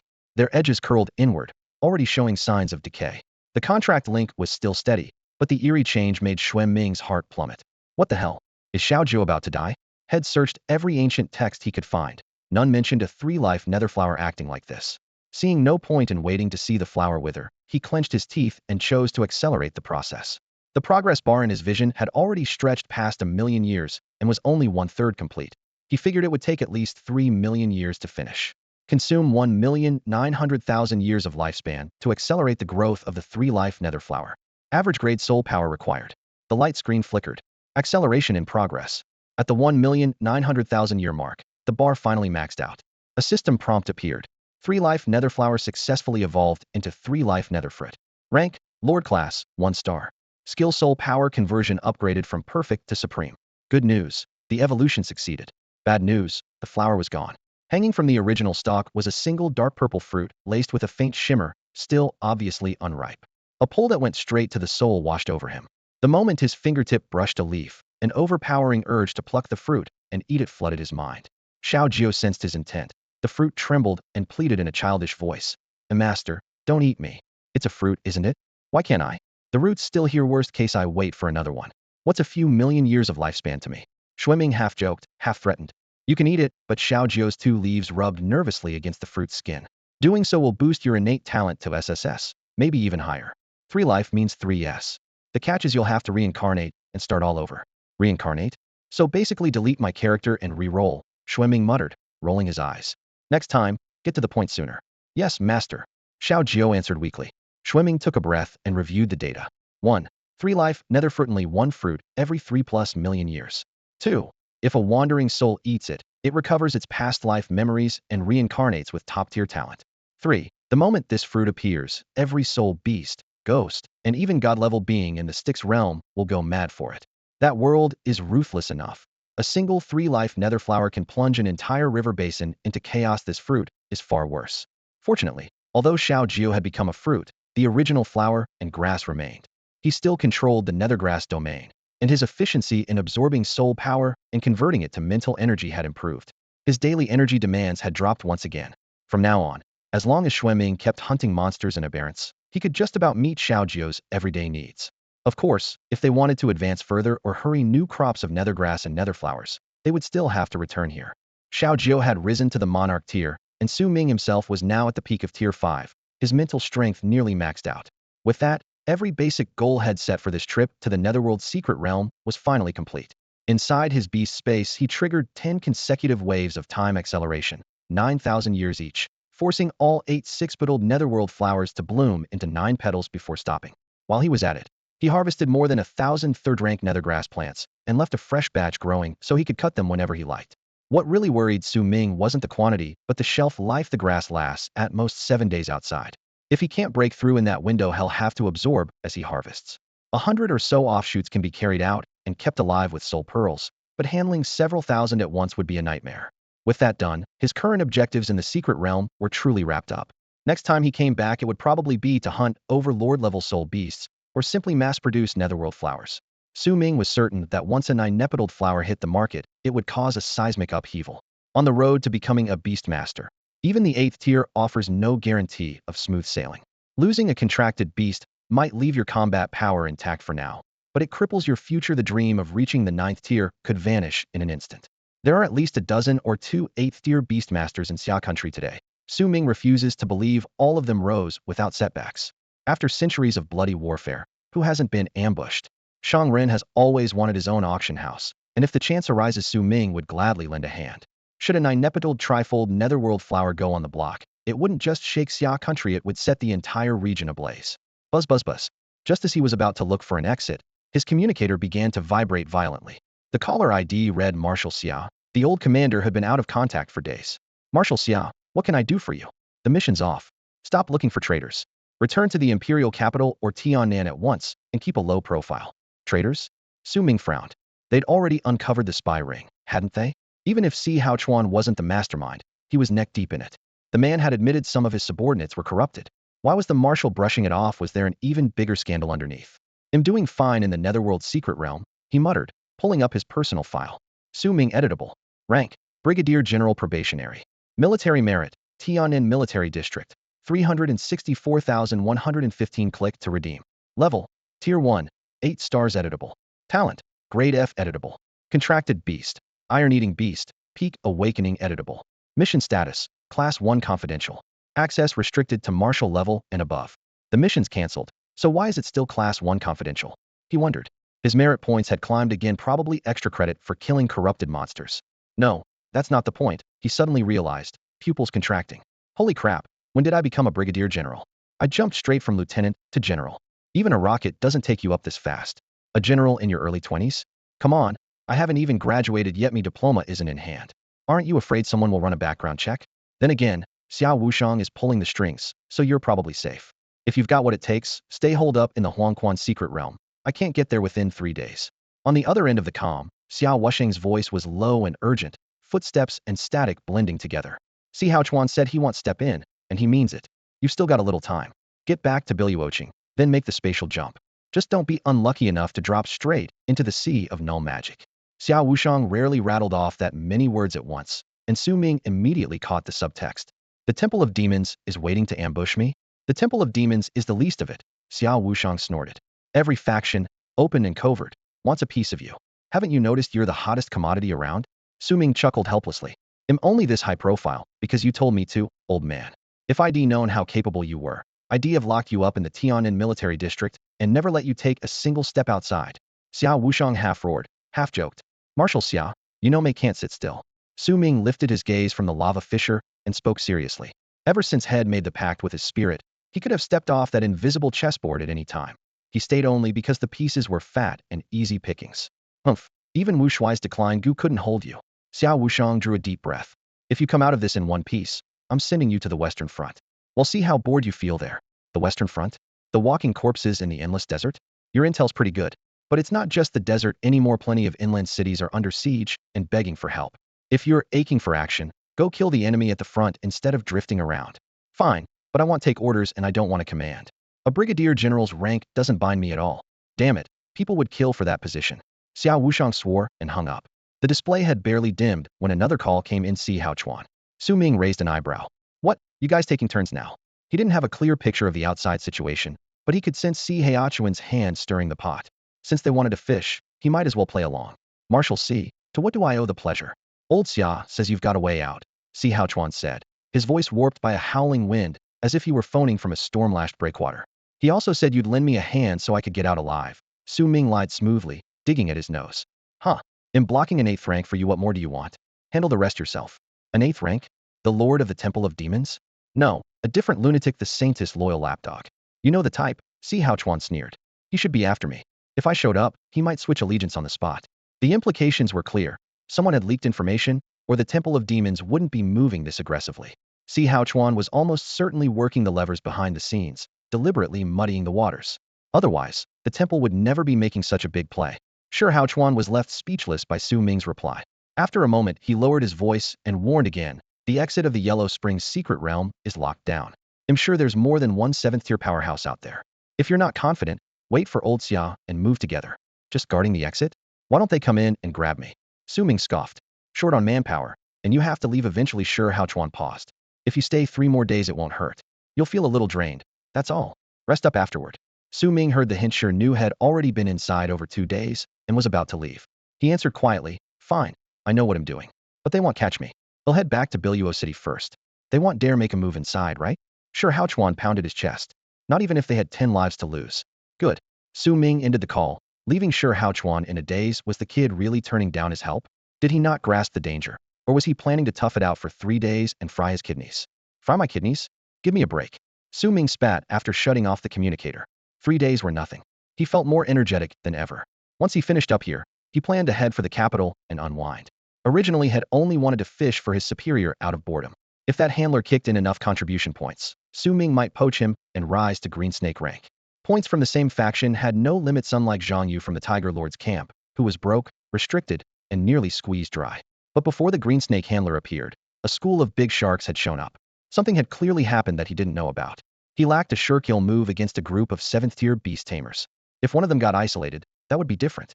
He stowed the communicator, picked an exit, and, without the slightest attempt at concealment, summoned the Snowwind Dragon. Together they shot toward the roiling gray edge. As long as they didn't carpet bomb him the instant he appeared, he honestly wanted to see which devils had come to block his way. The mist thinned, and he stepped out onto the coast, the fixed gateway. No matter which door you chose inside, you always emerged on this beach. Everyone knew it, and his enemies were banking on it. The shoreline looked unchanged, no sudden gale or torrential ambush, yet pressure rolled in like a rising tide. Qianhuan, try a spatial jump, Su Ming ordered silently. Qianhuan flicked its tail, then sent back its report. A spatial seal was in place. Harder to break than before, but still possible by force. No rush, Su Ming nodded to himself. If they wanted him, they'd guard against this trick. The Forbidden Sea was already spatially unstable. You couldn't aim a teleport precisely. But if they boxed him in, he might gamble on it anyway. After all, no one could be sure he wouldn't risk a blind jump when things got desperate. If he accidentally teleported straight into the anti-magic sea, that would be a complete disaster. Whether the bounty came from the black market or the Myriad Races Alliance, it only counted if Su Ming was taken alive. The reward reached tens of billions of spirit stones, enough to tempt any 7th-rank beastmaster. Kill him, and you would not only lose the money but also earn the combined wrath of the Temple of Demons and the military. Rumor mills were already churning out several underground versions of Su Ming's secret history, each centering on his supposed links to the Temple of Demons. 1. A prodigy born in darkness, raised in the light. 2. The temple's heir apparent, planted inside Xia as a mole. 3. A turncoat destined for glory, whose very presence would reignite the feud between orthodox and demonic factions. A peerless talent, a mysterious past, and a mountain of Rydios versusable grudges. The tale practically wrote itself. Had he not been the person involved, even he might have believed it. Now Su Ming skimmed through the sky on Qianhuan, scanning the horizon while sorting the brief orders from military command. Only 2 marshals had contacted him directly, proof the mission was locked down so tight that even his little brothers had heard nothing. Moments later he frowned. Sky, clouds, and terrain were all motionless, as if copied and pasted over and over. An illusion? Someone spending freely, Su Ming muttered. Come out already. 3 7th-rank beast masters hiding their face stoicness that feel shameful? The air ahead rippled. 1. A tamer in a spider mask sat on a giant gray Moda nightmare moth. Ordinary bloodline. Adept at illusion. The mirage is mine, so I want 40%. Any complaints? He said coolly. 2. To the left, another tamer rode a bird warped like living static, the spatial wren. Its bloodline was a notch higher, but still nothing Qianhuan cared to copy. Its sole asset was spatial confinement. 3. On the right floated a burly man without a mount, suspended by sheer force, muscles knotted like steel. Su Ming saw he was flying through beast soul possession. Because the soul hadn't manifested, Qianhuan couldn't duplicate it. The trio formed a triangle, cutting off retreat, their faces hidden by masks or mirage. One glance told Su Ming their plan: rattle him, then strike. The Wren's rider sneered. If he tries a blink, that 40% is mine. The strong man grunted, catch him first. Su Ming laughed. 3 7th ranks against 1 5th rank. And you're still arguing about the split? Pathetic. The spider-masked man hissed. You don't know how much you're worth. Even a third each beats years of hard hunting. Su Ming shrugged. Why not stab each other in the back and keep it all? One of you could retire for good. Silence lasted a heartbeat. A blast of wind slammed into his back. Su Ming's chest constricted. Invisible chains locked him in place, each breath a struggle. The world twisted, sky and ground melting into rainbow streaks like a drug-induced nightmare. 3 7th-rank tamers against a single 5th rank, attacking from behind with their ultimate Maves no mercy at all. They intended to cripple him if not kill him. Damn, you really can't show off without a trump card, Su Ming cursed inwardly. Scree. In the next instant, he was back at the exit of the Yellow Springs secret realm. Despite not fearing for his life, Su Ming wasn't about to stage a martyr act just to bait the enemy. He lives by 2 rules. If he can win, crush the target on the spot. If he can't, leave it for another day and spare the hassle. Right now his headache was the trio of crafty 7th rankers guarding the rift's exit. The villains couldn't even be bothered with trash talk. They simply tightened a net around the portal, giving him zero room to maneuver. From the aura leaking through, Su Ming couldn't tell whether they served the Temple of Demons, the allied clans, or were just bandits looking for an easy score. Step outside and he'd be surrounded in an instant. And since he couldn't guarantee wiping them out, he wasn't interested in a frontal clash. A thought struck him, and he called to his contracted beast. Qianhuan, tier space right here inside the Netherworld Rift. Shiling, future sight. The next instant, dozens of images flooded his vision, each a possible outcome if Qianhuan ripped space every second. 90% went black at once. Instant death the moment they crossed. Su Ming guessed they fell into the sticks and were devoured. Others showed them popping up before a temperamental soul beast and getting swatted flat. The feed cut each time because death triggered a temporal rewind. A handful of scenes left them still inside the rift, or worse, back at the exit facing the same stalemate. Without this ability he'd be trapped in a hellish loop of jump deer wind, so he watched patiently. After more than 10 minutes, over 1,000 simulations, one barely acceptable escape route surfaced. Qianhuan, tear the space 13 seconds ahead on our left. Hold it for 3 seconds, then exit. Understood. The countdown ticked away. At the 13-second mark, Qianhuan lifted a draconic claw and ripped a pitch-black gash in the air, pulling Su Ming through. Anyone watching would swear had lost his mind, yet his expression never wavered. 3 seconds later, they burst from the rift. They landed not far from the exit, still within the perception range of the 3 7th rankers, but it was the best result out of 1,000 runs. No spatial bind pinned them down. Before his feet even steadied, Su Ming sensed several violent auras rushing toward him. He smirked. Fine, let's play. Qianhuan, head for the Sea of Silence. Shiling, boost us. Qianhuan spread its wings and blurred into a teal streak.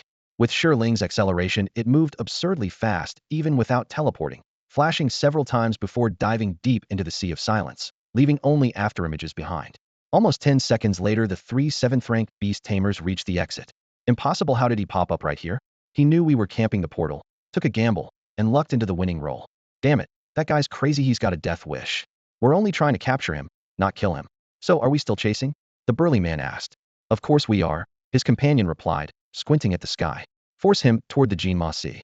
Once he's in that zone, even if he can still blink, he won't get far. People say I'm ruthless, but you're even worse, the big man grinned, then added, that's where our partnership ends.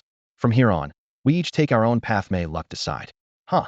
Before he finished speaking, he hefted his massive axe, mounted his bonded beast spirit, and shot after Su Ming. Idiot, the rider on the Jikong bird spat, turning to the black-robed figure in a spider mask. Tianma Hall only sent you? The spider-masked man's voice was hoarse. Don't pin labels on me. Got any proof? If he isn't, and you aren't, then who is? The bird rider sneered, then shrugged. Whatever. If you can't grab Su Ming, don't turn me in for the bounty. A 7th tier whose reward is worth less than 1/10 of a 5th tier. Pathetic. The black-robed man patted his nightmare moth's wings, turned away, and seemed ready to give up on Su Ming. Seeing him leave, the bird rider hesitated, unwilling to go home empty-handed. He tapped the bird's back. Go. The Jikong bird beat its wings, following Su Ming's trail. With 7th tier senses, he was certain he could lock onto the target's scent and spiritual fluctuations. Inwardly, he cursed the burly fool's impatience if they forced Su Ming to blink again. Who knew where he'd reappear? Better to drive him deep into the Jinma Sea, where any blink would drop him onto the water and limit his range. Meanwhile, Su Ming had reached the same conclusion. As soon as he crossed the edge of the Jinma Sea, he tested his blink range, felt it shrink, and relaxed. It actually made him safer. Relying on the Qianhuan bird alone, he could never outrun 7th tier pursuers. Within a minute, he sensed the oppressive aura of an overlord class beast spirit. The burly man's bonded beast was overlord class and the fastest of the 3, so he caught up first. Su Ming had no intention of shaking him off. He wanted to lure him farther away so he could strike. If the 3 7th tiers stayed together and one escaped, news of a 5th tier killing a 7th would spread everywhere, scaring off 7th tier youngsters and drawing in 8th tiers he couldn't handle. A 5th tier instantly killing a 7th tier would be too sensational. With the 7th tier roaring behind him, Su Ming almost laughed. The big man was like a clueless deer, charging in even though the club was already raised. Over the dark waters, not a soul was in sight for hundreds of lip-perfect for a clean kill. Su Ming glanced back, calculated the time, and, with 5 seconds to spare, halted the Qianhuan bird and hovered in midair. Moments later the burly man tore through the sky. His features were so ordinary they'd vanish in a crowd, most likely the result of a disguise. I never thought someone who looked so righteous could belong to Tianma Hall. Dark miasma rolled over the sea of forbidden magic as Su Ming finally spoke. He wasn't throwing out baseless slander. He could feel a genuine demonic aura inside the man before him. Agitated by this peculiar environment, that aura was breaking free. A thought pricked Su Ming's mind. Could the rumors be true? Exactly. I'm Tianma Hall's young master. Kneel and pay your respects. The burly man sneered, brimming with arrogance. Without another word, he lunged. Su Ming stayed composed, as though he had seen the attack coming. A slight pivot of his shoulder let the mountain-heavy palm brush past, but the giant's iron grip clamped down on his arm, knuckles whitening. Did you think I'd hold back because of your mysterious status? The brute scoffed while his beast spirit circled protectively nearby. Though caught, Su Ming remained calm. Why did you bother capturing me? You want kill me, yet you don't treat me as an honored guest. Am I really worth that much? That's none of your business, the man growled. Fair enough, Su Ming shrugged. I just prefer talking to corpses. What the man never finished. Su Ming silently called on the power in his palm Shao Jing. Spend 100,000 years of alien lifespan. Activate Vitality Reaver. He had last used this move in Biluoqing's Abyssal Cataclysm, where a single strike erased 2 Overlord class and 100 King class fiends.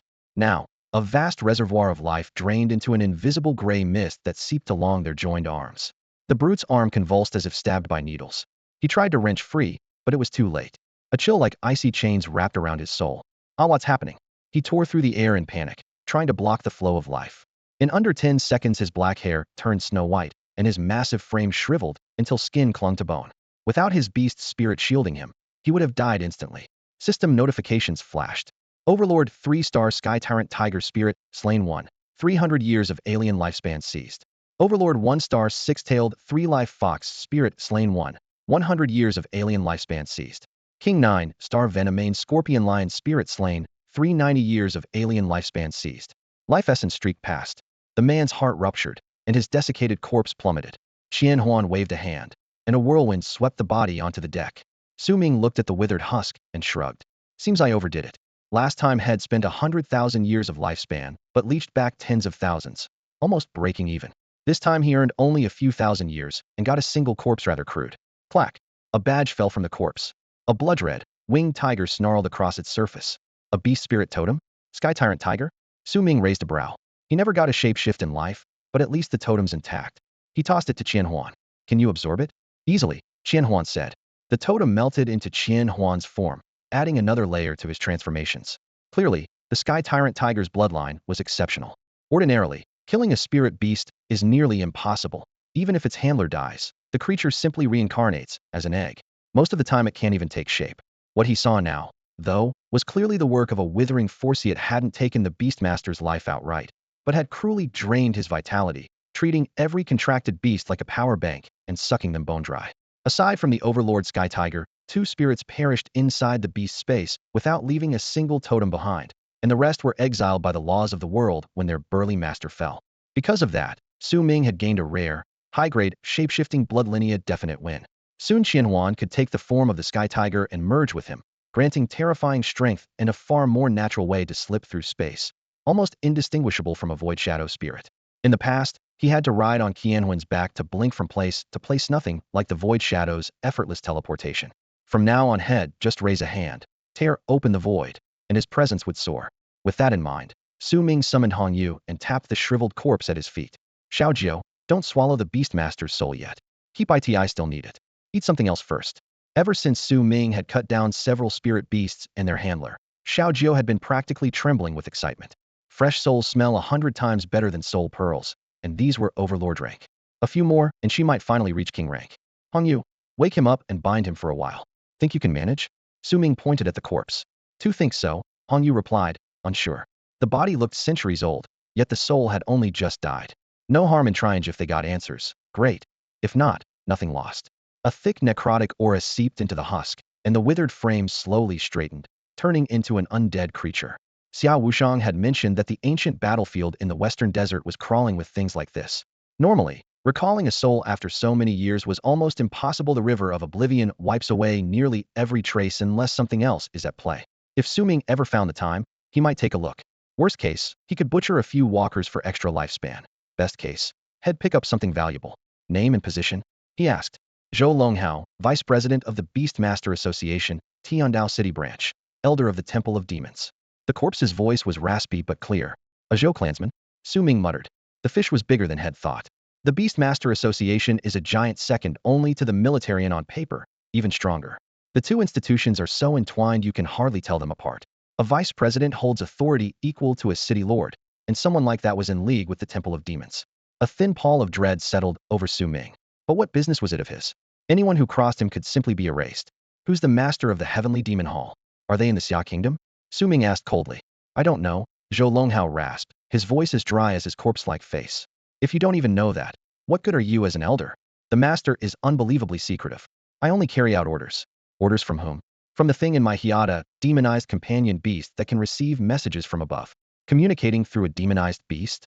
That's more advanced than the Myriad Races Alliance. Are you with them? No, Zhou Longhao denied it once. Fine.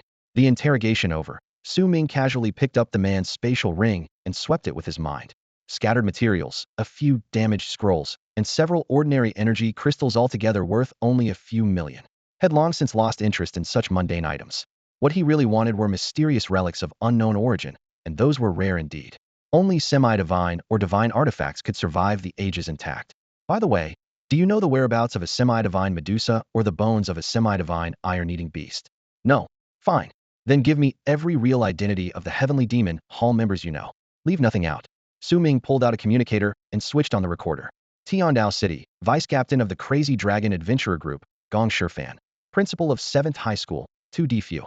The icy wind howled as the snow-wind dragon skimmed the sea. On its back, a man, a corpse, and a skeleton formed an eerie triangle. One name after another spilled from the corpse-like mouth, and in barely 10 minutes, dozens of high-profile undercover agents were exposed. Lesser targets weren't even worth Zhou Longhao's memory. If this recording got out, Tiandao City where Su-Ming had never even set foot would be shaken to its core, and Zhou Longhao's disappearance would stir up trouble soon enough. For now, Su-Ming had no specific plan for the list. He wasn't looking for merit. It was merely a bargaining chip to save for later. After a moment's thought, he decided the prisoner had outlived his usefulness. Hong Yu, finish him. A flash of crimson.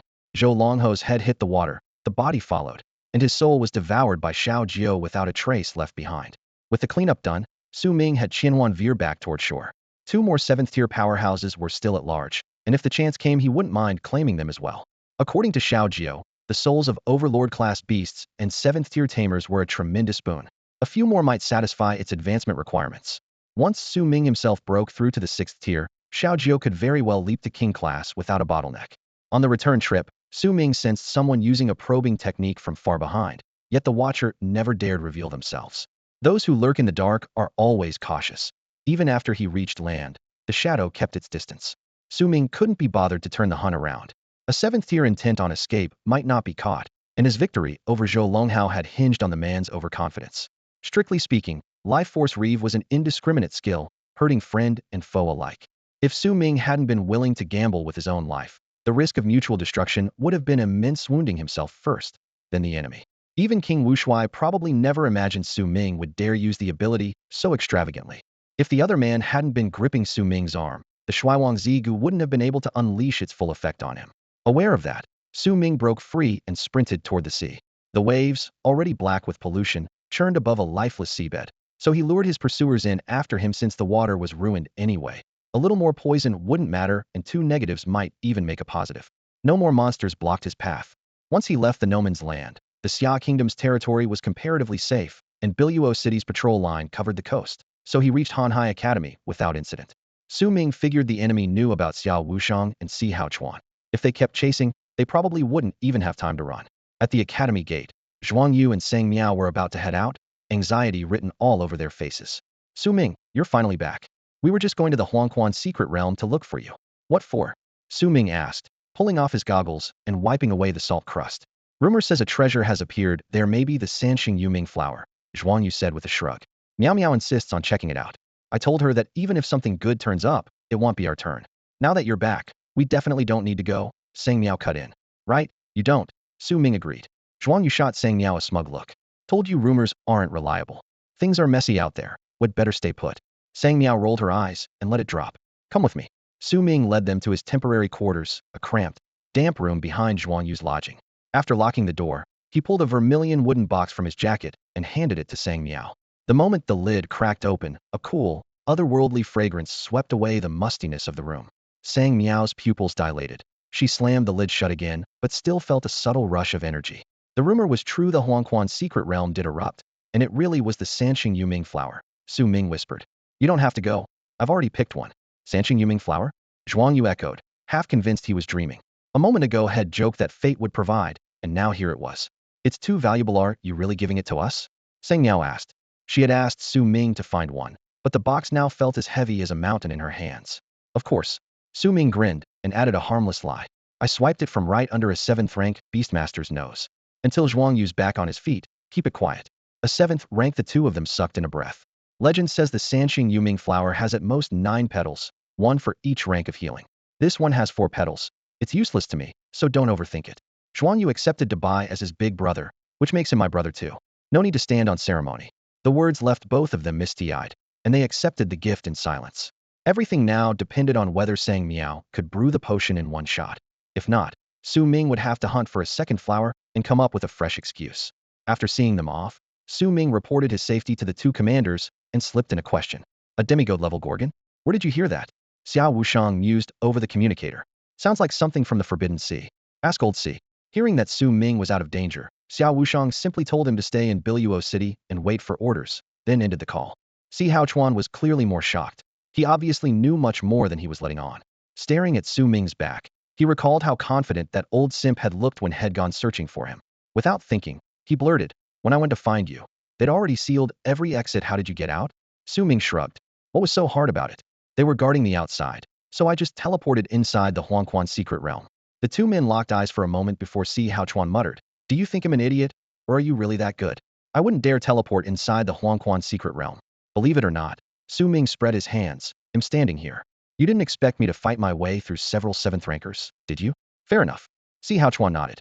No wonder old Xia says you're hard to kill. Looks like he's right. The mood relaxed a bit, and Su Ming suddenly asked, Marshal C, can I ask you something? Have you ever heard of a demigod-level Gorgon? That thing. It hasn't shown itself for centuries. Where'd you hear about it? Pengzu mentioned it, Su Ming said casually. The old Kunpeng? Isn't he still recovering? Badly hurt, and already looking for another fight? Si Haochuan grumbled, shaking his head. Sigh, these old geezers don't have much time left. Since he clearly knew something, Su Ming pressed on. Mind telling me about it? You planning to hunt it? Si Haochuan raised an eyebrow. Damn, that thing has a serpent's tail. How do you plan to fight it? No Su Xian, you know fine, listen up. He lifted a hand, gesturing at an era 1,000 years ago. The last time it appeared was over a millennium ago. Back then, the Xia Kingdom was about to wipe out the Serpent Demon Kingdom, but that demigod Gorgon stopped them. Serpent Demon Kingdom? Su Ming nodded. That matched his own guess. Whether it's an abyssal creature, I can't say. Legend claims it was born from a dragon's flesh and blood, so it might not be from the abyss at all. The Serpent Demon Kingdom worships it as their totem. Counting on his fingers, Si Haochuan went on. Besides that, records mention only 2 other demigods, the Abyssal Hydra and the serpent-headed 3-tailed scorpion. So the Serpent Demon Kingdom relies entirely on monsters? They don't have any 8th rankers or demigods of their own. Those lunatics see self-sacrifice as an honor. How could any of them live long enough to reach demigod? Su Ming thought of the Hall of Heavenly Demons Master. Could he be from the Serpent Demon Kingdom? Who knows? Si Haochuan shook his head. That Hall Master is a mystery. He showed up right after the Dragonfall, and no one's ever seen his real face. It feels like the same person all these years, but it could just be one successor after another copying the same style. Su Ming had only asked out of curiosity, and the information he'd gotten was enough. As for whether to visit Serpent Demon Island, he already had a plan. He would go, just not yet. Suddenly, Si Haochuan remembered something. Oh, right, old Xia recommended you to serve under me. Interested? When I head to the Western continent, they'll bring back a few holy maidens of light to be your maids. Su Ming had assumed the man would feed him the usual succession pitch, yet the offer that came was nothing short of nuclear, turning the radiant saintess into a personal maid, complete with a contracted angel sister. Even he had to admit that was several levels above his own games. After all, at the most exclusive club in the imperial capital, Su Ming only hired a few beast-eared maids for amusement.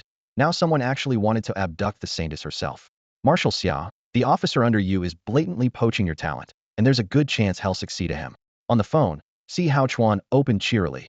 Either you grow strong enough to take my place, or Xia Nation produces a god tier to conquer the world. One way or another, someone has to guard the family estate. As always, he circled back to the same request, wanted Su Ming to succeed him. When I reach your level, you won't have to worry, Su Ming joked. I'll just head to the western continent myself and drag the angel saintess back. Wouldn't that be sweeter? Damn, you're right. See how Chuan groaned, thumping the table. Why did I get all fired up and agree to take over when those old geezers asked me back then? After calming down, he made one last try. You got the sea chart I sent, right? The seabed is packed with treasure but well explored another day. I'm heading to the endless desert. The western front is tight, and I want to see if I can help. Old Xiao's orders? Making you tour all 3 armies, what's he really after? Su Ming pressed. See how Chuan fell silent and hung up. Su Ming, baffled, couldn't be bothered to dig deeper. Guarding a single spot and keeping it safe simply wasn't in Su Ming's nature. He believed in striking first and wiping out the enemy. Defense just wasn't his style. Xiao Wushang saw that long ago and let him roam, figuring if boredom set in, Su Ming might dismantle their own base. After several brushes with death, Su Ming's knack for survival gave Xiao Wushang confidence. This guy had to be unleashed without external foes, he'd create internal ones. Anyone with half a clue knew the saying, where Su Ming passes, not a blade of grass remains. The school's beginner secret realm was the first. It has only just regained an ecosystem. Next came the 5-school tournament realm, the insect prison, the abyss of calamity in events involving Su Ming. The extinction of monster resources is the best-case scenario. More often it escalates to evacuating entire cities or triggering abyssal outbreaks. If Su Ming ever announced he was done roaming and wanted to settle in the imperial capital or Tiannan, Xiao Wushang would feel more anxious than relieved, even considered giving Su Ming an entire dragon realm to live in alone.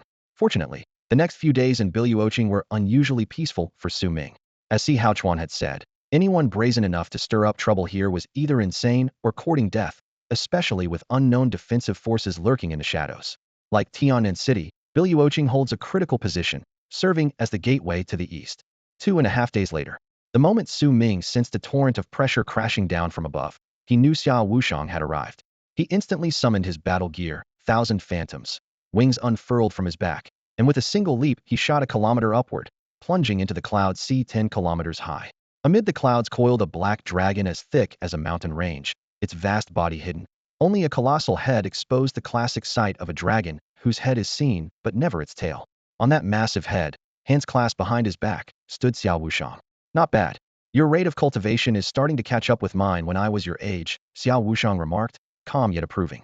Su Ming thought, the things I've done are way wilder than anything you did back then. Aloud he said with a grin, cultivation? Guess I was just born with it.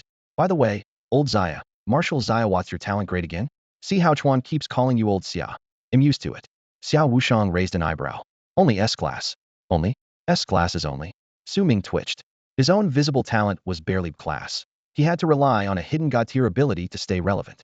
Seeing his look, Xiao Wushang's tone hardened. Don't get cocky. In the past few centuries I've watched hundreds of S-class, even SS-class prodigies fall. Even more survived, yet stalled forever below the 7th tier. He lifted a hand to mark a height. S-class is merely the lowest threshold for entering tier 8. Chastened, Su Ming could only nod. Come up. I'll give you a lift, Xiao Wushang said. Su Ming dismissed 1,000 phantoms and landed lightly on the demigod-rank black dragon's head. At the same time, he sent Zhuang Yu a message to say goodbye. He would still need that adventure radar later. The black dragon spread its wings and tore through the cloud wall, the wind roaring like thunder. After a while, Su Ming checked the map on his communicator and frowned. Marshal Xia, this heading doesn't look like the route to the imperial capital.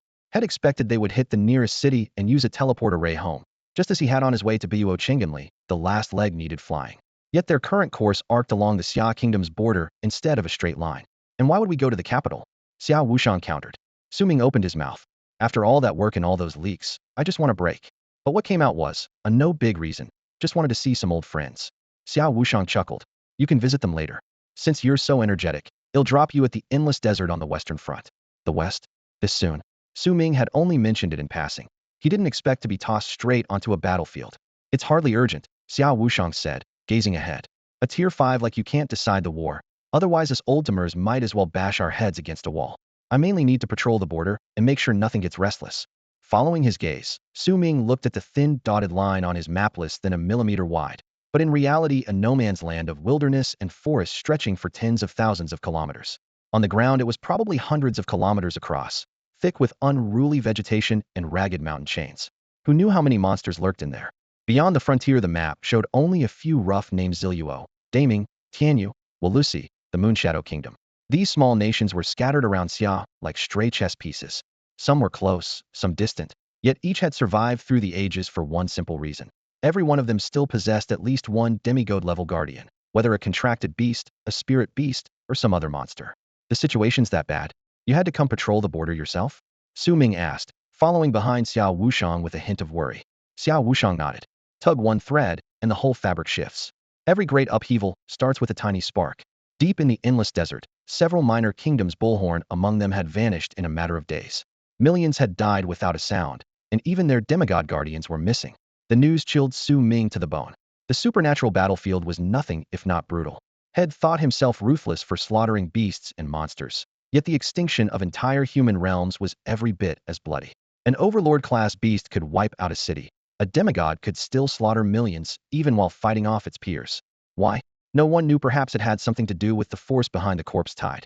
Xiao Wushang's border tour was a warning in itself, a notice to all powers that he now had time to spare and would no longer be tied down by the southern Wu Kingdom. By the way, why did Wu Shuai suddenly pull back his lines? Was it because of you? Xiao Wushang asked, glancing over. Su Ming shrugged. More or less. He thinks him special and probably wants me to inherit his decline Gu. Xiao Wushang studied him, then circled twice with a low whistle. Didn't expect you to be such a prize. Even that old geezer Wu Shuai values talent. Still, watch your step, don't let him set you up. To Xiao Wushang, taking over the Wu Kingdom's decline Gu wasn't treason. It might even defuse the conflict and lift the pressure on Xia. Su Ming nodded. I know what I'm in for. The old man bred more than a dozen child Gus, and in the end he'll have us fight it out. I've already seen how brutal raising a single king-grade child Gu can be, never mind the mother Gu. His beast companion Little Gold had devoured untold millennia of life force, yet remained stuck at the peak of king grade, showing no sign of advancing to overlord. Su Ming suspected the decline Gus path to evolution was a blood-soaked one that involved devouring its own kind. He glanced at his menagerie, each creature harboring its own agenda inside. Trouble, every last one of them. Even though Little Gold was only a reserve candidate, if it ever got a chance at the mother Gu, he'd help it fight. A complete decline Gu would be at least demigod level and might even brush true godhood. So far, Su Ming could name only a few beings rumored to approach the divine. The One Patriarch's Book Spirit, the Zhuxian Sword Spirit, the fallen demon dragon, and now this decline Gu said to be the Gu god's legacy. Older legends spoke of the Flame Emperor's vermilion bird and the Azure Emperor's azure dragon, figures halfway lost to myth. Xiao Wushang patted his shoulder. As long as you know the score, I'm not worried. Just don't bring disaster down on Xia. Su Ming rolled his eyes. Disaster? Please. I'm a model citizen of the new generation. Relax, Marshal Sis already reserved a dozen holy maidservants of light for me. Once I can cross the endless sea, they'll go inspect the goods. Xiao Wushang. They flew the entire way, pausing a few times en route. Partly it was to let the mounts recover, but mostly because word of unrest at Xia's border was spreading. Power brokers from neighboring nations and chiefs of nearby beast territories appeared at a distance, offering polite greetings while probing Xiao Wushang's intentions. No one wanted a confrontation. The desert war to the west was a thorn in a lion's paw. The hyenas nearby only dared watch, terrified of becoming the martial lion's first target. Once they learned Xiao Wushang was merely inspecting the frontier and issuing a warning, the onlookers gradually withdrew. Even so, they all made a mental note of the young man traveling with him, Su Ming. A lion taking a cub on patrol? The cub was only at the peak of Tier 5. Real growth would take decades, maybe centuries. Before they even reached their destination, the heat rolling off the dunes forced Su Ming to squint. Endless yellow-brown sand stretched anywhere the eye could see. People lived here, even built a nation. By comparison, Xia's own monster-ridden territory felt like paradise. The Wu Kingdom was trapped in the stinking marsh of the Gu God. The Serpent Empire huddled on Snake Island. West lay desert, north lay glaciers. Everything beyond Xia's borders was little more than scraps not worth stealing. No wonder the two highest commanders Su Ming had met guarded every inch of their ancestral farmlands with such tenacity. He checked the map. For frontier cities dotted the desert's edge: Pegasus, Fyrock, Raptor, and Leviathan. Behind them stood an even larger hub, Shihai City, home of the 100 Battles Academy. Leviathan and West Sea? Su Ming muttered, naming desert outposts after sea beasts, an odd but memorable choice. Leviathan City was still far away when a tidal wave of power rushed across the sky. As if expecting it, Xiao Wushang ordered his black dragon to hover. Moments later, a streak of dark purple flame punched through the heat haze. It was a 100-turtle demon wolf, its body wreathed in violet fire. Wingless, yet it skimmed the air with frightening speed. A man stood on the wolf's back, hands clasped behind him, his gaze locking onto the group atop the dragon. One thought jumped into Su Ming's head: Show off. Then again, the newcomer was an 8th rank beastmaster riding a quasi-divine mount. If Su Ming were at that level, he'd probably show off too. Old Xia, you came alone? The man called out cheerfully. A grand marshal slaying zombies for me? I can't afford that kind of payroll. Su Ming blinked. Seriously? Am I chopped liver? Xiao Wushang laughed. Old wolf, what did your scouting turn up? How do you think it looks? Several million people vanished now, nothing but shambling corpses. No better than the mummies buried in this sand, Old Wolf said with a shrug. So far, no sign of anything at the demigod level. With a spectacle this big, you're telling me no demigods are involved? I didn't say that, just said we haven't found any. Waving a hand, Old Wolf added, relax. I'm not here to reinforce you. I'm only circling the neighbors who've been getting ideas and reminding them to behave. He was the hottest prodigy in the Xia kingdom, and he had volunteered for the front lines. Everyone knows he's your prize protege. Old Xia, one of the battlefield commanders, rasped, a touch of mockery in his tone. If he gets himself broken under my watch, I'm not babysitting him. Marshal Wolf, you won't have to, the young Su Ming replied with a steady bow. I'm here to wipe out a few hundred million undead. Do I earn merit for each kill? My name is Zhang Tianling. The man roared, his voice shaking the air. We're at where of course you earn merit. You can trade it for whatever you want. Apologies, Marshal Zhang, Su Ming said, wondering privately if such a flashy name had been adopted later in life. Xiao Wushang shook his head with a smile and added, any merit earned here is best spent with Old Wolf first. He's got plenty of treasures, so work hard. He still remembered how Su Ming had hauled millions of points back to headquarters last time and walked away with a true dragon trial teleport stone along with a hefty promotion. Huh, I like this kid. Zhang Tianlang laughed, pointing at the yellow sand beneath their feet. Don't be fooled by the desert. It was once dazzlingly prosperous before it became a god-tier battlefield. Rack up enough merit, and you can take home any demigod item you fancy. He squinted at Su Ming, convinced Xiao Wushang had dumped his top talent here for seasoning. Demigod gear? Su Ming's eyes lit up. Rest assured, marshals, I'll give everything I have for the Xia kingdom. The fiery resolve he showed was exactly what the public had seen from him countless times. Zhang Tianlang nodded, already wondering if he could lure the youngster away from Xiao Wushang, while Xiao Wushang merely prayed the old wolf wouldn't empty his entire vault. All right, this is as far as I escort you. From here on, follow Old Wolf's orders. With that, Xiao Wushang turned into a streak of light and continued his patrol along the border. Move out and keep up. Zhang Tianling barked, and in a flash he was dozens of miles away, streaking toward Giant Whale City. Su Ming immediately summoned Qianhuan. 2 high-grade bloodlines were right in front of him and had been itching to act. Earlier, the black dragon had shown only its head, leaving mimicry incomplete. Now, after seeing its full form, Qianhuan's strength surged by 40%. Black dragon, ancient netherflame dragon. Purple wolf, moon-devouring demon wolf. Both were peak demigods. Without mimicry, he could only stare helplessly. As for letting Qianhuan devour them outright, that would have to wait until its power grew, and by then it might not even care about 2 extra forms. With Qianhuan settled, Su Ming called on the time spirit for a speed buff and sprinted after the purple blur of the moon-devouring demon wolf. Even so, the distance kept widening. Only when the city's silhouette finally broke the horizon did he avoid losing sight entirely. But the scene along the way wasn't the zombie siege had imagined. Aside from a few desiccated corpses shuffling aimlessly, there was no sign of a massive horde at all. Su Ming watched Zhang Tianling touch down on a vast plaza and followed suit. The instant his feet hit the ground, he was drawn to the landmark at the center, 2 whale skulls, each hundreds of meters tall, standing side by side like gray-white peaks, every bit as imposing as the giant fish once formed by the Kunping. The fossilized remains of this demigod-class beast had long since turned to stone and were now little more than a tourist photo spot. Tonight, though, the plaza was deserted except for rifle-toting soldiers on standby and a handful of freelance adventurers. With Zhang Tianlang's arrival, the atmosphere tightened like a bowstring. Before long, the local commander hurried over and murmured, Marshal, what we lack most is medical support. Understood. Hold on a little longer, Zhang Tianlang answered curtly. Listening from the side, Su Ming pieced the situation together. The 4 outlying cities had no teleport arrays. Only West Sea City could dispatch aid quickly. Medical demand had spiked across all 4 cities, and while supplies could be delivered, trained healers were in short supply. Local beastmasters fought with reckless abandon. Their beasts stayed unscathed while the handlers ended up battered and bloody. That was the trademark style of the 100 Battles Academy, the same approach Zhou Longhao had used: spirit fusion, stack every berserk buff, then charge headlong into the kill zone. These guys aren't even mortally wounded, the adjutant complained. They just won't stay in bed there, all yelling to get back out there. Do I have to spell it out? Zhang Tianling barked. Knock them out cold. Better stupid than dead. Sir. The troops replied in unison. He gave Su Ming a sideways glance. Restlessness is probably a berserk after effect. You're fast handle mobile support around the perimeter. Don't go deep into the desert. I'm not covering for Xiao Wushang if you get yourself killed. Understood, Marshal. am not about to gamble with my own skin, Su Ming said with a grin. Zhang Yongjun. Here. Su Ming's reinforcements are from the Southern Sky military region, same rank as you. He Xiao Wushang's man's merits aren't up for debate. Work together and don't screw up. Understood. Zhang Yongjun snapped to attention. In front of the troops, Zhang Tianlang gave Su Ming every courtesy, but everyone knew real respect would be earned on the battlefield. After a few brief orders, the marshal strode off. Zhang Yongjun exhaled and clasped his fists. Brother Su, thanks for the backup. We all appreciate it. Though a peak 6th-tier fighter, he showed no airs. In times like these, every bit of help mattered. Brother Zhang, am new to the area and need a quick tour, Su Ming said, thinking only about where the undead were and what loot they might drop. Straightforward, I like it. Come on. Before the words had faded, black, translucent wings, shaped like an eagle, unfurled behind Zhang Yongjun.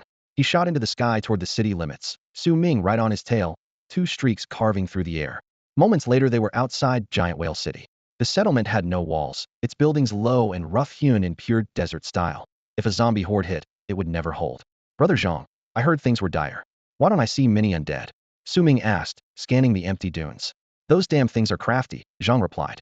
The moment they sense a strong aura, they burrow straight under the sand. Attacks usually come at night. Those walkers always slip past the defensive line and head straight for Shihai City, forcing the garrison to fight in the open. They're far more troublesome than the zombies Su Ming knew before. In fact, they're Jiangshi under Jioshu's command. What about their strength? Su Ming pressed. Mostly below elite grade, but plenty are champion grade, Zhang Yongjun said in a low voice. There are even a few king-level beast corpses mixed in. If that horde breaks into the city, the casualties will be horrific. So we have to watch for ambushes and destroy every group we meet along the way. Su Ming pondered, but Zhang Yongjun added, their biggest problem isn't their power, it's that you can't kill them. Can't kill them? Su Ming lifted a brow. Had never heard of a truly immortal creature. Even a divine demon dragon had died 10,000 years ago.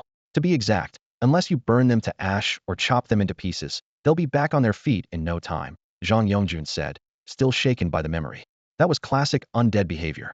Su Ming had once bonded with a skeleton and understood the rule. If the soul flame doesn't go out, the body doesn't die. Hong Yu, a lich, was even worse. So long as he lived, she would never perish. These walkers in Jiangshi were clearly undead, too. The twist was that fallen soldiers would rise the next day if they weren't cremated, which meant someone was manipulating them behind the scenes. With that in mind, Su Ming steered his flying device deeper into the desert.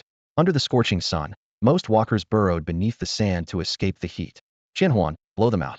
The snow wind dragon materialized, opened its jaws, and a tornado tore away several meters of sand, exposing 3 walkers. They were mummy dry, skin glued to bone, desiccated for millennia, their eye sockets pitch black and empty of soul fire. Kill them. 3 invisible wind blades flashed, and the dried heads dropped in a clean sweep. Yet the system gave no kill or life drain notice. Su Ming frowned. If they could move, they shouldn't count as human, so he hadn't truly destroyed them. The problem evidently lay elsewhere. He decided on a test. Qianhuan, mince one completely and leave the other 2 intact. The dragon obeyed. Wind blades diced the corpse into centimeter-sized cubes, then churned them into a whirl. Even then, nothing popped up. Brother Su, that should do it. Why keep the other 2? Zhang Yongjun asked. I want to see how they resurrect. You go handle your tasks, Brother Zhang. They'll experiment here. Let's trade contact info. Call me if anything urgent happens. Deal. Zhang Yongjun agreed readily. Zhang Tianlang had posted Su Ming to perimeter support, so he was free to manage himself as he saw fit. After Zhang Yongjun left, Su Ming hopped off Qian Huan's back and let the beast block the sun while fanning him with a cool breeze. The chill hit him like an AC on full blast, wiping away the desert's scorching heat in an instant. He strolled over to the remaining 2 mummies and gave one shriveled head a casual kick, sending sand trickling down. Then he raised a hand and summoned Hong Yu. Hong Yu, try wake the dead. Ghostly flames swept across the corpse. After a moment, she shook her head. No good. Their souls are long gone. If a body can still move after its soul has vanished, it must be an engineered, undead. No intact soul, just an external power source. She added that she could turn the 2 mummies into skeleton soldiers if he liked. But anything Hong Yu summons or remodels yields nothing when killed. Doing that would strip them of their aberrant status. Otherwise, Su Ming could simply have her bring in her entire loyal legion to wipe the place clean, but that would be, in his words, too inhuman and clearly unworkable. Since killing these shamblers earned no aberrant lifespan, Su Ming's hull shrank immediately. Military merit alone felt like a raw deal. Breaking even is losing money, as the saying goes. On top of that, the decline larva was useless against the corpses, making this a time sink, and Xiao Jiao couldn't absorb any soul power either. Just then, Xiao Jiao's voice sounded from the beast's space. Master, something just slipped away. I didn't get its soul power. What was it? The mummy's soul, or rather the force driving its battery, a dry cell. It can run? Then it's no ordinary soul. Su Ming recalled that Xiao Jiao had easily snared the souls of overlord-grade spirit beasts before. Those souls, once dead, would drift in a daze until the river of Hades claimed them, giving Xiao Jiao plenty of time to devour them. Anything that could escape on its own had to be a stray soul or a soul-eating worm. Stray souls sometimes latch onto corpses to puppet them. Soul-eating worms burrow into a spirit beast's skull, control it while alive, and when it dies, even its soul pearl turns to junk. Either way, they're parasites. The locals had probably figured out most of this, but still had no cure. Any ideas? Su Ming asked. Xiao Jiao replied calmly, easy. My flowers and true body are treasures coveted by anything that feeds on souls. All I have to do is leak a trace of aura, and they'll flock to me. Su Ming laughed. Hiding in plain sight. Fresh out of the Huangquan secret realm, and I already forgot you're a delicacy to wandering spirits. He had always treated Xiao Jiao like a crop of leeks, never once thinking to use it for combat. Xiao Jiao added, just don't expose my main body. If the Sanshi Yuming fruit appears, the commotion will be massive. Even without the reminder, Su Ming had no intention of letting that happen. Carrying the two desiccated corpses, Su Ming flew deeper into the desert. He figured that even a single Sanshing Yuming flower coming back to life could cause a huge commotion, so the farther he stayed from any city, the safer he would be. Night fell quickly, and the desert temperature plunged to near freezing. An icy wind whipped past him, yet he felt no discomfort at all. A faint rustling reached his ears, like countless insects wriggling beneath the sand, but it was actually an army of mummified corpses tunneling below. How without some real skills, I'd never keep you lot in check. He casually dropped the two corpses to the ground, and even kindly set their heads back in place, not caring in the least if they were askew. Then he backed off more than 10 meters, and waited to see what would happen. In the dim light, the two mummies slowly straightened up, once again able to claw and bite. These were only ordinary specimens, but if hundreds or thousands of monarch-class or king-class bodies or, worse, beast cadavers took wing toward him, the threat would grow exponentially. What really concerned him was the unknown power hidden inside them. Xiao Jiao sense anything? Nothing. Which just proves something's off. Su Ming plucked a single nine-petaled Sanshing Yuming flower and rolled it gently between his fingers. Boom boom. As the fragrance spread, the ground heaved and more corpses snapped awake, the sand churning like boiling water. The scene was absurdly dramatic, so he hurriedly put the flower away. This was only an experiment, and he didn't want a full-blown corpse tied on his hands. If any 7th or 8th tier beastmasters saw him using such a treasure as bait, they'd drown him and spit his wastefulness, made feeding a 1,000-year ginseng root to a wild boar look sane. Even after the blossom was stowed, the nearby corpses still converged on him uncontrollably. Hongyu, not in the mood to make his beasts pull an all-nighter, Su Ming ordered Hongyu to summon the skeleton legion perfect for handling walking corpses. With blades flashing in rapid succession, the zombies toppled one after another. Right then he sensed wisps of faint soul energy leaking from the bodies, hesitating as they drifted toward him, unsure about invading a living host. Xiao Jiao, got them. Master, absorbing now this soul energy is unusual. How so? Different flavor? Hard to say. It feels specially refined, much higher quality.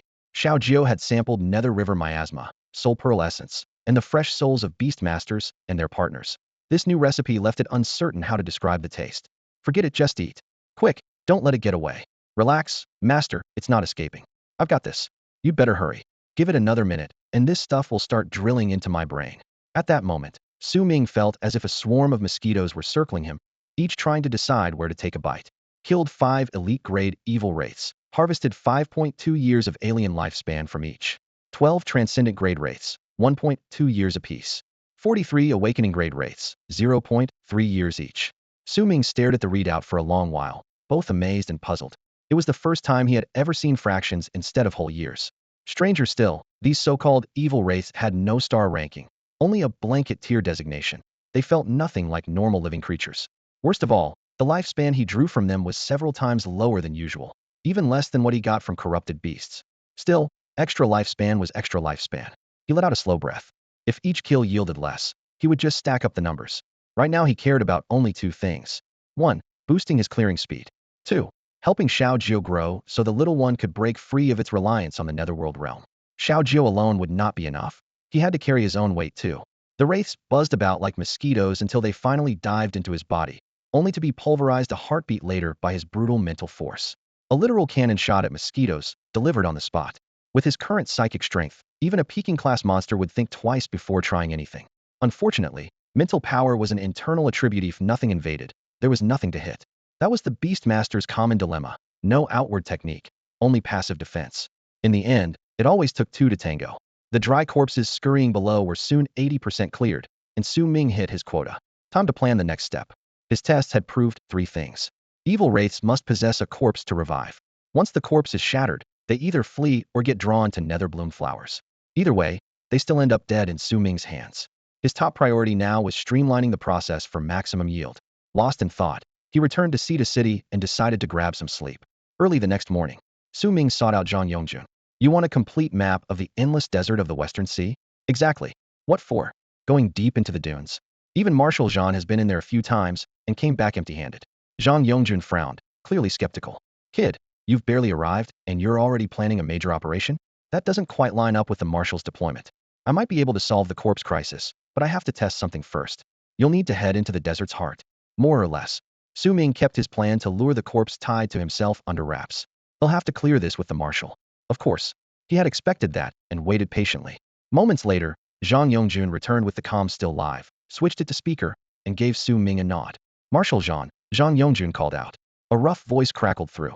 You're going into the endless desert? Yes, sir, Su Ming answered steadily. I don't want to keep sitting on defense. You think I enjoy turtling up? I've thrown tens of thousands of troops into that sea of sand, and nothing comes back. Frustration and anger colored the Marshal's tone. Then he fired one last question. What good is one man supposed to do? Old Xiao left you here. If you died on the very first day, he'd probably challenge me to a duel himself. The creatures controlling those corpses are called Xiaoan spirits.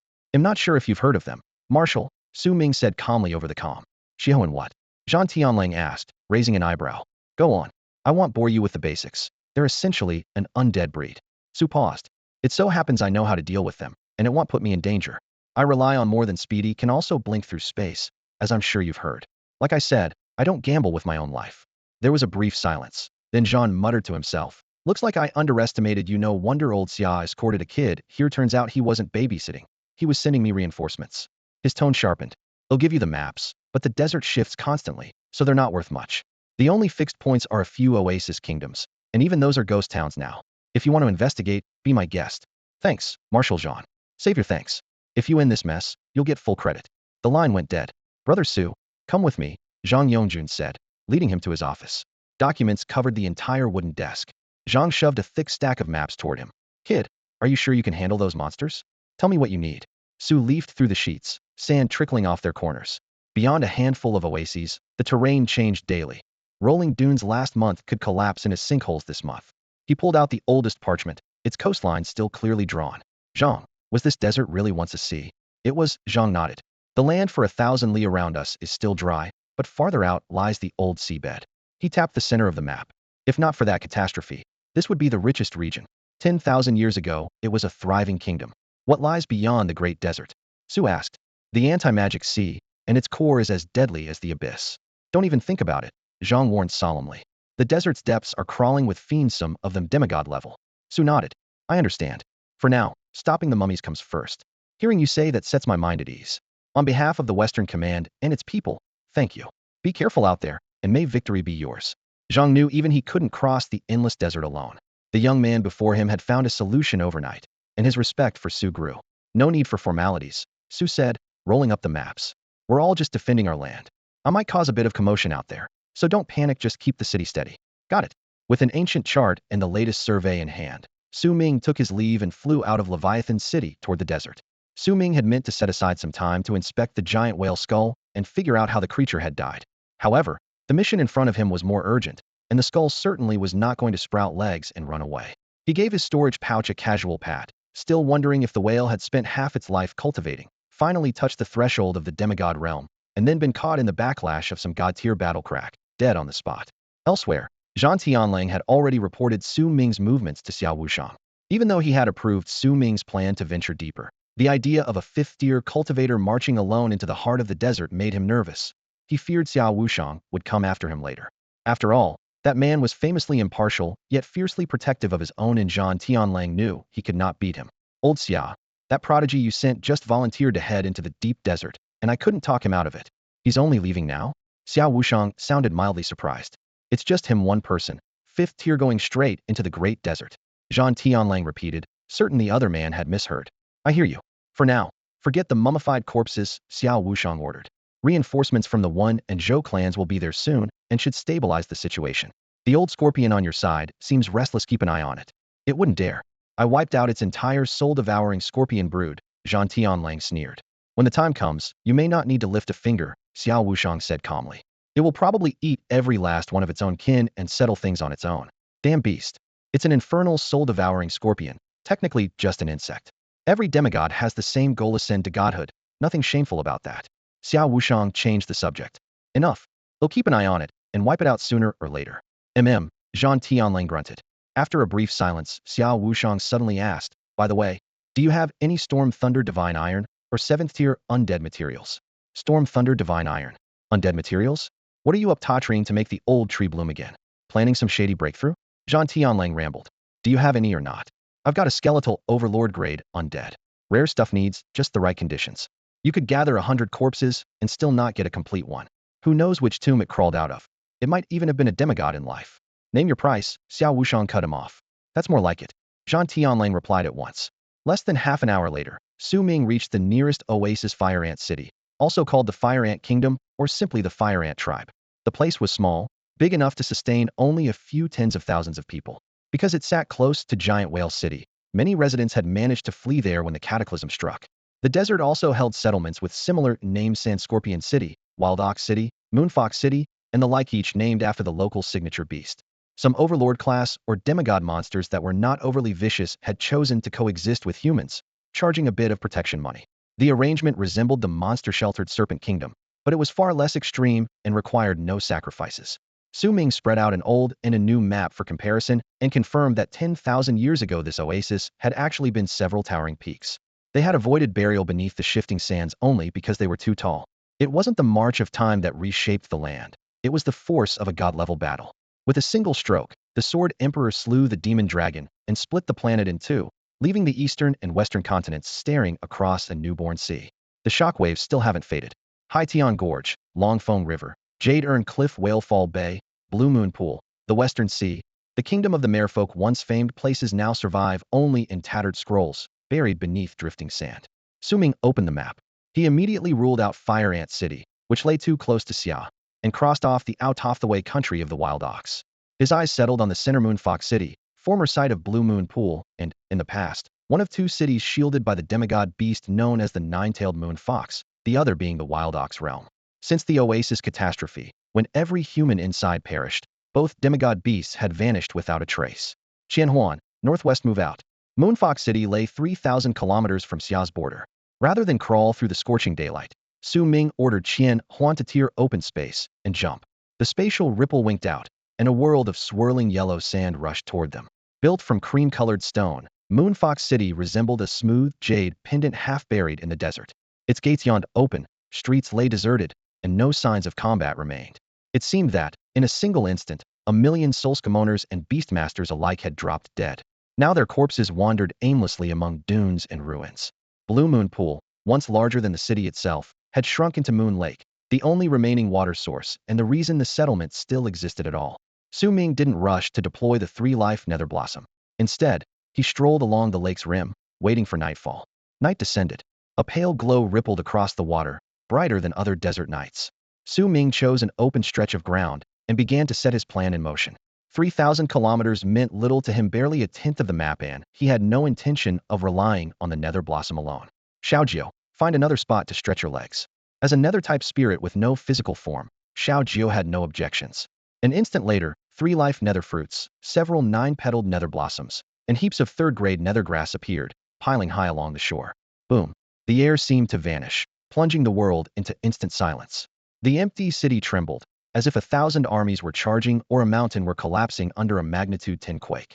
Master, I sense hundreds of millions of consciousnesses locking onto us. Xiaojiu's voice quivered. Even hunters fear a swarm of ants. Easy. Well, shut the door before we beat the dog, Su Ming said, sweeping his gaze over the dead city. This entire place is a giant coffin. Those dried-out husks won't get to dive into the sand when things turn ugly. With that, he summoned Hongyu.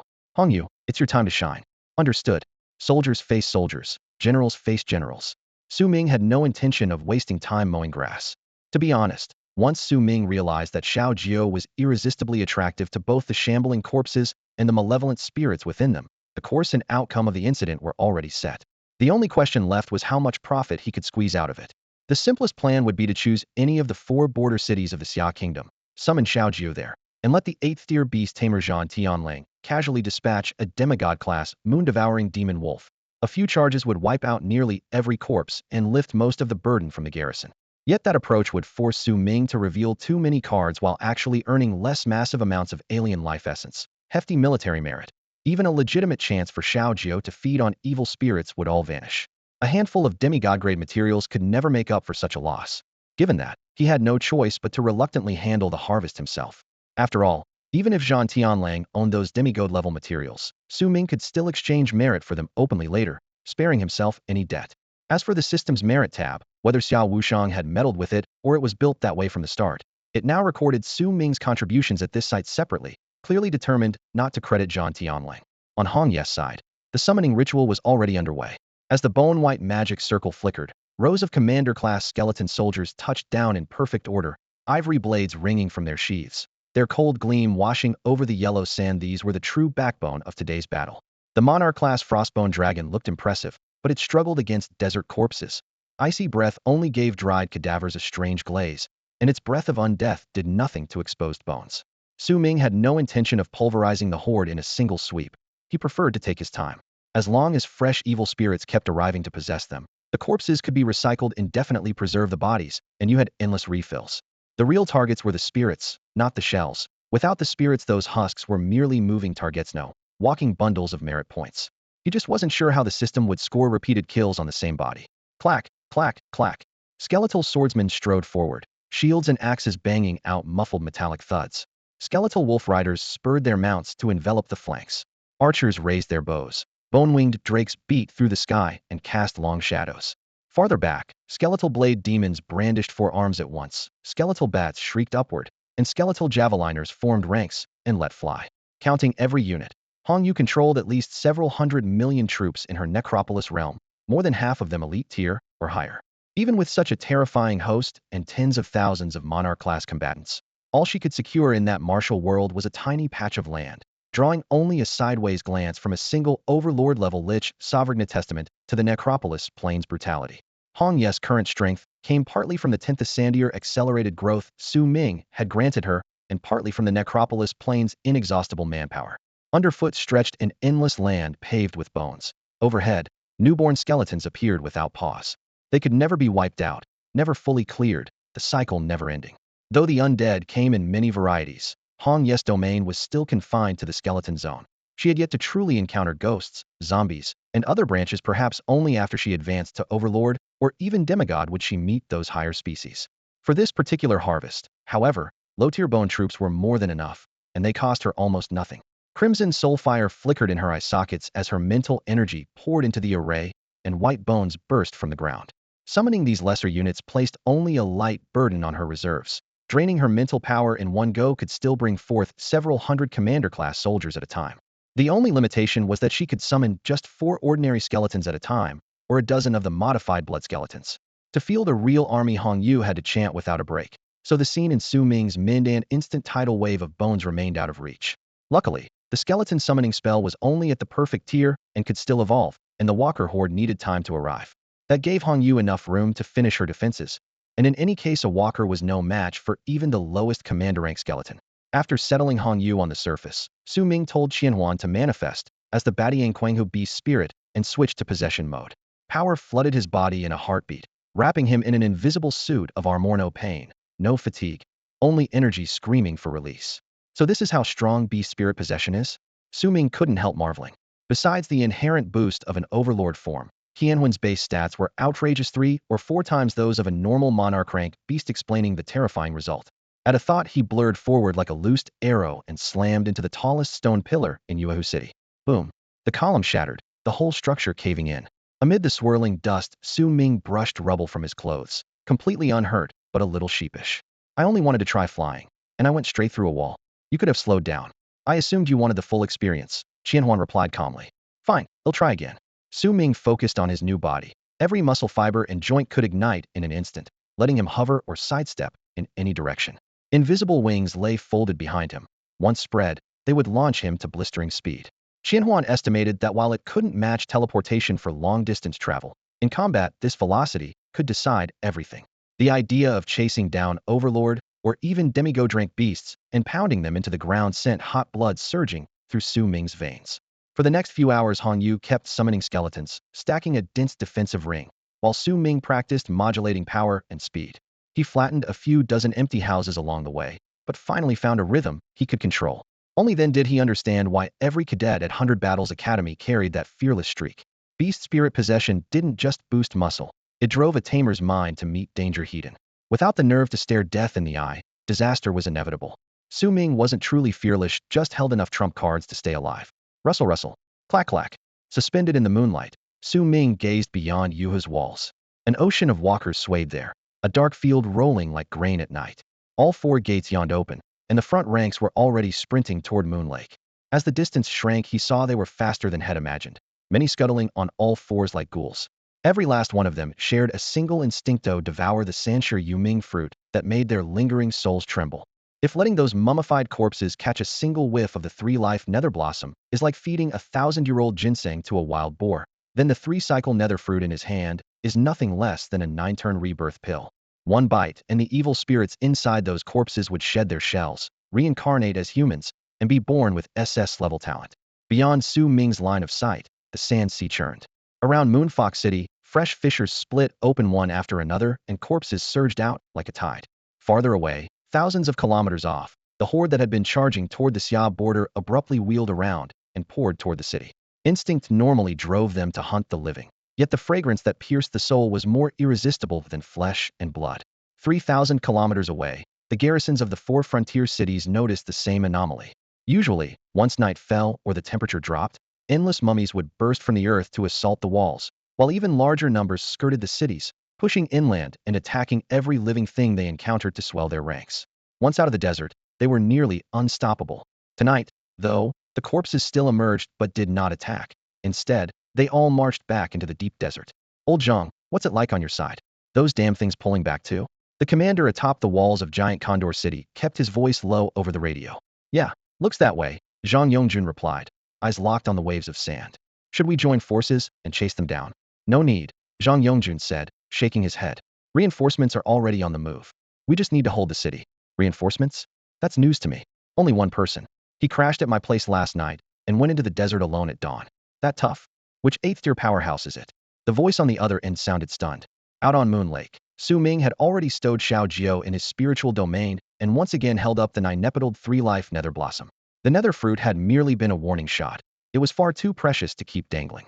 Even so, the sea of corpses around Moonfox City still roiled as though it meant to swallow the entire settlement.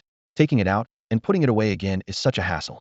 I can't exactly grind it into powder and sprinkle myself with it, had be a waste, Su Ming muttered. He needed the scent to lure the evil spirits, but couldn't let them get even the tiniest taste. Xiao Jiao's voice echoed in his mind. You could just absorb it, same as you did with the nether grass. And the scent? Will it still be there? Su Ming asked, more concerned about that. ITLL boost your mental strength a bit, and ITLL take 3 years to digest. For the next 9 years, you'll keep releasing the exact same arrow-main the eyes of the dead. You'll be the nether blossom itself. How many years before I can absorb another? Digestion time isn't cooldown time. The first time you absorbed nether grass it took 5 or 6 hours, though it felt like only a few minutes. The nether blossom is different. 30 years. 30 years for a single flower. Even with an unlimited supply, no ordinary person could afford that. Hearing this, Su Ming set aside all hesitation. Although burning through a 9-nepedaled Sanshing Yuming flower, something that takes hundreds of thousands of years to bloom just to boost his mental power, felt a bit like chewing raw ginseng, Su Ming didn't spare it a second thought. If extravagance made things easier, he was all for it. To others the flower was priceless. To him the supply was theoretically limitless, so wasting 1 or 2 meant nothing. He initiated acceleration at once. Consumed 3 years of lifespan. Accelerate innate talent growth. Additional cost, 1 9-nepedaled Sanshing Yuming flower. The light screen prompt appeared, and a faint floral scent drifted through the air. Accelerating. Year 1. 3 petals of the Sanshing Yuming flower traverse yin and yang. A raging torrent of spiritual power crashed into his mind sea. Su Ming passed out instantly, as if flipped by a giant wave. Fortunately his foundation was solid. No damage remained, and his mental force kept swelling at an astonishing rate. Year 2. 6 petals traversed the netherworld. When his spiritual power reached its limit, it suddenly pulled back like a tide in reverse, returning to its source as a subtle qualitative change began. Year 3. 9 petals traverse gods and demons. 9 is the ultimate number. 1 is the origin of the Tao. After a violent tremor, the mind sea shattered an unseen barrier, then settled into crystal clarity. The screen announced, rank talent. Universal development upgraded to a rank. Universal mastery. Acceleration complete. A rank. Universal mastery for every contracted beast of a different element. All beasts gain a 20% power boost. Current bonus, 100%. Further acceleration possible. Give your hand a shake and double your strength. The tooltip quipped. The moment he opened his eyes, Su Ming felt razor sharp. Sight, hearing, and even his intangible spiritual sense seemed freshly polished. Looking inward, he saw that his once overinflated mind sea had returned to normal. At its center floated a phantom white nine-petaled flower, each petal sending a slender thread into a different beast space, the links now unmistakably tighter. Xiaojiu, you never said that boosting my mental power just a little would do all this. I didn't know either. Wasn't it only a teeny bit? Xiaojiu replied, clearly aggrieved. Relax, I'm not blaming you. This is a good thing. Let's keep it up, Su Ming said, soothingly. Xiaojiu had begun as a simple stalk of Yuming grass, a chive he planned to harvest endlessly. No one expected it to evolve into a Yuming flower, then bear Yuming fruit, still clueless about its next form or the surprises it might bring. After absorbing the flower, Su Ming carried a faint scent, cool, invigorating, and even more enticing than the original Yuming flower. Great, I've turned into Tang monk meat, he joked. If he truly wanted to erase the aroma, a few more years of acceleration would do it, but he had no intention of that. The fragrance was the whole point. Still, by chance alone, his talent had already risen by a full tier. Boom! As soon as Su Ming's aura, tinged with the fragrance of the nether bloom, spread out, the swarm of walking corpses below the lakeside ignited like barrels of gunpowder, howling as they charged toward the platform. Fortunately, the surrounding skeletal legion raised their bone blades in unison and advanced, and the battle erupted instantly. Su Ming couldn't be bothered to look down at the tide of corpses. He gathered his focus and waited for the wraith spirits to appear. With his spiritual power now soaring, he could crush these ghosts with ease. He had stored the nether bloom in his beast space, and even a phantom bud had blossomed deep within his sea of consciousness. If the wraith spirits had the nerve, they were welcome to come in and try to devour him. A faint, mosquito-like whimper rose beside his ear. System messages began to scroll. Defeated Transcendent Class Wraith Spirit, seized 1.2 years of alien lifespan. Defeated Awakened Class Wraith Spirit, seized 0.3 years of alien lifespan. Xiaojiu picked off the wraiths that drifted around Su Ming's body one by one, but its efficiency lagged far behind its masters. One was blasting mosquitoes with heavy artillery, while the other was pinching peanuts with chopsticks, the gap obvious to the naked eye. Soon the wraith spirits could no longer restrain their instincts and surged towards Su Ming's mindscape. Unlike the first assault, they hesitated barely at all. Back then he had only carried a trace of the flower's scent. Now he was the nether bloom incarnate, an even richer lure. The aura of a fifth-tier beastmaster made them quail, yet the craving in their souls drove them to swarm in all the same. The system kept doling out critical hits. Defeated Commander Class Wraith Spirit, seized 24.1 years of alien lifespan 21. Defeated Elite Class Wraith Spirit, seized 5.2 years of alien lifespan 53. Defeated Transcendent Class Wraith Spirit, seized 1.2 years of alien lifespan 125. Defeated Awakened Class Wraith Spirit, seized 0.3 years of alien lifespan 432. That was only the first wave. More crashed in like the tide. Skeleton soldiers chopped off zombie skulls. The escaping wraith spirits drifted towards Su Ming's allure, and Xiaojiu devoured, digested, and absorbed them in one seamless cycle. On the other side, Hong Yu kept summoning high-tier skeletons, and whenever her mental energy dipped, Su Ming topped her up. Moonfox City turned into a gigantic meat grinder. On one side, fresh skeleton troops flashing icy bone blades. On the other, waves of zombies throwing themselves into the slaughter. Curiously, ever since Su Ming had withdrawn Xiaojiu's true body, not a single high-level zombie had shown up. Maybe the creatures had enough wit to sense danger and stay away. Su Ming didn't mind. He was happy to take whatever came his way. Every little bit counts, and this time the gains were literally mosquito legs. It was the first time in his career he had seen lifespan numbers with decimal points. With the rest of the fight requiring none of his attention, Su Ming simply unfolded a deck chair at the edge of Moon Lake and settled in to enjoy the water and the moon. He wasn't in a hurry and had no intention of wiping out every walking corpse in a single night. That was simply impossible. Su Ming lounged in a rocking chair, lazily watching the dusky sky fade into the pale light of dawn. Centuries could pass and he would still be able to harvest the lifespan of other species, while little Gio kept swallowing high-grade souls, and his military merits soared with a steady clank. With all this falling into his hands, He felt completely content. Yet while the contented man rested here in peace, someone far away seethed with anger.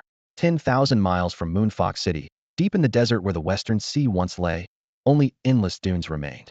Far below the sand, the ruins of the seabed still endured, an entire underwater city smothered beneath layers of grit.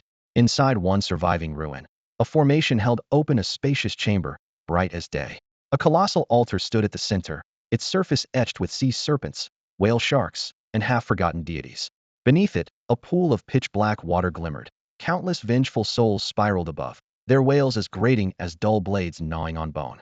On either side of the altar, two restrained arrays imprisoned massive beasts, a demon fox and a demon bull. Beyond them, only two figures controlled the scene. Strange. Why has the Suliker in the Einsol abyss decreased tonight, instead of growing? One figure was wrapped in a black robe, only a scaly hand showing, clutching an ancient tome. He spoke in a hoarse murmur. Xiao Wushang has been snooping around lately. He probably interfered. The other figure, a stunning silver-white demon fox, made no attempt to hide. Hypnotic light flickered in its eyes as it resonated with the formation to suppress the two captive beasts. Its voice was languid, yet edged with warning. How much longer is this going to take? I don't have time to keep you company down here. The black-robed man flipped through his book. 3 days would have been enough, but now we'll need at least 2 more. Someone in the south will lure Xiao Wushang away. Fine. He'll stabilize the array for 5 more days, but don't forget what you promised me.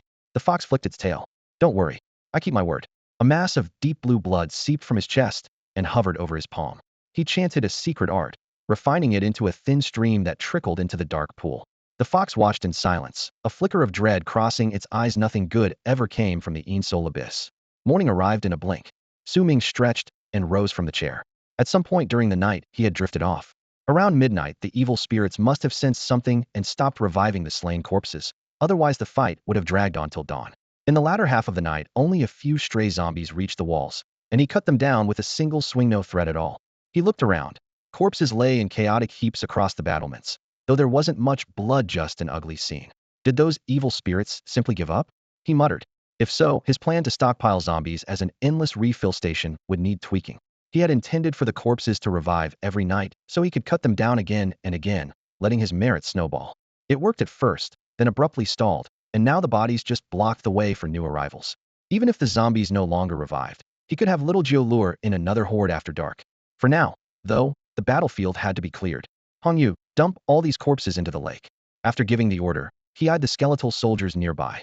They had fought through the night and were still moving. Since they were up, he might as well give them one last task as janitors. At Su Ming's command, the mood in Moonfox City changed in an instant. The skeleton soldiers who had been patrolling in perfect formation lowered their weapons at once.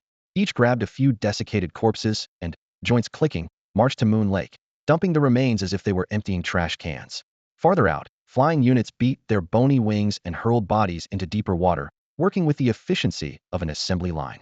The shriveled carcasses had no buoyancy. They slipped beneath the surface without a ripple, leaving the lake as still and black as a sheet of velvet. Su Ming kept watch by the shore all night, but sensed no trace of life. The lake had become a genuine dead pool. Nothing survived, not even an ant. Anyone able to control undead and evil spirits so deftly had to be a demigod-level necromancer or undead beastmaster. If that was true, Su Ming preferred to fish in troubled waters. A direct fight was out of the question. Snatching a few spoils before the enemy noticed would already count as a windfall.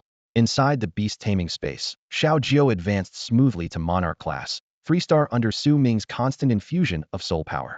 The real key was supply. Without devouring a mass of evil spirits, no amount of acceleration would have mattered. As for the alien longevity fragments, the tiny slivers had collected through the night added up to nearly 1,000,000 years for Su Ming himself.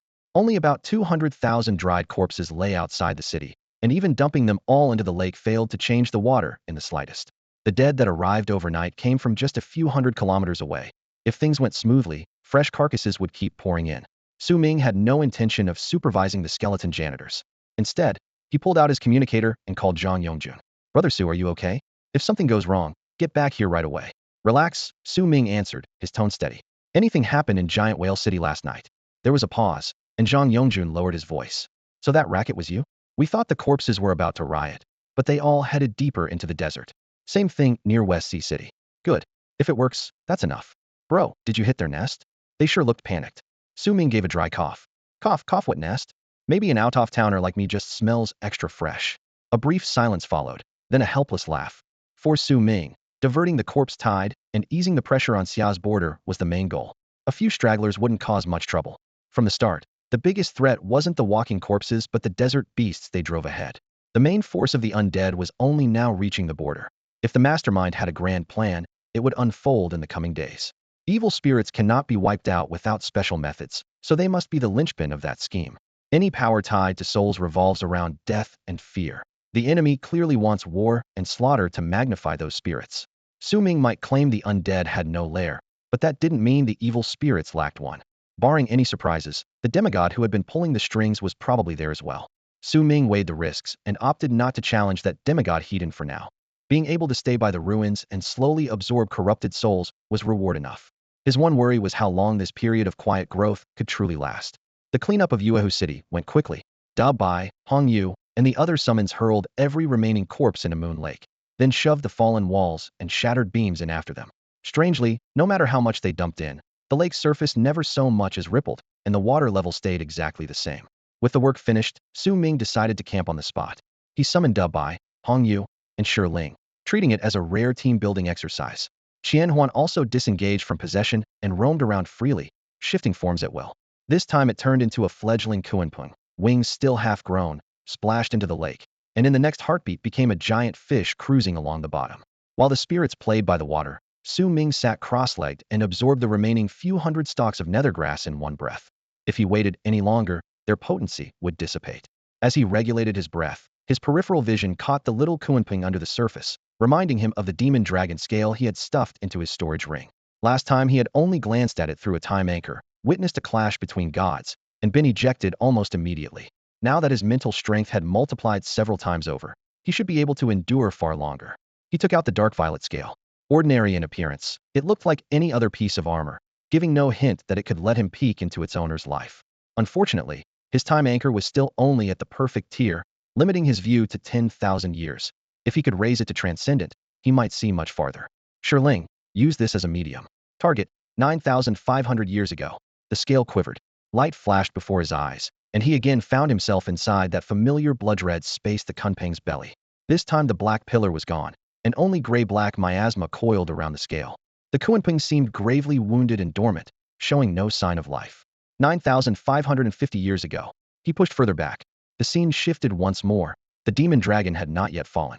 An instant later he was flung into a boundless star sea, an emptiness so vast he could no longer tell direction, let alone sense the passage of time. The feeling was identical to the Kunpeng's own account of ramming the world's walls. Clearly, the demon dragon was also trying to leave this world and failing. Even at godhood, it was powerless. The silent, drawn-out drifting soon made Su Ming drowsy. Just as he meant to have Shi Ling switch the view, her voice rang in his ear. 24 hours have passed. I thought it best to wake you. 24 hours? Su Ming's eyes snapped open, shock coursing through him. To him, it had felt like less than 24 seconds, yet an entire day had vanished. Regret and alarm flooded him. Since mastering the time anchor, his total time spent inside had amounted to only a few hours. This single attempt had burned 24 hours of sands of time, literal slices of an alien lifespan. It was proof of how terrifying probing the world's boundary could be. If the process continued, 24 hours, 24 years, even 240 years might pass, while one perceived only an instant, the mind eventually stalling and losing itself forever. No wonder both the Kunpeng and the demon dragon tried it once and never again. Time snapped back 9,540 years in an instant. Su Ming felt certain that something momentous was about to unfold. A heartbeat later the world shifted, sky and earth were soaked in crimson, as though the entire beast-taming star had been dragged into an abyssal realm. Yet the familiar continents, seas, cities, humans, and spirit beasts below proved this was still their own world. High above, a demon dragon sprawled across the heavens. It wore no abyssal scales, appearing instead as a true dragon, an emerald head, an ancient, imposing aura, a bloodline tracing to the primordial Songlong, and even further to Qinglong and the Green Emperor. Had corruption and a world-ending mandate not tainted it, the creature would have been peerlessly noble. Behind it, however, a yawning abyssal gate spewed endless fiends, a black tide tumbling forth. War raged on the ground. Humans, spirit beasts, and myriad other races fought side by side. Ancestor Peng blotted out the sun with wings that stretched for kilometers. A monkey swung a staff as thick as a mountain, stirring wind and thunder. Multi-headed dragons stood beside colossal stone statues. Angels with 4 or 5 pairs of wings formed disciplined ranks. Spells filled the sky and divine arts shook the land, anything to stem the abyssal horde. Yet none of these demigods mattered to the demon dragon. Its gaze locked onto one figure, a human beastmaster. Boosted by a possession-type beast, the man no longer seemed small. He hovered in midair, an ancient longsword in hand. He was undoubtedly the Sword Emperor, the only person in 10 millennia to reach the 9th tier. The two apex beings faced off, apparently exchanging words Su Ming could not hear. The outcome was clear. The talks failed. When Su tried to fast-forward his vision to the moment of impact, a razor-sharp sword intent ripped through him. Even across a temporal anchor, it lunged straight at his consciousness. A blow that would challenge the gods was something he could never stop. And this was merely a timecast projection. Its psychic backlash alone showed how terrifying the strike truly was, enough to split an entire plane in half. After that battle, the executing immortal's sword spirit fell dormant, and the Sword Emperor vanished.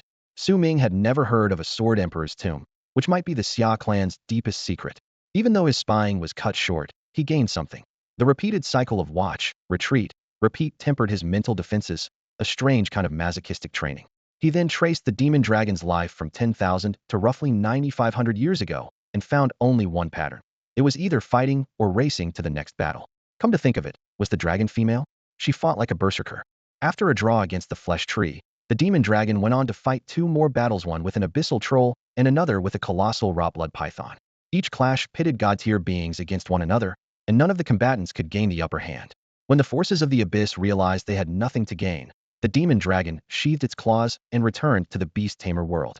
Thus began 400 years of darkness. It merely opened the abyssal gate, letting hordes of monsters pour through, yet it never butchered anyone itself. Perhaps it could not be bothered with such low-tier creatures, or perhaps it considered their blood too thin to be worth devouring. A bold idea flashed through Su Ming's mind. Was the demon dragon fattening its prey for the slaughter? By unleashing abyssal pressure, it forced the native species to evolve, regress to ancient bloodlines, or ascend to higher tiers.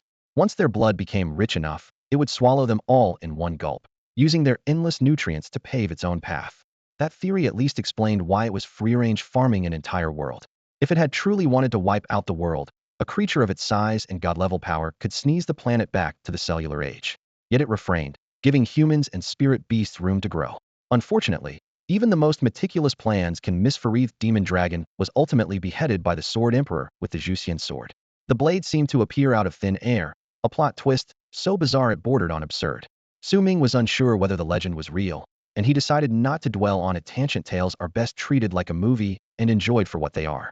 Legends aside, he cared more about the present. If he could locate the remains of a demigod Iron Eater, Dubai might glean a path to its own breakthrough from that predecessor's legacy. The rest of his contracted beasts were one-eo-vacant, leaving no bloodline manuals to consult. Hongyu was the lone exception. Mutant liches were rare, but ordinary liches were common in the necroplane, and one day he might capture one for research. Clearing his mind, Su Ming watched Shiling's projection replay the demon dragon's dying moments. No matter how cataclysmic, everything must die. Glory rises in a surge and vanishes just as suddenly. A god-tier beast crumbles to dust as easily as the ruined city of Moonfox.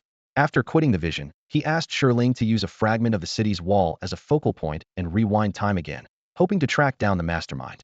Unfortunately, Shirling could only reconstruct the scene around the ruins. On a late night just over half a year ago, every resident in the city died simultaneously and instantly turned into walking corpses.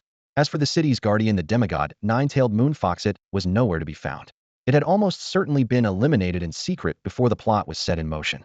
Silencing a demigod without a sound and turning an entire city into a dead zone would require at least two demigods working together. Otherwise, the aftermath of a battle of that scale would have left obvious traces.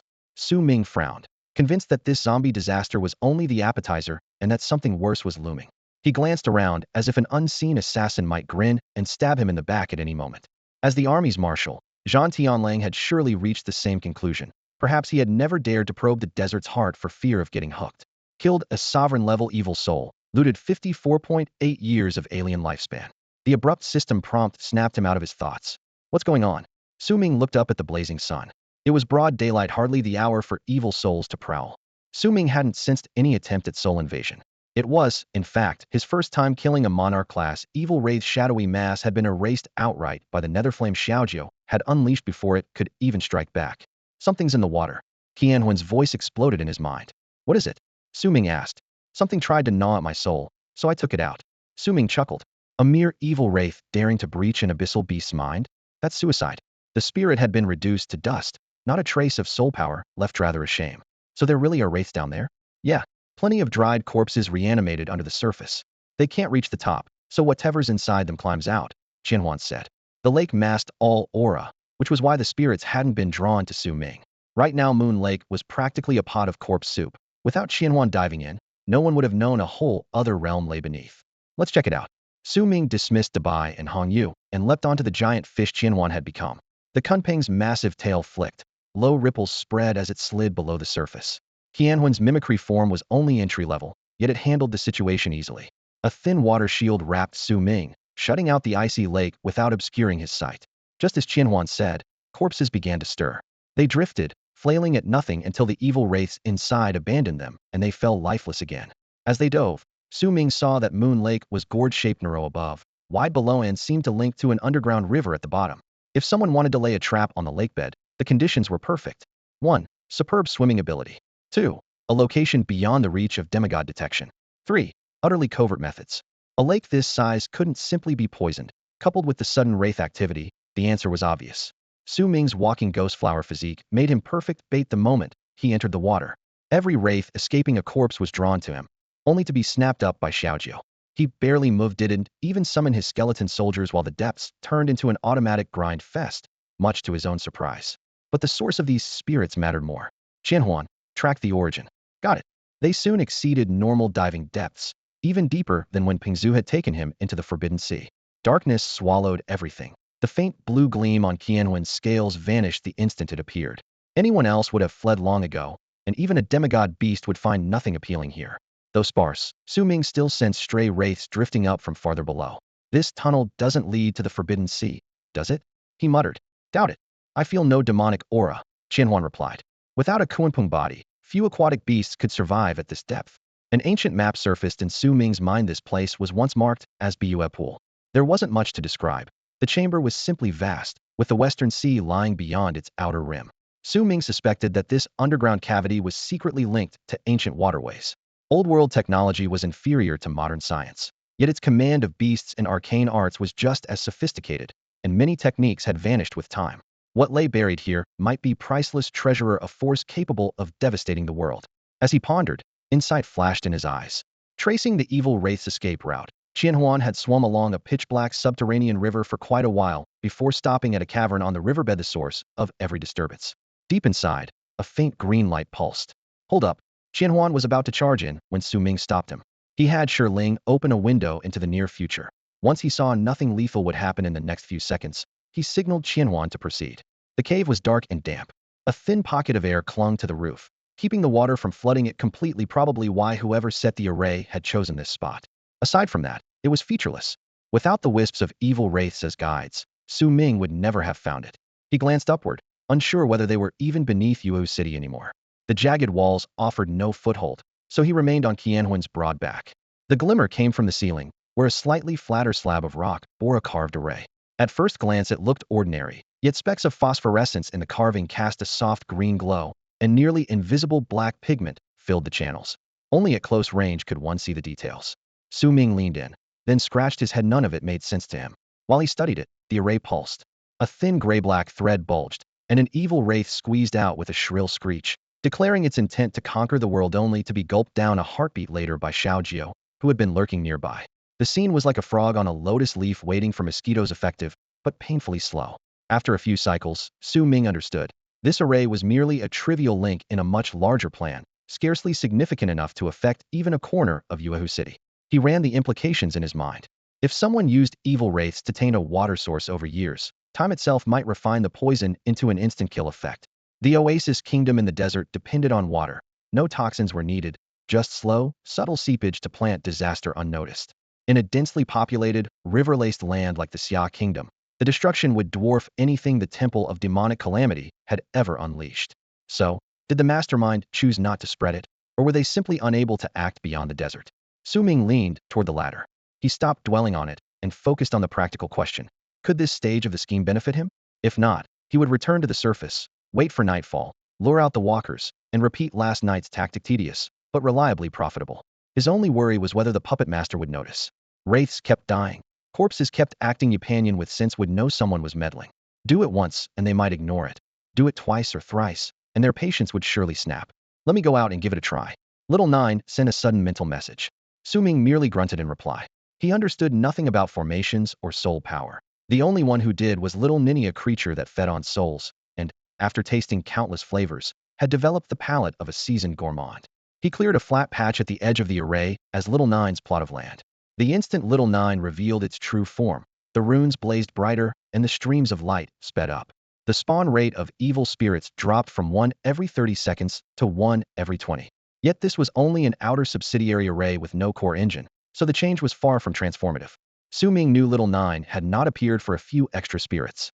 Well, what do you think? Is it worth the effort? The stray soul power is thin, but its quality is excellent. There seems to be a source, Little Nine replied, its thoughts tinged with excitement. A source doesn't surprise me, Su Ming shrugged. I can't find it, and am too lazy to try. The array itself is leaking soul power, Little Nine continued.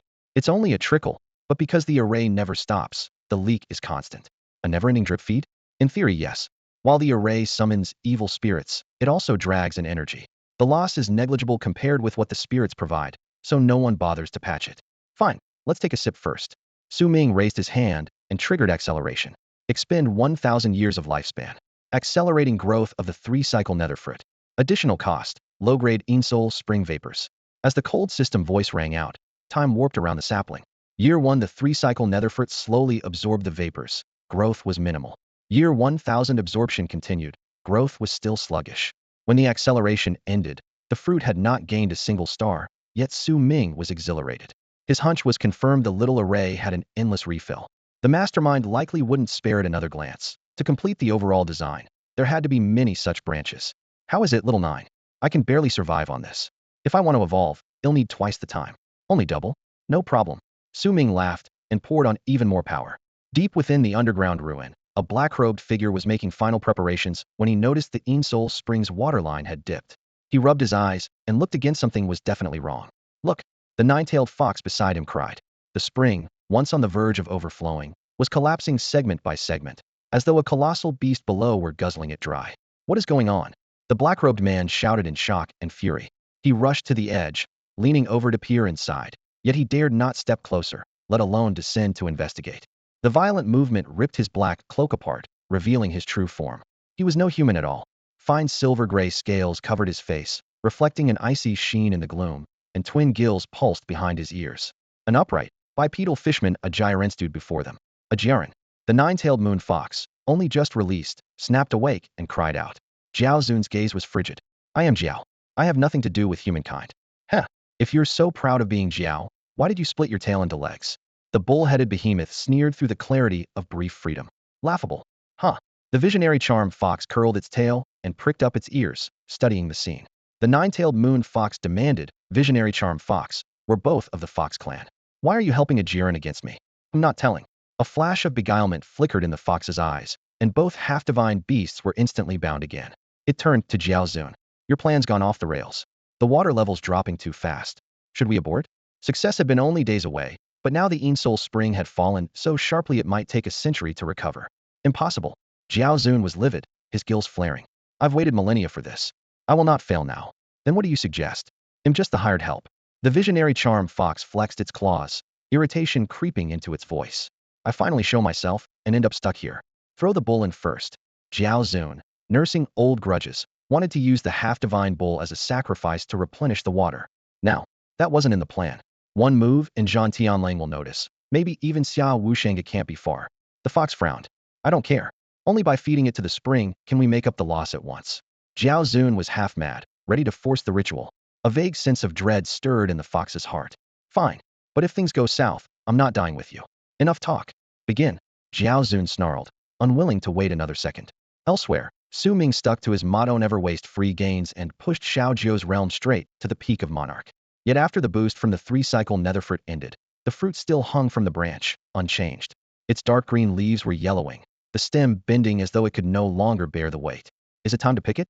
Su Ming muttered. Even if he did, he had no idea who should eat it. Reincarnating to rebuild cultivation paled in comparison to his external cheat. While he hesitated, Xiao Zhuo's voice echoed in his mind. Master, I'm about to evolve. Do not disturb me. Su Ming watched as the netherfruit slowly sank between two leaves, withered foliage folding over it. burying it among the roots as though it meant to sprout anew. Seriously?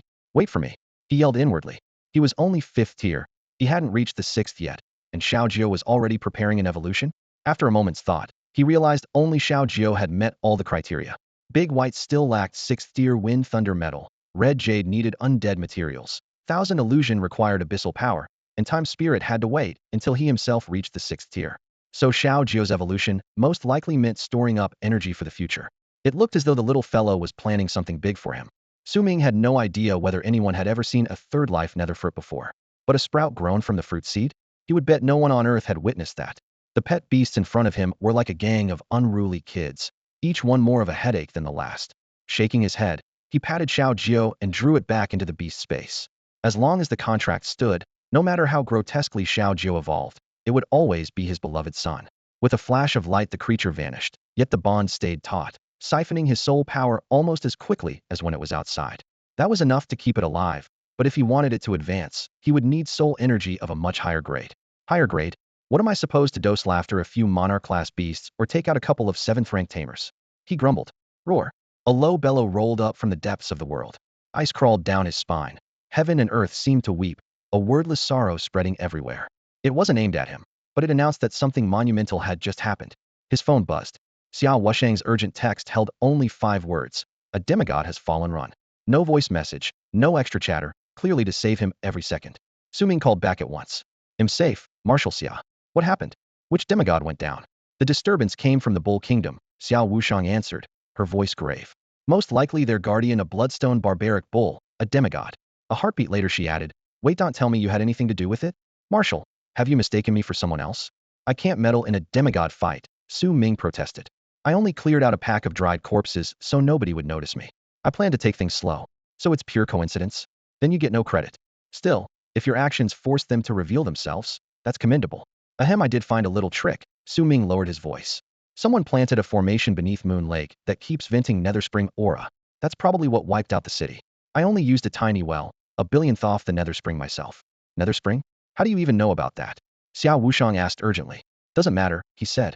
Can this merit buy me a demigod class item? If you can solve the whole problem, sure, she replied. If not, for Western cities and West Sea City could all become ghostlands, though you still want to haggle over rewards? It's that serious? Yes. If it really is the nether spring, it's that bad. 1,000,000 years ago the Shark Kingdom guarded it for generations. When the kingdom was wiped out overnight, the spring was supposed to be buried forever. So the enemy is probably hiding in the Shark Kingdom ruins? Possibly. But don't do anything rash, this is out of your league. Relax, Su Ming said, ending the call. I'm not looking to die. Not so much unwilling to die as incapable of it, really. He glanced at the faintly rippling runes at his feet and scratched his head. All I did was take a couple of sips. Why are they acting like I stabbed them in the heart? So petty. Those few breaths had already cost Su Ming several million years of borrowed lifespan. Take a few more. The spiritual energy here was so thin that the efficiency was appalling, offering little 9 almost no benefit. Since the enemy had tipped its hand, he might as well go big. The target was no longer the petty wraith spring, but the freshly fallen demigod soul. The berserk bull had just died. Whether as a sacrifice or a slab of meat, a demigod's remnant soul would never disappear at once. If little 9 could devour it whole, her breakthrough would be virtually certain. With that in mind, Su Ming pulled out the ancient map again and calculated the distance. The former territorial waters of the Shark Kingdom lay beyond the Western Sea, more than 20,000 kilometers from Jade Moon Pool, with no rival powers in the outer ring. Ruling such a region proved that the Shark Kingdom had once been a top-tier empire, although it too had vanished into the sands of time. Su Ming didn't head for the ruins immediately. Instead, he had Qianhuan memorize the coordinates, then stepped through space back to the surface. When he broke out of the void, he was already dozens of kilometers from Moonfox City. A heartbeat later, he blinked back into the city to observe the situation first. Without a demigod clash underway, he couldn't interfere even if he tried. But if war erupted and a few 8th-tier tamers or demigod beasts were slain, he could appear afterward and siphon their soul power. That would be a real payoff. Before that, he decided to push for Tier 6. He burned 1 year of lifespan to accelerate his cultivation and consumed 1 Tier 5 advancement elixir at the same time. Acceleration engaged. During that year he set out on the road to promotion, only to fail in the end. The system notified him. Further insight into the heart of a king is required. Chronospirit, rewind. At his command the potion flashed back into his hand. He hadn't expected success on the first shot, and failure wasn't the end. Reaching Tier 6 tested more than luck and resolve. It demanded a true understanding of what it meant to be a king. Head steamrolled peers for years and already felt invincible. But if he himself didn't respect the kingly realm, how could he ever step into it? He pondered for a long time. Night fell, yet he was still lost in thought, waiting for new developments. The moon hung high, but no demigod battle erupted, leaving him baffled. According to Xiao Wushang, the crisis should have been dire. Why hadn't anyone moved? Did he have to start the show himself? So Su Ming took the initiative. Sticking to his usual playbook, he summoned Little Nine's true body, holding her instead of planting her in the ground. This time, however, he didn't tell Hong Yu to raise skeleton soldiers. Instead, he had Qian Huan carry him into the air above Moon Lake. If the dried corpses released evil spirits the instant they touched water, why waste effort? Let them dive in on their own. That would be far more convenient. Before long, the same scene unfolded. All around Yuehu City, an ocean of desiccated corpses surged forward once more. This time, Su Ming didn't bother to put Xiao Jiu away. Since had already stirred up the nest, he might as well lure every last walker here in one go. Shrieks tore through the air. Human corpses mixed with the remains of spirit beasts, some of them king-tier behemoths. Su Ming snorted. Seriously? These things dare call themselves kings when I'm still stuck at this bottleneck? He summoned Dubai. Show them what a real king looks like. Sensing his master's fury, Dubai let out a thunderous roar, its whole body surging with battle lust. Diamond hide bones and muscles flashed with a blinding golden sheen. Titan form. The creature shot up several stories high, arcs of lightning dancing around it. Wind thunder blinked. The air detonated with a muffled boom. Thunderclap palm. Electricity crackled between its claws. In the next instant, Dubai flickered above a king-tier walker and slammed its palm down. Bang! The skull burst like a rotten melon, thunder flooding in to obliterate the lurking evil spirit. Killed king-tier, evil spirit. Stolen alien lifespan, 152.3 years. Killed king-tier, evil spirit. Stolen alien lifespan, 152.3 years. Killed king-tier, evil spirit. Stolen alien lifespan, 152.3 years. Wind and lightning flashed among the horde. Each second another king-tier corpse was reduced to pulp, another spirit shredded by electric light. In Dabe's claws, kings were no more than ants, while the lower-rank walkers kept hurling themselves at the walls, oblivious. No one knew how long the slaughter lasted. When it finally ended, the plains were a charred wasteland. Only a single king-tier walker remained in the distance, hesitating whether from the loss of its kin or sheer terror was anyone's guess. Su Ming threw back his head and laughed. Kings? I butcher them like stray dogs. Why shouldn't I be king? He pulled a 5th-rank advancement serum from his storage ring and clenched it. If this still doesn't work, it'll wipe out every king-tier beast in Xia and the neighboring realms until someone hands me the so-called king's heart. System prompt. Consume 1 year of lifespan to accelerate personal cultivation. Additional cost, 5th-rank advancement serum 1. Acceleration in progress. That single accelerated urno more than an afternoon outside poured through him like lightning. He grasped the true king's heart, and his aura soared. Breakthrough successful. Level raised to 6th rank, 1 star. Su Ming curled his lip. A long period of meditation? I zoned out for half a day. Talent plus plot armor, I guess. Only Ling could keep advancing now. He didn't hesitate. Accelerate. Spend 10 million years of stolen lifespan. System response. Accelerating growth of the spirit of time. No additional resources required.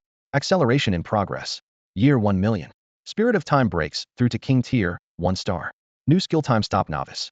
Future sight upgraded from perfect to transcendent. Time anchor upgraded from perfect to transcendent. Year 2 million. Spirit of time reaches king tier, 2 stars. Time stop upgraded from novice to transcendent. Year 10 million. Spirit of time reaches peak king tier. Hourglass of time now stores reversible duration, 110,955 hours, 32 minutes, 31 seconds. Acceleration complete. Su Ming exhaled slowly. Next time Ling wants to grow, he'll need at least 100 million years of alien lifespan. Su Ming had a little more than 30 million years left on his ledger. Ever since he first plundered the power of time, he had amassed fewer than 50 million years, enough to raise a king-class beast, which translated to hunting roughly 1 to 200,000 of them. In reality, he had spent most of that time culling low-tier monsters, and nobody was sure the entire Xia kingdom even held that many king-class beasts. Worse yet, the coming heavenly tribulation demanded 100 times more. The thought made him chuckle bitterly. Was he really about to doom an entire beast-taming civilization? If he kept going, the only road ahead was annihilation. His gaze fell on the life contract linked to his partner, the time spirit, Ling. Rank, king class, 1 star. Skills. 1. Hourglass of time perfect. A halo of flowing sand briefly accelerates local time. 2. Super acceleration legendary. Forces the entire timeline to surge forward. 3. Lag field legendary. Greatly slows all targets within a wide area. 4. Time anchor legendary. Using a chosen medium, the caster can review any instant within the last 10,000 years tied to it. 5. Foresight Legendary. Grants a 1-minute preview of the future. 6. Time Stop Legendary. Freezes a target's body and mind for 10 seconds. Each rank the target stands above Shirling increases the cost tenfold. Additional support abilities omitted. Loyalty, 100. Perfecno, Legendary. Su Ming compared the entries. The brand new Time Stop had jumped straight to Legendary, yet the first skill, Hourglass of Time, was still stuck at Perfect. Skill alone clearly wasn't enough to break that ceiling. Unless the enemy also wielded temporal power, Lag Field could be resisted only through brute force. And Time Stop was simply absolute. Even a demigod would be frozen for the full 10 seconds. In evenly matched combat, 10 seconds was plenty to decide life or death. One phrase summed up his confidence. Anyone else? He looked around. All he saw were worthless shambling corpses. Rolling his eyes, he flicked his hand. Bring me something better. Fetch a demigod-class beast. West Sea City. Atop the battlements, Xiao Wushang, Zhan Tianlang, and a middle-aged scholar stood side by side, staring across the swirling sand toward the distant battlefield. Little Xia, you got your intel from him? The scholar asked, his tone mild yet unmistakably that of an elder. Xiao Wushang nodded with a smile. Yes, I thought he'd lay low for a while, but he struck harder than I expected. A trace of pride slipped into his voice. Heroes emerge young. The scholar sighed, then shook his head. Shame he seems biased against the Wen clan. Zhan Tianlang laughed. If the Wen clan upset him first, why not offer a book spirit as an apology? Harmony without uniformity, the scholar replied, waving a hand. Whether he accepts our ideals is his choice. We elders shouldn't meddle in the youngsters' quarrels. What we must address now is the spectral spring. The scholar was Wen Suichu, current patriarch of the Wen clan. In both status and strength, he was closest to 9th rank on the eastern continent. Should he succeed, the world might one day hail him as Emperor Wen. Despite philosophical disputes among the Wen, Xia, and Zhan clans, the three leaders got along well at the summit, showing no hint of discord. Xiao Wushang clasped his hands respectfully. Elder, Old Wolf, and I have only seen the spectral spring mentioned in ancient texts. We can't pretend to understand it. Not knowing is nothing to be ashamed of, Zhan Tianlang said with a shrug. Even so, it's a disaster that could wipe us out, Xiao Wushang added, his expression solemn. Tens of millions of lives hung in the balance. Even 10 millennia ago, the Shadow Soul Spring was shrouded in mystery. Guarded by the Jiao Kingdom, it was rumored to lead straight to the bottom of the Nether River. That well is both a ticking poison bomb and the Jiao people's ultimate trump card. Without it, their race might have vanished in the currents of history long ago. So you're saying this disaster was most likely started by the surviving Jiao? Xiao Wushang's brow furrowed. Exactly. When Suichu nodded. Even if other races found the Shadow Soul Spring, they wouldn't know how to use it. Only the Jiao possessed the ancient rights to awaken it. Left alone, the water just sits there like the Nether River itself. But once someone with the right knowledge stirs it, the results are fatal. A demigod has already fallen. Imagine what that means for everyone else. Humph. Zhan Tianlang clenched his fist so hard his knuckles whitened. During the last god-level war, why didn't we wipe those fishfolk out completely? He growled, wishing he could tear the remaining Jiao to pieces. Xiao Wushang sighed. The Jiao are probably asking the same question. Their nation was destroyed in the Doomsday War, while humanity flourished again. What matters now is how we solve this strike first or fortify our borders. Either way, the calamity must be stopped outside our realm. Zhan Tianlang shook his head, worry heavy in his voice. If this sorcery keeps building, a demigod-class evil soul will appear. We can't kill it or keep it out. Once it takes shape, we're dead. I haven't felt real fear since I reached the 8th tier, but if we give them time to prepare, beating it will be almost impossible. If you choose defense, I can hold the frontier, Wen Suichu said, his calm voice as sharp as a drawn sword. But from then on, everything beyond the border will know no peace. Zhan Tianlang and Xiao Wushang exchanged a glance. They knew he was right. A moment later they grasped his true meaning. You think this whole scheme is aimed at you? The Wu Kingdom's retreat had given Xia's forces a breather, and the long stalemate was about to break. The Serpent Demon Kingdom, the Frost Kingdom, even the distant Western territories, and the Divine Abyss Mystery Realm to many powers refused to see even a hint of reconciliation with Wen Suichu, so they unleashed today's catastrophe. Neither man was slow. They understood at once. Yet they were still stunned by how extreme their enemy's response was merely because Wen Suichu might compromise, someone had set off disaster on this scale. And the spark that lit it all was a casual stroke of Su Ming's brush, made by a man who still outside the game had no idea of the chaos had caused. Su Ming didn't care whether the Wen clan ascended to godhood, nor would he fan the flames. He simply did as he pleased. When someone angered him, the Wen clan's prestige meant nothing. By shattering Wu Shuai's hold over Xiao Wushang ahead of schedule, Su Ming had pushed Wu Shuai's death forward by more than a decade, and the struggle over the Shadow Soul Spring had erupted sooner than anyone expected. Pull one thread, and the whole web trembles. Why don't we ask Su Ming what he thinks? After a long silence, Xiao Wushang suddenly suggested. The Shadow Soul Spring, combined with a surviving Jiao demigod, had become an indestructible spinning blade impossible to cut down, yet fatal to ignore. He's Jean Tianlang began to object. Only 5th tier, what help could he be? The word stuck in his throat. The first alerts about the evil soul, the stirrings at the Shadow Soul Spring, the desert rumors Su Ming had uncovered them all. If anyone was the bane of that thing, whose advice could they trust more? Very well, let's pay him a visit, when Suichu agreed. In the next instant, a blaze of pure white light burst from his palm and swallowed the three of them. The flash vanished as quickly as it came. The spot they'd occupied was empty, and the trio stood 4,000 kilometers away in Moonfox City. Before the three newcomers had even found their footing, Su Ming had already tucked Xiao Jiu's true body safely away. Qianhuan was a teleportation expert too, and if the little fox wasn't concealed at once, it would almost certainly be discovered. The instant the three demigods arrived, Moonfox City fell into utter silent, streets crammed with shambling corpses froze in place as the autospawn routine abruptly crashed. Hovering midair, Su Ming watched the flawless scenario head crafted glitch out and muttered to himself, "Great. Instead of chasing the real boss, they just had to come bother me." If he could stall for one more night, millions of zombies would march into the lake one after another. The water wouldn't drown them, but their evil souls would seize the chance to slip into his mindscape, only to be pulverized by his overwhelming psychic power. Drifting forward, Su Ming raised a hand in greeting and offered a casual smile. "Marshals, long time no see." His gaze brushed past the unfamiliar man who had handled the teleport 3 or 4,000 kilometers a second, several times faster than Qianhuan. Xiao Wushang looked around, sighed, and shook his head. "Kid, you made all this noise because you don't care in the slightest about whoever's pulling the strings, do you?" To him, Su Ming alone was worth an army of 100,000, each soldier the equivalent of a 4th-tier beastmaster.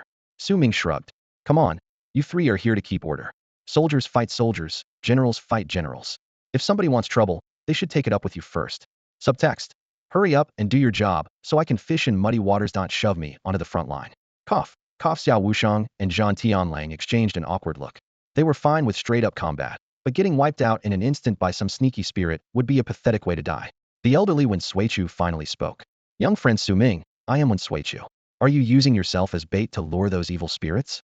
He sensed a force that greatly benefited the soul. Even an 8th-tier expert like him felt refreshed. "Exactly. My mental strength is, well, ridiculously high," Su Ming admitted. "The moment those things get inside, I crush them to dust." The three, however, looked a bit disappointed. If that was Su Ming's entire hand, it clearly wasn't enough to handle demigod-level spirits. When Suichu pressed on, "I don't know how you learned about the netherwell of resentful souls. Since we're all here, what like your thoughts?" Su Ming's private plan was simple. Clear the trash mobs, let these three beat the boss, then slip in to grab the loot. But he quickly realized each of them had at least one demigod-class beast. Their paper strength was impressive, yet they were still sitting on their hands, clearly wary of the demigod spirits. Unless they had honed their own minds to the extreme, their souls would always be their weak spot. After a moment he said, "I do have a way to weaken the netherwell. Get me close enough, and I might be able to shut it down entirely. But there's probably more than one demigod over there." He swept his eyes over the trio and changed his tone. "So what are you waiting for? Go smoke the snake out of its hole already." The three exchanged rueful smiles. If it were that easy, they would have acted long ago. They were stalling for one simple reason. Once cornered, the enemy might decide to burn the whole place down with them. "Su Ming, do you have any way to draw them over here?" Xiao Wushang asked. Only then did Su Ming realize that the enemy's gaze was fixed on him. During these few days, he had silently broken through to the 6th tier. Xiao Wushang cursed the kid's outrageous luck. He himself had needed more than a dozen attempts to reach the same level, but now was no time for envy. "Draw them over? Haven't I been trying? Those walking corpses are in pieces, and they still don't move." Su Ming spread his hands. The three of them exchanged looks, and the air grew tense. Suddenly Xiao Wushang swept his arm outward, summoning the ancient netherflame dragon. Roar! The obsidian dragon ripped through the sky, with its maw wide open. A torrent of black fire poured down like a broken dam, reducing the corpses to ash in an instant. After 3 dives, the dragon left Moonfox City as charred wasteland, and even the surface of Moon Lake had dropped. Su Ming stared. Slack-jawed pressure of a demigod was terrifying. Xiao Wushang thought he had finally impressed the kid and was about to preen when Su Ming calmly asked, "So, how are the military merits tallied?"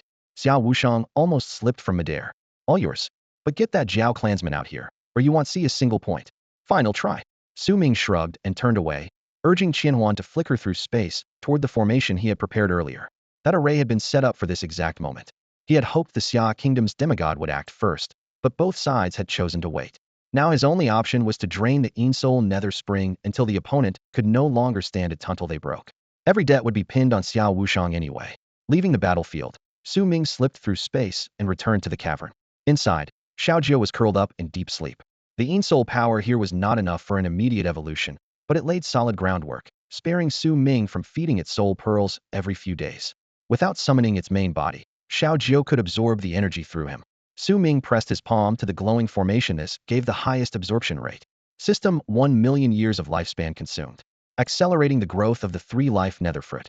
Additional low density Yin Soul nether spring aura required. Acceleration in progress. Time surged like a river. During that million-year flash, the 3-life nether fruit slept soundly, but it still needed stronger stimulation to hatch. This thing really does plan to crawl out from seed form again, Su Ming muttered. Strictly speaking, Xiao Jiao was now a special beast egg with absurdly harsh hatching conditions. Su Ming glanced at the array. Even after siphoning off a million years' worth of power, the spring still looked inexhaustible. A chill ran down his spine. Was it truly endless? If this went on, his own alien lifespan would be drained dry. After a moment's thought, he made a silent vow. No matter what, he would keep at least 10 million years of life in reserve.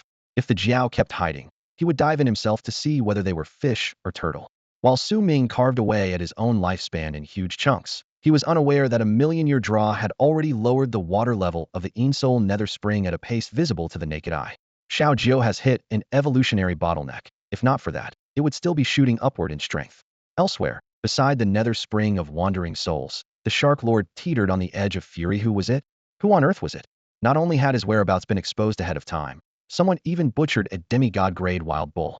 He had just forced the water level back up, yet in the blink of an eye it began dropping again, segment by segment, as though the spring would never stop draining. Maybe there's a leak down below. The phantom fox of illusions craned her neck for a look. She had always revered the spring, but now it seemed almost laughable. Could it really be leaking sideways? A leak? The Shark Lord shot her a cold glance. I sensed trouble in Moonfox City. The moment I relaxed, they pushed their luck.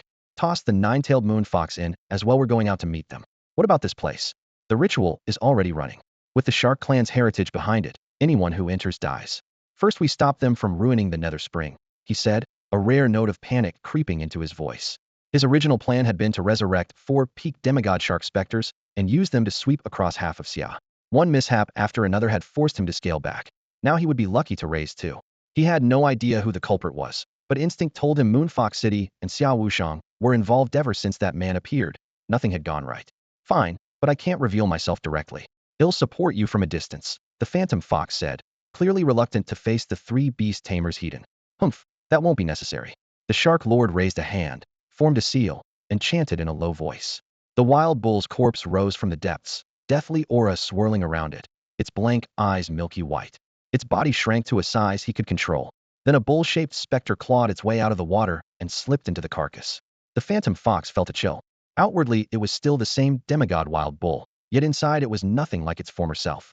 On paper the fight remained 3-3, but now the beast tamers also had to guard against a specter's assassination strikes. If it came to a real battle, the outcome was anyone's guess. After laying several wards around the spring, the Shark Lord left with the Phantom Fox and the bull's body. The 9-tailed moon fox was swallowed completely by the churning black water. Boom. A clap of thunder split the sky above Moonfox City, and a gentle rain began to fall on the long parched desert. Sigh. The 9-tailed moon fox has fallen as well, when Suichu murmured, looking up into the rain with a long sigh. She's protected this place for years. Such a shame. Yeah, I wanted to see what she'd look like in human form. They say foxes don't have to reach godhood to transform, Zhang Tianlang replied absent-mindedly. The 2 people beside him were speechless. Was that really what he cared about at a time like this? It seems Su Ming has truly seized them by the throat, when Suichu said, wiping rain from his face. In just one day they've been forced to sacrifice 2 demigod beasts. Right. Time to adjust our plan, Zhang Tianlang nodded. We don't need to press the attack anymore. All we have to do is stall whoever comes, and buy Su Ming more time. Maybe this catastrophe really will have to be resolved by Su Ming. Su Ming burned through another 10 million years of alien lifespan. And when the world trembled once more, he finally halted. He could feel Xiao Jiao's breakthrough hanging by a thread, missing only the final catalyst. To welcome that imminent surprise, he needed top-tier resources, and he needed them fast. Since the enemy had already moved, Su Ming simply had Qianhuan drag him down into the subterranean river, heading straight for the ruins of the Jiao Kingdom. Whether the shadowy figure showed up or not, he meant to size up the situation first. Qianhuan could not teleport across thousands of kilometers, but with Su Ming's steady flow of spiritual power, she refilled her stamina in barely 10 minutes, so distance no longer mattered. Before long, they arrived over the ruins. Qianhuan had shifted into the beast spirit form of a rampaging sky tiger and merged with Su Ming. instantly boosting his mobility to the limit. Now all he had to do was pinpoint the exact location of the Een Soul nether spring while steering clear of the demigod pulling the strings. Logically, Xiaojio's earlier feeding frenzy should have drained the main spring considerably. Had that creature really tucked itself away like a ninja turtle? While Su Ming searched, he received a brief message from Xiao Wushang. The enemy is closing in. Act when you see fit. Su Ming rolled his eyes. I'm already inside their lair, you know. It was the perfect stroke of luck. Otherwise, he would have had to gamble. Still, the spring's precise location remained a roll of the dice. He released the scent of the Yuming flower and circled above the ruins, inching toward the center. Any evil spirits in the vicinity would be lured by the fragrance, letting him bracket the spring's position. In the distance, energy waves clashed as though a battle had already erupted. Su Ming raced along on streaks of wind, following the stench of corruption until he detected a steady, dark current near the core. Even if it was not the nether spring itself, it had to be a primary node. Absorbing it here would be several times more efficient than before. Just as he prepared to dive, a surge of killing intent hit him. The strike came out of nowhere, lancing toward his heart from behind and giving him almost no time to react. Taking it head-on would cripple him, if not kill him outright. Damn it, a sneak attack. Time spirit. The man in black, enraged by Su Ming's abrupt course changes, finally lost patience. Half a minute later, a warped shadow materialized in front of Su Ming. Danger sense? Are you toying with me? The figure hissed. Su Ming sneered. A piece of trash who only knows ambushes finally shows his face. I thought you were just another turtle hiding in its shell. So you're actually human? What an insult to our race. The man in black barely had time to react before Su Ming unleashed a torrent of abuse, leaving the 8th rank beast tamer utterly stunned. Do you even know who I am? At your rank you dare talk to me like that? What right does an 8th rank piece of trash have to act tough? Su Ming's contempt came down like a hammer, smothering the man in arrogance. The black-clad stranger decided the guy had to be either stupid or insane in 8th rank. Publicly humiliated like this? Ridiculous. Yet before his sneer could surface, time froze. Gritting his teeth, Su Ming paid 100-fold cost and triggered the sands of time without hesitation. During the 10-second stasis, he flashed to the man's side, tore off his mask and disguised a completely unfamiliar face and deftly stripped away his ring and communicator. After all, you should always leave some trace of identity behind when you go out. When the 10 seconds expired, he hastened the cooldown on his time spirit and launched another time stop. In theory, with enough alien lifespan he could pin even a god-level enemy forever, but the cost was absurd, and he had no means to kill a god. Taking down a demigod was already doubtful. His opponent was only 8th rank and hadn't even called in a demigod beast. It was practically an invitation to be humiliated. Revenge waits for no dawn, Su Ming spat. Come on, my boy, give me some juice. 500,000 years of alien lifespan ignited, fueling life drain. Before his eyes, the man in black shriveled from the inside out, his aura snuffed out in an instant, dead on the spot. Su Ming blinked. That was it. Not even a scapegoat demigod spirit beast? What a lousy death, lost big on this one. As the man died, a surge of power dispersed from his body and a faint phantom bearing the character for battle surfaced, then shattered. A bad feeling churned in Su Ming's gut. Hong wake him up. Enslave first, questions later. Hong appeared and cast her spell. His soul is barely a fragment, like scraps. Su Ming frowned. Had just killed the man, his soul should be intact. Did Xiaojia sneak a bite? Yet Hong showed no sign of advancement. Clearly she hadn't devoured an 8th rank beast tamer's soul. Whatever, test it first. The sigil fell, and the blackened corpse slowly straightened. Point me to the nether soul spring, then state your identity. 30,000 meters below, the corpse rasped. I am Zhou Chongdao, current patriarch of the Zhou clan, president of the Beast Tamer Association, serpent sovereign of the Myriad Races Alliance, current bearer of the Ouroboros of reincarnation in the Temple of Demons, in other words, the temple's master. Su Ming stared. Well damn. For the first time had met someone whose stack of secret identities rivaled his own, and every single one outclassed him by a mile. This wasn't catching a big fish, it was hauling up an entire sperm whale. With zero buildup, he had just killed the biggest boss of his career, the master of the Temple of Demons, the serpent sovereign of the Myriad Races Alliance. Any one of those titles belonged to the boss of the boss of the boss behind his own aliases. No foreshadowing, no drawn-out arc. Hundreds of chapters skipped. How had the guy simply dropped dead? It made no sense. Master, his soul energy is still leaking away. He won't last much longer. Hong Ye's warning was soft, but urgent. Su Ming lifted his toe from Zhou Chongdao's chest, leaned down, and stared into the man's dimming eyes. What's happening? Between ragged breaths, Zhou forced out an explanation. The reincarnating Ouroboros, when each contractor dies, it carries most of their memories and soul back into the beast egg. The next person who bonds with it inherits everything, along with the title of Lord of the Demonic Hall. Realization flashed through Su Ming. See how Chuan had mentioned that the demonic hall's lord had never truly died and never shown his face. Now the reason was clear: endless reincarnation. So the moment the next lord appears, hell no, I killed you? Yes, Zhou nodded. But the memory will be blurry. Hell no, it involves you. Nothing more. No surprise. He was still plotting my torture when bang I finished him off. Anyone would be confused dying like that. Su Ming snorted. Probably the most humiliating death in the entire line. Fine, let him know. He brushed dust from his sleeve. Now, about the All Races Alliance, what's your real goal? We're stirring up trouble in Xia to stop when Sui Chu from advancing. Details. Memory missing. Zhou's gaze was fading fast. Su Ming thought it through. The Serpent Lord's death would go unnoticed for a while. This body was still useful. What's the highest clearance you can give me? He had Zhou pull out a communicator and log into the Alliance forum. Thankfully, the man remembered his password, or Su Ming might have stabbed him again out of annoyance. Azure rank, but you'll need to pass an assessment. Then post a permanent mission. Anyone who kills a Tier 6 or higher Beastmaster from the Serpent Kingdom is promoted to Azure Serpent automatically. Su Ming's tone was icy. With the Serpent Lord already down, he needed a plan to toy with the Alliance and watch how they reacted once their leader went silent. Now list every sleeper agent the demonic hall has inside Xia. Everything you know. The routine was almost identical to what had done with Zhou Longhao. No wonder the Zhou clan and the Beastmasters Association, both run by Zhou Changde, were riddled with holes. Su Ming didn't hand over the full list immediately. The fallout would be massive, and just explaining how he killed Zhou Chengdao was headache enough. Trouble, he muttered, frowning.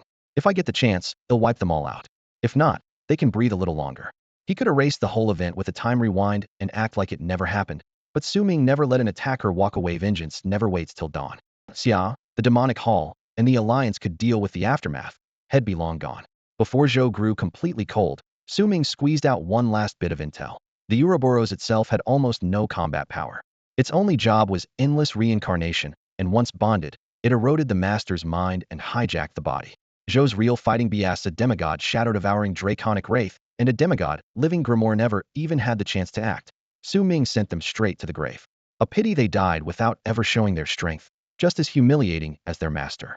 Su Ming had taken a hit, as well had lost several demigod-level souls, and the myriad forms of Qianhuan. Still, there was no sense brooding over it now. He casually stored Zhou Chengdao's corpse, turned into a streak of light, and dived 30,000 meters toward the planet's core. Zhou Chengdao's communicator and 10,000 Races Alliance account held plenty of secrets, but his shattered soul offered no usable energy for the moment. Xiao Zhou's breakthrough would have to rely on the Insoul nether spring deeper below. After several spatial hops, Su Ming reached a set of ruins. It was a city submerged on an ancient seafloor. Though smaller than the Dragon Palace, it was intricately built. Every stone pillar, arch, and relief hinted at past splendor. At the very instant Zhou Chengdao died, the One Clan's secret realm and Dragon Island's secret realm trembled. The legacy aura of a demigod-grade battle soul tome detonated. Which contractor of a demigod book spirit just fell? Hurry, inform the elders. What a fearsome bloodline. Haha, the heavens favor our dragon race. Deep in a hidden site wrapped in layers of wards, an altar revolved. White light flashed, and a blackened white beast egg etched with interlocking stripes leapt to its center. The Ouroboros of reincarnation had been reborn. Attend me. An aged figure stepped onto the altar, his expression grave. High Priest. Two guards answered in unison. Who are today's most outstanding talents? In the Xia Kingdom, unquestionably Su Ming. On the Western continent, the Saintess of Light, Irene. The old man's eyes grew unreadable, but he said nothing more. Back at the ruins, the ceaseless ripple of evil soul energy led Su Ming straight to the Insoul nether spring. He opened Future Sight, tracking every potential variable. Before a heap of debris, the naked eye saw only an empty seabed. Yet Qianhuan warned, barrier ahead. Su Ming swept a hand forward as if lifting a curtain. The invisible wall shattered, and the scene snapped into focus. Above a circular altar in the center, ghostly green water bubbled. Each bubble burst with a shrill wail as an evil soul slipped free. Whatever lay beneath promised an even greater prize. 12 massive chains stretched across surrounding pillars, rusted by ages past. Their ends hung empty, save for 2 shackles still mottled with dried blood, evidence that 2 demigod-class beasts had once been bound here. 2 demigods butchered like livestock. Su Ming frowned. Unless the hunters had wielded some uncanny counter-ability like Shirlings, taking them down by conventional means would have been nearly impossible. Snapping back to the present, he knew breaking the barrier had alerted the mastermind. In a few minutes at most, they would return. If only one demigod beast appeared, he could suppress it easily. But there was no chance only one would come, otherwise that sharkfolk was courting death.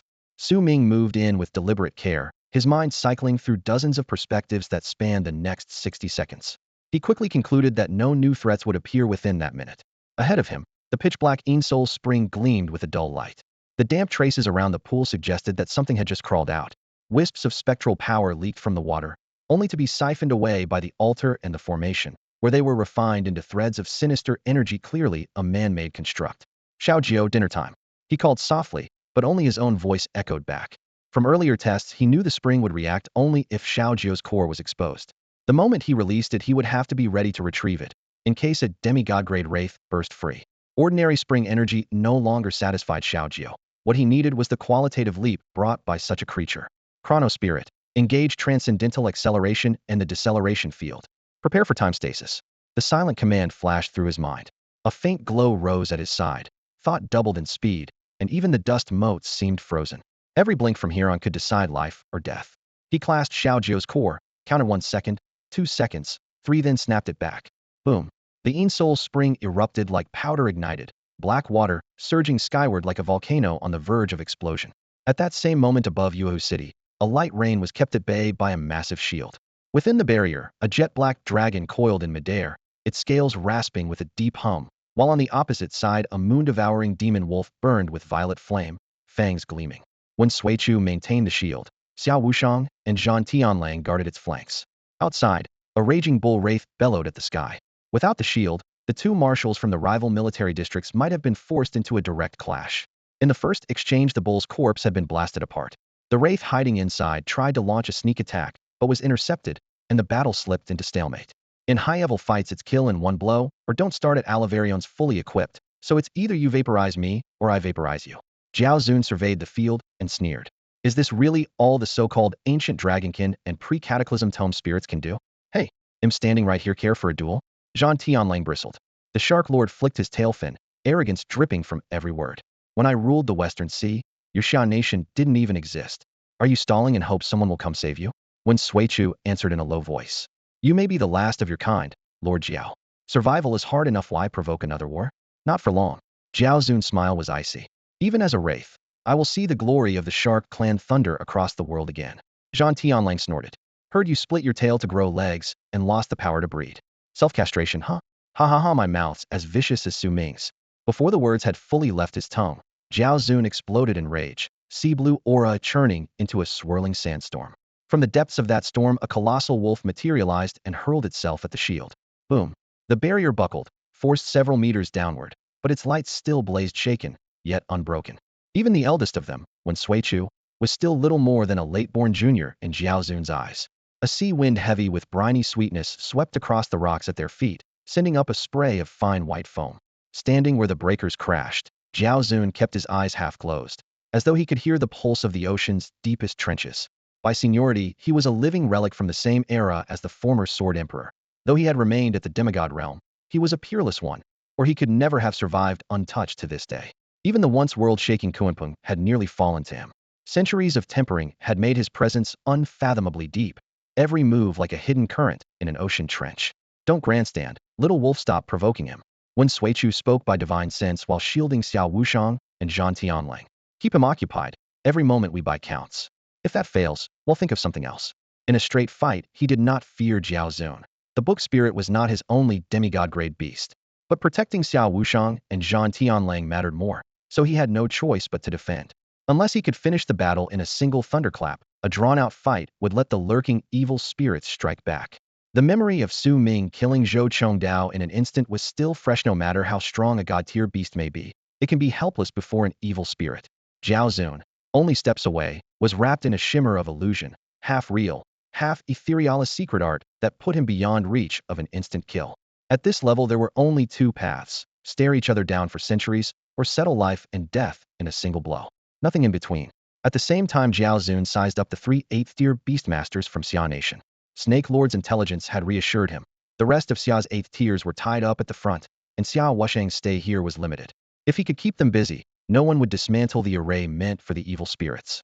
As for the Soul Abyss, more than one demigod-class evil spirit lurked there, and the trial specimens on this side were already pushing the trio to their limits. Suddenly, a savage aura strong enough to shake the soul rolled in from afar. Even Jiao Zun felt a tremor in his heart. The Soul Abyss had erupted. A demigod-level evil spirit was about to burst forth, far more violent than anyone had expected. So you really dared do it, Jiao Zun growled, his voice rumbling like undertow. You actually sent someone to test the Een Soul Abyss? You have no idea what death is. The three Xia Beastmasters felt that calamity more keenly. It was a black tide bearing down on the city, and meeting at Hedon would mean annihilation. Retreating to West Sea City was the only rational move. One glance among them was enough. They all feared Su Ming's chances were slim. Elsewhere along the western shore, Su Ming was ignoring the abyss itself, eyes locked on his visions of the future. He knew every force hungry for power would covet this prize. The spring now churned violently. No low-tier evil spirit tried to flee. Their life cycle mirrored that of the decay Gu. Slaughter, battle, and terror from zombie hosts fattened them, while the souls born in combat made perfect feed. Once grown, each evil spirit returned to the abyss to replenish its source, forming a self-sustaining loop. That very loop was Jiao Zun's project, thousands of years of painstaking refinement. Whatever the original Een Soul Abyss had been, no one remembered. The Jiao clan had guarded it for generations, and tinkering with little functions was only natural. From another angle, if Su Ming ever managed the River of Styx, he would effortlessly raise a nether grassland and plant a sea of ghostly flowers along its banks. The water roiled harder still, yet none of it spilled over. Instead it collapsed inward, the surface sinking before his eyes. At last, something began to break through at the spring's heart. He stared without blinking. Before the creature could fully haul itself out of the Een Hun Yuquan, Su Ming had already mapped its outline another 17.8 seconds, and it would dive forward to twist off his head. In that brief window he took in the details, set aside the eerie gray-violet skin and the cold aura, and the face and shoulder line were almost stunning. Unfortunately, the graceful upper body ended in a fishtail plated with blue-black scales. A mermaid, Su Ming thought, then amended, the demonic kind.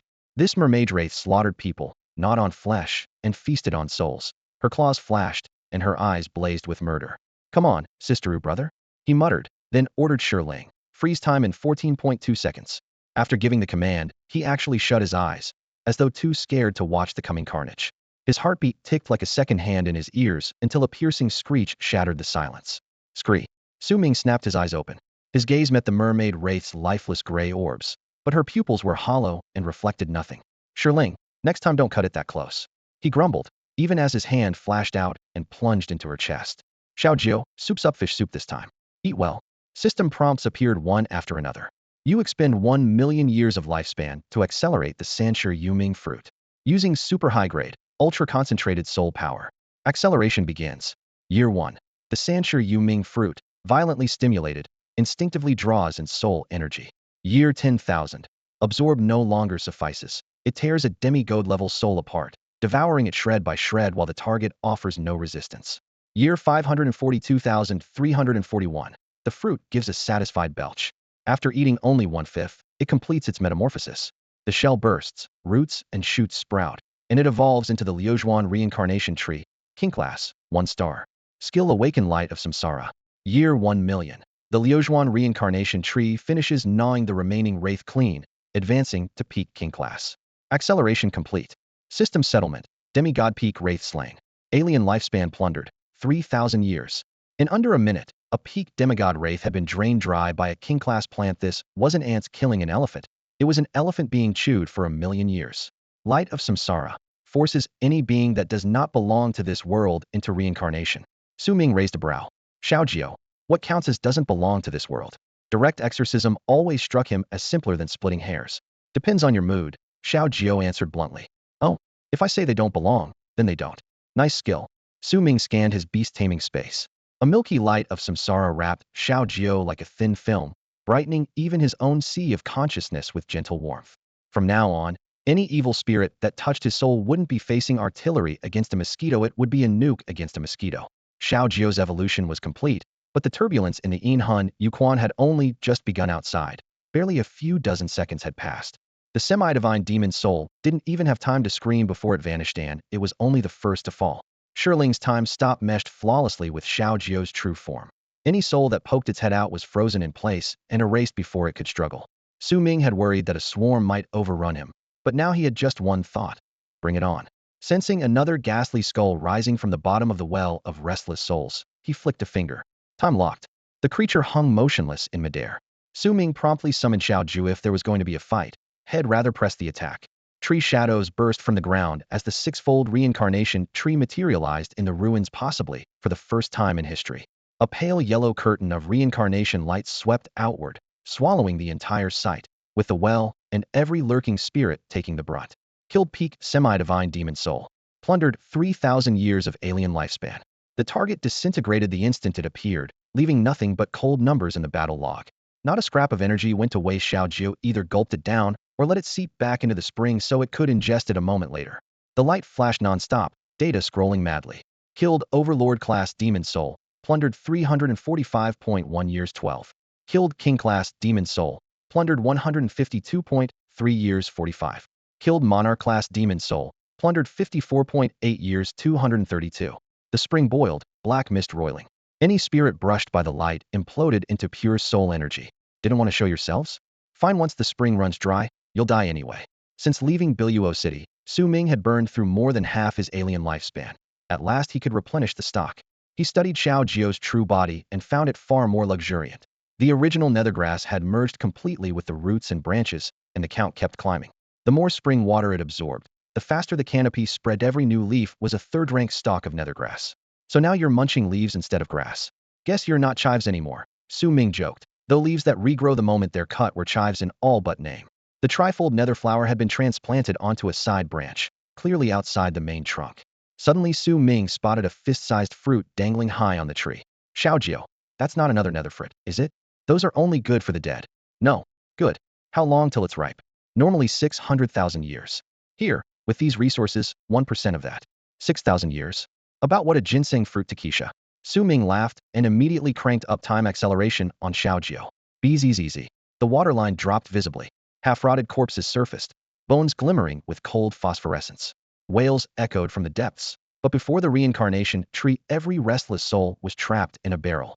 By Su Ming's reckoning, had poured more alien lifespan into Xiao Jiu than into Shi Ling over 10 million years, enough for an abyssal dragon to ascend to godhood several times. Yet the brutal truth remained. The two ravenous consumers of lifespan were still stuck at peak king class. This is a classic case of compensating with quality when quantity falls short.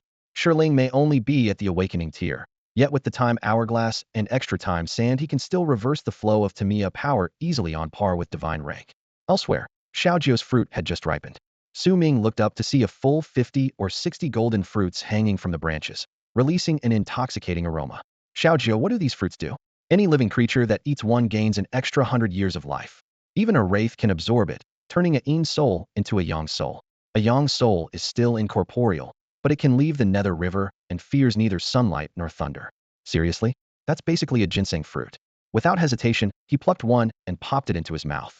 Cool to the touch and no bigger than a plum, it dissolved instantly, becoming sweet nectar and a surge of energy that washed through him, purifying his soul. The lifespan Su Ming had lost was restored at once and then some. Delicious, sure, but way too small, he muttered, downing another 6 or 7 before stopping. Moments later his remaining lifespan rivaled that of an 8th-tier beastmaster, practically immortal. True immortality, of course, would still need a massive stockpile of alien life force for Xiao Jiu to accelerate. With the current conversion rate, even wiping out every monster on the continent would only buy him a few tens of thousands of years. Su Ming dismissed such distant worries. If this world wasn't enough, there was always the abyss. Perhaps that demonic dragon had once thought the same. After becoming a god, it found itself caged and could only dream of shattering this realm. Su Ming stripped every fruit from the tree and urged Xiao Jiu to accelerate again. In no time another 60 fruits weighed down the branches, while the level of the dark spring of wraiths plunged, nearly exposing the bottom. This spring was an ultra-concentrated form of Styx water, the reason Xiao Jiu's efficiency had skyrocketed 100-fold. Since the water couldn't be taken away, he might as well drain it on the spot. Under the light of reincarnation, the once pitch-black, viscous surface faded to a murky gray, and the twisted spirits within thinned into a faint mist. Is it drained? Su Ming checked his alien life force. This round had added only a few million years, keeping the total around 20 million. The reason was simple, wraiths weren't truly alive. Otherwise he would have gained tens of millions. Can we squeeze out one more round? He was about to empty the spring completely when a strange sound rose from its depths. Oh, still someone down there? Su Ming arched a brow. He hadn't expected another wraith to be hiding below. Spare me, and I will acknowledge you as my master. A frightened female voice pleaded from the bottom. Not interested. Why would Su Ming take on a minion who would be annihilated the moment it showed its face? Su Ming couldn't be bothered to wonder why this spirit was still sane while the others had gone mad. Black mist from Inhun Yuquan writhed around his boots, as if another wraith might leap out at any moment. Then a cool female voice echoed through the vapor. I can help you seize control of Inhun Yuquan. Su Ming looked up, genuine interest in his tone. Oh, and who are you? You get one chance to answer. I am the sacred maiden of the Jiao clan and the nine-tailed moon fox. Her outline flickered in the fog, foxtails and Jiao fins interwoven, equal parts eerie and elegant. A nine-tailed moon fox has an unusual soul. By rights I should have reincarnated at random, but the spring trapped me. Now I carry two memories, the Jiao maidens and the moon foxes. Su Ming narrowed his eyes, tapping his chin. Really? I'm more inclined to think one of you devoured the other. He smiled, already guessing the truth and too lazy to dig deeper. But that's irrelevant. He flicked away a strand of mist. You say you can control the spring? I can. Her calm voice still held a trace of bitterness. It was an old Jiao plan. We were about to succeed when the demon dragon fought the Sword Emperor, and everything was ruined. The Jiao kingdom fell, the seas dried up, and almost every Jia dead or alive was thrown into Inhun Yuquan for refinement. I became the core of that furnace. In that case, Su Ming pointed at the water. Show me. I need to leave first, she replied evenly. The outside pool had been purified by Su Ming. If she stayed inside, madness would claim her sooner or later. He considered, then nodded. Fine. Come out. I won't kill you. Could I pledge myself first? Her voice lowered yet stayed firm. Su Ming blinked. A ghost asking to submit was new. Folding his arms, he studied her. You're still half divine, right? I am. Taking me in will do you plenty of good. She met his gaze without flinching. He snorted. Where's your half-divine pride? I'm only 6th rank. I'm not signing contracts with the dead. A half-divine beast soul isn't worthy of being my partner. I just one-shot several of your kind. If we did sign, you'd drop to the king tier completely useless. She held her ground. You're 6th rank and can one-shot half-divine wraiths. That's all the reason I need. When I was alive, they slaughtered me like livestock. Dead, I became a corrupted spirit. Even as a corrupted spirit, I get one shot. I'm done with that. I'm grabbing the strongest thigh I can find. Su Ming paused, then sighed. Hard to argue with logic like that. Whether Jiao maiden or moon fox, her fate had been grim enough. Annihilated in life, refined in death, her resentment ran deep. And, she added, I don't want a contract with you. I want to serve Lord Divine Tree. Lord Divine Tree? Su Ming raised an eyebrow, guessing she meant Xiao Juhi's Divine Tree companion. Apparently the tree commanded more respect than he did. The next moment the woman knelt in the mist, voice ringing out. My tiger body trembles, a half-divine ghost submits. If I don't submit, I get one shot again. Su Ming burst out laughing. A bonded beast taking its own followers, this was a first. Red Jade had summoned plenty of minions, but none were natives of this world. Xiaojiu, your thoughts? He asked the little tree on his shoulder. Xiaojiu's leaves rustled. Let her try. She can't stir up much trouble. Exactly. Su Ming nodded, decision made. If she schemes, I'd like to watch the fireworks. So far, anyone who tried to cause Su Ming trouble had ended up humiliating themselves, none more pitiful than Lord Serpent of the Heavenly Demon Hall, who managed to drag both his hall and the Myriad Races Alliance straight through the mud. All right, I agree. Su Ming stared calmly at the spectral spring of restless souls, but his tone allowed no dissent. If you pledge yourself to Xiaojiu and take charge of this spring, you'll have a way to live. With that, he ordered Xiaojiu to pull back the light of reincarnation, sparing the captive from being hurled straight into the cycle of rebirth. The murderous pressure vanished instantly. The inky water rippled, and a milky white sphere of light broke the surface, hovered for a heartbeat, then settled before Xiaojiu's branch. It was the spirit's life soul. Once surrendered, its owner was at another's mercy. Most beasts would rather die than hand it over. Yet this one offered it willingly, having seen the limitless potential of Su Ming and Xiaojiu. Being slain by a fellow demigod would have been one thing, but to be dispatched in an instant by a mere 6th-rank beastmaster's pet was humiliating. Better, then, to cling to this powerful new patron. With Su Ming's permission, Xiaojiu plucked a 9-petaled Sansheng netherflower to serve as the newcomer's future dwelling. A demigod deserved better than to be left as common crabgrass. The milky orb dropped onto the flower's center, flashed once, and sank into the stigma. The bonding ritual finished in an instant, tougher even than a standard beast contract. Work without complaint, obey every order, and the slightest betrayal meant instant death. Only Xiaojiu's unique nature could enforce such harsh terms. Neither Su Ming nor any other beast could do the same. More importantly, Xiaojiu's nether power would nurture the wandering soul and might help her advance, while her main job would be to keep the spectral spring under strict control and tend it diligently. The spring churned again, and a gray-white figure drifted upward. She was humanoid, yet sported numerous foxtails, half fox and half merfolk, reminiscent of the legendary Daji. Touching down, she knelt on one knee and spoke in a hollow voice. Jiao Yu greets her masters. Jiao Yu? Did you just choose that name? Su Ming raised an eyebrow, his gaze sweeping over the 9 fox tails and interlaced scales. Yes. If you dislike it, I'll change it at once. No need. Now I'd like to see whether I can store you in my beast space. At his signal, Jiao Yu dissolved into a pale mist and slipped into the nether flower. 3 colors immediately bloomed across the petals, 3 pure white, 3 light blue, 3 pale yellow. With a thought, Su Ming recalled Xiao Jiao and the flower into his beast space. There was no resistance, though his mental sea titan Shi was a demigod, after all. His current spiritual strength, on par with an 8th rank beastmaster's, was barely enough to bear the load. Being able to house her proved half the battle won. Next he would have to relocate the entire spectral spring and make sure it couldn't lash back at him. As a further test, he tried summoning Jiao Yu straight from the beast space. A heartbeat later it felt as if his soul were being yanked from his body. A spectral 9-tailed fox unfurled from his forehead, wrapped in gray-white mist. Anyone encountering the sight on a dark night would likely die of fright. An icy surge poured into his mind. This was the price of contracting a demigod-class wraith. Judging by Jiao Yu's expression, she wasn't faring much better either. Without fresh soul energy, passing through a living body would feel no different from being scorched by fire. Staring at the surging nether soul spring, Su Ming frowned. What's so special about this water? Most importantly, will it ever run dry? Jiao Yu was ready with an answer. It replenishes itself slowly. Legends say the spring connects to the river of the dead, but its water is far purer. Over the years, soul stones form on the bottom. Soul stones? Su Ming pressed. What do? They also restore soul power, but they're extremely hard to absorb. Bring one up. Understood. Before she finished the word, Jiao Yu dived. The instant she touched the water, her legs morphed into a silver-blue tail that disappeared in the gloom. Less than 30 seconds later she surfaced, balancing several obsidian-like pebbles in her palm.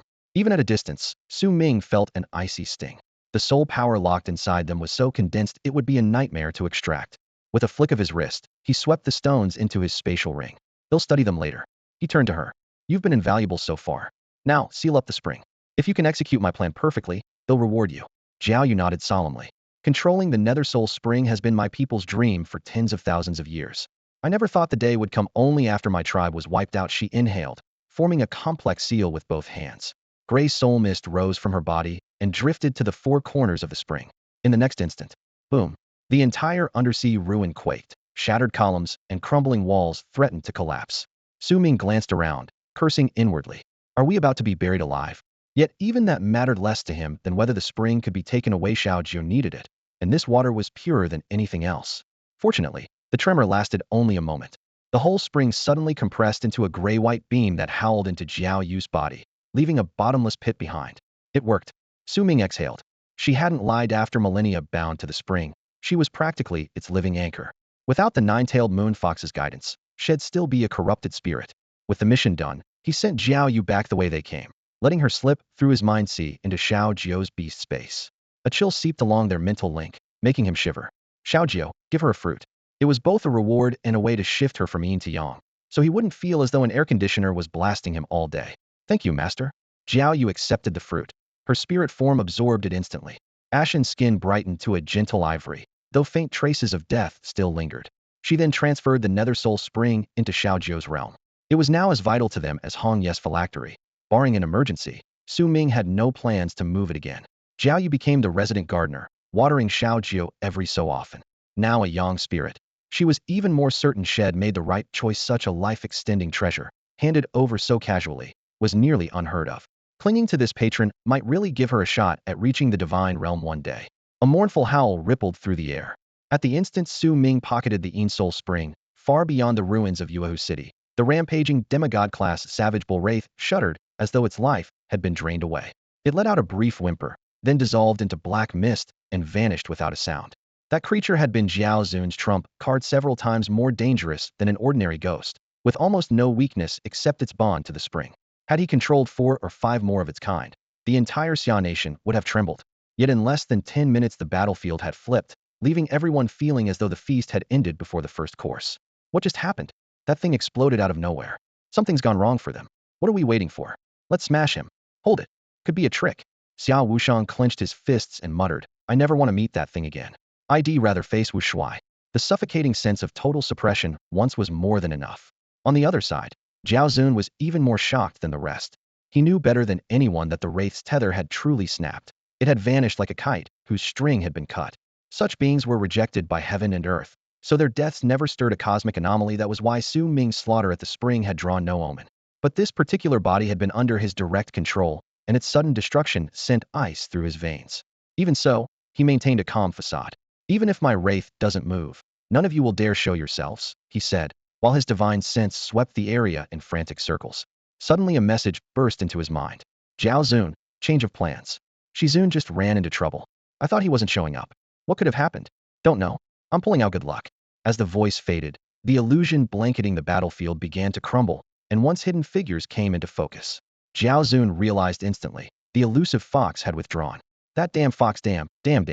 He cursed inwardly, fury stampeding through him. Without the illusion and without the wraith, the 3 veteran 8th tier beast tamers here could unleash at least 6 demigod beasts between them. A lone outsider like him had no chance in a direct clash. Well, something really did happen, Zhang Tianlang said, cracking his knuckles until they popped. They had sensed a demigod aura weaving the illusion on the perimeter, which was why they had stayed put. Now that aura was fleeing at speed, clearly struck by an unexpected blow. Scarlet phantoms wrapped around his body as Xiao Wushang charged first, black warblade in hand. Damn it, fight me, he roared.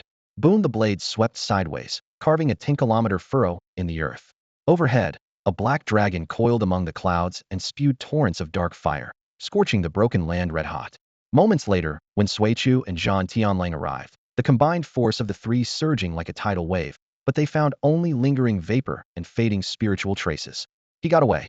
Waterscape technique. The underground aquifers here are extensive. The instant Xia Hunling malfunctioned, the 3 had already moved to close the net, quietly surrounding their target.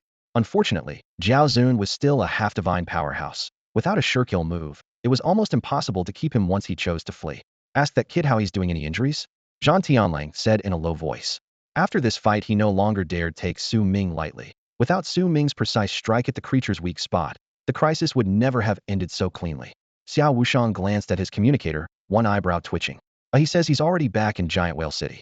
The message was so brief it bordered on perfunctory, yet it proved one thing. Su Ming's survival skills were still absurdly good, and their worry had been pointless. At the same time, having scooped up every possible benefit, Su Ming had no intention of waiting around to be buried alive. He simply tore the air open and headed for the Xia Kingdom's border. On the way he practiced ripping space by hand, though the real force came from the 1,000 illusion power inside him. He spent most of the time debating which pose looked cooler. Should he stay, lie in wait for the mastermind, and join Xiao Wushang's trio in killing a half-divine beast? Or perhaps rely on his tens of millions of years of alien lifespan to wear the creature down by himself? Su Ming calculated and found it a losing proposition. 1. If their attributes didn't match, he'd have to trade hundreds of millions of years of life for only a few thousand years in return, a terrible deal. 2. The materials from a half-divine beast might be useless to him, and he certainly wasn't short of money. All things considered, it was better to head home, get some sleep, and ponder what resources he could squeeze from Zhang Tianlang. A glance at the military merit board still listed him in the low hundreds. Clearly this feat went far beyond what simple merit points could measure. Back in the desert, Xiao Wushang's group searched a while longer. Only when they were certain Zhao Zun was truly gone did they pull back. No one had expected the battle to end so theatrically. They'd even been prepared to abandon the 4 frontier cities for the long haul. Giant Whale City. The city's most striking landmark was a colossal whale skull spanning its skyline. When the trio returned, they found Su Ming lounging on the bone crown, basking in the sun. Pretty relaxed, aren't you? I handled the dangerous part. Can I take a break? Su Ming replied with a lazy smile, fingertips brushing the massive bone. In moments he had read the entire life of this prehistoric giant. Had it not been for the dragon calamity, it might still be alive today, its achievements rivaling even the Kunping. The skull now served as the last proof its species ever existed. Xiao Wushang flipped out a storage ring and tossed it over with a grin. The chief credit is yours. Old Wolf won't shortchange you. Inside is the corpse of a Dominion-level skeletal wraith. Took a lot to get it, so we're square. Zhang Tianlang. A bad feeling welled up in his chest. Su Ming inspected the contents. Sure enough, it was the Dominion-class skeleton he had dreamed of. His eyes lit up. Perfect. Thanks, Marshal Zai, just what I needed. He then turned to Zhang Tianlang. Marshal Zhan, I don't need much else right now. Just cash me out in 7th tier Wind Thunder Divine Iron, will you? Zhang Tianlang glanced at Su Ming's eager expression, then at Xiao Wushang, who was busily studying the clouds. In that instant he realized had been set up. Ahem, Wind Thunder Divine Iron may technically be 7th tier, but it's as scarce as anything 8th tier, he muttered, coughing into his fist. The bravado had shown earlier boasting he could supply anything now reddened his ears all the way to his cheeks. No stock. Su Ming pressed, his tone calm yet tinged with disappointment. Then what reward does Marshal Zhan have in mind? If even an 8th tier marshal came up empty, the stuff had to be truly rare. Su Ming had accepted that much. Zhang Tianlang thought for a moment, then struck a magnanimous pose. I'm not a stingy man. You saved the Western Sea. That makes you my benefactor. They'll name you my successor.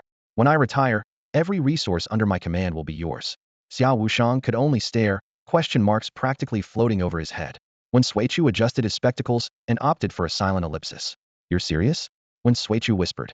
Absolutely, Zhang Tianlang sighed. I've got nothing else fit to give, so take this grand gift. He punctuated the sentence with a glare at Xiao Wushang, as though the young man owed him money.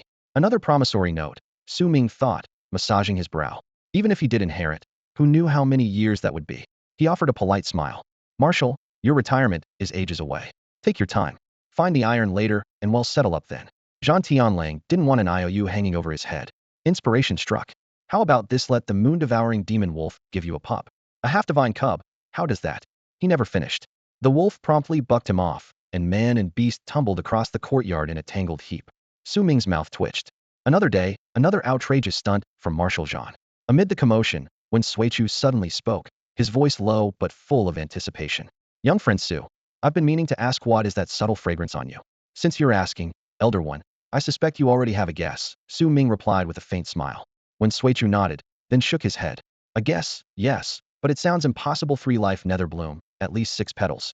Su Ming neither confirmed nor denied. The old man clearly knew the flower well. For Apex 8th tier experts, the Huangquan secret realm and the lower reaches of the Mingi were playgrounds. Yet a high-grade 3-life nether bloom was almost unattainable. One blossom in 100 millennia. Brute strength alone could never pry it loose. When Sushu's gaze burned. After a brief pause, Su Ming sighed and spoke. You're right. I used one blossom to break a bottleneck. I still have another. He flipped his palm. A 9-petal 3-life nether bloom unfurled in the air, palisade petals opening layer by layer. Ghostly light rolled outward, filling giant whale city in an instant. Wherever the fragrance drifted, tension melted and fatigue lifted as if by a gentle tide. 9 petals? When Sushu's voice wavered. A centuries-old monster of cultivation, yet he could barely keep it together. He had hoped merely to confirm the whereabouts of a 6 or 7-petal specimen before trying his luck along the Mingi. Who could have predicted Su Ming would pull out a 9-petal pinnacle treasure right in front of him? No one, least of all when Suichu, had expected Su Ming to reveal a perfect 9-petal 3-life nether bloom. The shock was like praying for a child in the morning and cradling a healthy baby boy by the afternoon, skipping the entire 10-month pregnancy. At ringside, Zhang Tianlangho had been evading the moon-devouring direwolf's jaws hurried over, staring in disbelief. He never imagined Su Ming could pull out a treasure of this caliber. If the 2 military marshals weren't watching, he half feared Elder One might simply steal it. The flames in Sushu's eyes said he was only a heartbeat away. Young Su Ming isn't married yet, is he? How about when Xin? A good fight makes good friends. When Suichu forced himself to joke about marriage, then circled back. Does that thing actually matter to you? Su Ming didn't bother explaining. With a wave, he stored the ghostlet, 9-petaled Sanxing Yuming flower in his ring. If he left it out, the scene might explode. It wasn't robbery he feared had just killed the Zhou clan's 8th tier spokesman. He couldn't afford to bury the one patriarch too. If ID had this a century ago, ID already be 9th tier, when Suichu growled, knuckles cracking. Xia Nation would be in a very different place. Su Ming raised a brow. Your spirit's damaged? Exactly. My 7th beast realm collapsed. An 8-petaled flower wouldn't rattle me, but yours 9 petals.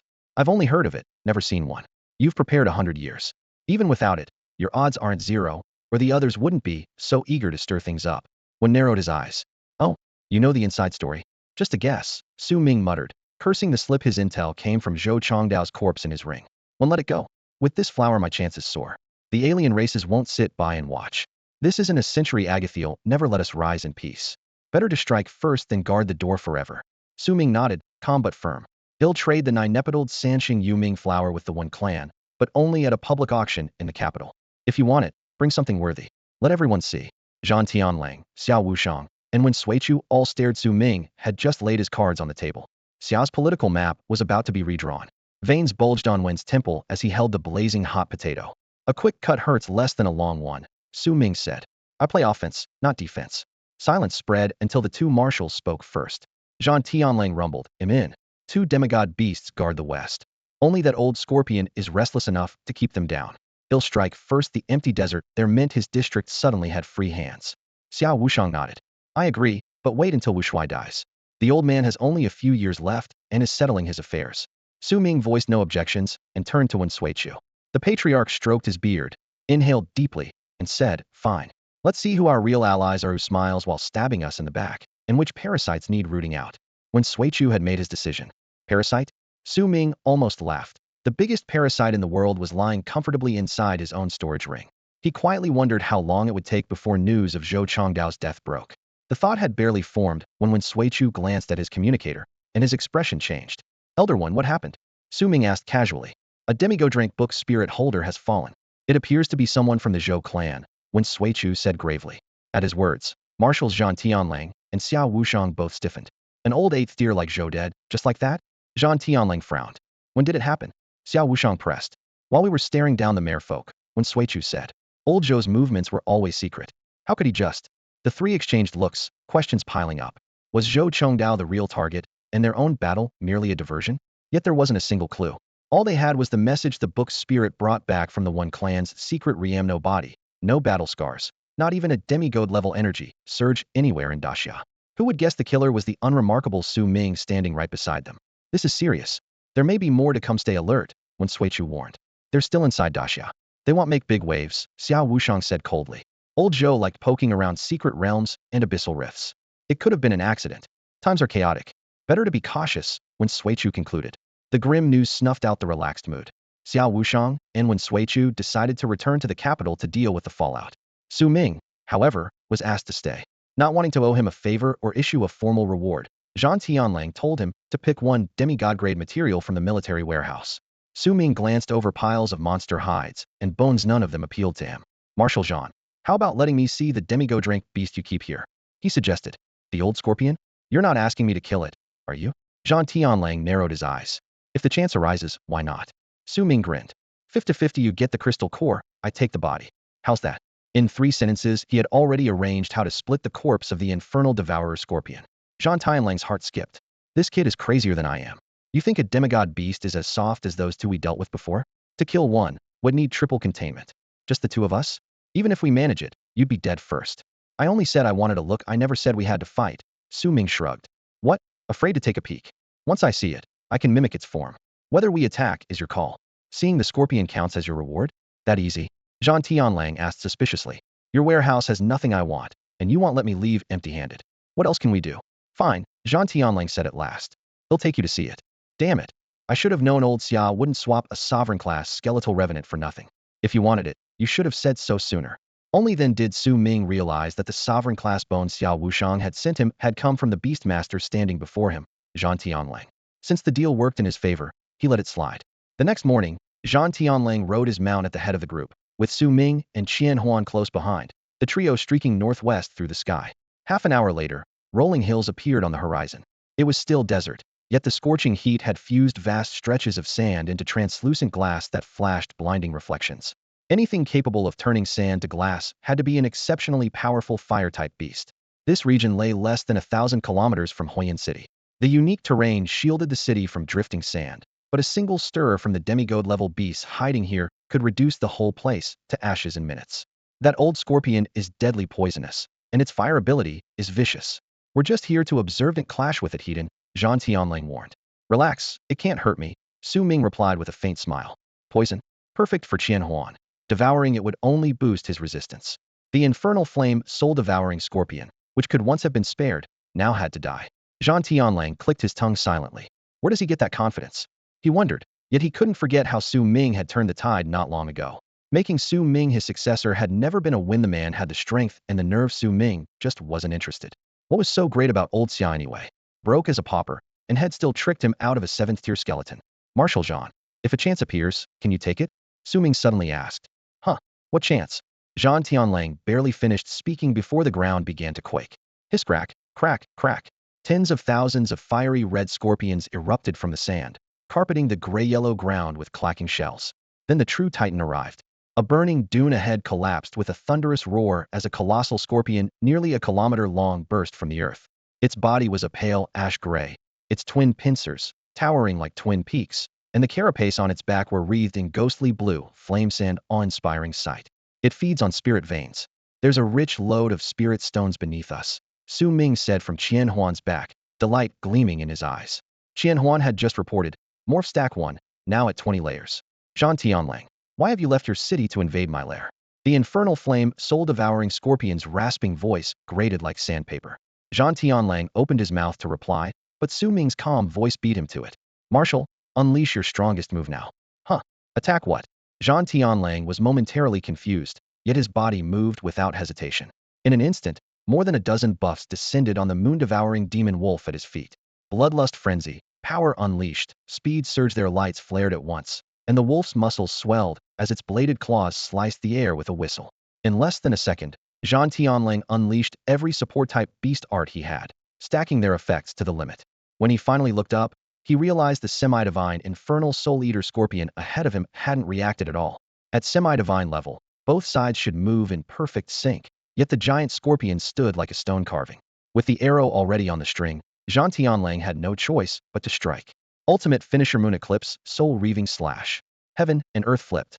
The blazing sun dimmed to an eclipse in a single heartbeat, and everything within several thousand li seemed to have its switch thrown. 3 seconds later, a purple blade of light, 1,000 meters high, tore the sky and hurled itself at the scorpion. When it hit, the scorched ground erupted in a storm of molten stone. Even after releasing the slash, Zhang Tianlang stayed tense, ready to evacuate with Su Ming at once. He stared at the scorpion in confusion. A 100th of a second window should have let it dodge, but it still didn't move, no sidestep, no guard, not even a roar. The next instant, the massive beast was cut in half and died on the spot. Zhang Tianlang blinked, then shouted, "Xiaojiao, did you grab its soul?" A cheerful voice answered from the contract space at Su Ming's waist. "Yep, time stops on. Soul's eaten. Completely dead." "Qian Huan, drop the temperature," Zhang Tianlang ordered. Cold mist poured from above. Snowflakes drifted over the infernal fire scorpion hills that had burned for a millennium, and the rolling heat was quickly suppressed. Kill notices flooded Su Ming's view, but he kept to the priority. The semi-divine scorpion's corpse had to be cooled before the heat ruined its priceless materials. The fight was over. To onlookers, semi-divine battles looked simple, and dull. One move decides everything. Su Ming felt that power gap firsthand and couldn't help sighing, one-shotting heaven and earth, that's scary. He casually stored the colossal scorpion in his spatial vault. Still, why didn't it dodge? Zhang Tianlang muttered. Su Ming shrugged. Maybe it was awed by the marshal's presence here. He tossed Zhang Tianlang the basketball-sized, dark crimson core of the scorpion.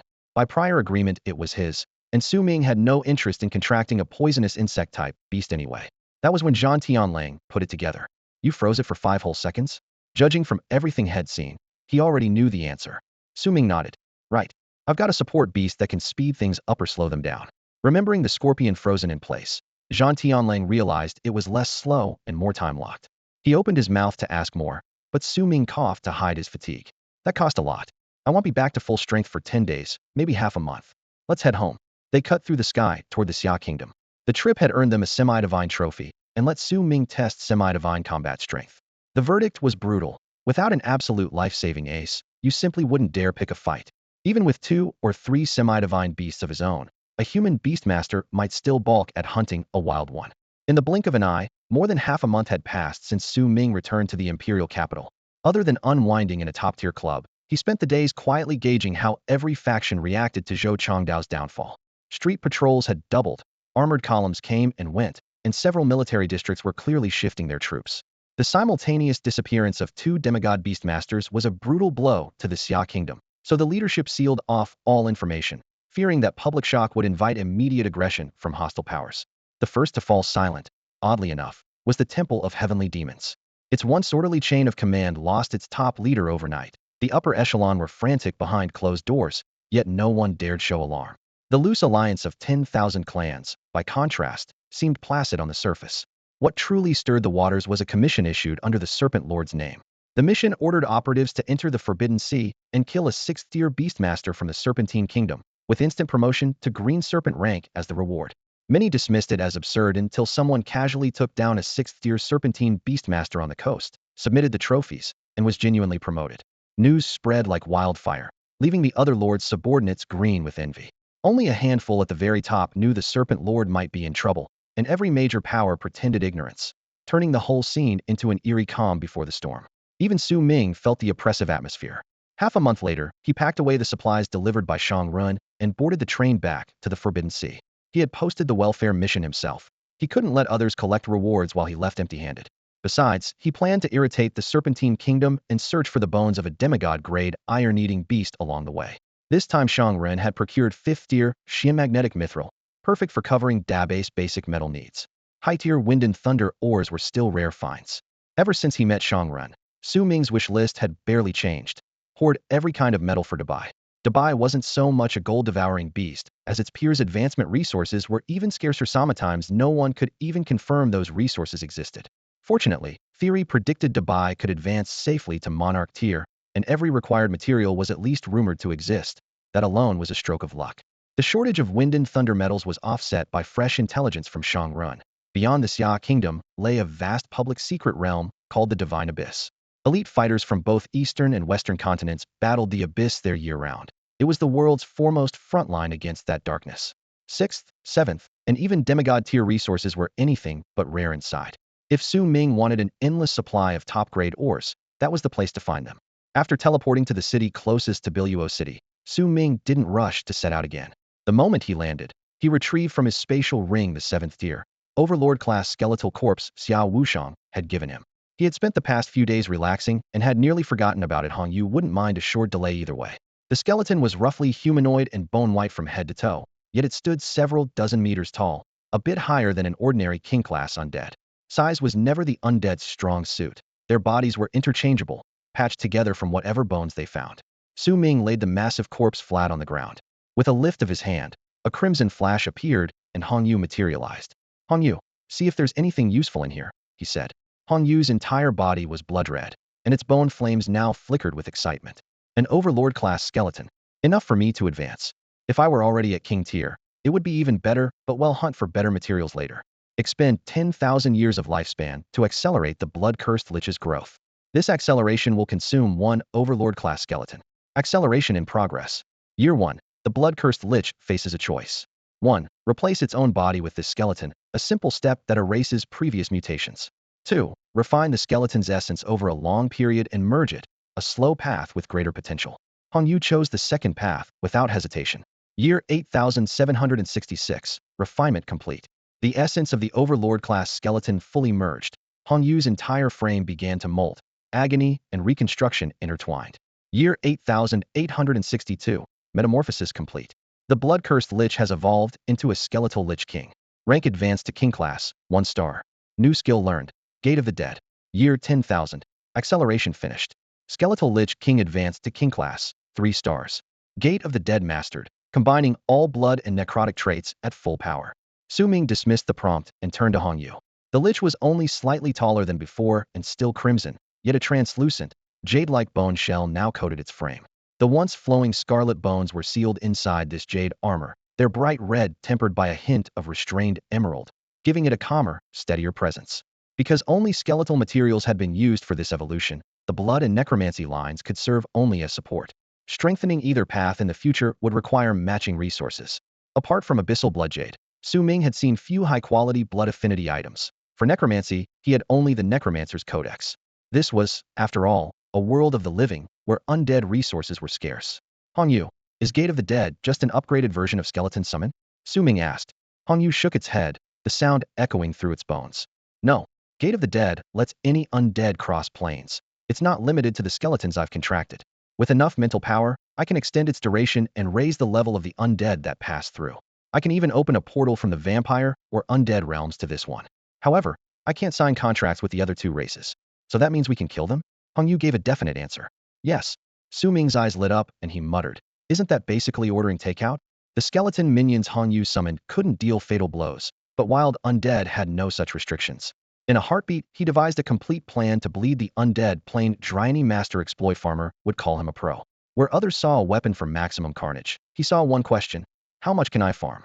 He clarified first. What level are the undead that come through? Right now the cap is king class, Hong Yu answered. Can we raise it? In theory, yes, if our mental strength is high enough. Then let's try. Su Ming casually plucked a stalk of nethergrass and offered it to her. The herb needed only mental contact to be absorbed.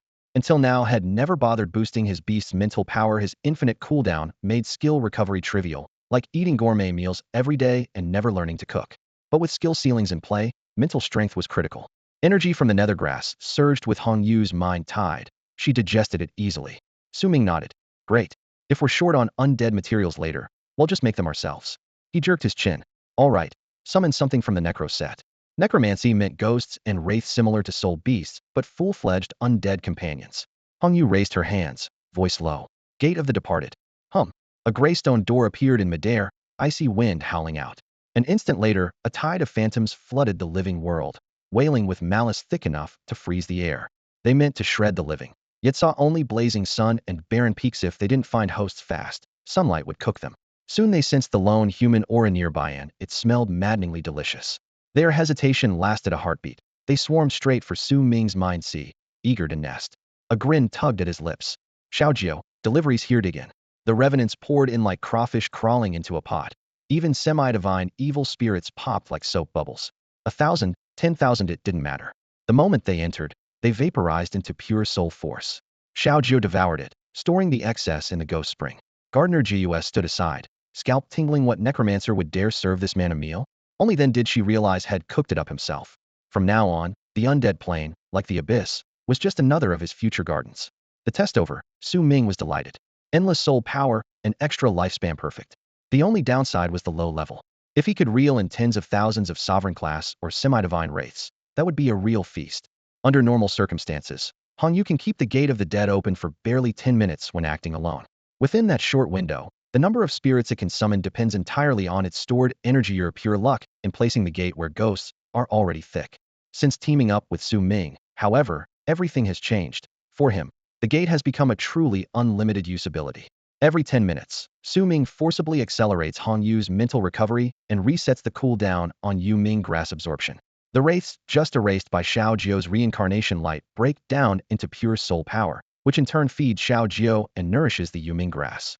The loop stacks on itself like a perpetual motion engine, only more extravagant, because surplus spirits still leave excess energy behind. In effect, a permanent passage to the spirit world now hangs open in the realm of the living. Alongside the abyss plane, the necromantic plane also eyes this breach hungrily, though its forces are less ferocious. Given the circumstances, Su Ming is happy to let the situation play out. Hong Yu, can you open the gate to the spirit realm inside my sea of consciousness? Hong Yu froze in disbelief. It had never heard, let alone imagined, anyone daring to install the gate of the dead inside their own mind. Talk about opening one's mind. After repeated tests, Hong Yu concluded that solid undead like skeletons or blood clans couldn't pass, but pure soul bodies could. When Su Ming swallowed the 9-petal Sanxing Yu Ming flower, a 9-petaled lotus sprouted in his mind and linked to every beast-taming space he owned. With permission, Hong Yu can open the gate of the dead inside any beast space. The spirits then rush straight through the tunnel to the lotus core, where Xiao Jiao's reincarnation light erases them in an instant. Even crazier, the mixed scents of Yu Ming flower and ginseng fruit on Xiao Jiao are irresistible bait to wandering souls enough to make them risk annihilation for a single taste. The trial run went flawlessly, and the plan was officially launched. The only inconvenience is that Hong Yu still has to remind Su Ming every 10 minutes to accelerate its recovery, though rising mental strength should stretch that interval to hours in the future. For now, the abyss plane remains sealed off, but tapping the necromantic plane greatly eases Su Ming's fears about lifespan resources. He may hold more than 20 million years worth of alien life force, yet that is far from sufficient. Future consumption will likely be counted in billions. After witnessing god-level combat firsthand, he understands one thing. Until he achieves comparable power, the only way to threaten those monsters is with a life-for-life gambit. 3 days later, Su Ming returned to Biluoqing. This time Zhuang Yu didn't vanish. He waited at Hanhai Academy from early morning. With few news sites nearby and the coastal situation unstable, he had chosen to stay out of trouble. Su Ming, where are we going this time? Back to the Huangquan secret realm? Zhuang Yu asked over dinner, chopsticks poised. No, I'm thinking of touring the Jinma Sea, Su Ming replied. If they stormed the Huangquan secret realm again now, the aura inside him would trigger an instant undead riot. Zhuang Yu would face the same problem. The scent of the Sanxing Yu Ming flower still clings to him, likely a side effect of the soul repair potion. You're prime prey for every wandering soul and spirit beast out there, so stay put inside the city. When you're fully healed, they'll take you adventuring again. Where to? The True Dragon Sanctuary. If we're lucky, they'll even reserve a share of True Dragon bloodline for you. Sound good? Su Ming tossed out that belly-bursting promise as if it were nothing, and Zhuang Yu could only swallow hard. Hunting for an unknown coordinate in the middle of a vast ocean was normally like searching for a needle in a haystack, but with this human danger radar beside him, Su Ming felt strangely confident. The sanctuary could wait, though. Right now he had a bone to pick with the Serpent Kingdom. Damn it, they even dared to steal the remains of my demigod iron-eating beast. Armed with last time's flight path when a Kuanping skimmed over the Serpent Kingdom and the latest sea charts, Su Ming launched Qianhuan into the air, skimming just above the waves toward his target. King-class auras rose and fell along the way, many belonging to Snake Lord's Green Serpent Legion. Even trickier, some of those serpents traveled with 6th-tier beastmasters from the Serpent Kingdom, technically allies, making any fight a literal case of me against myself. They had already lodged a collective protest on the forums, some even claiming the hunting order was fake, but the Myriad Races Alliance played deaf. 1/9 of its force couldn't care less about the Serpent Kingdom, not to mention the bigger scheme lurking behind the scenes. Su Ming's main goal was simple: reclaim the bones of his demigod iron-eating beast. Taking down 6th-tier beastmasters was just a side quest. If 7th tiers appeared, head swat them too. Stirring the waters early only made it easier to fish in the dark.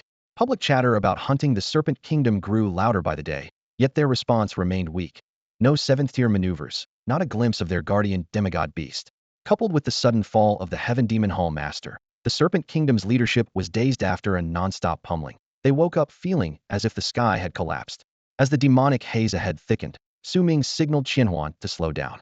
Qinhuan, all you're missing for evolution is abyssal demonic chi, right? Correct. Every other bottleneck is open. Absorbing that demon dragon scale last time really paid off. Absolutely. During his previous pass, Su Ming had noticed the demonic energy here rivaled that of a catastrophe abyss. The abyssal rifts scattered across the island weren't sealed at all. They were worshipped like treasuries, a blatantly anti-human practice. Through the rolling mist, a dull gray coastline came into view. Serpent Isle covered the area of a mid-sized nation, yet only a sliver was livable. Demonic energy seeped everywhere, oppressive and bleak. If the environment weren't so hostile, the outside world would never have let them flourish. War is always about profit when the payoff doesn't cover the cost. Even the Heaven Demon Halls and the Serpent Kingdom's antics won't move Xia Nation to act. Domestic stability matters more than a massive conflict. Yet the wind refuses to die because the tree wants to stay still. Once word spreads that when Suichu is about to advance to 9th-tier god class, every monster and fiend will crawl out of hiding. And the finger on that trigger belongs to Su Ming. The moment news of the 9-petaled 3-life Netherbloom spread, when Suichu could remain idle and the story would move to its next act on its own. The shockwave from Zhou Chongdao's death was still rippling through every faction, whose maneuvers grew both subtler and more frantic. Su Ming sensed a brewing storm, especially from the alliance of the myriad clans of Blackhound that rarely barked, yet loved to bite. He sneered. Anyone who bared fangs at him would find their skull smashed in response. Swish. 2 obsidian arrows sliced silently through the air, aimed straight at Su Ming's face. Bold, at least, he scoffed. In an instant, 1,000 phantasm vanished beneath his feet. Beast spirit possession. Bones cracked behind him as wings unfurled, and with a single shake he skimmed past the arrowheads, surging toward his attackers. 100 meters off, night wind tore open the clouds to reveal 2 short, charcoal-skinned fiends standing on a flying giant manta. Their bowstrings were still taut when Su Ming's boots smashed into one of their faces. Crack. The head twisted a full turn and the body toppled. The other tried to shout enemy, but his throat was snapped before the word finished. He had once thought Battle Academy cadets were needlessly brutal. When his own turn came, he proved just as decisive. 2 6th-tier beast tamers died in a blink, completing Serpent Lord's trial. While other students skulked around the edges of the fiend Serpent Nation, he strode straight through its front door. Their mount and weapons had been contracted beasts akin to sword spiritzo. With their masters dead, they were banished. After all, what ordinary tamer would specialize in archery? 1,000 phantasm. At his call, the phantom beast morphed into the same giant manta. Su Ming dumped the corpses on its back and casually disguised the creature as a peer-level demonized beast, a trivial task for 1,000 phantasm. Hong Yu, raise the dead, bind the dead. He summoned his necrobeast and conducted an offhand interrogation. A grisly, chaotic portrait of the fiend Serpent Nation soon emerged. Compared with the Witch Nation, which at least preserved a tribal order, the fiend Serpent realm had slid into an evil, lawless mire. Even clans within its borders preyed on one another in the most literal sense, hunting demonized sea beasts offshore, stalking demonized monsters on land, and treating humans as meat. Captives from other nations were viewed as means of production, living tools for reproduction. Internal pairings never yielded healthy infants, so this was their only way to survive. Su Ming frowned throughout the tale. With morals this warped, was reproduction even worth it? He recalled a past life puzzle about why cockroaches never went extinct. Were it not for the lifespan he could seize by killing fiends, he would have doubted their claim to humanity. To him, they were simply fiend folk. Well then, consider me one of your prized captives. Am I qualified to be offered to the High Chieftain? The 2 corpses, bound by necromantic contract, could only obey. Time to storm this pit. He tied a rope around his own waist. With a corpse on either side escorting him, Su Ming flew towards Serpent Isle. Though Su Ming could finish the pair off in a single move, they were still 6th-rank fighters. Within the Serpent Kingdom's army, they counted as core defenders, far above the 90% of captives on the island who existed only as future rations. Because of that, The guards never imagined anyone could slip through the perimeter unnoticed, yet Su Ming reached the center of Serpent almost without resistance. Except for the ash-white fortress of hewn stone that squatted in the middle, the entire island seemed frozen in the Stone Age. Dense jungle pressed in on every side. Thorn shrubs sliced the air, and a humid, bloody breeze carried the stench of rot. Most shocking of all were the white hills scattered everywhere, dozens of mounds made entirely of human skulls, layered into cold, bony waves. A closer look showed that most of the skulls belonged to infants, proof of the island's pitiful survival rate for newborns. Adult bones had been carved into bone blades and bone arrows. Only the skulls, useless in combat, were heaped into crude altars. Coarse animal hides lay on the ground like rugs, their ragged edges making the fields of bone even more brutal. "Seems I've been too merciful," Su Ming muttered, his knuckles cracking as he clenched his fists. He still thought of himself as a normal human. His original plan had been to sneak into the fortress, quietly eliminate a few leaders, learn where they had hidden the iron-eating beast skeleton, empty their stores, and slip away without leaving a name. After witnessing this horror, he realized he was still far too soft, still out of step with this world. If the Abyss or some other nightmare ever conquered the world completely, could his current strength avert that fate? The answer was obvious: no. Unless he gained the power to face a god-tier being Hedon, rewinding time 100 million times would never change the result. The world was fragile, and order even more so. Had the Sword Emperor not appeared 9 millennia ago, everything would have already perished. Su Ming would have nowhere to walk today. An abyssal breach could open the next second, a tankaloma turtle flesh tree or a monstrous titan could stride through, and heaven and earth would collapse in a heartbeat. Why had he ever felt even remotely safe? Life had clearly been too comfortable. From the moment he witnessed a god-tier clash, he should have stayed on alert. The Abyss was bad enough. Even the Western continent might spawn a sudden god-tier, and if that happened, Xia Kingdom could end up no better than the Serpent Kingdom. The thought steadied him. Well then, he murmured, "Thanks for the wake-up call." He patted Qianhuan beneath his feet, guiding the mount to skim low over the bone fields and halt its advance toward the fortress. Kneeling in the weeds, he traced a deep, intricate contract array with his own blood. "All right, my dear child," he whispered. The mother goose still lived, but if it died, all its offspring would be forced into the slaughter. Anything wrong? The child Gus thought drifted into Su Ming's mind. "Afraid I can't keep up?" he asked, raising an eyebrow. "No, but I am the weakest. Not for long." "Confirm contract with the decay child Gu?" "Confirm." A golden radiance coiled around him, now a silent cicada, now a cloud of glittering dust, now utterly invisible, as though it had never existed at all. Gu were, after all, creatures of the unseen. Beast tamed, decay child Gu, Xiao Jin. Accelerated rank cap, sovereign peak. Abilities. 1. Power of decay passive. A portion of captured life force is converted into decay power. 2. Life force plunder perfect. Spend decay power to seize a target's vitality. If decay power is insufficient, the tamer's vitality is consumed instead. 3. Vitality conversion perfect. Convert decay power into the tamer's life force at a fixed ratio. 4. Offspring incubation perfect. Split off a decay child Gu, whose growth cap is 1 tier lower. 5. Decay burst perfect. Consume decay power to make an opponent wither rapidly in proportion. 6. Decay proliferation perfect. Every creature that dies from decay releases an equal amount of decay power. Sovereign seal loyalty, 100. Su Ming had witnessed almost every skill Xiao Jin possessed. At their core, they came down to 2 forms: absorption and release, drawing in life or pouring out decay.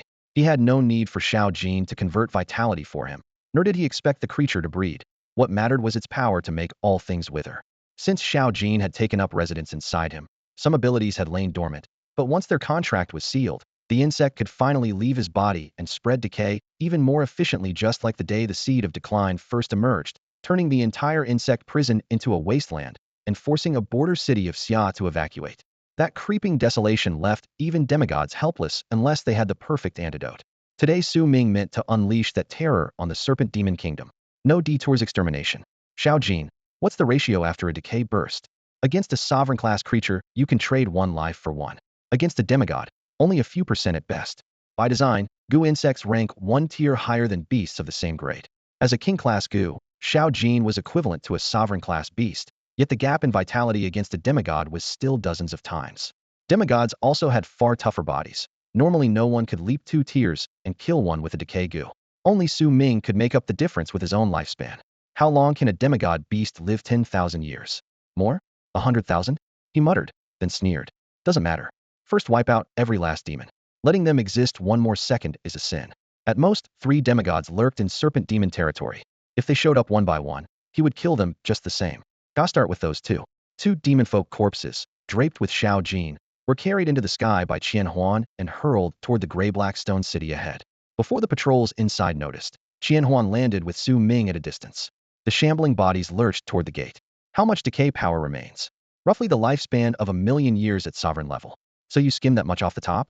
Su Ming muttered. Can't advance for now? Fine, keep it in reserve. Do as you please. If it's not enough, come back. 1,000,000-year reserve meant little to him. His main targets were demon folk, and even an 8th tier one only had a couple thousand years to lose. A single spark of decay would be enough to ignite the whole city. The two corpses reached the scarcely guarded gate and were halted by a squad of 6th tier sentries. The guards noticed something wrong and barred their entry, but that was already enough. A flash of gold shot from one corpse's chest and burrowed into the lead guard. Decay burst. In an instant the 6th tier guard shriveled, his flesh clinging to bone, turning into a husk in a heartbeat. The power of decline spread like a plague. The squad collapsed one by one, and a vortex of death bloomed at the gate. Roars and howls echoed from deep inside the stone city. Contracted beasts bellowed in fury, then quickly turned to desperate screams. The moment a beast tamer died, the bonded creature died with them. Even a demigod-level tamer could not escape. Unbound beasts fared no better. They too felt the decay gnaw at their life force, and could only watch helplessly as it drained away. The rest scattered from Stone City, carrying the plague to distant lands. Battle reports kept flashing. The semi-demonized Yaosha Evil Tiger, Overlord class, 3-star, was slain, 650 years of alien lifespan seized. The semi-demonized 9-nether demon bear, King class, 8-star, was killed, only 190 years of lifespan taken. As expected, the Serpent Kingdom was filled with abyss cultists. Every beast in the city was semi-demonized, its lifespan badly eroded. Who did this? The leaders of Stone City went ashen, yet the answer was obvious. The declined Gu from Wugua. Aside from Wu Shuai himself, any lesser bearer who tried something this bold would have died for it. Inside the walls, 7th-tier beastmasters forced their failing vitality to hold some chugged potions. Others stole life from their beasts with forbidden arts gaining only a few seconds. Several officers roared, "Quick, summon the Python God and the Scorpion God. Is the Serpent Kingdom finished? So be it. We were headed back to the abyss sooner or later." Words of despair drifted through the streets. Even after all life in Stone City went dark and Xiao Jin returned, Su Ming detected no demigod aura. He was not surprised. To a demigod, the Serpent Kingdom was nothing more than a chicken coop. Had the armies of Xian Nation marched in openly, those demigod mutants might have felt threatened and acted, but with a lone weasel slipping inside, they could not be bothered. Su Ming had already made up his mind. Erasing the Serpent Kingdom was just a warm-up. Next, he would target the demigod mutants themselves. To handle an ordinary demigod, he had at least two plans. 1. Let Xiao Jin grind it down with the power of decline and fight it heathen. 2. Summon Xiao Jiu's personal gardener, Jiao Yu, a demigod-level evil spirit, whose raw power matched any mutant demigod. Evil spirit versus mutant flesh. Su Ming wanted to see which would prevail. Xiao Jiu, don't eat the high-level ones yet. I still need their souls. In the next instant, he teleported to the heart of Stone City.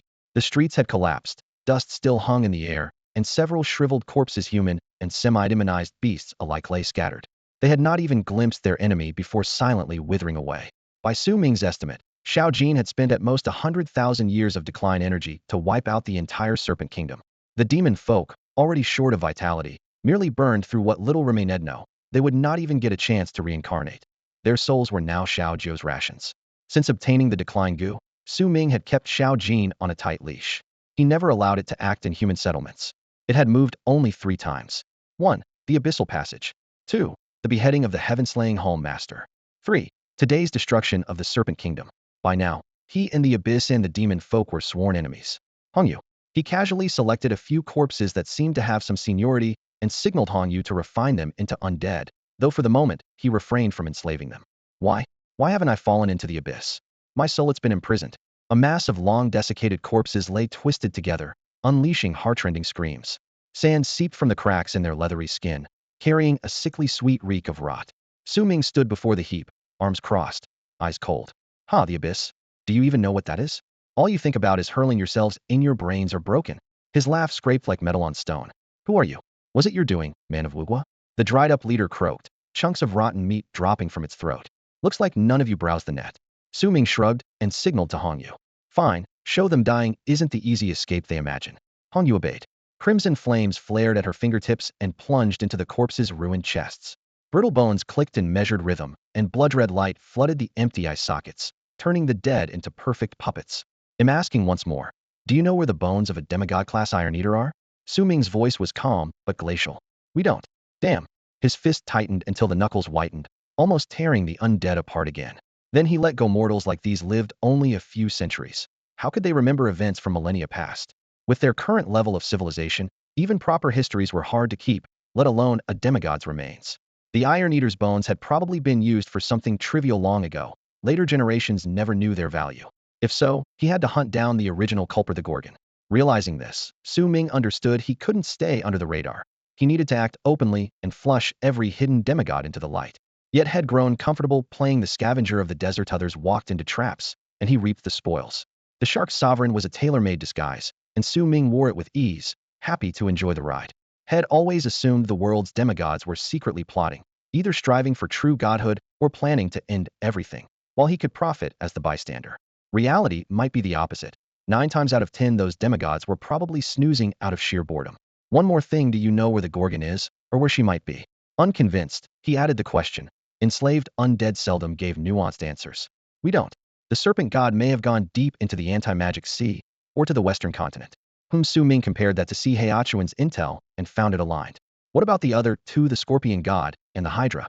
They're guarding the abyssal gate. Su Ming lifted an eyebrow. You've already opened a passage to the abyss. The undead voice was dull, numb.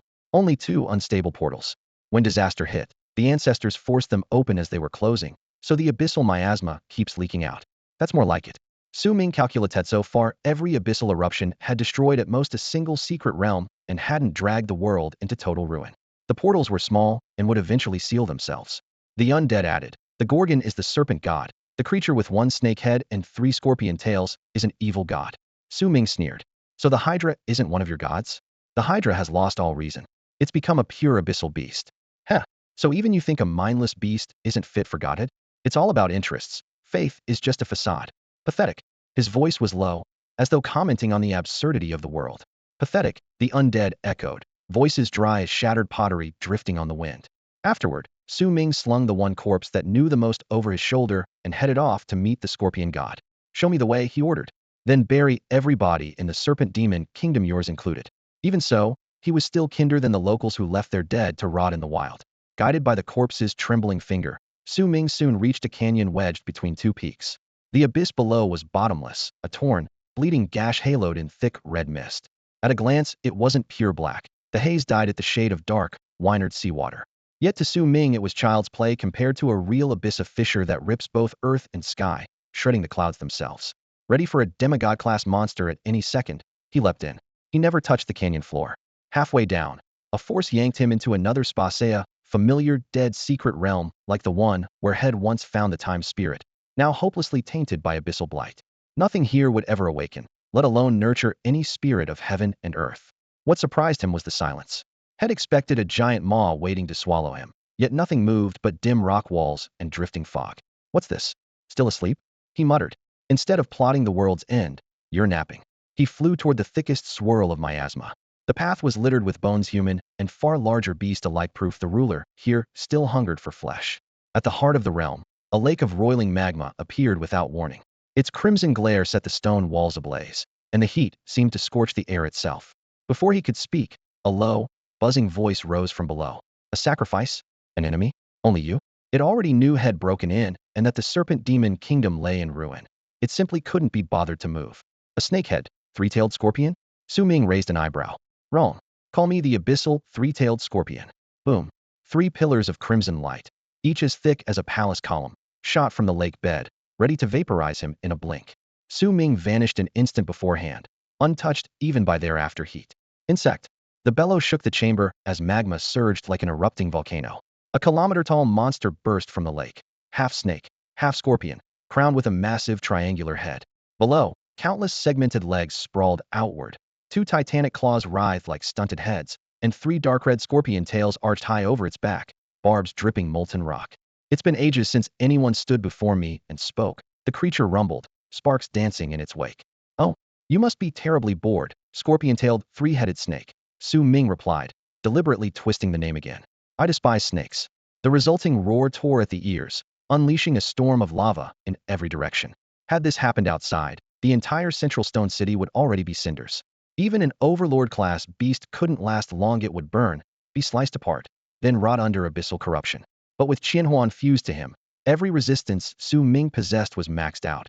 He remained utterly unfazed. He had long since slipped out of the storm's heart, and now watched its demigod power in silence. Lightning and hurricane winds tangled overhead, flinging walls of seawater hundreds of meters high. Any city struck by such a blow would be flattened in a heartbeat. In a world like this, humanity's steady progress was a miracle. Destruction was the norm, and peace only an occasional gift. When the tempest finally broke, Su Ming strode back across the waves and faced the three-tailed scorpion again. Impossible. You're just a king-class insect. The scorpion roared, crimson eyes blazing with fury and confusion. By every measure, Su Ming's aura, the power flickering around him, was far below demigod rank. Yet the battle had slipped clean out of the monster's control. Nothing's impossible. You've just been cut off from the world too long. Su Ming raised a hand, a ghostly spark dancing at his fingertip. Out there, any random 6th-tier beastmaster can one-shot a demigod rank beast. Save that nonsense for fools. I only want to know one thing. What did you do with the bones of that demigod-class Iron Devourer? How do you know about that? The creature's tails twitched. I watched the Gorgon drag them off the seabed, Su Ming said coolly. The scorpion fell silent, suddenly convinced this human was stranger than the abyss itself. Tell me, Su Ming said, his voice cold as forged steel, and I might let you live. The monster burst into manic laughter. You're the best entertainment I've had in a century. Why would I spare you? I'll mount your skull in the center of the passage, right beside those Iron Devourer bones. Isn't that what you wanted? Oh, an abyssal passage? Su Ming mused, bracing it with a demigod skeleton to keep it from sealing creative. Those bones are fully metallic, laced with celestial iron, several times tougher than ordinary alloys. That must be why you chose them. A sinister hiss escaped the scorpion. Isn't that what you came for? If you've got the guts, step into the abyss and take it. First, though, you have to survive me, little bug. As it spoke, its mountain-sized body shrank to barely 100 meters, the perfect size for swift strikes on a small foe. Su Ming might look like a mere 6th-tier beastmaster with king-class pets, but the scorpion still unleashed its full might. Yet the outcome was decided the moment they met. If it wanted to live, it should have leapt into the abyss or fled the instant the Serpent Kingdom's warning arrived. It could neither foresee the future nor rewrite the past. Time halt, Su Ming whispered. Boom. The scorpion, frozen in midair, crashed onto bare rock and kicked up a cloud of dust. Su Ming called out, Jiaoyu, master. An icy blue blur streaked forward, slipping straight into the scorpion's serpentine head. A single time stop lasted only 10 seconds, but he could chain them endlessly, trapping a target in this instant forever. He wouldn't need that long. Against a peer, 10 seconds of absolute control was a death sentence. If Jiaoyu couldn't finish things here, Su Ming had no idea what she was good for, why she was worth keeping. Even that show-off Zhan Tianlang could one-shot a Hellfire Soul Eater scorpion. Sure enough, 5 seconds later, Su Ming saw the evil spirit Jiaoyu crawl out of the creature's skull. Master, it's dead. Good, nicely done. Su Ming praised absently. Xiao Jiao had just eaten its fill and was saving energy for its next breakthrough. Yet Su Ming received no kill notification after all. Neither he nor any of his beasts had struck the final blow. It didn't matter. It was only a few thousand years of alien lifespan, and he still had nearly 1 billion left. Most of that time had come from 2 events. First, when he destroyed the Serpent Demon Kingdom, he left no land or beast alive. Second, Hongyu had been opening the Gate of the Dead almost non-stop. Countless vengeful spirits swarmed through, and the instant they smelled the living they were purified by the light of reincarnation. Whether that was a blessing or a curse was hard to judge, but it was still better than the 3-tailed scorpion in front of him. The scorpion, a demigod-class aberrant that fancied itself an abyssal creature, hadn't even been able to struggle before the king-tier trickster Su Ming. It could only watch as Jiaoyu plucked out its brain. Right before death, it was probably still savoring that joke. Reveal the secret, and you might live. It spoke and sealed its fate. No one else to blame. Su Ming had kept it alive only long enough to force out the information he needed. Hongyu's necromancy couldn't yet revive a demigod corpse. Now the job was done, and only one step remained: find the Iron Eater's bones. Jiaoyu, take over the corpse and scout the passage below. Understood. Jiaoyu, it burrowed back into the scorpion with the serpent head. The rigid body slowly stood and stepped into the magma lake. Moments later it returned. There's an unstable corridor below, held open by a demigod skeleton. Remove it, and the passage collapses instantly. No other abyssal creatures present. Good, bring the bones up. Su Ming had little interest in the passage itself. A monarch-grade giant octopus had once exhausted everything just to enter this realm, and this corridor couldn't even fit a demigod. Anything weaker had probably become the scorpion's ration. It was likely there to help the scorpion finish its abyssal transformation. Meanwhile, that abyssal hydra had already gone mad. Hearing that was why Su Ming chose the scorpion as his target, a blessing in disguise. He had no intention of provoking the hydra. Unlocking the Iron Eater's evolution was what mattered. Boom. The entire lava lake rumbled, spewing magma hundreds of meters high. The scorpion's corpse was flung skyward, its tail wrapped around a hollow iron beam several meters thick and nearly 100 meters long, very likely one of the Iron Eater's limb bones. Clang! The beam landed with a clear metallic ring. Stroking his chin, Su Ming was already planning how to exploit a treasure harder than high-grade alloy. He stepped forward, ready to touch it, when a surge of lightning crackled through the air and numbed his palm. All right, no further testing needed. When Su Ming tried to stash the iron rod away, even his oversized spatial ring felt ready to split. A demigod's bone weighed far more than common metal. The top-grade ring bulged with faint stress lines. Luckily, this piece had weathered age. If it were a fresh demigod corpse, the ring would have exploded. The full carcass of the demigod's serpent-headed, three-tailed scorpion below was too valuable to waste. After calling out Jiayue, Su Ming summoned Qianhuan. Qianhuan, will swallowing it let you evolve? More than enough. Then what are we waiting for? Devour it. A system prompt rang out. 1,000 years of alien lifespan consumed. Accelerating Qianhuan, abyssal sky-devouring python. Materials, concentrated abyssal miasma, demigod class demonic beast 1. Acceleration in progress. Year 1, all evolution requirements met, entering slow digestion. Year 20, Qianhuan evolves to king class, 1 star. New skill, unlocked abyssal descent. Year 1000, Qianhuan reaches the peak of king class. Skill abyssal descent. Opens an abyssal gate anchored to the user, closable at will. Duration and traffic cap depend on rank and bloodline. At present, overlord class beings may pass through. You've got to be kidding me, Su Ming muttered as pop-ups filled his view. Gate of the Dead, abyssal descent, power of decay. Anyone could shake the world, and he had them all. Was he destined to be the final boss? At least the power rested in his hands. In the wrong ones, catastrophe would be certain. A model citizen of the new era had no intention of ending the world. After Qianhuan drained every trace of abyssal miasma, the lava lake turned pitch black, blending into the rock walls. Su Ming didn't leave. He set the iron rod at his feet and began to study it. 3 days flew by. Most of the time he relied on the time spirit to rewind the demigod Iron Eater's entire life. With its upgrade, the temporal anchor could trace back 100,000 years. Otherwise, this bone would have been nothing more than a curio. In the projection he saw, to his surprise, that 20,000 years ago the Iron Eater had already entered the demigod realm. As scenes unfolded, he teased out the secret of advancing beyond king class. Gorging on iron alone capped the species at king. To break into overlord, one had to grind wind thunder divine iron into hair-thin needles, insert them into every joint, and form a unique energy circuit. The theory eluded him, but the images showed the creature spending centuries on a single obsession: fighting, stealing wind thunder divine iron, trading it to the clan for needles, then stabbing those needles into its own body. It looked like sheer self-mutilation, yet it was inextricable from ascension. From king to overlord, the beast needed only 18 needles. From the overlord stage to the demigod stage, hundreds of leg bones were used, and Su Ming couldn't be bothered to count them. When a shitty shoe breaks through to the overlord level, a meridian map naturally appears inside its body. Su Ming only needed to memorize the first 18 nodes. Perhaps that was the very reason the shitty shoe bloodline had come to an end. Going through the fragmented memories, Su Ming also discovered that more than 20,000 years ago a group of Shitty-Shu left the main clan. Most of them had already reached overlord rank, and none were ever seen again. Either they were wiped out or disappeared into some hidden realm. Judging from available resources, their homeland could no longer support that many Shitty-Shu advancing any further, so scattering to seek new opportunities made perfect sense. Bang, bang, bang. Su Ming knocked on the pillar-thick leg bone in front of him and called Dabai over. Hey Dabai, give it a try. A little bone for some extra calcium. Dabai blinked in confusion. To make sure this wasn't just a prank, he lifted a paw and unleashed his strongest blow. Bone-shattering palm, peerless grade. Boom.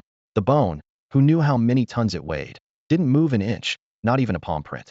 Dabai had thought that strike would make any overlord-class beast hesitate. Yet he couldn't even crack this leg bone that had weathered for thousands of years, though it did belong to a demigod-level Shitty-Shu patriarch. Su Ming waved his hand and laughed. I'm kidding. Watching you gnaw on that would be way too creepy. After confirming there was nothing else left, he signaled Qianhuan. Devour heaven, swallow earth. Qianhuan's mouth opened like a black hole, and the indestructible giant bone dissolved into streams of light. Su Ming could sense the vast energy inside it, but without the right refining methods no one could do anything with it. After all, even a demigod's strongest blow couldn't shatter this kind of bone. Moments later, Qianhuan spat out 3 piles of metal. The first pile was the largest, a pitch-black alloy Su Ming recognized as Xian iron, ranging from Tier 6 to Tier 8, with Tier 6 magnetized Xian steel making up the bulk. For an overlord Shitty-Shu, Tier 6 Xian iron is the primary material. Tiers 7 and 8 are just supplements. and even a demigod can't replace his entire body with them. The second and third piles were small enough to hold in one hand. The second was Tier 6 Wind Thunder Purple Gold. The last was Wind Thunder Divine Iron. Even from several meters away, Su Ming could hear the crackle of ionized air around it. There wasn't much, but ground into needles, it would be more than enough. According to that demigod-level shittious memories, he spent a century tempering his body, most of it on recovery and adaptation. Time isn't an issue for Su Ming. The real problem is turning Wind Thunder Divine Iron into fine needles. He certainly can't grind them one by one. The Patriarch had relied on clan artisans, and with 20,000 years of technological progress, the imperial capital should have a more efficient solution, but that can wait until they get back. For now, he can at least help Dubai advance to king level. 50 years of lifespan were burned to hasten the iron-devouring beast's growth. During this acceleration, large quantities of Wind Thunder Purple Gold and Profound Magnet Essence Steel were consumed. Acceleration in progress. Year 1. Rather than forcing an immediate breakthrough, the beast poured all its focus into tempering its flesh. It swallowed Profound Magnet Essence Steel, melting, sifting, and rebuilding the scattered dark steel already inside its body. Every breath was accompanied by a shrill metallic resonance, a rhythmic prelude to the transformation yet to come. Year 10. The final trace of low-grade dark steel was assimilated by the 6th tier Profound Magnet Essence Steel. The beast's frame shuddered, and deep violet metallic lines spread across its bones and muscles. The skill Adamantine Flesh, Peerless Tier, evolved into indestructible Vajra Body, Peerless Tier. Its pelt now resembled black gold armor, and even its breathing sounded like crystal scraping stone. Year 11. The iron-devouring beast seized a chunk of Wind Thunder Purple Gold, clenched its claws, and boom, the entire ingot burst into dust. Strength surged once more, battle fire rekindled in its eyes, and the formal advancement began. Year 23. Wind and thunder rampaged through its body, lightning and gale force astral winds tempering meridians and marrow alike. When the energy burst outward, it formed a suit of thunderous armor. The breakthrough was complete. The creature expanded dramatically, its aura skyrocketed, and it became the iron-devouring Beast King, rising to King Class, 1 star. Amid a roar of lightning, it instinctively mastered a new skill Storm Thunder War Spear. Year 50. The once violent wind and thunder energy now cycled in perfect harmony. The iron-devouring Beast King climbed to King Class, 5 star. At the same time, Storm Thunder War Spear soared from basic mastery to perfection. Every conjured spear now split the heavens. Acceleration complete. An iron-devouring Beast King. Su Ming stared at the far more imposing Dubai. Though it could still shrink into a cuddly white fur ball, one full power eruption would turn it into a 100-meter titan capable of leveling fortresses. Su Ming once thought the official name Dubai would follow it for life. Now it had clearly entered an entirely new phase. Hong Yu, Dubai, and Qian Huan, all contract beasts that reached the king tier, instinctively gained the urge to command. In other words, the next step was to carve out territory. Yet the Xia kingdom had no shortage of 7th tier tamers, each holding a dominator class beast, and almost none actually declared themselves kings. Su Ming was sure some deeper reason lay behind this, though he had yet to uncover it. The recent expedition had been astonishingly fruitful. Only Shi Ling and Xiao Jiu were at king tier before. Now Hong Yu, Dubai, Qian Huan, and Xiao Jin had caught up. A tamer with 6 king tier beasts was virtually unheard of at 6th tier. Normally, a handler focuses on 1 or 2 cores. Resources are finite, and offense, defense, and support must be balanced. Even many 7th tier veterans cannot elevate every contracted beast to kinghood. Su Ming, however, refused to abandon any of them. Each was a partner he had personally raised. Even Xiao Jin, who had already been at king tier when contracted, had grown under his care like the eldest son. With loose ends tied up, Su Ming's next goal was to keep improving his own talent and prepare to break into the 7th tier. By his reckoning, with the current lineup, he could challenge a demigod opponent even without borrowing power from Jiu Yue or Xiao Jin. After escaping the Calamity Abyss secret realm, he inspected the entire Serpent Demon Kingdom. Streets, valleys, and lakes alike were littered with the remains of corrupted beasts and demonic humans. Disaster energy had detonated at a single point, igniting decay in an explosive wave, and every corpse had become a new source of contagion, spreading rapidly, essentially a terrifying plague. Theoretically, once the strongest creature in the region was killed by decay, nothing else could survive here either. Unless you are tucked away in some utterly isolated, far-flung corner of the world, there's no escape. Here on Snake Island, a rock ringed by sea and scoured by howling gales, every path has already closed. Waves pound the black reefs, dead branches carpet the forest floor, and for a long time to come this place will remain a no-man's land. The mountains are littered with the corpses of demon-tainted beasts, scales still flashing cold light, shattered flesh exposing dim crystal cores, each worth a fortune if pried out. Su Ming, though, didn't spare them a glance. What he wanted could never be bought with spirit stones. Picking a direction, he left the island. Deep in the mountains lies the secret realm of Wu, hidden from the world. At its center, a colossal array 1,000 yards across turns slowly, dark gold lines crossing like a spider's web and spiraling into the sky. In the array's heart sits Wu Shuai, shriveled and cross-legged, his breathing all but gone. The instant Su Ming forged his pact with the declined Death Gu, the elder's eyelids twitched ever so slightly, as if in response. Good made it in time, Wu Shuai rasped. Once you've drawn on the declined Death Gu even once, you can't let it fall into anyone else's hands, let alone with the Gu deity involved. He murmured, may the Gu deity's glory rise again in your hands. With that, his life force ebbed even further. Light from the array ran along the ley lines, flooding the entire realm. Dark gold motes seeped from his body like fireflies, drifting outward to leave faint, flickering marks on cliffs and ceilings alike. After leaving the Serpent Kingdom, Su Ming toyed with the trial teleportation stone Xiao Wushang had given him, drifting around the Forbidden Sea for days. Swells roared, fog churned, and one fact became painfully clear: either Xiao Wushang had been bluffing, or Su Ming simply lacked the luck to stumble on anything. All that effort, and he still wasn't some chosen one. Judging from a lifetime of mishaps, he was more child of calamity than child of destiny, turning every stop into a wasteland. The Azure Dragon's secret realm never showed, but the trip wasn't wasted. His talent finally advanced to strength S total element perfection. For every contracted beast of a different element, the strength of all beasts rises by 40. Current boost, 240. This upgrade had almost no bottleneck. He needed only one thing. After filling all 6 contract slots, swallow a 9-petaled Samsara netherflower, and the breakthrough would follow on its own. From the first netherflower, a 9-petaled golden lotus had formed in his mind's sea, linking every beast space. Each uptick in mental strength made the lotus burn brighter. Before contracting Shao Jin, had sensed an invisible barrier. Only after 6 slots were filled did it click: all elements means all, nothing less. The next steps were obvious. 1. Push his own cultivation to the 7th rank. 2. Raise all beasts to overlord tier. 3. Contract a 7th beast.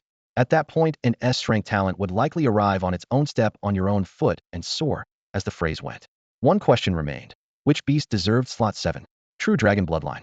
That was meant for Qian Huan to devour. A wisp of primordial azure dragon blood lurked in Qian Huan's hidden lineage, traceable all the way back to Qinglong itself. No one knew how much power it might unleash. Su Ming's rule was simple. If you do something, do it to the extreme. Opportunity never escaped him. Mo Long had worked hard to plant Qian Huan inside dragon territory, clearly aiming to seize the true dragon bloodline, and she had her reasons. Su Ming suspected she wanted to prevent Qian Huan from becoming a pure abyssal creature, using another bloodline to balance it out. By now, Qian Huan's abyssal bloodline had fully awakened. Outwardly little had changed, yet every trace of the abyss negative influence was gone, a result far beyond what the demon dragon had once envisioned. Apart from the skills Qian Huan evolved on its own, Su Ming could only think of 2 explanations: limitless time and a handful of stolen abilities he had seized elsewhere. Perhaps the so-called abyssal resistance was hidden in those factors. Unable to work it out, he kept scrolling through the demon dragon's life story, hoping for an answer. The problem was that the creature's life stretched across tens of thousands, maybe over 100,000 years, and pinpointing the critical moments was anything but easy. The projection showed only silent images, leaving him unsure what was actually happening. So, as he traveled, he would open that river of memories now and then, treating it as entertainment along the way. What shocked him most was that the demon dragon's lifespan had surpassed 100,000 years. 100 millennia ago, it had been nothing more than an obscure young Kalami among the dragon race. In those days, the dragons were at their zenith, and even a tyrant-grade demon dragon had to keep its head down within the clan, let alone devour its kin. Exposure meant instant death. In short, the demon dragon's road to power was a living lesson in extreme survival. It lurked for tens of thousands of years before daring to rise. That was probably how most real powerhouses survived. After several days of Stopango travel, Su Ming returned to Biluoqing. Zhuan Yu was a wayward, he had gone back to the Kunping secret realm. In any case, Su Ming had no intention of hunting for the true dragon realm just yet. After drifting on the ocean for so long, he was sick of the demon-tainted spray. He packed his gear and headed straight for the imperial capital. Trust you to pull this off, Shangren said, slapping the table in front of Su Ming. Tier 7 Wind Thunder Divine Iron hasn't shown up in thousands of years. I've searched forever and didn't even get a sniff. Whoa damn. The moment his fingertips brushed the dark blue chunk veined with lightning, a jolt snapped his hand back. Even so, he had coasted up to the 4th tier. Good talent plus premium resources meant that laziness alone couldn't stop him. So forging hasn't really advanced these past years? Su Ming asked. You want 18 needles out of this hunk? That's no small feat, Shangren said, massaging his fingers. First you'll have to melt it, which takes the flame of a sovereign class beast. Then you need another beast of the same level to grind it into shape. Only then are you close. Grind it. Su Ming raised an eyebrow. Sure. If you work at it long enough, even an iron pestle becomes a needle. Seriously? Is that what I meant? Su Ming tapped the pile of wind thunder divine iron. This thing's huge. Grinding it down will take until the next era. Cutting it into chunks isn't practical either. Forget it. I'll figure something out myself. Then he asked offhand, how's the auction house coming along? It can't match the capital's big events. But with that mountain of herbs you're supplying exclusively, it's got real potential. Shang Ren's eyes gleamed. I swear the spirit of fortune has been winking at me lately. I'm about to strike it rich. The actual amount no longer mattered to him. He was addicted to the thrill of winning. Su Ming simply nodded. Good. After loitering in the club for a while, Su Ming opened his contact list. A few of Xia's top figures had added him, but unless something came up, none of them bothered to stay in touch. The very first person Su Ming rang was, of course, Xiao Wushang. The moment the call connected, Xiao Wushang's voice crackled like exploding kernels. Forget the storm thunder, divine iron. If you've got nothing better to do, come help me haul in the big fish from the temple of heavenly demons. I already took out their biggest whale. What more do you want? Su Ming frowned and brushed the dust from his sleeve. What's wrong with you? I don't know. Lately, remnants of the temple hiding in Xia keep popping up, each one higher ranked than the last. Feels like they're planning something big. Xiao Wushang spoke so fast it sounded like he was sprinting through the words. Something big? That sounds more like impending doom. Su Ming curled his lip. Still, since the names on the list are showing themselves, we don't have to hunt them down one by one. Xia snorted. I can't be bothered with rats that can't stand the light of day. Su Ming dragged the talk back on track. So you really have no answer for the storm thunder divine iron?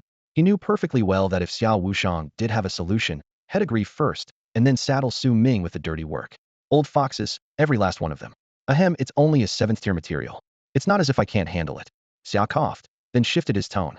But if my black dragon lets loose a single breath, the stuff's toast. Preserving its properties takes more than chucking it into any old fire. Then who should I ask? I can't cut or stretch it. I'd be grinding forever. Even the smith has to be at least 6th or 7th tier. Su Ming rubbed his brow. Ask Wen Lao. If he can't do it, give up. Fine. Another thought struck Su Ming. By the way, what does it take to move from 7th tier to overlord rank? Didn't you hit 6th tier only, what, a month ago? Xia sounded stunned. You're not planning to advance right now, just gathering intel? Exactly. I'd rather know the road before I start walking. Su Ming spread his hands. You're not under the illusion that becoming an overlord means Xia hands you a piece of land. Are you? Doesn't it? Dream on. The land isn't yours, it's just on loan. Wait, so that's actually a thing? Su Ming's eyes lit up. If you're serious about overlord rank, Xia takes it seriously too. They'll set aside a stretch of wilderness packed with spirit beasts so you and your companions can grasp the overlord's path. Su Ming paused. Isn't that just make-believe? The world's already carved up. Where's anyone supposed to conquer? If you can carve out territory yourself, so much the better. You could have said that earlier. Su Ming cursed under his breath. Had he known, he would have flattened the Serpent Kingdom during his last breakthrough and used that unstoppable momentum to ascend. Now the Serpent Kingdom was gone, his advantage spent. Snatching some no man's land felt like child's play. Then again, if he hadn't rushed the campaign, he wouldn't have bonded with Little Gold so soon or discovered how to raise his talent. Without higher talent, 7th tier was wishful thinking. Everything has its reasons. Besides territory, what else do I need to watch for? He pressed. You think any plot of dirt will do? When you're ready, Xia hands you a blank deed and points you to unclaimed land. The moment you use the deed, you forcibly occupy it, triggering a beast tide from every direction. Only an overlord-class aura can scatter the tide. Got it. Su Ming nodded thoughtfully. In that case, Serpent Island might work beats playing pretend somewhere else. While he spoke, he ran through scenario after scenario in his head. Once he had the information he needed, Su Ming ended the call with Xiao Wushang. He never thought much of the Wen family. His first bad impression came during the 5 Academy tournament, when they covertly struck at Tianan Academy. Still, in a world this big, every kind of bird flaps about, and a bit of chaos is normal. He had almost no contact with the Wens and never planned to. Luckily, Wen Suichu was a reasonable man. If he had shared the same temper as those pampered heirs at Imperial Capital Academy, a whole crowd would already have lined up to seek death, and Wen Suichu might have ended up like Zhou Chongdao. Su Ming never cared whether someone was a clan leader or a pillar of Xia. When he killed Zhou Chongdao, it wasn't because he was lord of the demonic temple or the serpent sovereign Zhou had simply tried to kill him. Anyone who shows murderous intent toward him won't be spared, no matter who they are. Letting an enemy live even 1 second longer feels like a loss to him. Their call was brief. Su stated his need, Wen gave him an address, and it genuinely sounded as though he had a solution. Following the directions, Su arrived at an old courtyard. It lay far from the city center, tucked away in a quiet corner, and looked even more rustic than the compound that housed the Dragon Isle's secret realm. There were no stone lions standing guard, no lavish ornamentation, just an ordinary peasant's yard. Strangely, passers-by seemed to overlook it without noticing. As Su Ming reached the gate, the wooden door swung open by itself. He stepped inside and saw Wen Suichu sitting beside a stone table, book in hand, sipping tea as if he hadn't a care in the world. Here you are. Have a seat. Master Wen, are you reminiscing about the good old days? Funny how people in a modern metropolis keep flocking to antique houses, Su joked as he sat down. Just think of it as a place that helps me meditate and advance, Wen replied with a soft laugh. That I can believe. After a brief silence, the elder added quietly, I've been alive for more than 1,000 years, and this place is the only thing that hasn't changed. Living more than a millennium left Su speechless. He believed that, barring accidents, he could live until the end of the world, but at only 20, he could hardly picture what 1,000 years might look like. He suspected he'd be bored long before his 100th birthday. So how much time do you have left? He asked casually, recalling that Head once asked the same question of the headmaster, who had boldly claimed he'd live another century. If you hadn't just brought it up, I'd have thought little Xia and the others sent you to probe me, Wen said, shaking his head. About 5 years. 5 years. Su raised an eyebrow. For someone who had lived a millennium, 5 years was practically burying your eyebrows in the dirt. What about reaching the 9th tier? Aren't you on the verge of a breakthrough? I have no idea. Throughout history, 9th tier cultivators rarely live long. The day I break through might well be the day I die. Su fell silent, then waved away the gloomy subject.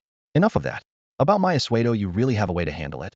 He produced a chunk of storm thunder divine iron and placed it on the stone table. This metal could be refined only by the raw force of wind and lightning. Otherwise, ordinary fire would strip the metal of its special properties and leave you with nothing but common iron. Wen Suichu raised an eyebrow at Su Ming's explanation and nodded to himself. It seems you genuinely understand how to raise iron-eating beasts and you're serious about it. Su Ming answered without a hint of modesty. Absolutely. Every beast I contract is headed for the divine ranks. I'm not joking. Wen Suichu scrutinized him. In the old man's eyes there wasn't the slightest doubt, as if that goal were only natural. Thinking of his own fallen companion beast, he sighed. In that regard, I can't compare with you. To melt metal of the 7th tier and above without ruining its attributes, you need a flame that's just as divine. I happen to have a spark of vermilion bird fire. As he spoke, he raised his hand and half closed it. A speck of scarlet blossomed in his palm, its heat surging outward. The fire seemed alive, pulsing as if it would spread its wings and take flight at any moment. Su Ming's eyes brightened. The vermilion bird. Wasn't that the Flame Emperor's beast? Wen Suichu replied calmly. History from 10,000 years ago is buried in dust, but this flame has been handed down in my family. Su Ming went straight to business. All right then. You grind 18 iron needles for me, and I'll give you some fruit. Wen Suichu had only intended to melt the metal into blanks and leave Su Ming to do the rest, but suddenly he was expected to finish the smithing as well. He was about to refuse when the fruit in Su Ming's hand caught his eye. He didn't know what it was, yet every instinct screamed, eat it. What kind of fruit is that? No, I don't know name. 1 bite gives you 100 extra years. Deal. Dignity forgotten, Wen Suichu grabbed the fruit, toyed with it for a moment, and swallowed it whole. A surge of vitality spread through him, and when he looked at Su Ming again, the young man seemed to glow with impossible luck. Grade 3 life nether flowers, life-extending fruit, all produced with casual ease. Su Ming wasn't surprised by the old man's loss of composure. Anyone who stayed calm around such treasures would be the odd one. Then he detailed the needle specs, 5 inches long, about this thick, solid, no hollow core. I need 3 lightning patterns on each. He'll draw them. He pulled out paper and pen and started sketching. Wen Suichu stared at the dense diagrams, a vein throbbing on his forehead. This job's going to be a nightmare. Maybe the kid fed me that longevity fruit, so I wouldn't keel over before finishing. Fine, I get it, he said at last. Once the first needle's done, they'll bring it for inspection. You think claws scratched by iron-eating beasts can make patterns this precise? Su Ming asked. If it's not up to spec, you want to prove it. I understand, Wen Suichu replied. Besides, I've got nothing but time now. Su Ming chuckled. Come on, it's not like you have pressing business. Still hung up on life and death. Don't talk nonsense. Better a shabby life than a glorious death. You'll understand when you reach my age. Fair enough. By the way, where'd you get that fruit? If Wu Shui Wang finds out, he'll go crazy. From the Huangquan secret realm, of course. If he's got the skill, let him look for it himself. Su Ming wasn't exaggerating. Theoretically, fruit like that did exist there provided someone was willing to tend a single ghost grass plant for tens of millions of years. Netherworld's secret realm. Wen Suichu mouthed the words, and as his eyes swept over the silent study, a restless urge to set off at once welled up in his chest. Yet the notion barely surfaced before he shook his head.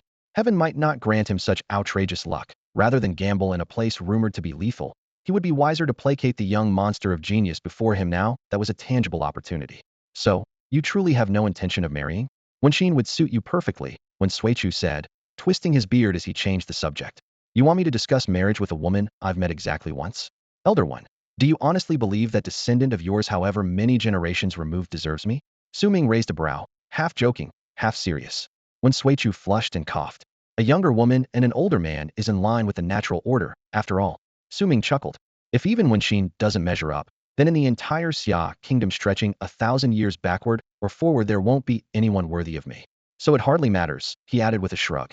I've already reserved a dozen holy maidens of light from the western continent, the kind with angel wings. When Sushu's jaw dropped. In the end he could only shake his head with a bitter smile.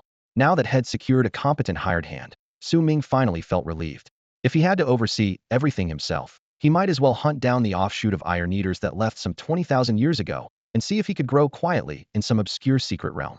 If he did run into a fellow clansman, he wouldn't mind handing over a bit of Thunderwind Divine Iron as a goodwill gift. In the days that followed, he fully relaxed.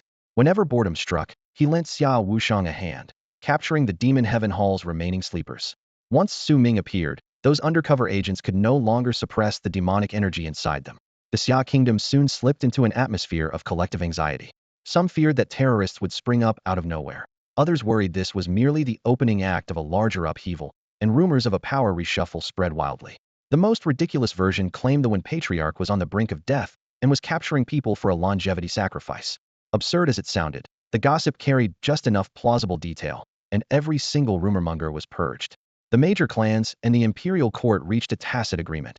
Better a brief bout of pain than allowing hidden threats to linger. As for the Zhou clan having lost its backbone and exposed a swarm of Demon Heaven Hall collaborators, people naturally guessed at both the worst and the best. Bad news. The Zhou Patriarch had been a high-ranking member of Demon Heaven Hall. Good news. He was already dead. Even so, no one dared fix their gaze on the true Lord of Demon Heaven Hall.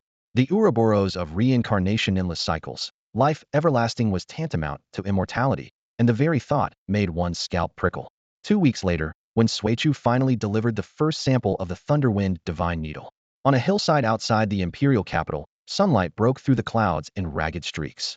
Su Ming waved a hand and summoned Dubai. The half-divine Iron Eater lumbered forward, crushing the grass underfoot. Su Ming held the divine needle out for Dubai to inspect. Forged by Wen Suichu, the array weapon was exceptional. Its polished body gleamed like a mirror. Beneath the metallic sheen, fine lightning patterns intertwined as though miniature storms were sealed inside. Rarer still, it carried the Wen clan's signature inscription stylia literary family's heritage on full display. By looks alone it outclassed the original by several levels. Whether its performance matched its beauty was another matter.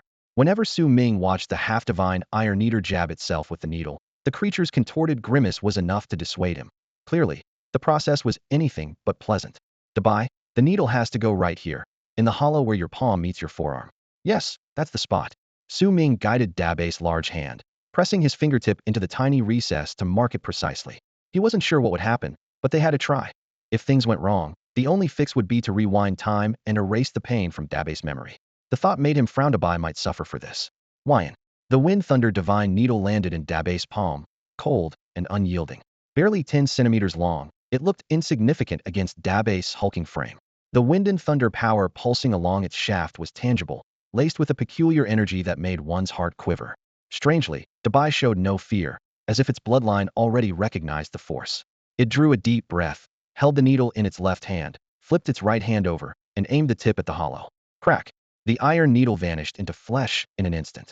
Su Ming stared, ready to reverse time at the first hint of danger. Snap crackle. The air ionized, blue-white arcs erupting everywhere.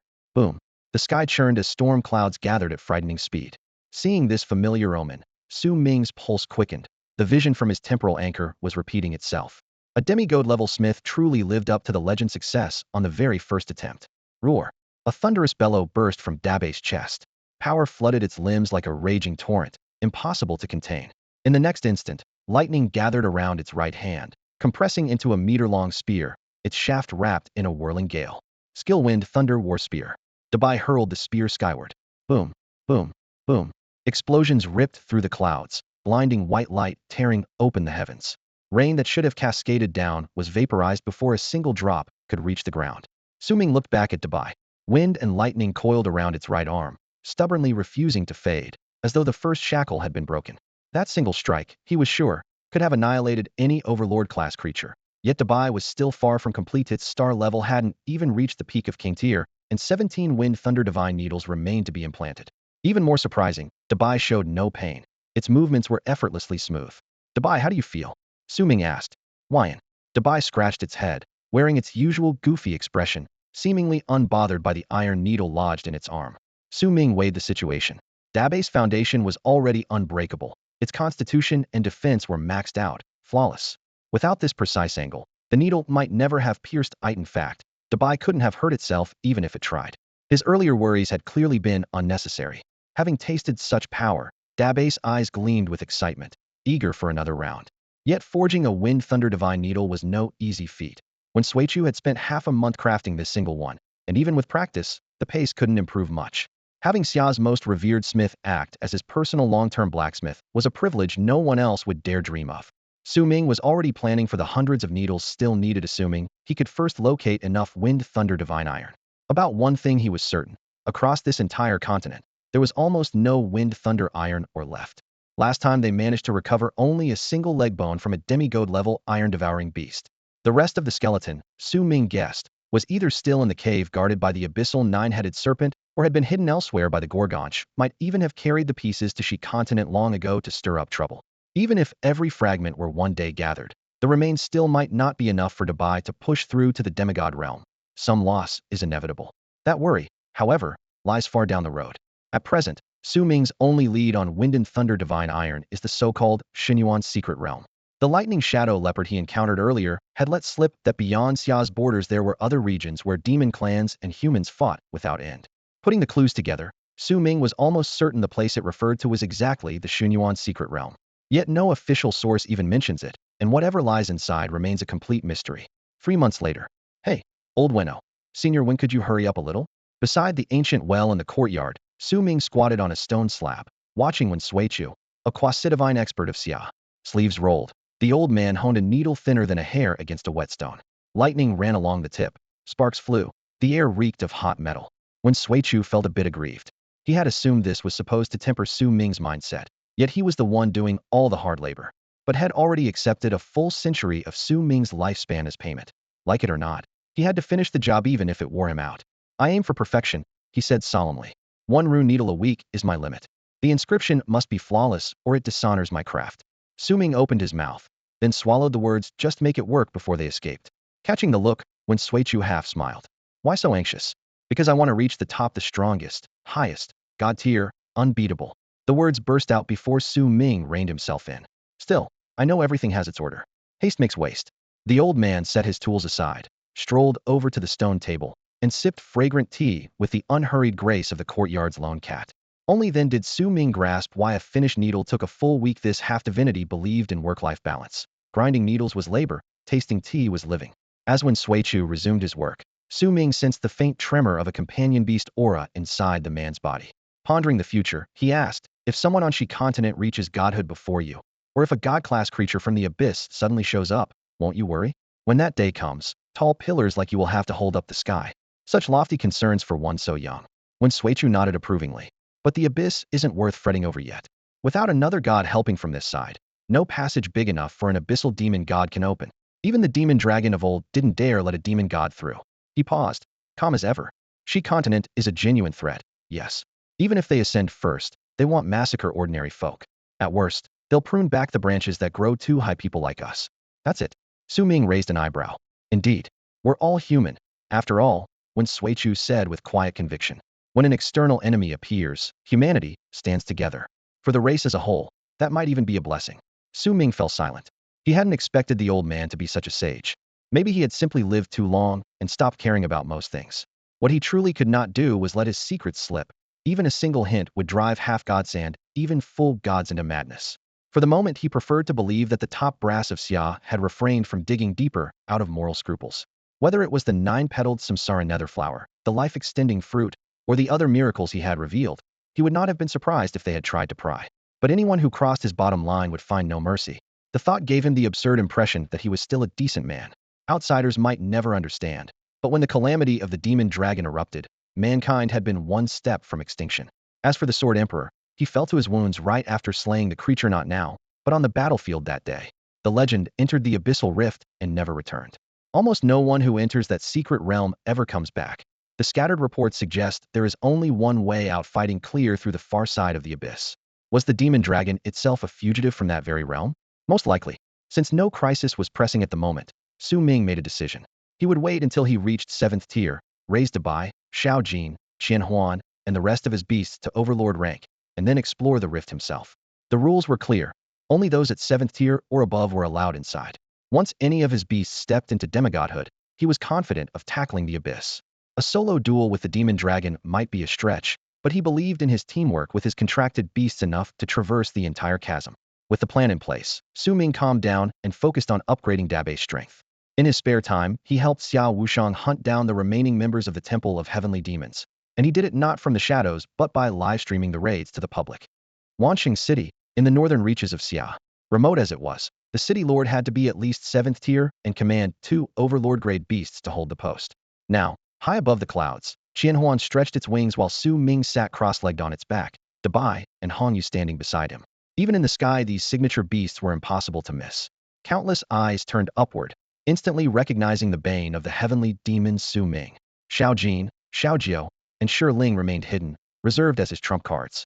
Hovering above the city, Su Ming activated a holographic live stream, and the comment feed exploded. Got him, Demon Slayer is online. Let's see who's on the chopping block today. There's a big one this time. He pulled out an oversized loudspeaker, and his voice rolled across the city like thunder. Southern Sky Military District Special Demon Hunting Unit Su Ming reporting. Am here to arrest the remnants of the Temple of Heavenly Demons. City Guard, Garrison, Recon teams report in. Soon, squad after squad of armored warhawks swept down and formed ranks in front of Su Ming. Every rider belonged to the military, and the bonded beasts under them were all standard-issue armored class warhawks tier 4 at the very least, with several tier 6 veterans mixed in. Yet no one dared act out of line. Just days earlier, Su Ming had eliminated a group of hesitant tier 6 beastmasters. Though they were not members of the Hall of Heavenly Demons, he arrested them for harboring the enemy. In truth, none were innocent, each had skeletons in his closet. Arrest everyone on the list, dead or alive, Su Ming said, lifting a hand. I want results in 30 minutes. He passed a slip of paper to the tier 6 garrison commander. Although the officer matched his tier, he was several ranks lower. Anyone inside the military understood that Su Ming now wielded authority on par with a theater marshal. A handful of high-ranking officers had tried to challenge him and were unceremoniously stripped of their posts. Their beastmaster powers were suppressed and placed under surveillance. The entire force was being quietly reshaped, and Su Ming had become the sharpest tool for the job. After rumors spread that even an 8th-tier beastmaster, the Zhou family patriarch, might be a senior figure in the Hall of Heavenly Demons, a chill ran through everyone. The state of Xia would tolerate no dissent inside its military. Yes, sir. The commander scanned the names, forced down a wave of shock, and immediately dispatched squads to round them up. Half the list came from confessions obtained by the army, the rest from clues Su Ming had compiled himself. Su Ming had little interest in taking prisoners. Until a verdict was handed down, he could not execute suspects, but he was happy to oblige. If anyone resisted, one spear would settle it. Boom, boom. Within minutes, firefights and explosions echoed across Wanxing City. Loudspeakers blared. Wanted suspects from the Hall of Heavenly Demons. Anyone who resists will be killed on the spot. Shelter a suspect, and you share the crime. Bullshit. Why label me a demon lackey? On one street, an adventurer team's captain roared. Spotting the soldiers closing in, he bellowed to his crew, brothers, charge. His members exchanged helpless looks. Moments ago they were a tight-knit team. Now their leader was a wanted man, and panic set in. Boss, maybe talk to them? Could be a mistake. Shut up. The captain kicked the speaker aside, summoned his flying beast, and shot toward the city wall. Here we go. First lucky contestant of the day. Has this guy never watched a stream? The live chat exploded. Viewers focused on the shrinking black speck in the sky, practically bouncing with excitement. Su Ming was about to act. He sent Qianhuan to head off the pursuing troops and signaled Dabai. Dabai raised an arm. Lightning and wind coiled around his palm, and a spear forged of storm and thunder took shape in an instant. Whoosh! The spear ripped through the sky and struck the distant speck dead center. The target's mount spiraled out of control, crashing to the ground. Su Ming had dialed the spear's power back hundreds of times. Otherwise, not even ashes would remain. Having slain an 8-star, King-class, semi-demonic Gale Vulture, he claimed 190 years of alien lifespan. Take the carcass back. Yes, sir. The blood had yet to congeal before several guards dragged the enormous vulture away. Shaken to the core, everyone held their breath under Su Ming's command. A sweeping roundup followed at full tilt. 30 minutes later, the field officer returned to the temporary command post and saluted. Sir, there were 44 targets on the list. 13 captured alive, 21 killed. 10 are still outside the city. Their whereabouts are unknown. Store the bodies and lock up the suspects, Su Ming said with a glance. Yes, sir. The officer hesitated, then asked cautiously, Sir, is the operation over? The detainees were prominent citizens, and the garrison hoped the storm would pass quickly. Your part of the operation is done. Pull the troops back. Su Ming's tone was flat. A chill ran through the officer. Catching the implied meaning, he withdrew without another word. Wanqing City blazed with lights, drones patrolling the night sky in cold flashes. Hovering above, Su Ming spread his consciousness across the city, then dove toward the largest plaza at its heart. Where is the lord of Wanqing City? His voice rolled like thunder. The live stream erupted. Holy crap, is the city lord dirty too? He gets a full physical every year. He should be clean. Maybe the general's just announcing himself. Big scene tonight. Still, it's weird the lord hasn't shown up yet. Moments later, a figure burst through a window of the administrative building. I am Han Xian, lord of Wanqing City, the old man declared. General Su, your fame echoes far and wide. But do you intend to arrest me as well? As he spoke, translucent wings of light unfurled behind Hema companion beast in possession form. Han Xian hovered before Su Ming, displeasure etched on his brow. Su Ming usually had no patience for local dignitaries, but today he had to deliver bad news. Your younger son, Han Hu, was a member of the Temple of Demons. He resisted arrest and was executed on the spot. Your elder son, Han Long, is now in military custody. Both were peak 6th Tyrone steps short of the Dominator class. He added, did you know they cultivated with the temple's sacrificial rites? The live stream fell silent. No one expected an open admission, especially when Han Xian himself was a Dominator. Su Ming had just announced a filicide and showed no fear of reprisal. Han Xian ignored the question, spitting out two icy words. Was it you? Of course it was, Su Ming shrugged. Who else would bother? Bloodshot lines flared in Han Xin's eyes. Good. Then I'll avenge my son right now. Before the words were finished, he summoned a massive Dominator rank rock wreathed in lightning and lunged, talons aimed at Su Ming's throat. Yet the rock froze mid-dive, and an instant later Daba's wind thunder spear blasted through its skull. Han Xian fared worse. Su Ming merely tapped a finger to his forehead, snuffing out his life. From first clash to death, barely 10 seconds passed. Chat messages flooded the screen, but no one had seen what happened. Two Dominator-class foes had been swatted like paper. Is he really still 6th tier? He slaughters Dominators like chickens. Su Ming stored the giant eagle's corpse and left Han Xin's body for the soldiers to clean up. That man was far from innocent. Once everything was settled, he casually ended the livestream. One-shotting a Dominator-class opponent? In front of the real Su Ming, that was nothing. It was merely a gentle reminder to anyone harboring doubts or hostility check whether you're even qualified before picking a fight. When Xiao Wusheng's comm device chimed, a roast drumstick the size of a tabletop was already sizzling in front of him, its glossy skin spitting fragrant oil. Old Xiao, what's up? Got any more plans? Su Ming asked while twirling the skewer. Plans? I wouldn't dare. Xiao Wusheng sounded exasperated. You'll poke a hole in the sky if you keep going. This time you knocked off a tier 7. Next time will it be tier 8? Just thinking about it makes my scalp crawl. Forget the demonic hull, go anywhere you want. Just stop tearing things up in Xia Kingdom. Su Ming smirked. I'm only killing time. Once Master Wen finishes the goods, they'll be done with this scare the monkeys routine. Monkeys? You've flattened the lions and tigers already. Xiao Wusheng forced a laugh. Master Wen has just finished what you wanted.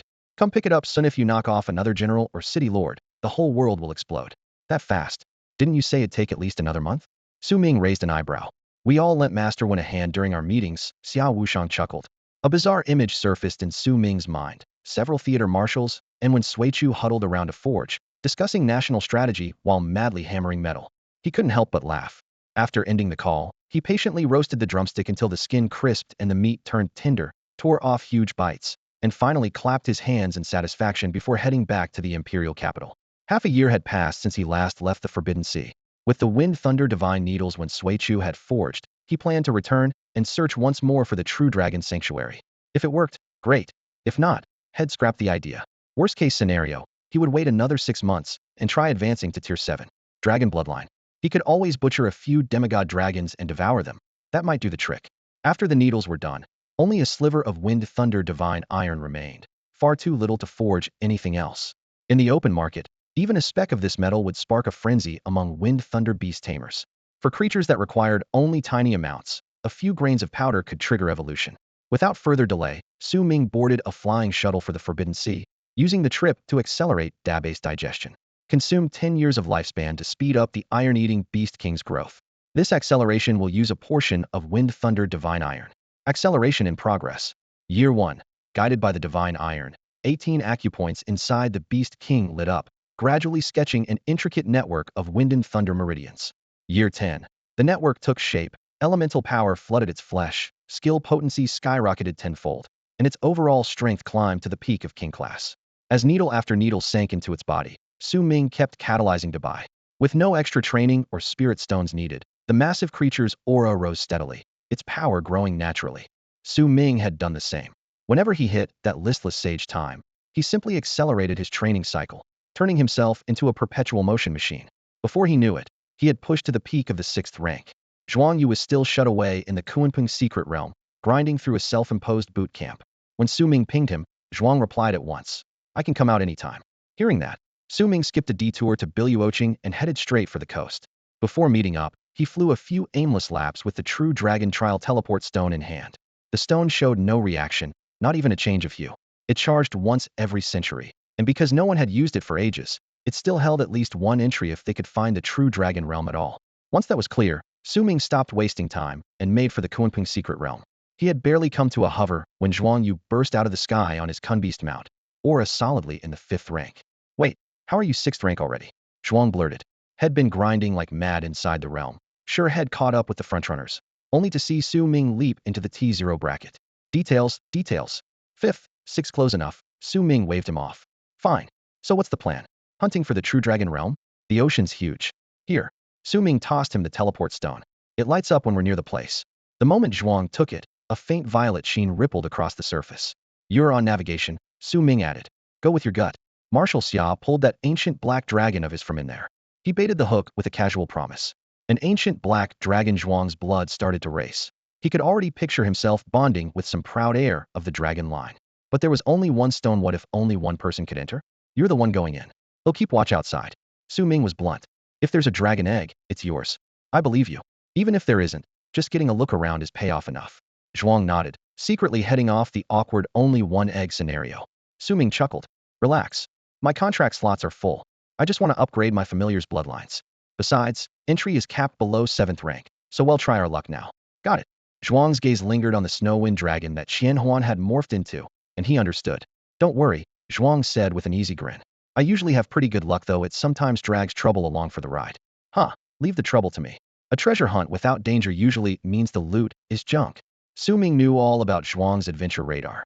If you didn't trip a few death flags, you probably went home empty-handed. "Let me see, feels like that way." Zhuang pointed toward a stretch of open sea. Without further delay, the two of them streaked into the depths of the Forbidden Sea. In the blink of an eye, a month had passed since they set out across the Forbidden Sea. They hadn't spent the whole time adrift. With the nautical charts in hand, Su Ming could check their position at any moment, and the countless uninhabited islets served as handy pit stops. He soon discovered that not every island was as gloomy as the Serpent King's domain. Despite the pervasive demonic aura, the local ecosystem was unexpectedly lush. Exotic plants, spirit beasts, and even demon-tainted monsters roamed everywhere. None of it looked safe to eat, but it was still easier on the eyes than barren rock. Besides, the ocean covered most of the planet, and new secret realms erupted here all the time, so biodiversity was the least of their worries. Whoosh! Defy swung his arm and hurled the Gale Thunder Spear. The tip sliced through the air, lightning crackling, and an Overlord class sea fish a kilometer away died on the spot. Electric arcs danced around the carcass, stunning any smaller fish that dared to approach. Defy had fallen head over heels for this long-range, finishing Maviso much simpler than close-quarters brawling. Of course, if anyone mistook him for a pushover in melee, they were in for a rude awakening. Head happily show them what a reincarnated juggernaut beatdown really meant. "Big bro, that's brutal." Zhuang Yu's eyes shone with admiration. Had seen the move several times, and each display was just as jaw-dropping. "I bet even a Grand Koan fish wouldn't last a single exchange against you." Only then did Su Ming remember that Defy had picked up 2 little underlings along the way. Since that was the case, they couldn't go home empty-handed. The month of wandering hadn't been fruitless. Though Zhuang Yu's course looked random, the trial teleport stone in his palm flashed every few hours. Both the brightness and frequency were increasing, proof they were closing in on the secret realm. Su Ming suddenly realized had made a mistake. He should have brought Xiao Wushang along. With 2 children of destiny on the same team, they might have found the entrance in no time. Too late now, and Xiao Wushang was probably busy anyway. They pressed on toward the heart of the Forbidden Sea, the very waters where Kunpeng had taken them to retrieve the demigod-grade Iron Eater's remains. Any farther, and they might punch through the spatial barrier straight to Western continent, provided they could survive the spatial rifts and the demigod sea beasts that guarded them. Going any deeper could be risky, Zhuang Yu warned. After watching Defy vaporize an overlord-class creature, the only threat he could still sense had to be demigod level. Relax. Even a demigod won't be a problem, Su Ming replied calmly. Zhuang Yu fell silent. The claims sounded outrageous, but Su Ming never bragged. Besides, he still held the trump card Peng Zhu had left him. As long as he wasn't insta-killed, he could stall for backup. All right. I feel that just a little farther and well reach. A thunderous roar split the air ahead. In the blink of an eye, two immense auras locked onto them. Then two flood dragons flew in from the distance, both of them overlord class. A salty, roaring wind swept in from the sea as the yellow flood dragon folded its wings and hovered in midair, vertical pupils fixed below. Humans? Xiefeng dragon, Kumping, what are you doing here? It boomed in a voice that shook the air. Its partner, clad in crimson scales, was far more irritable. It snorted before the first dragon even finished speaking.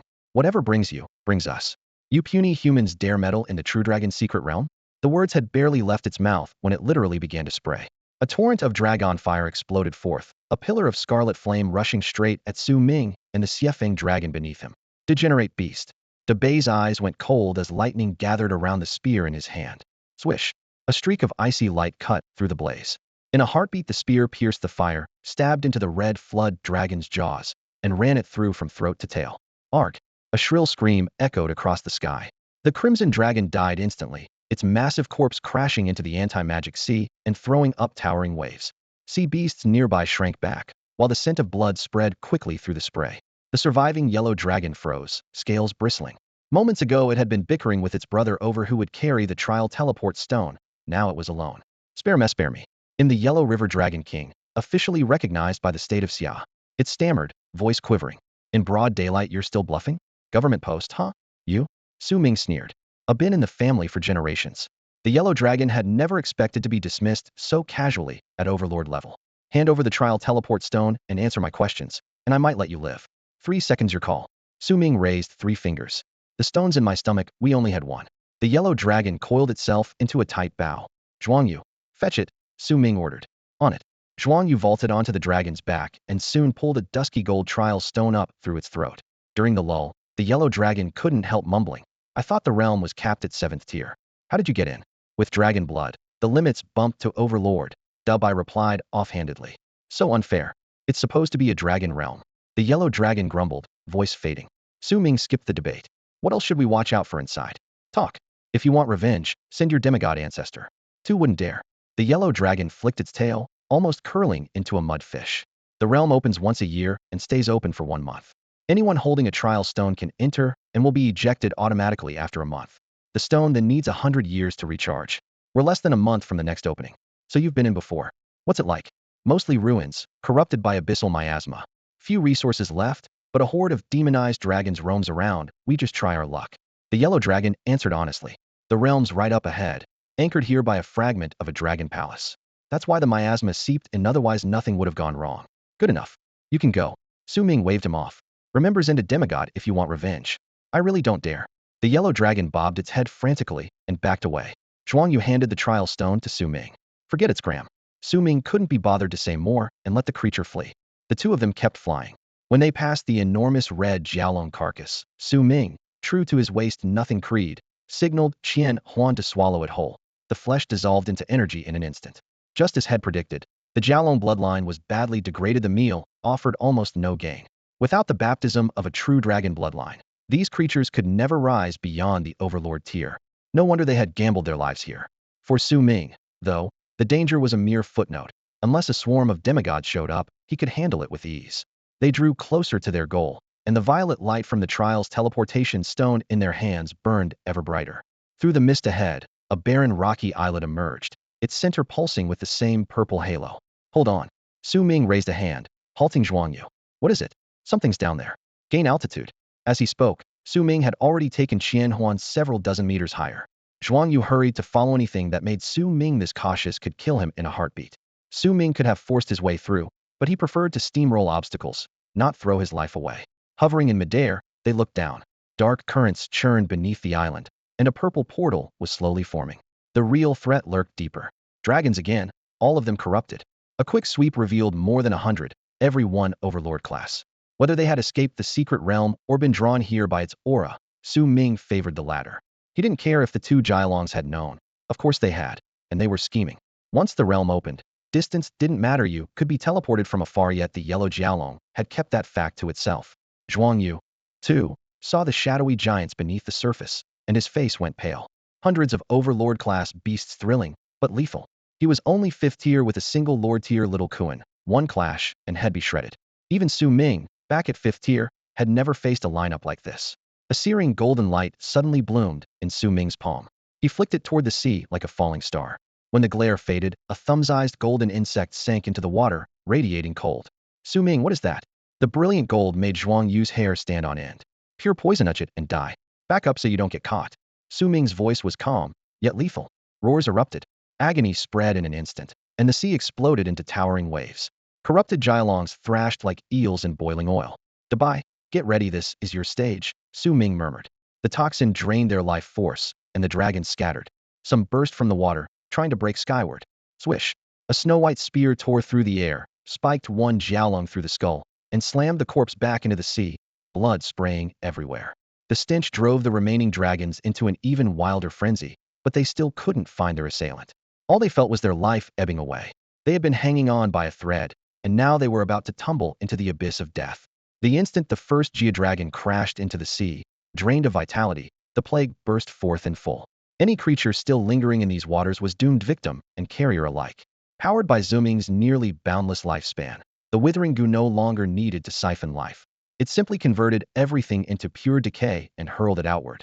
In less than a heartbeat, the surface was carpeted with Geodragon corpses.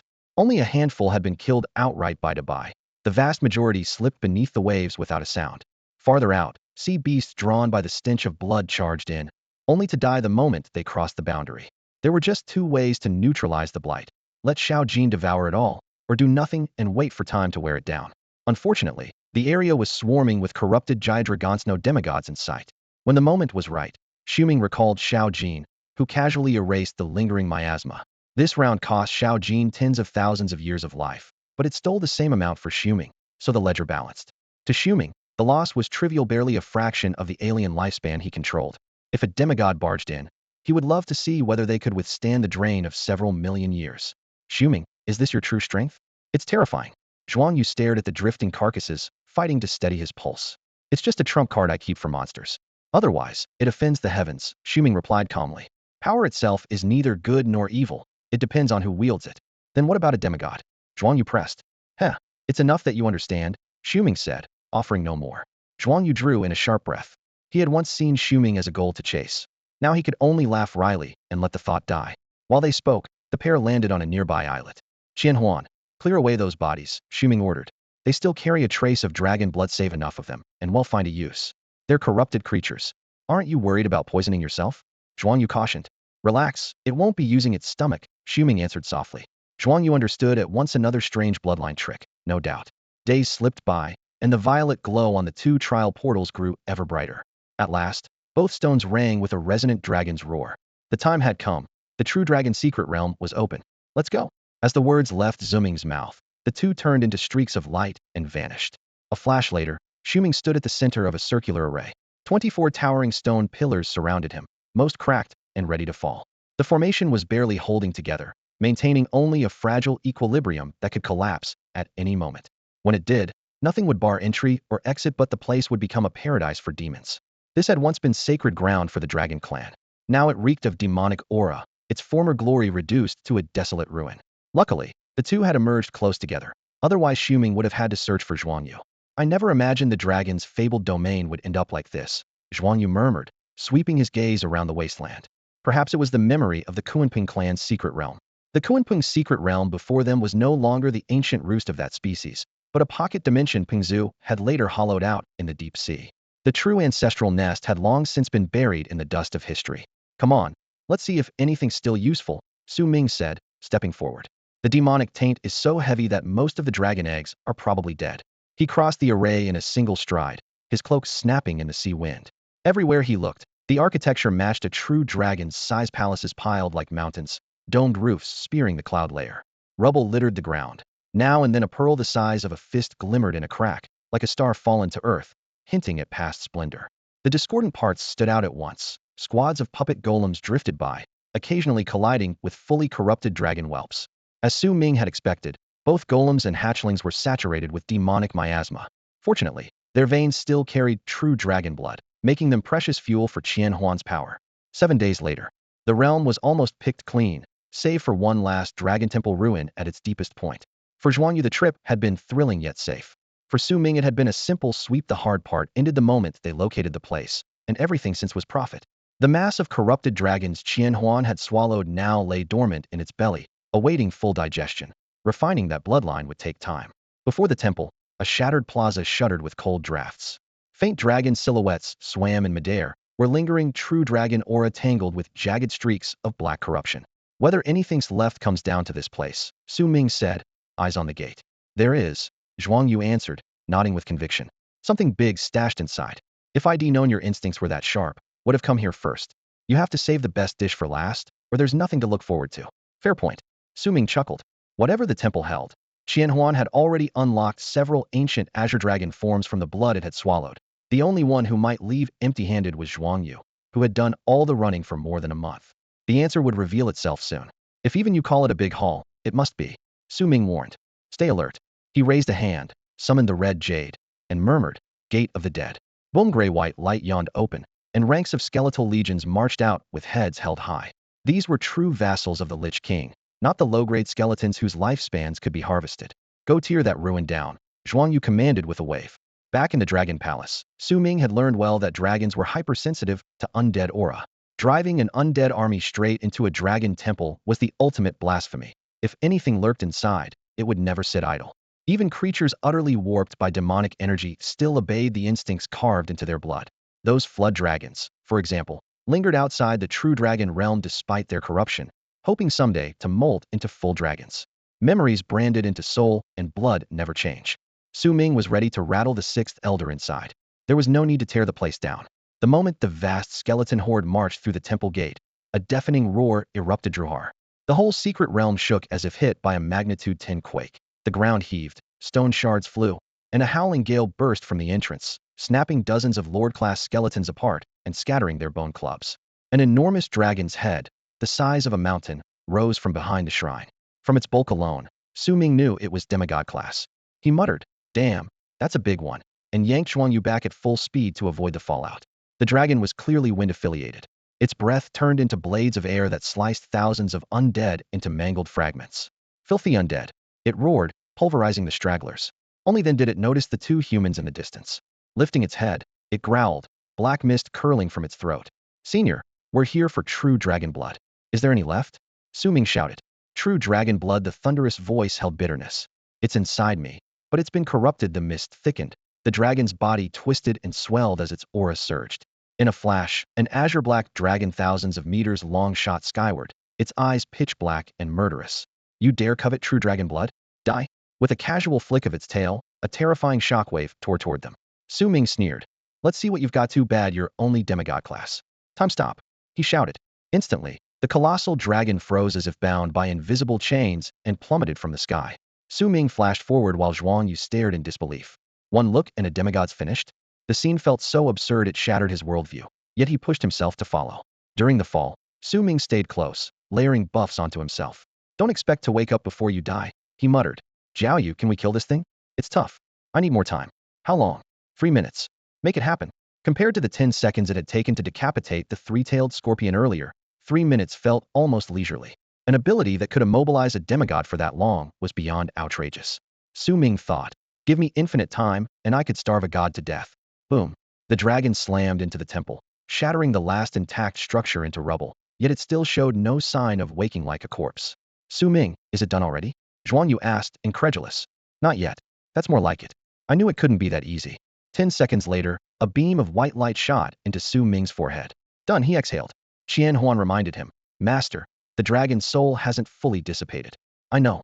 The mile-long demigod dragon corpse lay across the ground, its scales dull, having fallen without releasing a single proper skill. It looked as pitiful as a dead dog. Su Ming glanced at it and thought, even if we had fought 800 rounds, the result would have been the same. Better a swift end than needless torment. He called out, honored demigod of the dragon clan. Would you care to speak? As his voice faded, a strand of blue-green spirit gathered in the air and became a dragon's soul. The soul studied them and sighed. Heroes truly rise young. Has humanity grown this strong? Freed from corruption, its mind was clearer now. Su Ming skipped the pleasantries. Your rank was high. Are there still any dragon eggs with pure blood here? If so, he'll take them out and raise them. The dragon soul answered coolly. And if there are? Hatching requires true dragon source blood, and there's little left in the world. My own body is corrupted. I can't use it. Source blood is a minor issue. I know a few demigod true dragons, Su Ming boasted without shame. The soul paused, then smiled in relief. So the dragon clan still survives good. There is one last intact egg beneath the temple. I entrust it to you. With that, it scattered completely. Su Ming asked, Qian Huan, can you refine this corpse in his source blood and purge the corruption? I can. Then it's yours. A huge black rift opened and swallowed the colossal dragon corpse whole. When it closed, Su Ming and Zhuang Yu headed into the depths of the dragon temple. At the bottom, a straight shaft led underground the demigod's refuge. As they descended, claw marks gouged in the walls showed the tunnel was anything but natural. Reaching the end, they understood his intent. The cavern held hundreds of shattered dragon eggs, all dead. Only one remained, carefully set at the center of a formation, a faint light shielding it from corruption. Zhuang Yu sighed. That demigod was desperate to preserve his bloodline. Su Ming snorted. Or the egg was his direct descendant, and he sacrificed the rest to protect it. Really? That could happen. Who knows? Either way, they're gone. This last one is perfect for you to bond with. You're not taking it? If I don't want it, he'll eat it. Then all right. But I don't have any source blood. You will soon. Su Ming examined the egg. The runes on its shell were intact. No corruption had seeped in. Don't move it before the bond is sealed, he warned. An hour later, Su Ming opened his eyes.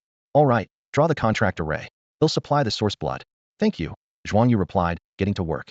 Blood dripped from his fingertip onto the shell, and the bonding rite began. The only hitch was that the egg hadn't hatched, yet there was no fully formed consciousness inside to accept the contract. Seeing this, Su Ming didn't hesitate. 2 drops of primordial true dragon blood spilled from Qian Huan's mouth and drifted onto the egg. Su Ming, that's enough is instant wasted, Zhuang Yu reminded him in a low voice. Got it. Su Ming nodded, though his gaze never left the egg. 1 drop should have been plenty, he just wanted to be safe. More isn't always better.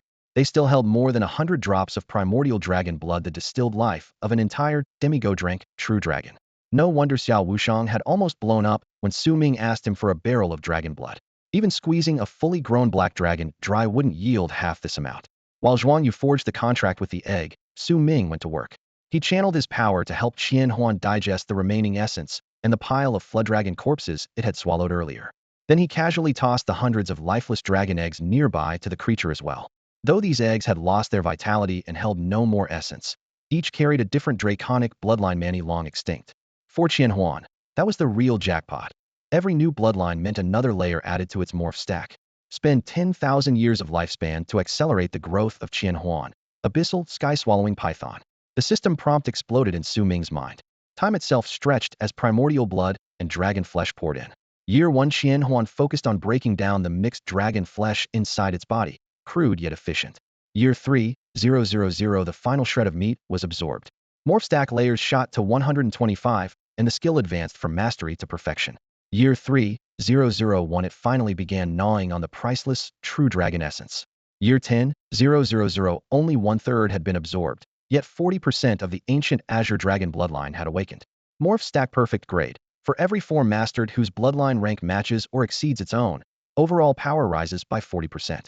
Current forms, 125. Total boost, roughly 5,000% 50-fold battle strength. Su Ming stared at the numbers, heart pounding. Qian Huan, can you face a demigod heathen now? He asked. I can fight. If I enter demonization, I can kill, came the cold, certain reply. Nice. Su Ming gave a thumbs up. He was sure the creature he had raised was no weaker than the legendary demon dragon.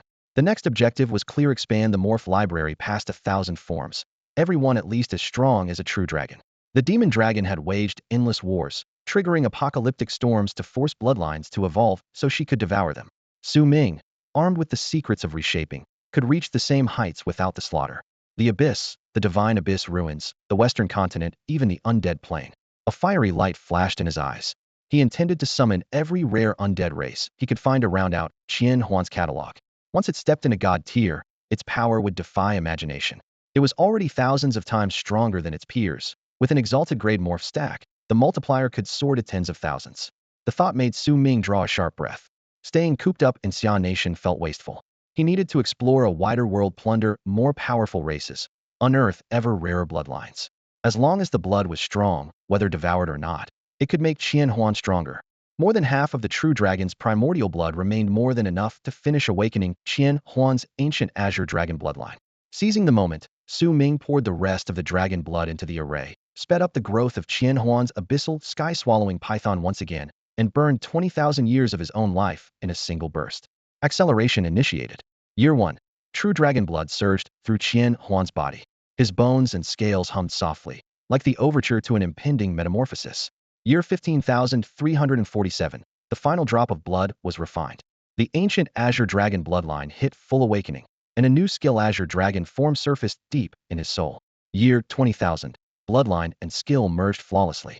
Qian Huan mastered azure dragon form, forcing his power to a new bottleneck. Only a colossal battle could now propel him forward. Skill azure dragon form grants every divine art of the ancient azure dragon and awakens primordial memories.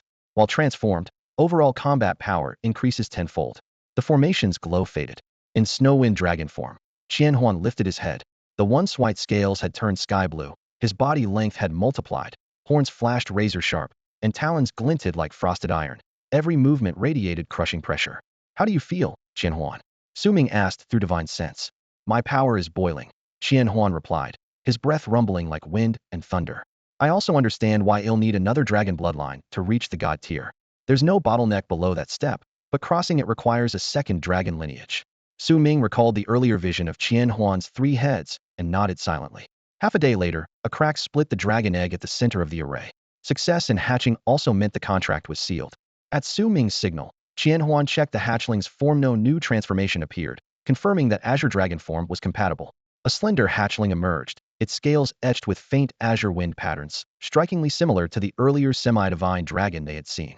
Bloodline sensing left Su Ming certain. This was an ancient wind Xian dragon, a bloodline on par with Xiao Wushang's black dragon.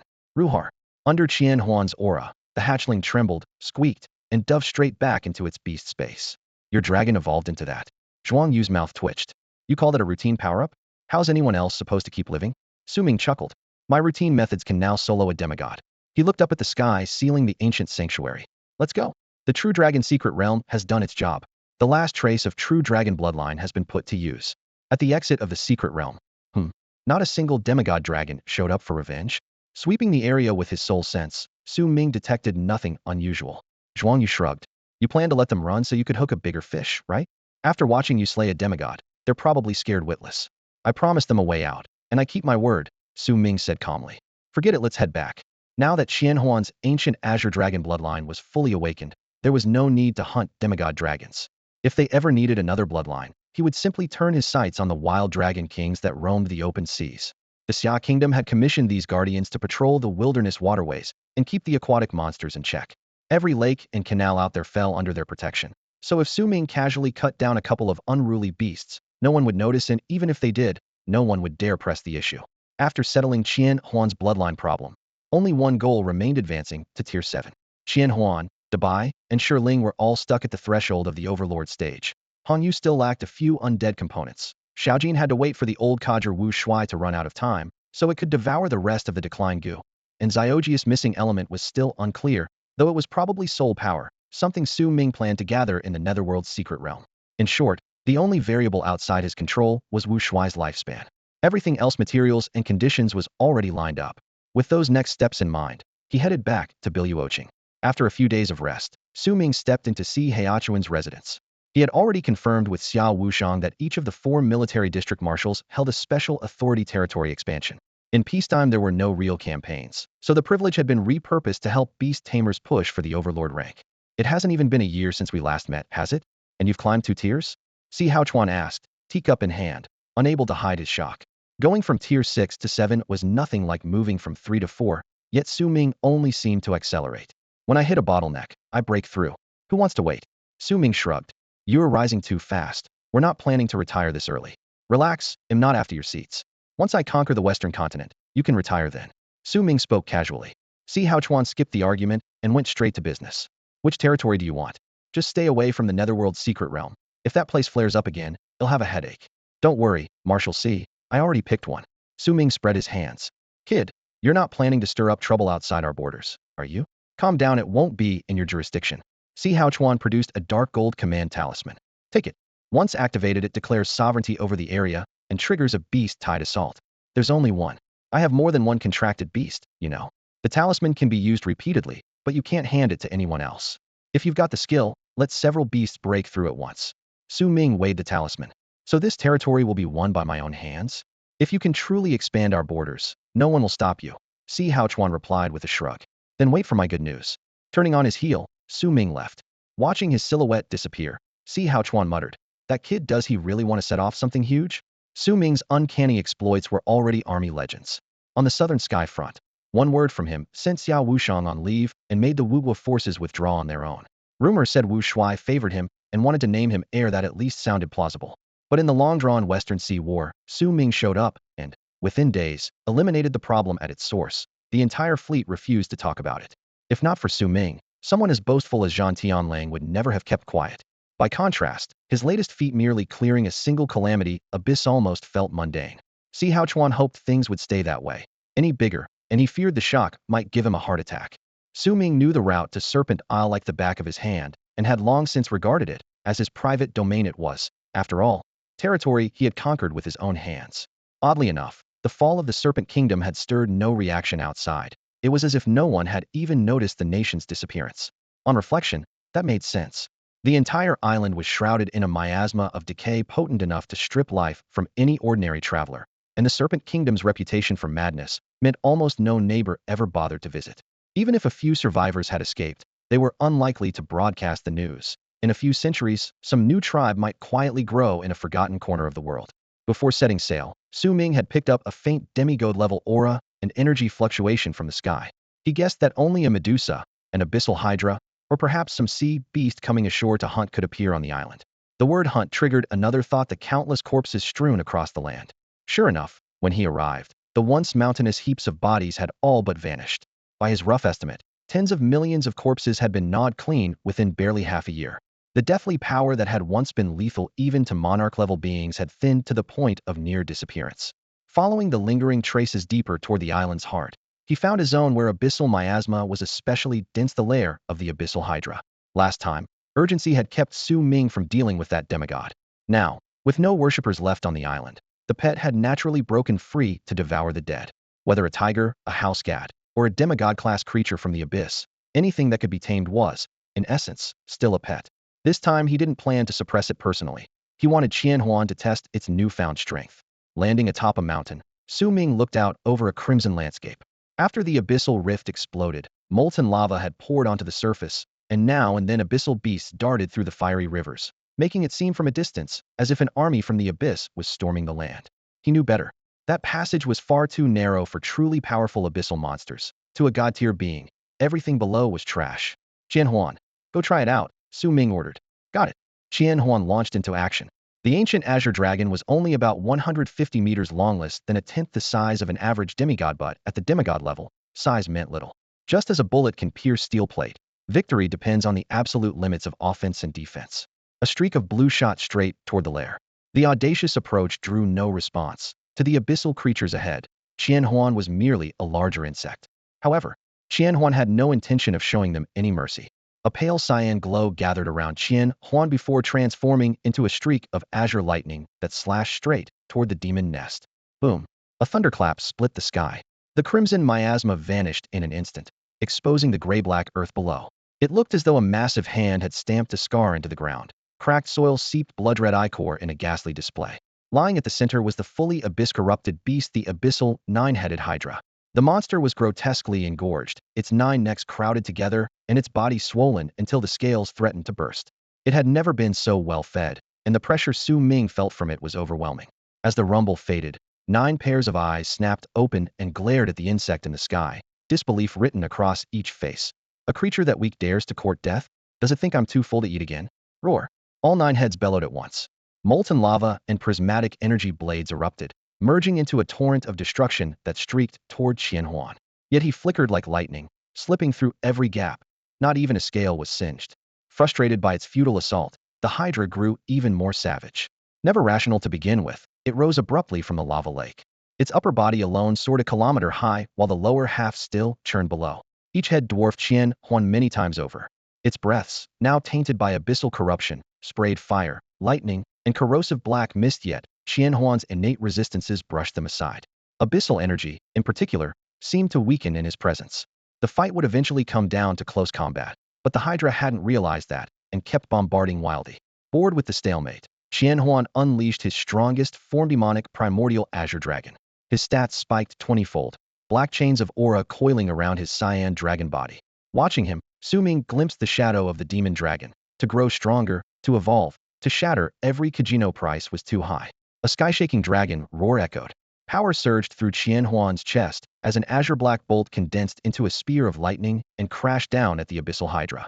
Su Ming's heart skipped a beat. In the demon dragon's memories, its cyan head had once used a similar strike against a god-tier flesh and blood world tree. Now the target was merely a demi-divine abyssal hydra.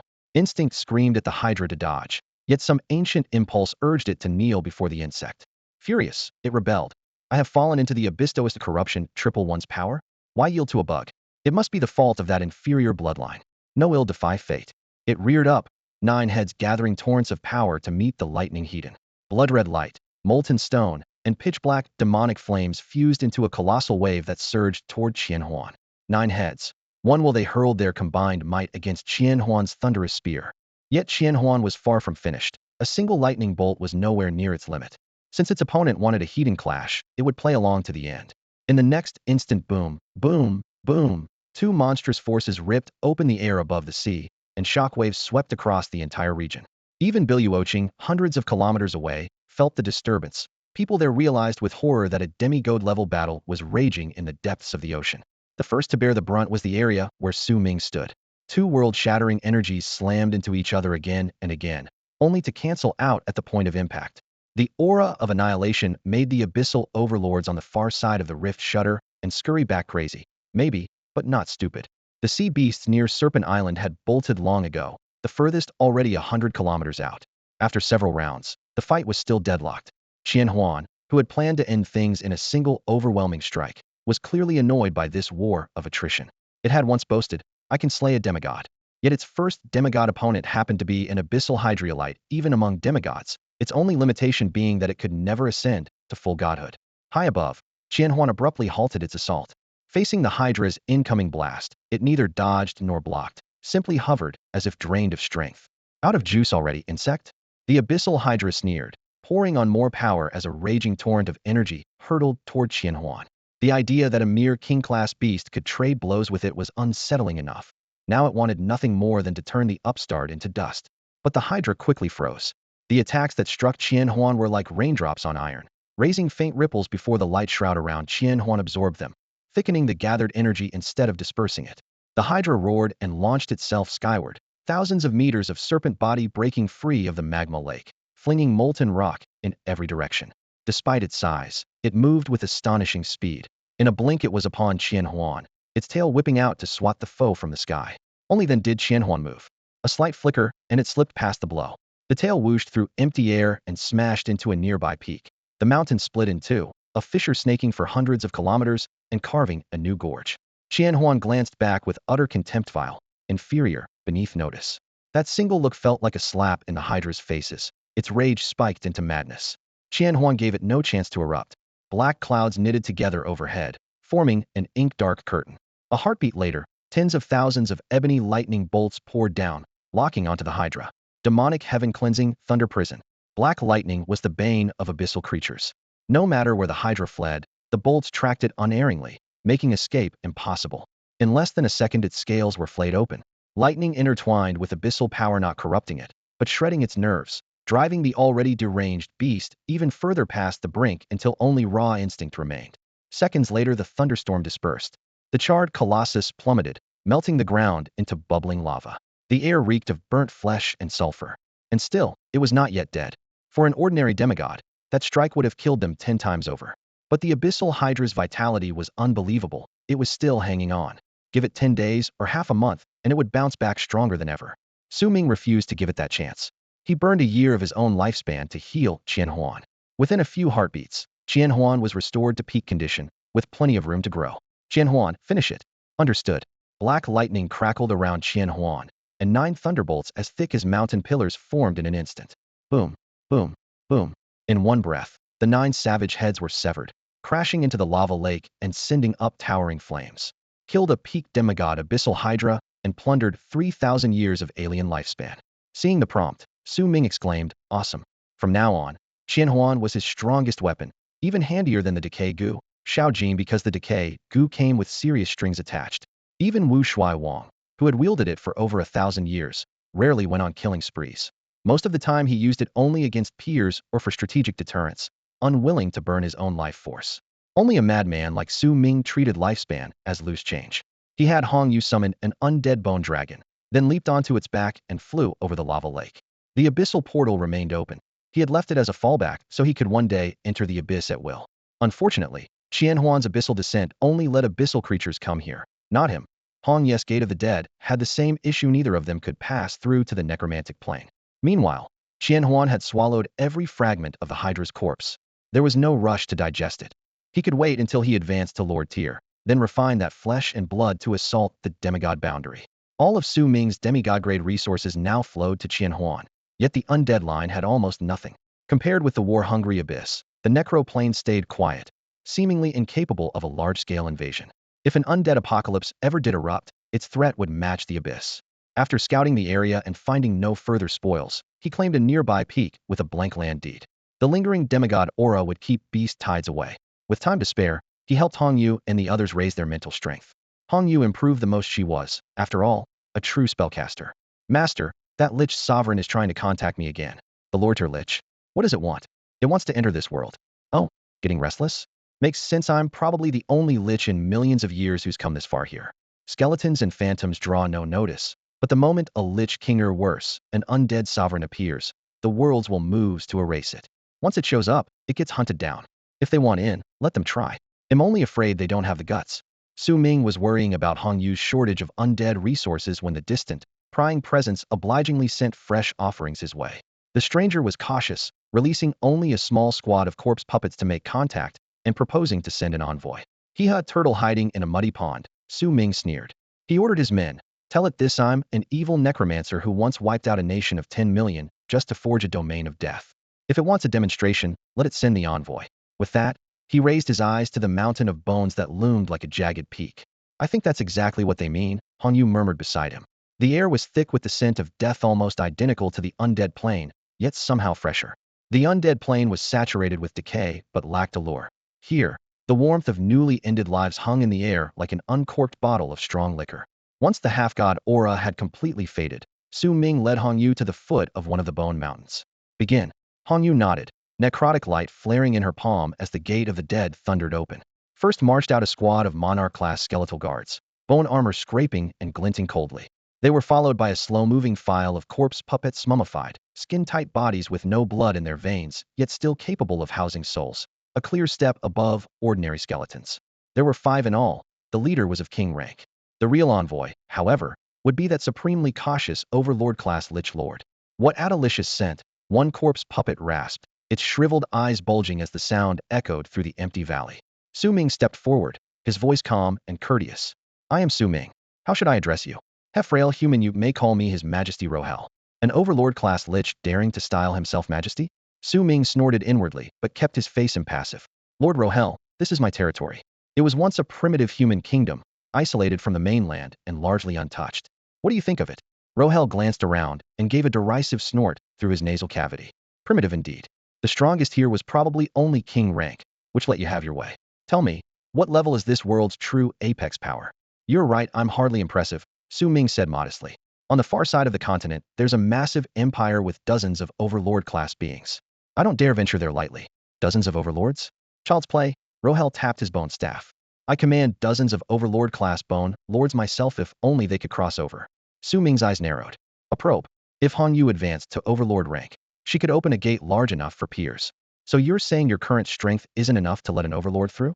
he asked smoothly. "Correct," Rohel admitted without hesitation. "Then you're still too weak. Suppose I supply the undead resources you need to ascend? If you fund my breakthrough to overlord level, it'll open the Gate of the Dead for you at once." Su Ming nodded slightly, yet spoke with cool detachment. "That could be arranged. But are you truly willing to open the passage to the undead plane completely?" "Of course. This world rejects the undead given the chance. It'll make it taste real suffering." Roel's voice rose in a shrill, fervent pitch. Instantly, Su Ming slipped into character, looking as though he had just suffered a grave injustice. "We'll take your proposal under advisement," the corpse puppet rasped. Staring into the lifeless yet scheming eyes behind that ashen mask, Su Ming could almost picture the fanatical smile spreading across Roel's face on the other side. After a brief pause, he decided the moment had come and spoke softly. "Lord Rohel, the gate of the dead on my side is about to collapse. Perhaps your delegation should withdraw for now." The corpse puppet lifted its skull, joints clicking. "Very well, wait for my message. When the time comes, they'll deliver the bones of a sovereign-class undead. Do not disappoint me." "Of course," Su Ming replied with an earnest look while urging him on in secret. "But make haste. The destruction here won't stay hidden for long. Once I ascend to sovereign, your visit will be most welcome." For the moment, he sounded more sincere than at any time in his life, at least to the listener. The undead envoy obeyed, dragging heavy chains and coffins as it retreated through the gate of the dead. Su Ming watched them vanish into the dim gray mist and thought, "If I could cross that gate myself, I'd just charge in and finish the job." Luring a sovereign-level lich lord into supplying him with resources was only one of Su Ming's many plans. If Rohel refused to bite, he could have Hong Yu build power in the necrotic plane and eventually get a sovereign corpse anyway, or simply open random gates of the dead and wait for prey to emerge. Most bone monarchs lacked a lich's obsessive caution. Fear of death was etched into a lich's very soul. Wasting no time, Su Ming chose an auspicious date and brandished the land deed. Instantly, the Xia Kingdom's border ballooned on the map, devouring the Serpent Kingdom in a single, nation-ending gulp. Senior officials in Xia felt the change, and their comm channels erupted. "Old CU legend. Which tiny country did you wipe out this time? Don't look at me, your star subordinate." "Su Ming? Who else?" "If he really flattened the Serpent Kingdom, I'm not surprised. He destroyed an entire nation just to reach sovereign. Isn't that overkill? Remember the demigod-level clash at sea a while back? If it wasn't him, I can't imagine who it was. Someone who can one-shot sovereigns and duel a demigod. It fits. The way you put it, I'm almost convinced. A beastmaster's rise to sovereign is never overnight. At best it takes months, at worst years." Su Ming planned for Dubai, Qianhuan, and Shiling to complete their metamorphoses here, and if Hong Ye's resources arrived in time, she would advance as well. For this battle, he brought only those few beasts. Against a beast tied with limited healing, Hong Ye's insect swarm was the most efficient strategy. Enough ants can fell an elephant, whereas even Dubai would feel the strain facing hundreds of thousands of monsters alone. Qianhuan, by contrast, was under no pressure, single-handedly guarding the abyssal rift. Since Su Ming seized the area, the abyss had grown restless and demons kept pouring out. Qianhuan even triggered abyssal descent, further enlarging the horde. Meanwhile, Shiling perched on Dubai's shoulder, enveloping the titan in accelerated time. At this moment, Dubai had grown into a 100-meter colossus. Snow-white scales gleamed with an icy luster as it gripped a jet-black war spear in both hands. Confronted by a tidal wave of sea beasts, the giant held its ground without retreating an inch, fighting on with unwavering resolve. Out on the water, one berserk sea beast after another converged on their position. Earlier, Su Ming had worried that this godforsaken place wouldn't lure in a proper beast tide, but that concern was clearly misplaced. Health demonic sea creatures were even crazier than their land-dwelling counterparts. Without the constant pressure of a demigod aura, the day he wiped out the Serpent Kingdom, he would likely have been beaten to the punch by a swarm of shrimp soldiers and crab generals. For anyone aiming to reach overlord class, harvesting alien lifespans is the perfect opportunity. If Shiling wanted to advance, she had to exterminate every sea monster and land beast within Xia's borders. Stepping into the demigod realm required 10 billion points of alien life force, and a single demigod kill yielded only 2 or 3,000, so sheer volume was the only path forward. Fortunately, Shiling alone could afford the cost.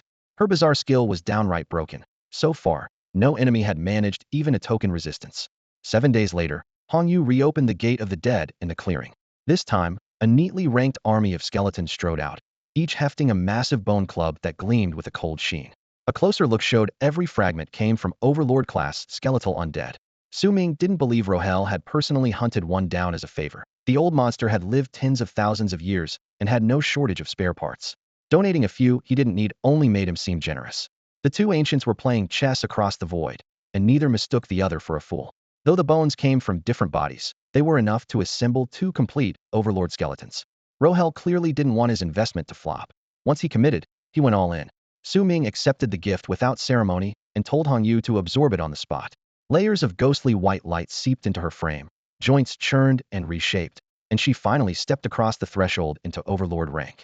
"Hong Yu, you take this flank," Su Ming said, carving up the battlefield. The lines were set in 3 fronts. 1. Dubai held the nearest landing point, harvesting the sea beasts that poured ashore. 2. Qianhuan guarded the abyssal passage, mopping up anything that slipped inland. 3. The freshly ascended Hong Yu pressed along the opposite stretch of coast. Other directions would have to wait, but 3 spearheads were enough for now. The main force for slaughtering sea beasts is finally in place, Su Ming thought.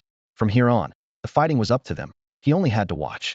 Even if Defy and the others were sent to butcher tens of thousands of chickens, it would still take time, and Overlord's path is forged through relentless combat. Yet for Defy and Qianhuan, ordinary overlords barely counted as warm-ups, and a standard beast tide couldn't even flex their muscles, leaving Su Ming faintly worried they might stall at their current level.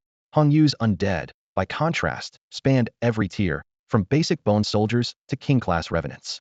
She had built this force while Su Ming accelerated her ghostwort digestion, developing it in the undead plane on and off for more than 10,000 years. Hundreds of thousands of skeletons charged in first, colliding with an equally vast sea beast horde. Bone chips and blood spray filled the air, and the thunder of their roars shook the sky, painting an unmistakably epic scene. On one side were the undead, on the other the corrupted sea beasts, hardly respectable life forms either way. Su Ming hovered high above, too lazy to strike in person. If the plan succeeded, perfect. If not, he would simply hunt for a tougher bone to gnaw. As for erasing the Wu kingdom with a flick of his hand, the notion had crossed his mind, but the half-dead, yet still groveling Wu Shuai made him lose interest. The Serpent Kingdom deserved annihilation more, so he would tackle the problem in front of him first. With that decision made, an unmistakable aura of dominance began to seep from him. Now it all depended on whether his beasts could deliver. 3 months flashed by. Defy and Qianhuan returned on schedule, but they hadn't brought down another sea beast, nor had they broken through to the next rank. Su Ming's worry about their lack of firepower proved justified. He recalled both beasts and left the entire theater to Hong Yu. Defy switched to a whack-a-mole routine whenever a sovereign-class sea beast or abyssal monster surfaced. A white flash struck it dead. The swarming riffraff were handed to Hong Yu's undead legions. The new division of labor actually tightened the lines. Hong Yu gained room to attempt her advancement, and Su Ming could push into the 7th tier. Hong Yu now rode a colossal skeletal wyvern, circling in the rear as its bony wings stirred a biting wind. From above she watched her forces move not in chaos, but in wedges shaped by her will. Skeletal cavalry clearing the path, death mages shielding the flanks, Styx banshees gliding behind to finish off stragglers. Their combined strength still lagged behind the endless tide of sea beasts, yet the layered defense held firm as bedrock.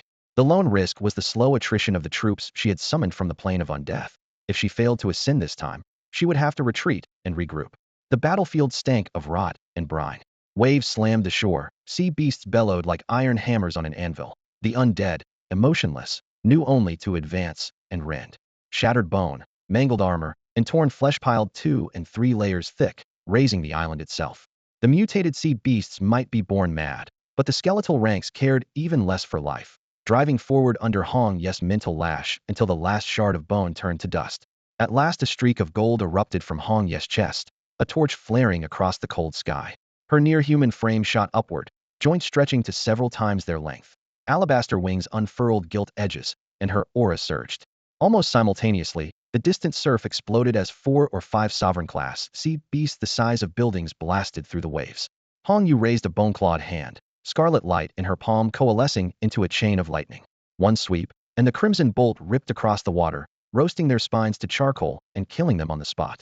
The crackle had barely faded when she spread her wings, and a gray-crimson spell circle large enough to blanket the island blazed into being the domain of the dead. Instantly the mound of corpses began to churn.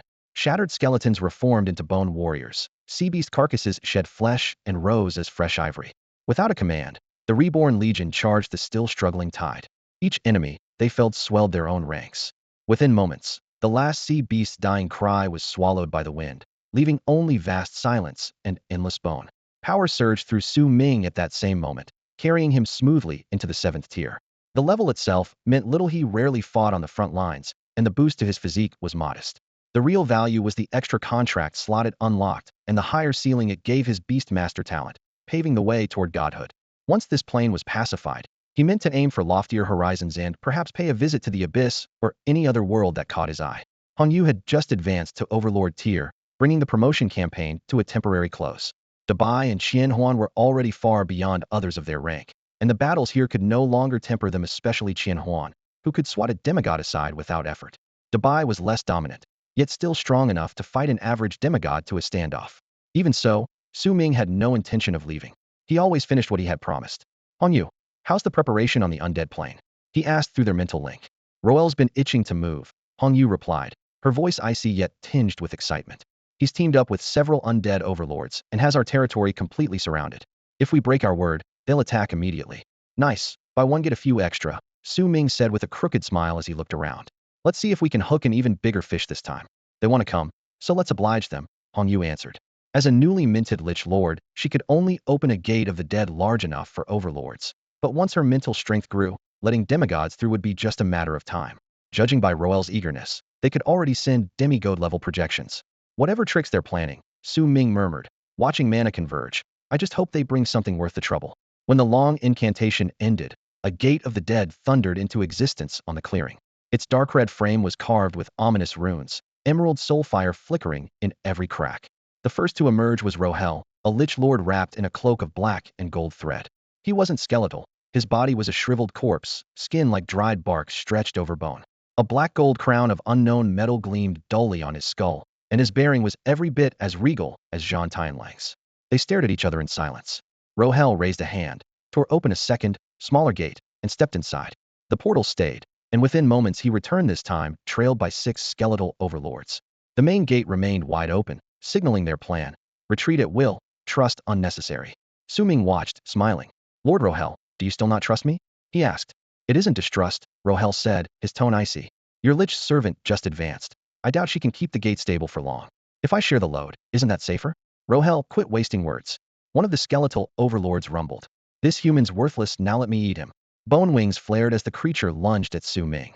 Su Ming flickered away, landing in open ground and snapping. Even the abyss respects power. What tier do you think you are? No strength, no brains, and you still burn the bridge behind you?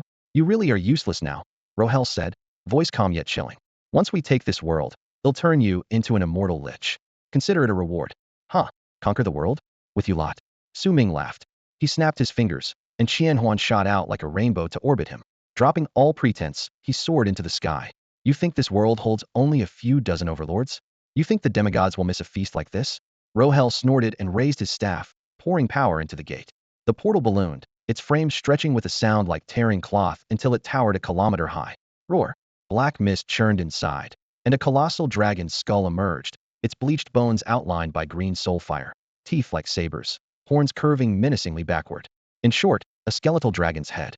Then its body squeezed through the gate of the Diada skeletal dragon thousands of meters long, radiating the aura of a demigod. Paying no heed to the overlord-class undead kneeling below, it swept past them and lunged at Qianhuan in the sky. Since it had entered this world, it might as well feast, and the little bug overhead would make a fine appetizer.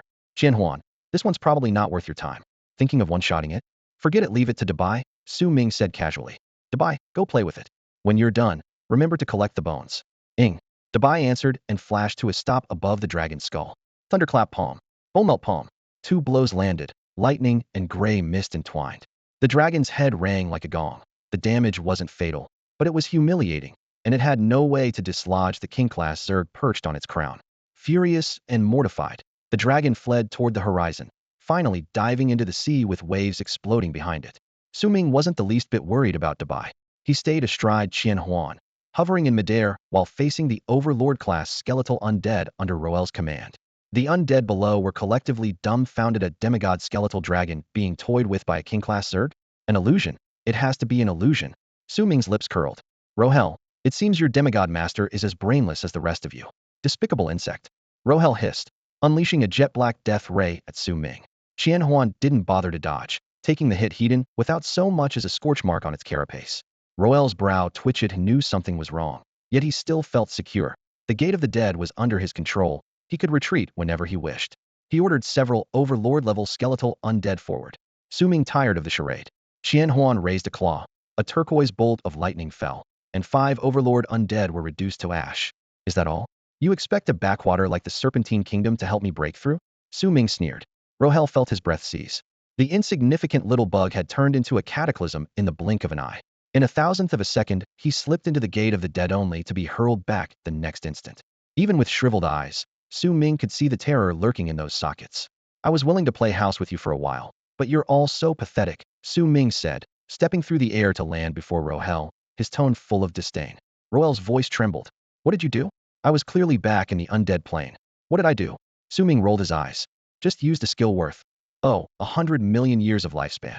When Su Ming advanced to Tier 7, the Time Spirit reported it could ascend further so long as enough time was stockpiled. Without hesitation, he burned 100 million years of lifespan, shoving the spirit straight to the peak of the Overlord rank. Another 100 million would take it to demigod, and a billion more to reach the summit simple and brutal. At Overlord level, the Time Spirit had unlocked a new ability. One Rohel had just sampled Time Loop. Extract a slice of a target's timeline, trap them inside it, and warp their perception of time at will. It could even rewrite how the victim perceived the passing of every second. Outside, only a handful of seconds slipped away, yet for the victim it felt like an eternity, played on repeat, tens of thousands of years compressed into a breath. When the time cage snapped shut, space itself seemed to stall, trapping everything in stillness. Luohel, caught in a world of colorless hush, was made to experience life and death on an endless loop. Su Ming stood motionless, his expression cool, his gaze cutting through the mist like a blade and skewering Luohel's mindscape. For the brief instant the skill was active, no one could touch Luohel from the outside, but inside that sealed mental realm, psychic shockwaves crashed over him like towering surf. To Su Ming, the interrogation was child's play, had hundreds of ways to dismantle and reassemble a lich. In less than a minute, Luohel's will crumbled like rotten cobwebs, his once overbearing aura shrinking at a speed visible to the naked eye. In truth, hardly any real time had passed. Only his senses were distorted. For the first time in this life, fear bent his proud skull. "Spare me," he pleaded. "I will serve you as my master." Su Ming raised an eyebrow, his voice mild. "And what do you think I need you for?" "Demigod level prey." Luohel stammered. "You have no use for us mere monarchs, but let me follow you. Will even hunt demigod materials if that's what you want." The instinct to survive shocked him clear. The dead flame in his soul flickered back to life, stoked now by an even greater ambition. "Seems you're not quite as stupid as you look," Su Ming said with a faint smile. From afar, a teammate jeered. "Luohel, you sneaky sixth, who could swallow a lie that fat? You're barely king tier and already eyeing demigods." Luohel ignored the taunt. If he could truly tag along behind this monster in the making, even scraps from a demigod would be enough for him to evolve. "Swear loyalty, and I might allow it," Su Ming went on, extending a hand. "First, hand over your lich phylactery." Luohel swallowed hard. "It's hidden in the necro plane, a place no one knows. It's not that I won't give it to you. I simply can't reach it right now." Even he knew how flimsy the excuse sounded. If his phylactery fell into Su Ming's grasp, one stray thought could snuff him out forever. "No problem. Go fetch it. He'll wait right here." Su Ming agreed at once. "What?" Luohel looked up, stunned. "Unreasonable, especially toward those who value their lives," Su Ming said, waving a hand. A spectral figure Jiyu materialized from the void. "Master, your command?" Jiyu asked, bowing. The pressure of a demigod-level wraith rippled through the air, making the space tighten. Luohel's heart lurched. Su Ming had only just advanced, yet he had already subdued a demigod soul back when he was 6th tier and controlled it this completely. "I'm not showing her off to scare you," Su Ming said calmly. "You have one chance. Think it over. One day, bring the phylactery back, and then we'll discuss what you can do." "Yai, sir," Luohel answered, then plunged into the necro plane with a storm of thoughts trailing him. If he was smart, he would return on time. If he was foolish, Su Ming would lock him in that endless temporal loop until his soul withered, and when the phylactery finally revived him, he'd be little more than a walking corpse. In the distance, the battlefield still roared. A bone dragon shrieked like tearing silk, each thunderous impact cracking the ground beneath it. Defy stood on the dragon's skull, unmoved no matter how violently it thrashed.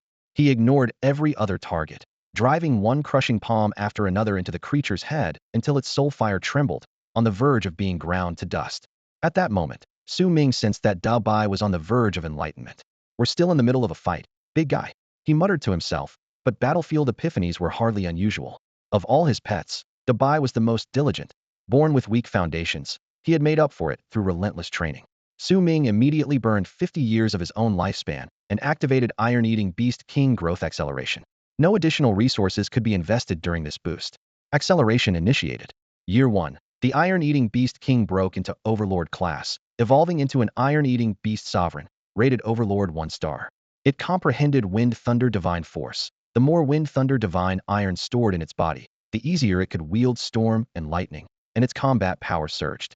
Year 20. The Iron-Eating Beast Sovereign forcibly fused Thunderbolt Palm Peerless and Bonemelt Palm Peerless with Wind Thunder Divine Force, creating sky-rending Wind Thunder Palm Peerless. Year 50. Acceleration ended. The Iron-Eating Beast Sovereign rose to Overlord 3 star and glimpsed a path for sky-rending Wind Thunder Palm to break beyond Peerless toward the creation tier. After Wind Thunder Flash Step, it now held another ultimate move of boundless potential. The sky-rending wind-thunder palms split the heavens with a single strike. High above, the demigod-class skeletal dragon had treated the insect on its head like a pesky fly. The next instant, death itself locked onto it. Before it could move, the lethal palm crashed into its skull. Cracked, the dragon's head shattered. Wind thunder divine force surged through the fragments, shredding its soul fire. System prompt: demigod peak skeletal dragon slain. Lifespan plundered, 3,000 years. Boon: the kilometers-long white carcass plummeted, shaking the earth on impact. Debai, you did it too. Su Ming cheered. Squeak. Even as an overlord, Debai's voice remained soft and cute. Their minds handled the real conversation. Thus, Su Ming's collective advancement plan was fully realized in the death plane, thanks to a divine assist. Had Rower not supplied an overlord-grade skeleton for materials and a demigod dragon for sparring, none of them might have broken through this round. Rarer still, Rower had thrown himself in as well. Less than half a day later, Rower returned. Greetings, master. He dropped to one knee and offered a metal lifebox with both hands. The ostentatious royal garb was gone. Grime-caked and bedraggled, he looked like a roadside beggar. Even the death plane had etiquette. This posture plainly begged for mercy. You know what would have happened if you hadn't come back, right? Su Ming asked casually, passing the lifebox to Hong Yu for safekeeping. I have experienced master's power firsthand. Rover trembled. Consider yourself lucky. I still need you. Normally, anyone who attacks me doesn't live to see the next day. And since you're not human, you don't violate my principles, Su Ming said coolly. To him, Rower was just an oversized bug bearing fangs useful enough to keep as a pet. Thank you for your mercy, master. Rower bowed low. Now, tell me what's the story with that bone dragon? Su Ming asked. The skeletal dragon, my lord. Rower glanced back. The once rampaging demigod dragon was now a hill of shattered bones, and his heart pounded with equal parts terror and exhilaration. That's all for today. Thank you so much for watching. I hope you guys enjoyed. If you wish to have another part of this recap, please give us at least 1,000 likes. Please don't forget to comment and subscribe to our channel for more content like this. Until next time.